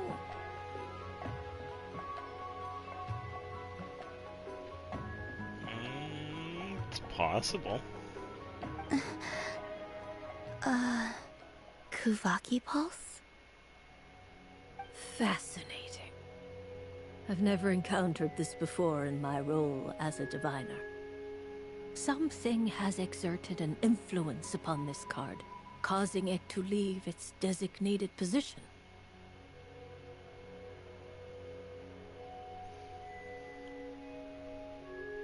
I have a suspension. Yeah, it's definitely possible. It's more than possible because we have all three witches now. Barbeloth, Nicole, Alice. They are here. So something is definitely afoot to make them all three appear to us. Because now we're just hanging out with them. So something is going on. Yeah, and the Lunar Arcana too, yeah. What do you make of this, Miss Columbina?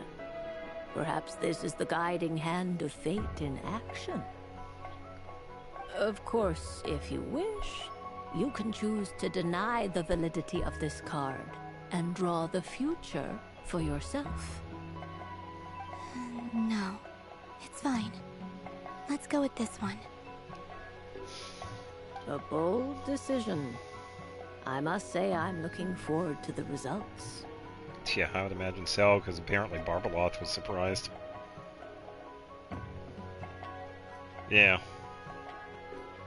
Well then, let us flip the Lunar Arcana in sequence and see what emerges.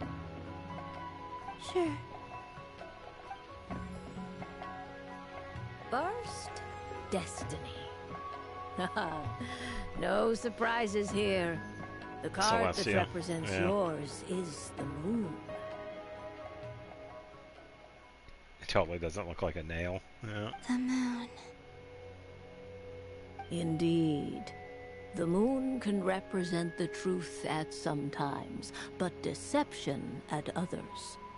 False peace, destructive calamity, and the world-changing power that lies within.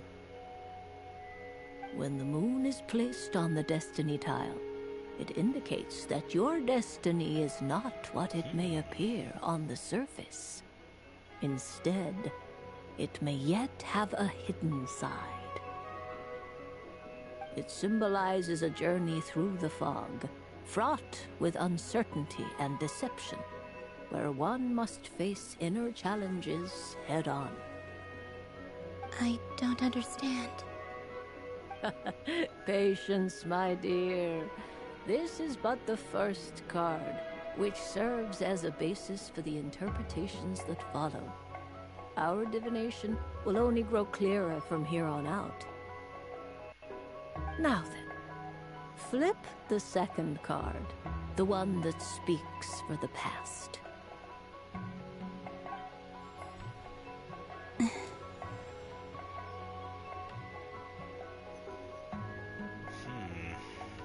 Ah, the Hermit, but inverted. Inverted? Yes.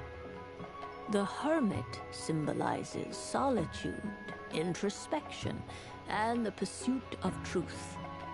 When inverted, it represents isolation, truth out of reach, and a path that leads one astray. Yeah, pretty spot on, because she felt cut off. Combined with the moon as one's destiny, the Hermit inverted represents a choice you made to stand alone in the past.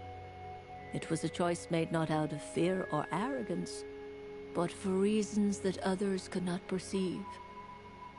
You fumbled through the darkness without a guide, but you did not find your way. Rather, you went astray. More than once, it would seem. Is this about how I became Kutar despite not wishing to become a god? And how I joined the Fatui because I yearned for a place to belong? Yes. I suspect only you know the answer to this question. All is not lost. The past is in the past, and so it shall remain. Shall we look into the present now?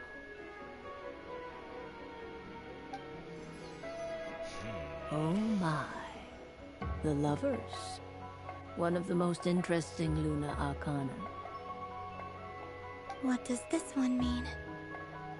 This means that you have had an unprecedented emotional experience.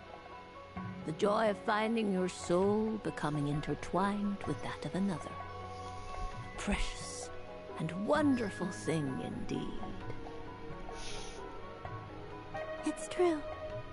I've made a lot of friends recently, and they are very good to me. I like them a lot. That sounds lovely. I am most delighted for you. The lovers can also represent important decisions, perhaps related to a parting of ways. Now, if I were to guess... Yes. I return to the moon. I understand. Parting with friends is never easy, Columbina. But rest assured, this is not the end of your journey. There is always another story waiting to be told. The future always lies ahead. I honestly think Barbeloth was like the perfect person to talk to her about this. Like, seriously. The future.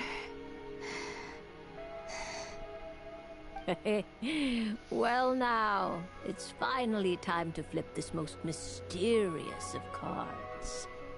Why did it appear? And what does it wish to tell you? I'm ready. Very well. Flip this card and see what lies on the other side. Oh, please don't be deaf. Oh.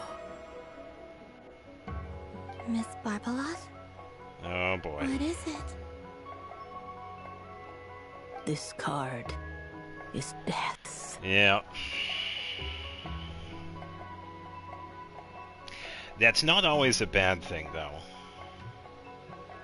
I think Barbeloth is going to explain that better than I can. Because that also could be interpreted as a new birth of oneself. That doesn't sound very good. It depends on how we interpret it.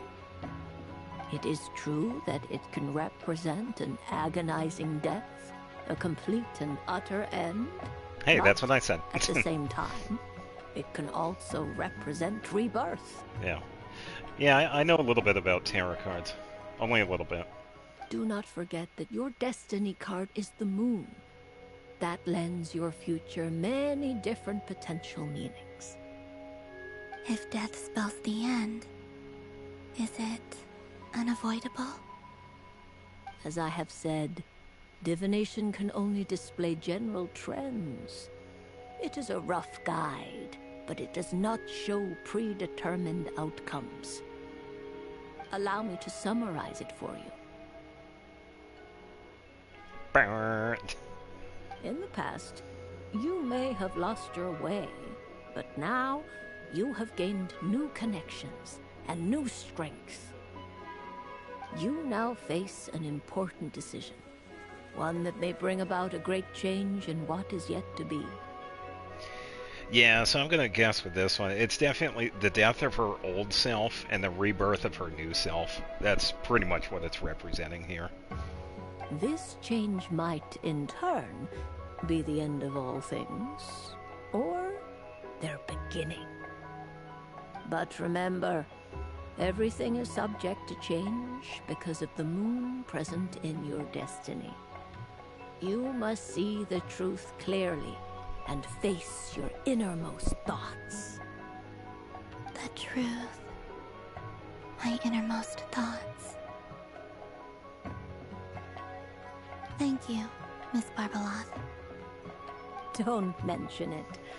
Some people dislike divinations, for fear of glimpsing an ending to their story that they wish was not so. But I can see that you're different. The result of this divination will not sway your decision. This is a rare quality, and one that diviners always hope to see in the seeker. We are here merely to guide, not to exert undue influence. I understand. Go then and illuminate your future, Miss Columbina. The moonlight that shines from you now is most captivating. That was actually a really good one, honestly. The death card made a most enigmatic appearance. The moon for which Miss Columbina is bound, I fear. Fretting is of no avail. I will have a chat with Alice about it sometime. You want some candy? Ah, you're such a polite child, Miss Columbina. But we elders have already partaken of our fair share of stories in this world. Enjoying candy, keeping up with the hip and groovy trends of the day. What is this, the 70s? These things should be left to youngsters like you. I hope you don't misunderstand me. I do not intend to lecture you or reject your kindness. It is simply that the mere sight of this candy is starting to give me a toothache. Okay. Alright, let's talk to Alice as well. Up for another round of fish balls? Oh, I mean, of bye-bye, bad fishies. Would you like some candy? Oh, bless my fluffy tail. Dodoko has never seen candy shaped quite like this before. Why, it shines like a lovely crystal. Let the feasting begin. Oh, sweet as a tomato bathed in sunlight. Thank you very much. You truly are a friend to the Dodoko. Please share the rest with other people. I am sure everyone will fall in love with the taste of pure joy. Alright, now for the last one.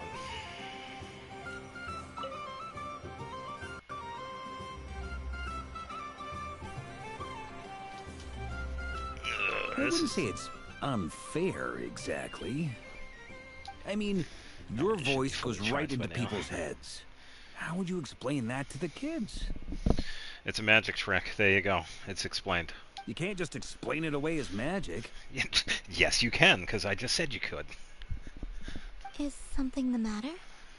Anyway, Vartig's explaining semantics. Ah, Miss Columbina! No, nothing you need to worry yourself about. Too late. I'm already here. Oh, impeccable timing. Stick around for a second, Miss Columbina. I need your input on something. Alright, hold on. Just gonna take that out. This self-proclaimed Knight of Justice has yet to give me a satisfactory answer. I, for one, would like to hear your verdict on the matter. Oh, okay. Hey, now, I left the flagship just to help you out, Miss Nicole. What's going on? She clearly does not say that, but okay.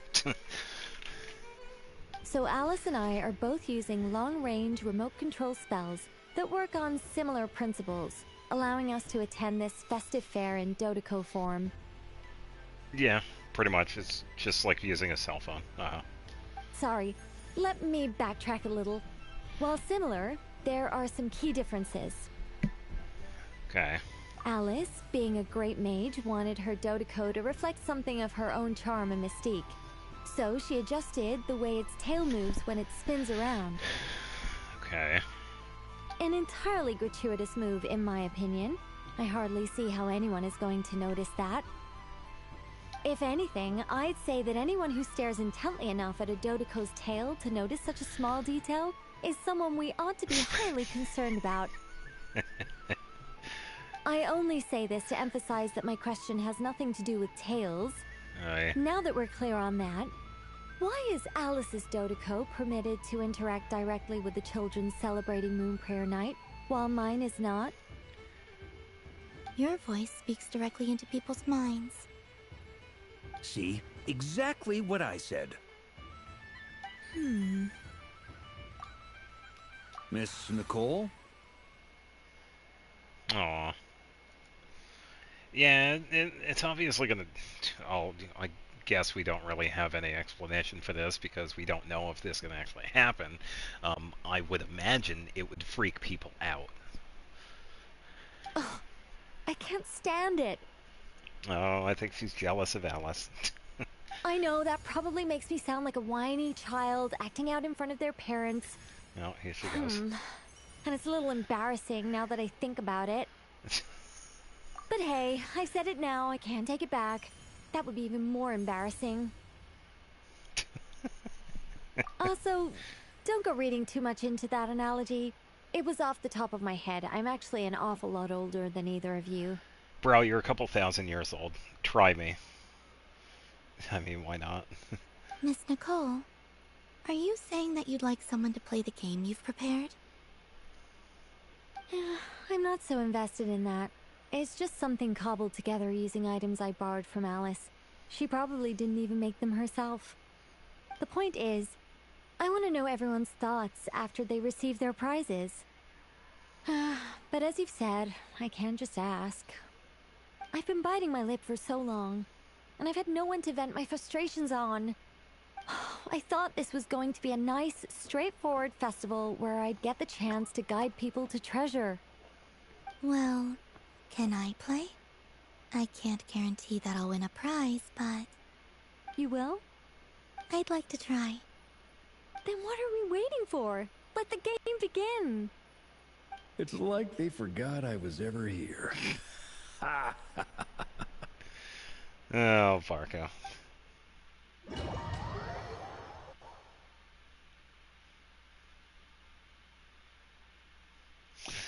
I tell you what, this is taking forever. It is almost 2 o'clock. That's alright, we're in it. We're in it now.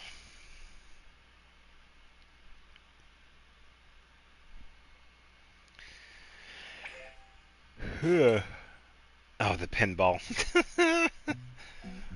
Just the aiming of the left and right and press the launch button. Yeah. It's the only mature one. Yeah.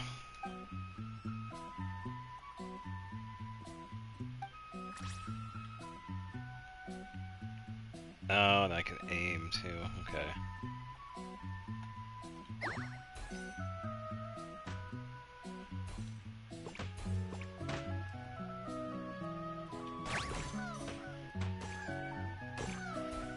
Alright, just gonna get that other coin.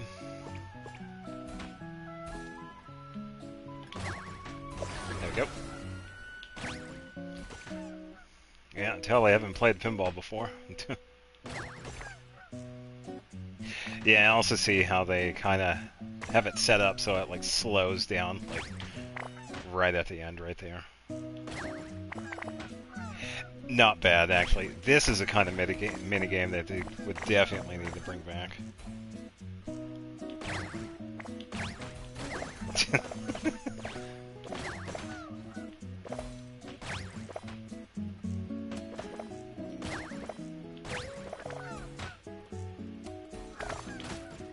Oh, disappeared. Yeah, it is definitely pretty fun.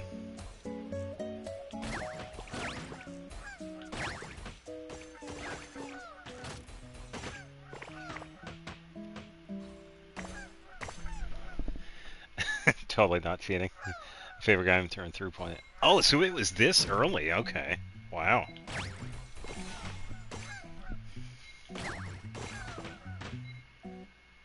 Be gone. Cool. So okay. So that wasn't the first time they've had that. Wow, I missed out on pinball. Well, I guess it was kind of nice they brought it back then.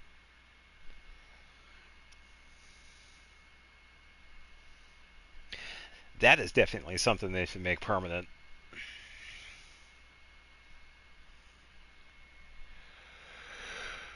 It's just I'd rather want to go to bed. Because we have Duran's Quest tomorrow.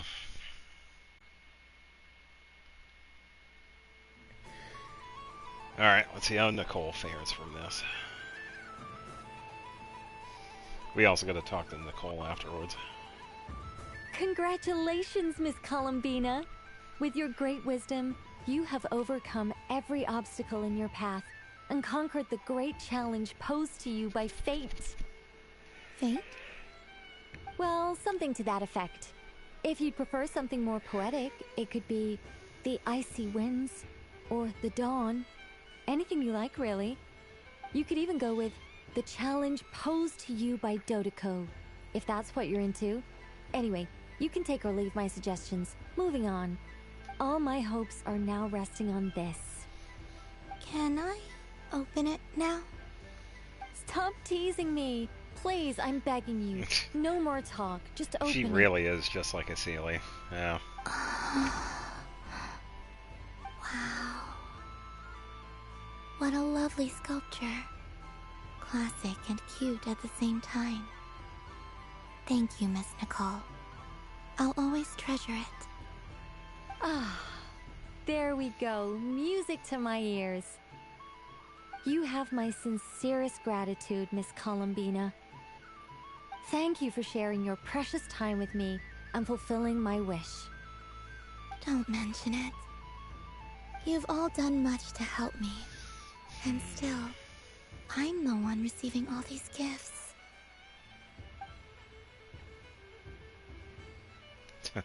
Alice. Oh, and Albedo was over there. What the hell? Where is Albedo? This dude. I keep on getting the feeling that I should know Nicole's voice actor, because I feel like I've heard that voice before, but I can't place it.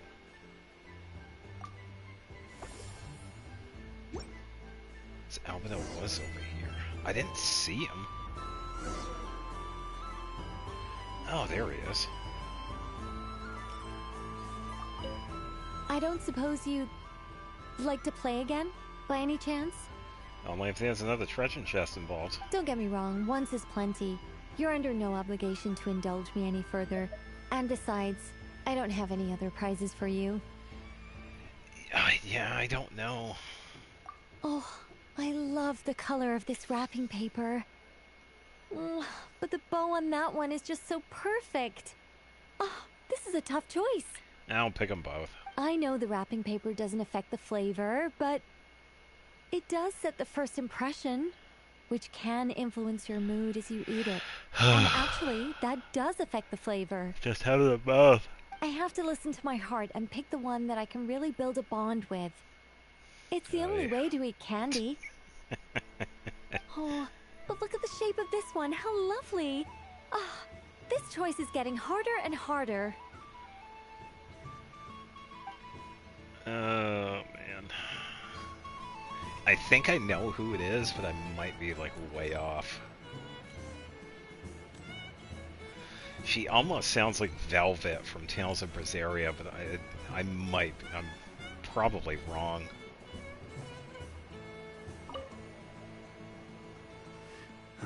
It'd be rude to just leave without saying anything. But at the same time, I don't want to barge into their lively conversation just to announce that I'm leaving. I guess I'll just wait a little longer. Farka's really tall. Huh? Albedo? This sketch is for you, Grandmaster. Oh, a gift for me. Thanks. Let's see what you've done for me. The North Wind left in the lurch. Mr. Albedo, would you like some candy? Thank you. It seems I've picked lemon. It strikes a good balance between sweet and sour. This has piqued my curiosity. What if we were to add citrus and other spices, then enhance the flavor via caramelization? I wonder what the end product would be like. Hold on. Google send a voice actress change from Amber Connor to Sophie Shad. It's got to be this new one. It sounds familiar. I don't know who either one are, though.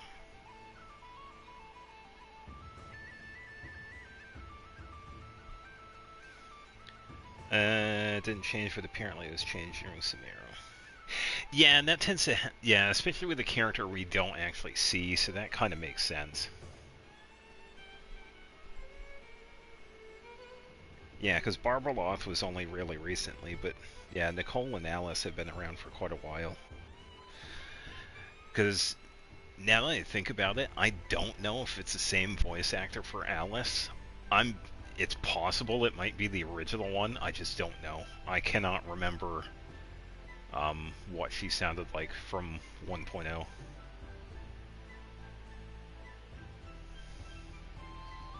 Perhaps I should take the time to try this out.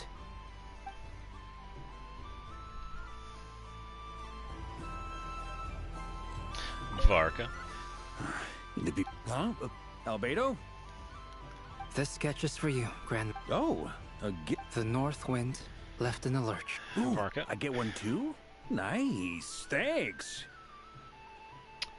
Apparently Sophie voices Finnish characters mainly. Okay. What is that? So familiar. Don't tell me. Oh, I got it. It's like the candy jar dropped into a vat of today's boon. Seems I'm a proud recipient of today's Feast of the Moon, huh?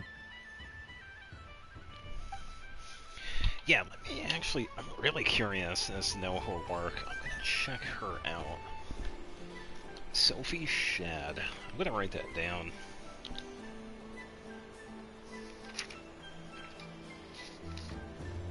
Find a suitable spot for this. Yeah, because I feel like I have heard her before. It just probably isn't Berseria. It's probably from something else I've played.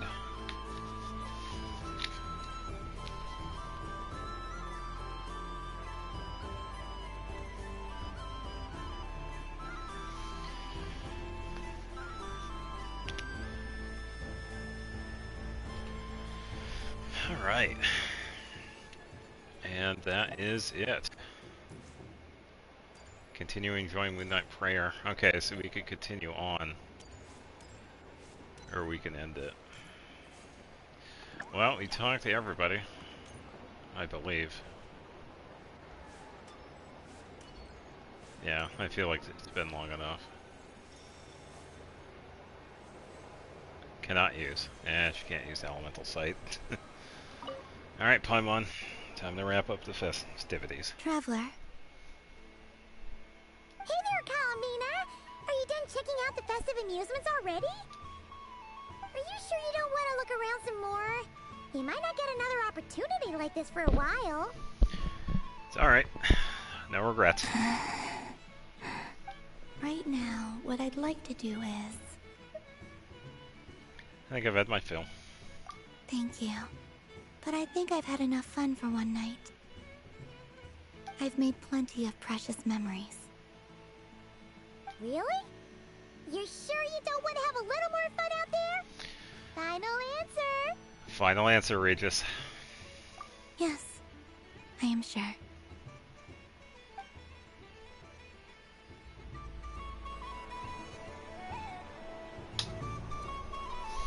Yeah, because she stays any longer, she's not going to want to leave.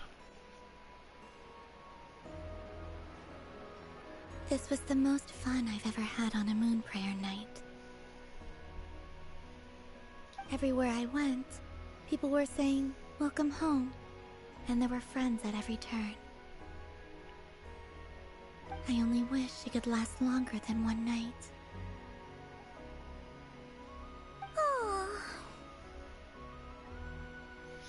Hey, your friends will always be here. Yes, you're right. The moon prayer blossoms. Ooh, look! Look! Moon prayer night has come.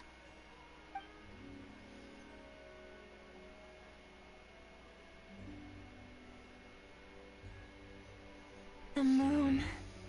It's so beautiful.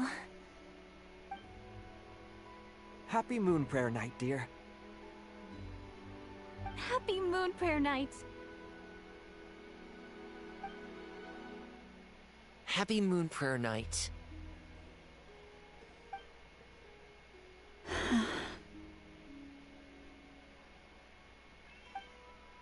Aww. I think everybody feels like I know right now. Huh. And Yehoda.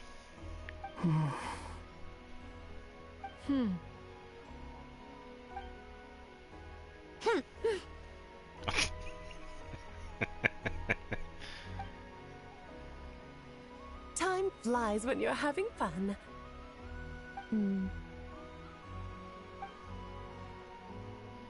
Oh. Looks like the time has come. I'm kind of curious as to how they're going to do this. Columbina. Yeah, no kidding. You're heading off, then? Yes, to the ruins you mentioned. And from there, back home to the moon. Wait! I know? At least... Take one of our craft shop's crumb cookies up to the moon with you. You know, for a snack. Sure. Why not? The Curatorium of Secrets believes in proper farewells. No story should be left without a satisfactory endnote. Never. Farewells are an important affair for the Ratniki, too. We never know when we might meet again. Haha! And here I thought grand farewells wouldn't suit tonight's mood. But I suppose friendly passion is not to be stopped, eh? We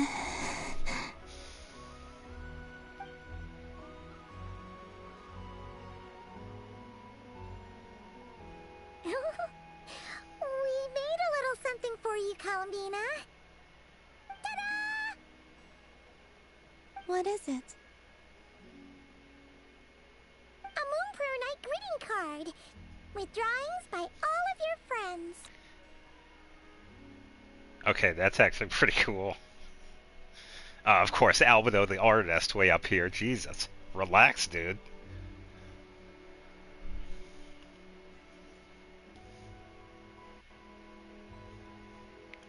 Mini Durin and the cat, of course.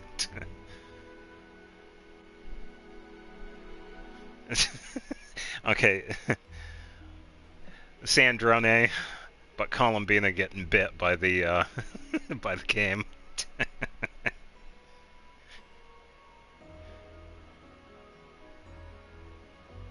Flynn's is drawn by Varka, by the way. Oh man.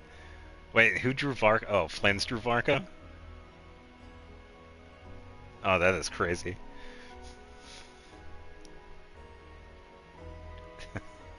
Yeah, that's definitely nice.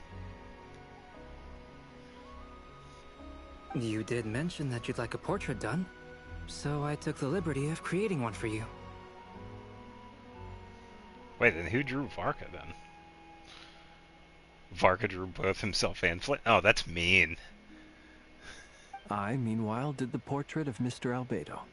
And Mr. Varka did the same for me. I mean, I think my work was pretty true to life, don't you think? The picture of Ashru was my doing. The two of you seem to get along rather well. Wait, was I the only one who did a full body picture? That's so embarrassing. Well, technically, I don't know. She's not the only one. I did pictures of me and Anefa. I did my own portrait and one for Hat Guy. Yeah, because we knew he wasn't going to draw. Plus, there's the two mages, Arlecchino and Sandrone. So, if you ever miss us, just flip the card open and we'll all be right there with you.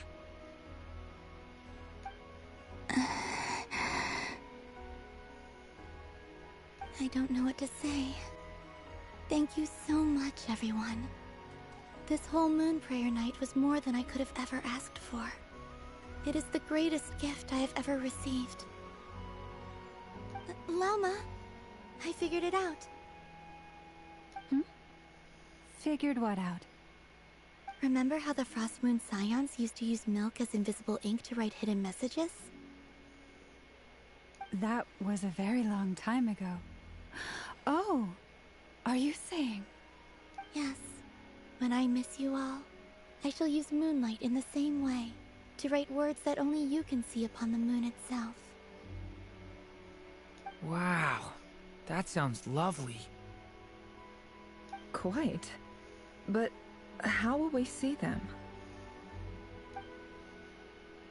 Simply open your windows on nights when the moon shines bright, and the moonlight will naturally flow towards the words I have written.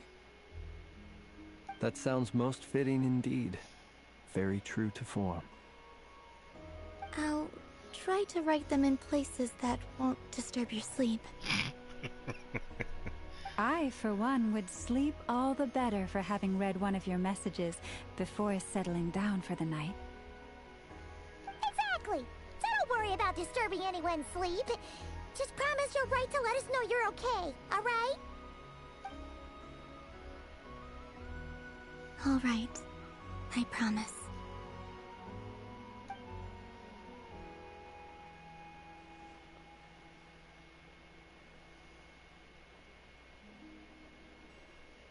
In that case, Columbina. I'm ready.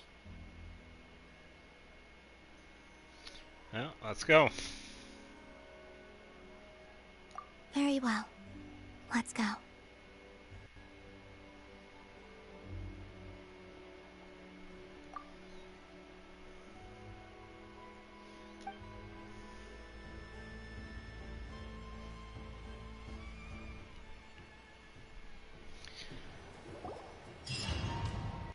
Yeah, so I imagine they're probably just going to do like a cutscene for the end of this.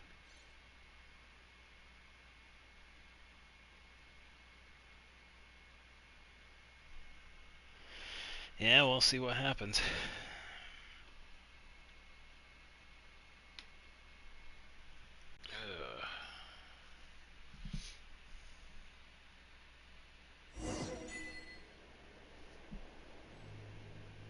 Oh.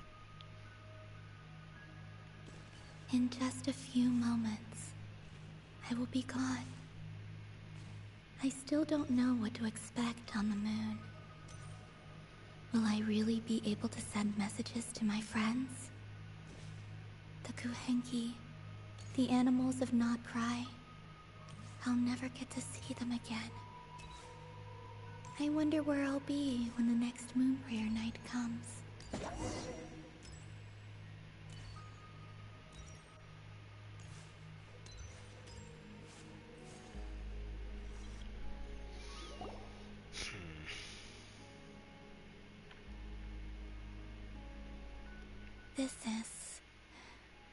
This is where the people of Hyperborea used to communicate with the moons.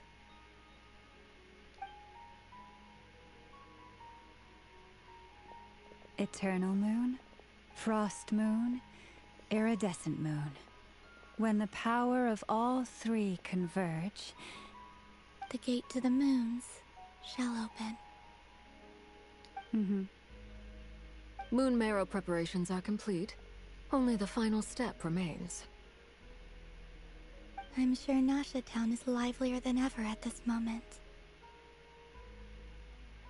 Yeah, it's a shame you couldn't be there for it, but it's now or never, right? It's fine.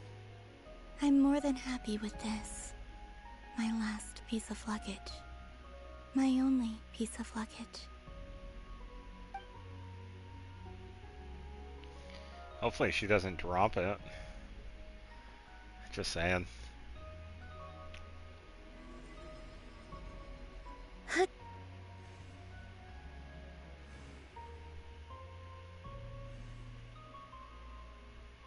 I can already feel the moon calling to me.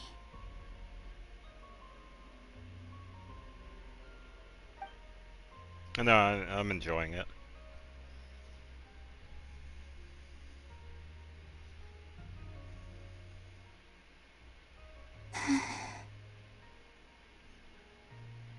Your home lies on the far side of this light, Columbina. From now on, we will at last have a reason to pray to the true moon. Columbina. Yes? I'm listening.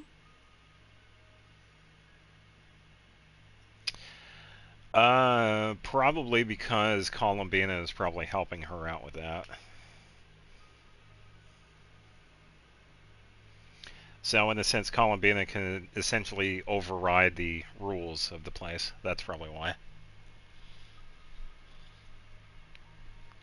I think it was just that initial setup. Be sure to come back and see us when you get the chance. With Nicole.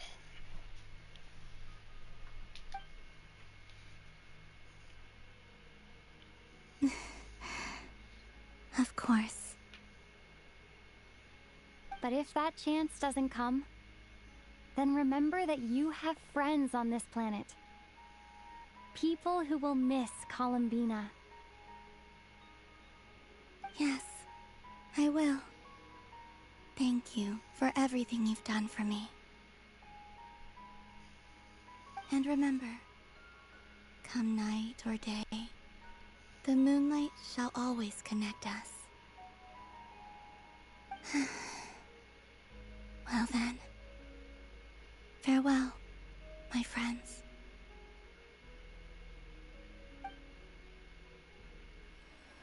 Here we go.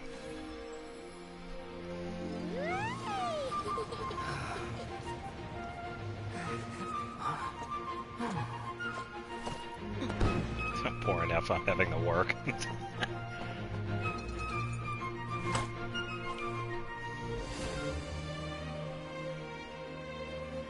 Thank you.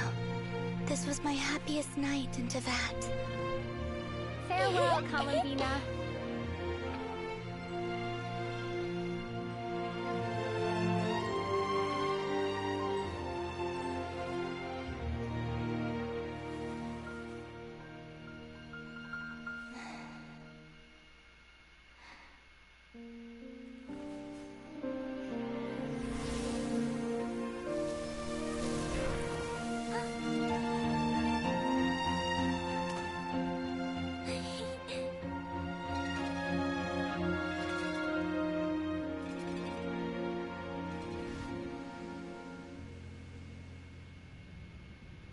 The moon really is closer than ever tonight. Deltare. So he knew that was going to happen. All 3 moons in one place. Time for one final experiment. Reason, life, death, time and space. They all believed I would fail.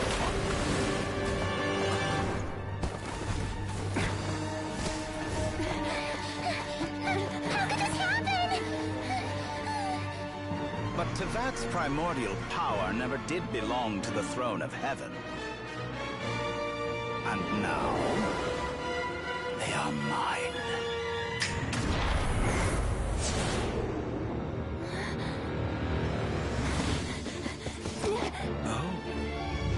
Ah, that's right. You're not affected by your shenanigans, dude.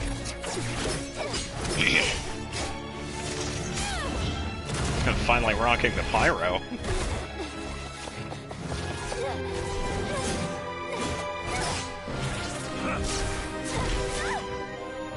No, as long as I'm here.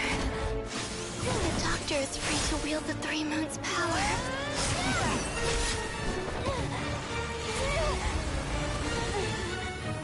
It's the only way.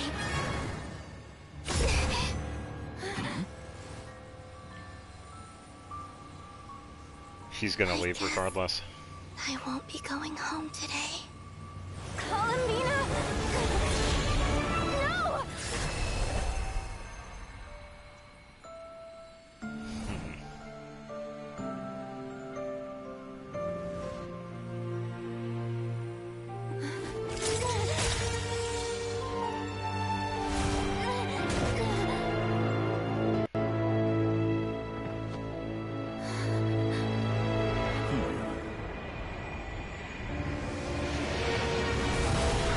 was gonna say, good luck containing some of that. Stubborn world, do not try to control me.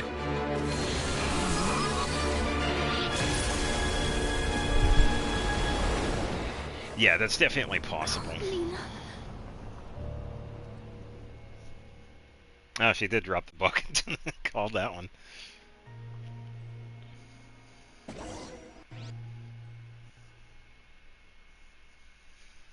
Yeah, so the time travel might be like a little side effect to interdimensional travel that we've been seeing. Yeah.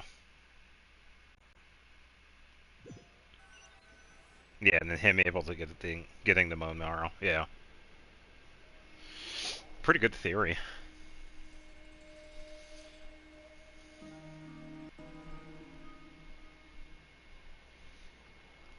So I have seen a couple of other games do this.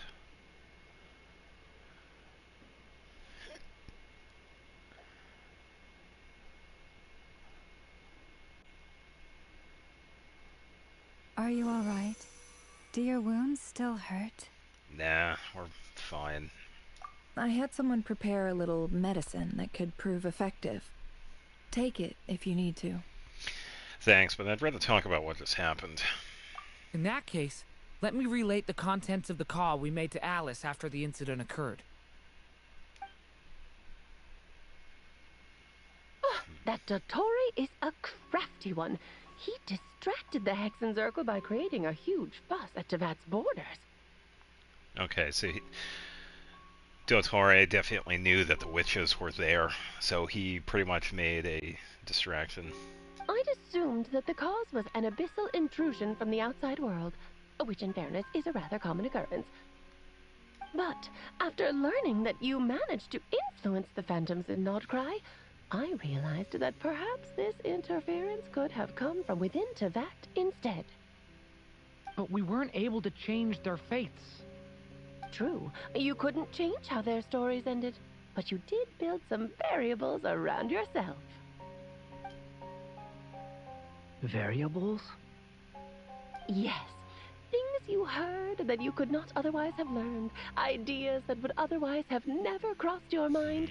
All these things are variables. Yeah, because if you think about it, we've only heard of the Tsaritsa in name. We only assume she exists.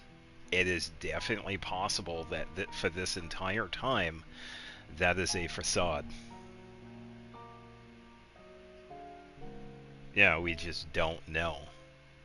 It would be an interesting twist to whenever we get to Snezhnaya. It's like, oh, come to find out the Tsaritsa never existed. It was all a ruse. Yeah. Yeah, we just don't know. Of course, most variables usually pale into insignificance with the myriad of possibilities floating around. But the moment you start treating them as building blocks and intentionally stacking them, that changes things. That's what Dottore did, and it's how he created the necessary conditions so that when you activated the portal tonight, it played right into his plan. Yeah, because if anybody ever looked at the crystals that we get, like every elemental one reflects what's going on with that Archon very closely. And what's really interesting is the Cryo one, because we have yet to see the Cryo Archon. However, we have no way of knowing exactly what he did. Yeah, we also need to ascertain Columbina's status. And that about sums it up. As I suspected, Dottore has disappeared completely. If it's any consolation, he wasn't able to control Columbina as he might have wished to. I'm afraid that's small consolation, given the reason why. Oh no! Now disrupt the Doctor's plan. She escaped into the moon's reflection. What? She did what? Wait, did any of you see her do that? All we saw was Dottore appeared and used some kind of power. The next thing we knew, he and Columbina were gone, and you were falling into the sea. See, the Doctor froze time, so if only I could move freely. Yeah, so they didn't see that. From the other perspective, the battle in Columbina's decision all happened in a single instant.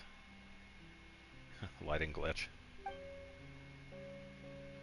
So that's the power of the 3 moons. Why wasn't I affected? Is it because I'm a descender? Probably. So, Columbina intentionally opened the moon gate and escaped into the same mysterious world as Rarier and Thalindis. Sounds like bad news. Yeah, it does. This must be why Dottore has been lying low this whole time. He was biding time until he could execute his plan. Seen in that way, the Trilunar Syzygy and Rarier's emergence, Dottore might have been pulling the strings in both cases. Yeah, using one to cause the other.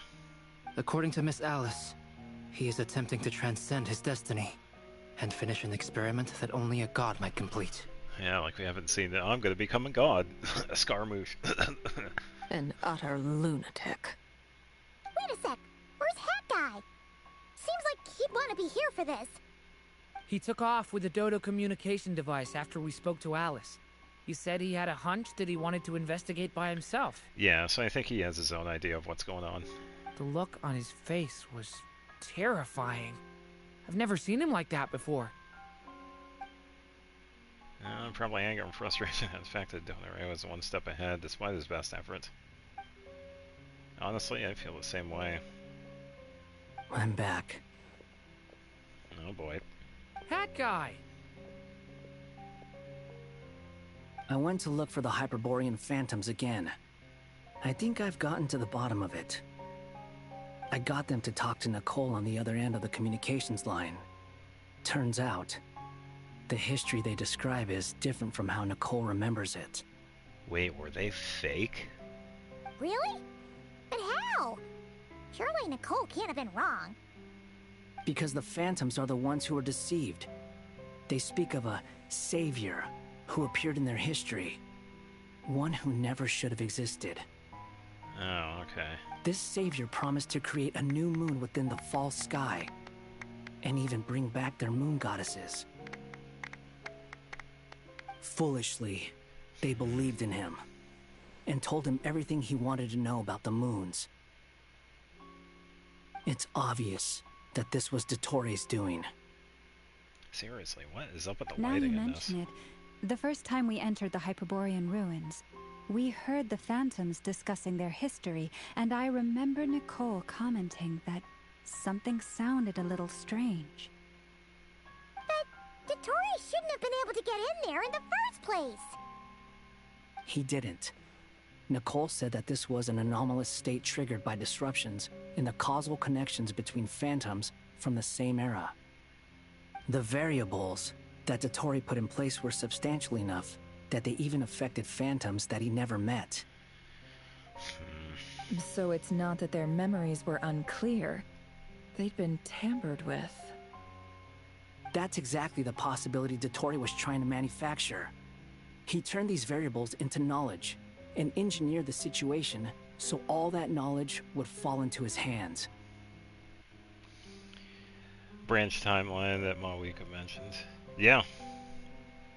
Pretty close to it. Then, he harnessed that knowledge on Moon Prayer Night to truly create a false moon. How is that even possible? To be precise, he exploited a weakness in the way the spell works. The spell senses Kuvaki to detect the moon's location. So, as long as the false moon more strongly resembled the moon than the frost moon beyond the skies. Yeah, it was more of a controlled instance. The gate would teleport Columbina to the false moon's location. In other words, to Dottore's side. Once he had her under control, the teleportation spell remained active, and he manipulated her power to seize both moon marrows. At that moment, the moon marrows disappeared right before our eyes. It was already too late, even as we were leaving the ruins. Well, we saw her break it, so we probably might need to get a certain special somebody else to get up and actually help out. Capitano. So, you never know. By then, Dottore had already amassed the power of all 3 moons. So, where does that leave us? What do we do now? I'd certainly like to know what Her Majesty thinks, now that the concerns I expressed to her have come to pass. But we cannot simply sit and wait for her to decide the matter. And in any case, it is not the Fatui Harbinger Damselette who sees us as her friends, but rather Columbina Hyposelenia. If, even in such extreme circumstances, Her Majesty will not lift the prohibition on Harbingers drawing steel against one another, then I will do as my heart demands. I will fight as Peruware instead. Ooh. Yeah, so that's a pretty good line right there. Oh, Arlecchino! Yeah, a lot of things would definitely change.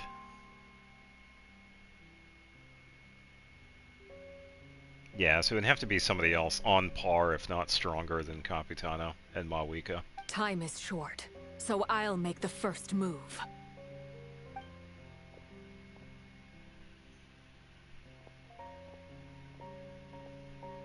Whew. Even Arlecchino seems to be losing her cool now. Yeah, I'm sure she feels partly responsible for this, and so do I.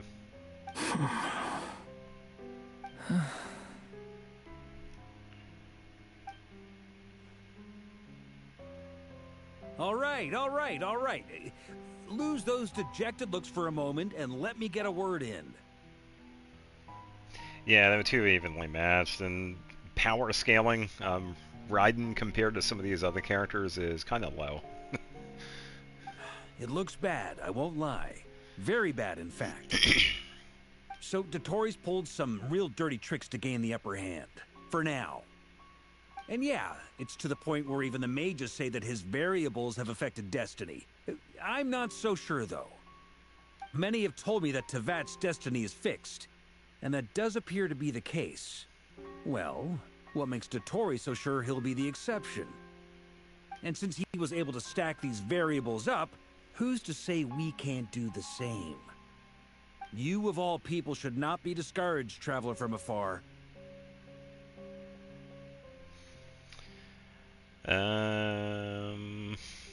Yeah, he's definitely up there. This isn't over yet. Well, still, I can't help but blame myself. And you're not alone in that. Everyone here does, whether they've spoken thus far or not. Traveler from afar, yeah. You're really trying hard not to say Lumine and Aether in this game. But none of us are the type to sit back and wait for the sun to shine again. That's exactly how a knight should roll. If they knock you down, you get back up and get back in it. Don't forget, Honorary Knight, you're a legitimate member of Mondstadt too. Mark is right. This is far from over. Dottori's already way overdue a butt-kicking given his past shenanigans. And after this, he's earned himself a double dose. That's what I'm talking about. How's everyone else feeling? I'll use Kuvaki to investigate Columbina's whereabouts. I am not ready to give up either. Oh, I just thought of an idea. What if Rear actually switched sides? Because of his love for Thelindis. So he decides to help out Columbina. Huh? Maybe? Leave the intel gathering to me. Whatever happens within Nodcry's borders, when the Curatorium of Secrets wants to be in the know, we always find a way. We've seen plenty of other characters switch sides. Anno and I will do all we can to support you. We will attempt to reverse engineer Dottori's actions and seek a breakthrough that way. Alice and Nicole are busy dealing with an emergency at Tevat's borders, so they can't return just yet. Yeah, so Thelindis would have to, somehow return. Agreed. But they're both very angry about this. They've asked Albedo and me to act on the Hexen Circle's behalf and do everything in our power to fight back against Dottori. Are you ready then? We're going to have to conduct a lot of research. even in the early stages.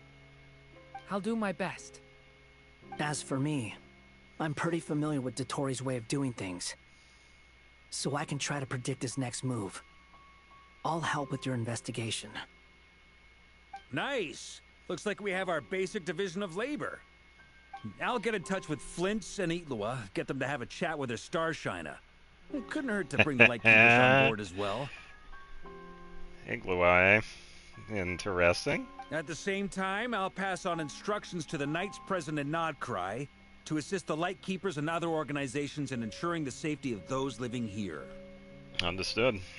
Gotta be prepared for anything. Yeah, we'll show him.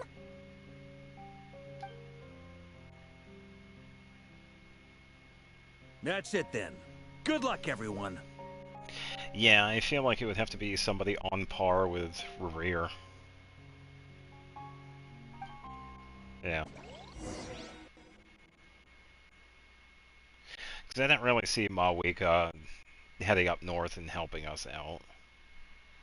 So it's going to have to be someone more local. And I feel like Reverie fits that bill. Something has to give him a change in mindset to actually help out Columbina. And that's where we're going to get the power shift.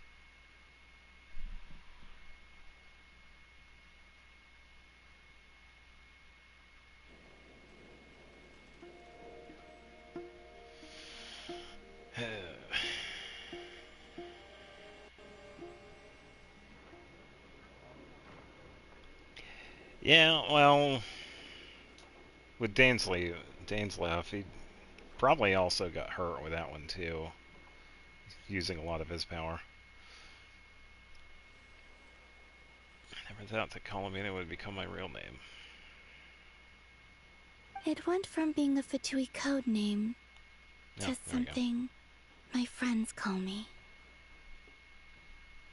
And remember, come night or day, the moonlight shall always connect us.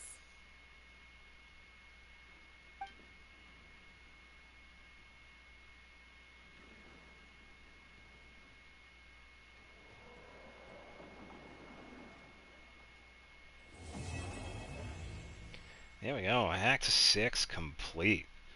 Whew. Time for bed. Aww. Of course there's more. Yeah, that's another screenshot.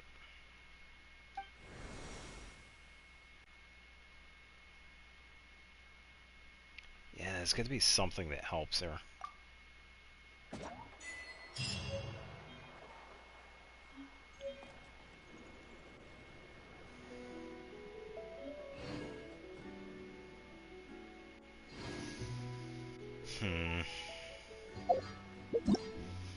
Alright, let me double check everything. I tell you what, damn. I did know some of it was going to happen. Like, I did suspect that something was going to happen to Columbina. Somebody was going to cook the Tori, and that's it, probably. Or at least try her best, anyway. Alright, before I head out, let's double check and see. This is going to be tomorrow, or at least I'm going to get it started tomorrow, and then we can ramp it up on Friday, so I'll worry about that then. Yeah, and that's the thing though, too. We haven't seen Arlecchino mad just yet. But she was definitely feeling annoyed.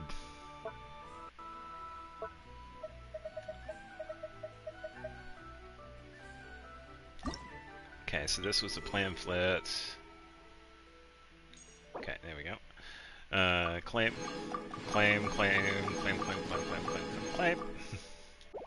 Okay, so we got all of that. And then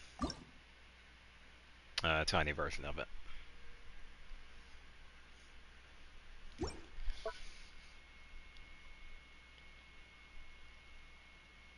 Yeah, I can also say that too. I've never really been disappointed with the Archon quests. They've really just been getting better and better.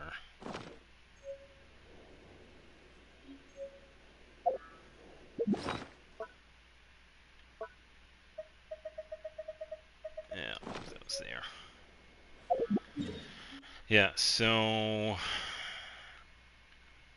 8120, I'll save the resin for tomorrow morning. Yeah, so because of that, obviously, yeah, continuity's sake, that is pretty much it for the setup over here too, because I was also kind of worried too because I accidentally missed a week, so I wasn't able to get that last one. So, oh, a little bit of a continuation.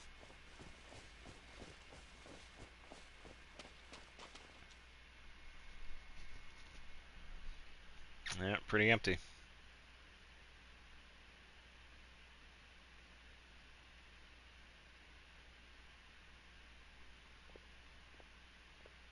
Yeah, as expected. Could Columbina really? Well, she stepped through the moon gate. No one knows what's inside, but it supplies that tore apart that extremely powerful for hero Solnari. If only I'd... Columbina? Oh, it's a Kuvaki. Yeah, I figured there might be something. There usually is something related to, like, characters and whatnot. Yeah, so they also might understand, too. Oh, it's you.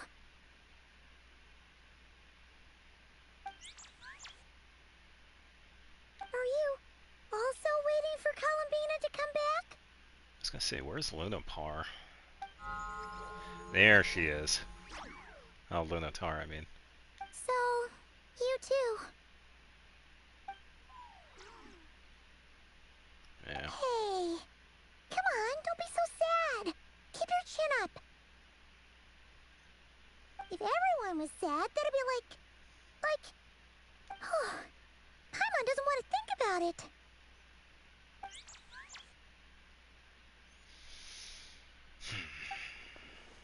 Can't allow myself to wallow in guilt. Columbina didn't sacrifice herself for us to end up like this. Not to mention... I haven't given up yet.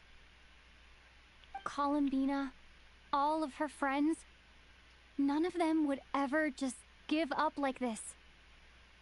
Give us a little more time. I can't promise anything, but I'll do everything I can. Yeah, he took both the Crimson Moon and the other one. Yeah.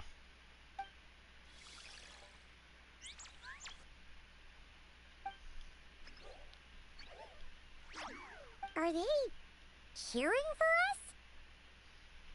Oh, they're not asking for directions. Thank you. Do you need us to help you with something? No, we're good. This Kohanki. Paimon thinks it's the one who likes playing the liar. Why don't you play something? If they hear a familiar melody, maybe they'll calm down a little bit. A familiar melody, eh? I might know a tune or two, actually, but I guess we'll see. Oh, yeah. Let's try the one Columbina always sings.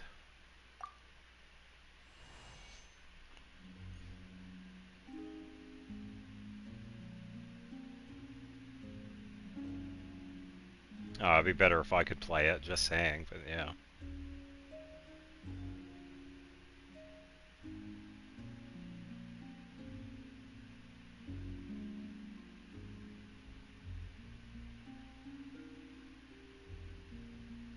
Yeah, no, la la la in the background.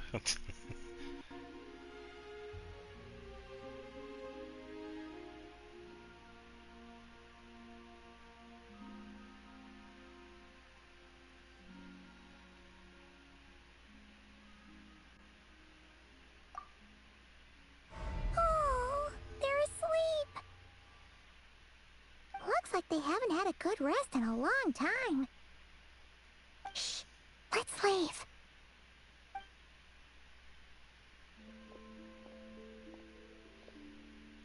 Minotaur still awake. Well. Sandrone. She needs to drop her facade too. Sandrone! What are you doing here? What? Am I not allowed to take walks now? She hasn't returned. Thought as much.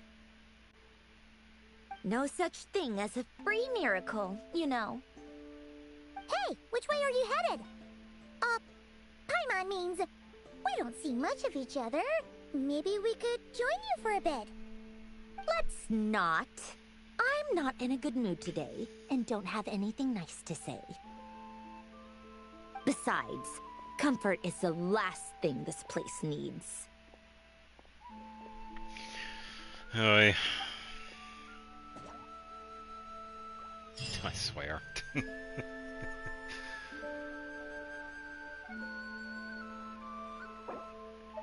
I wonder... I can't exactly remember how it goes. No, it's...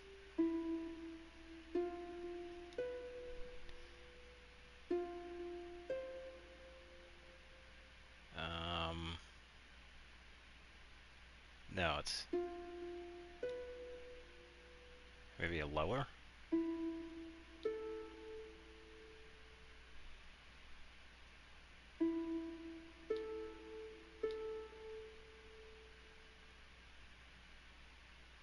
I'm trying to play it in my head, but it's hard for me to play it than find the notes for it.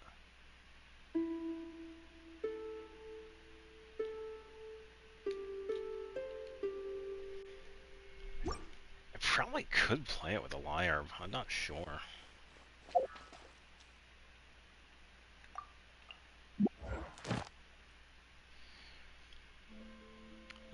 It's only a matter of time before it's available on the music thing. Oh, true. Yeah. Free wish. All for Varessa. And incomplete story quest.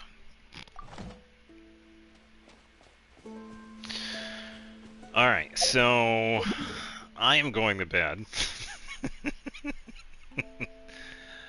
We could definitely pick this up again tomorrow. I don't know how long the Durin quest is going to be. I imagine it's probably going to be not as long. So that's probably going to be around 6. Spotify, not Discord. Yeah, probably. Yeah, because we can start Doran's quest. Continue the Monday stream. That is a Monday stream. Hey, welcome back to the stream, everyone. Thanks for stopping by. I'm going to sleep. No, I need sleep. It is almost 3 o'clock in the morning for me. I need to go to bed. I am definitely overtime. I didn't expect this was going to be this long, but it's okay. I did set enough time aside. And I don't have any super crazy plans tomorrow, hence the stream continuation. But after tomorrow, we're pretty much returning to the schedule of 6 o'clock.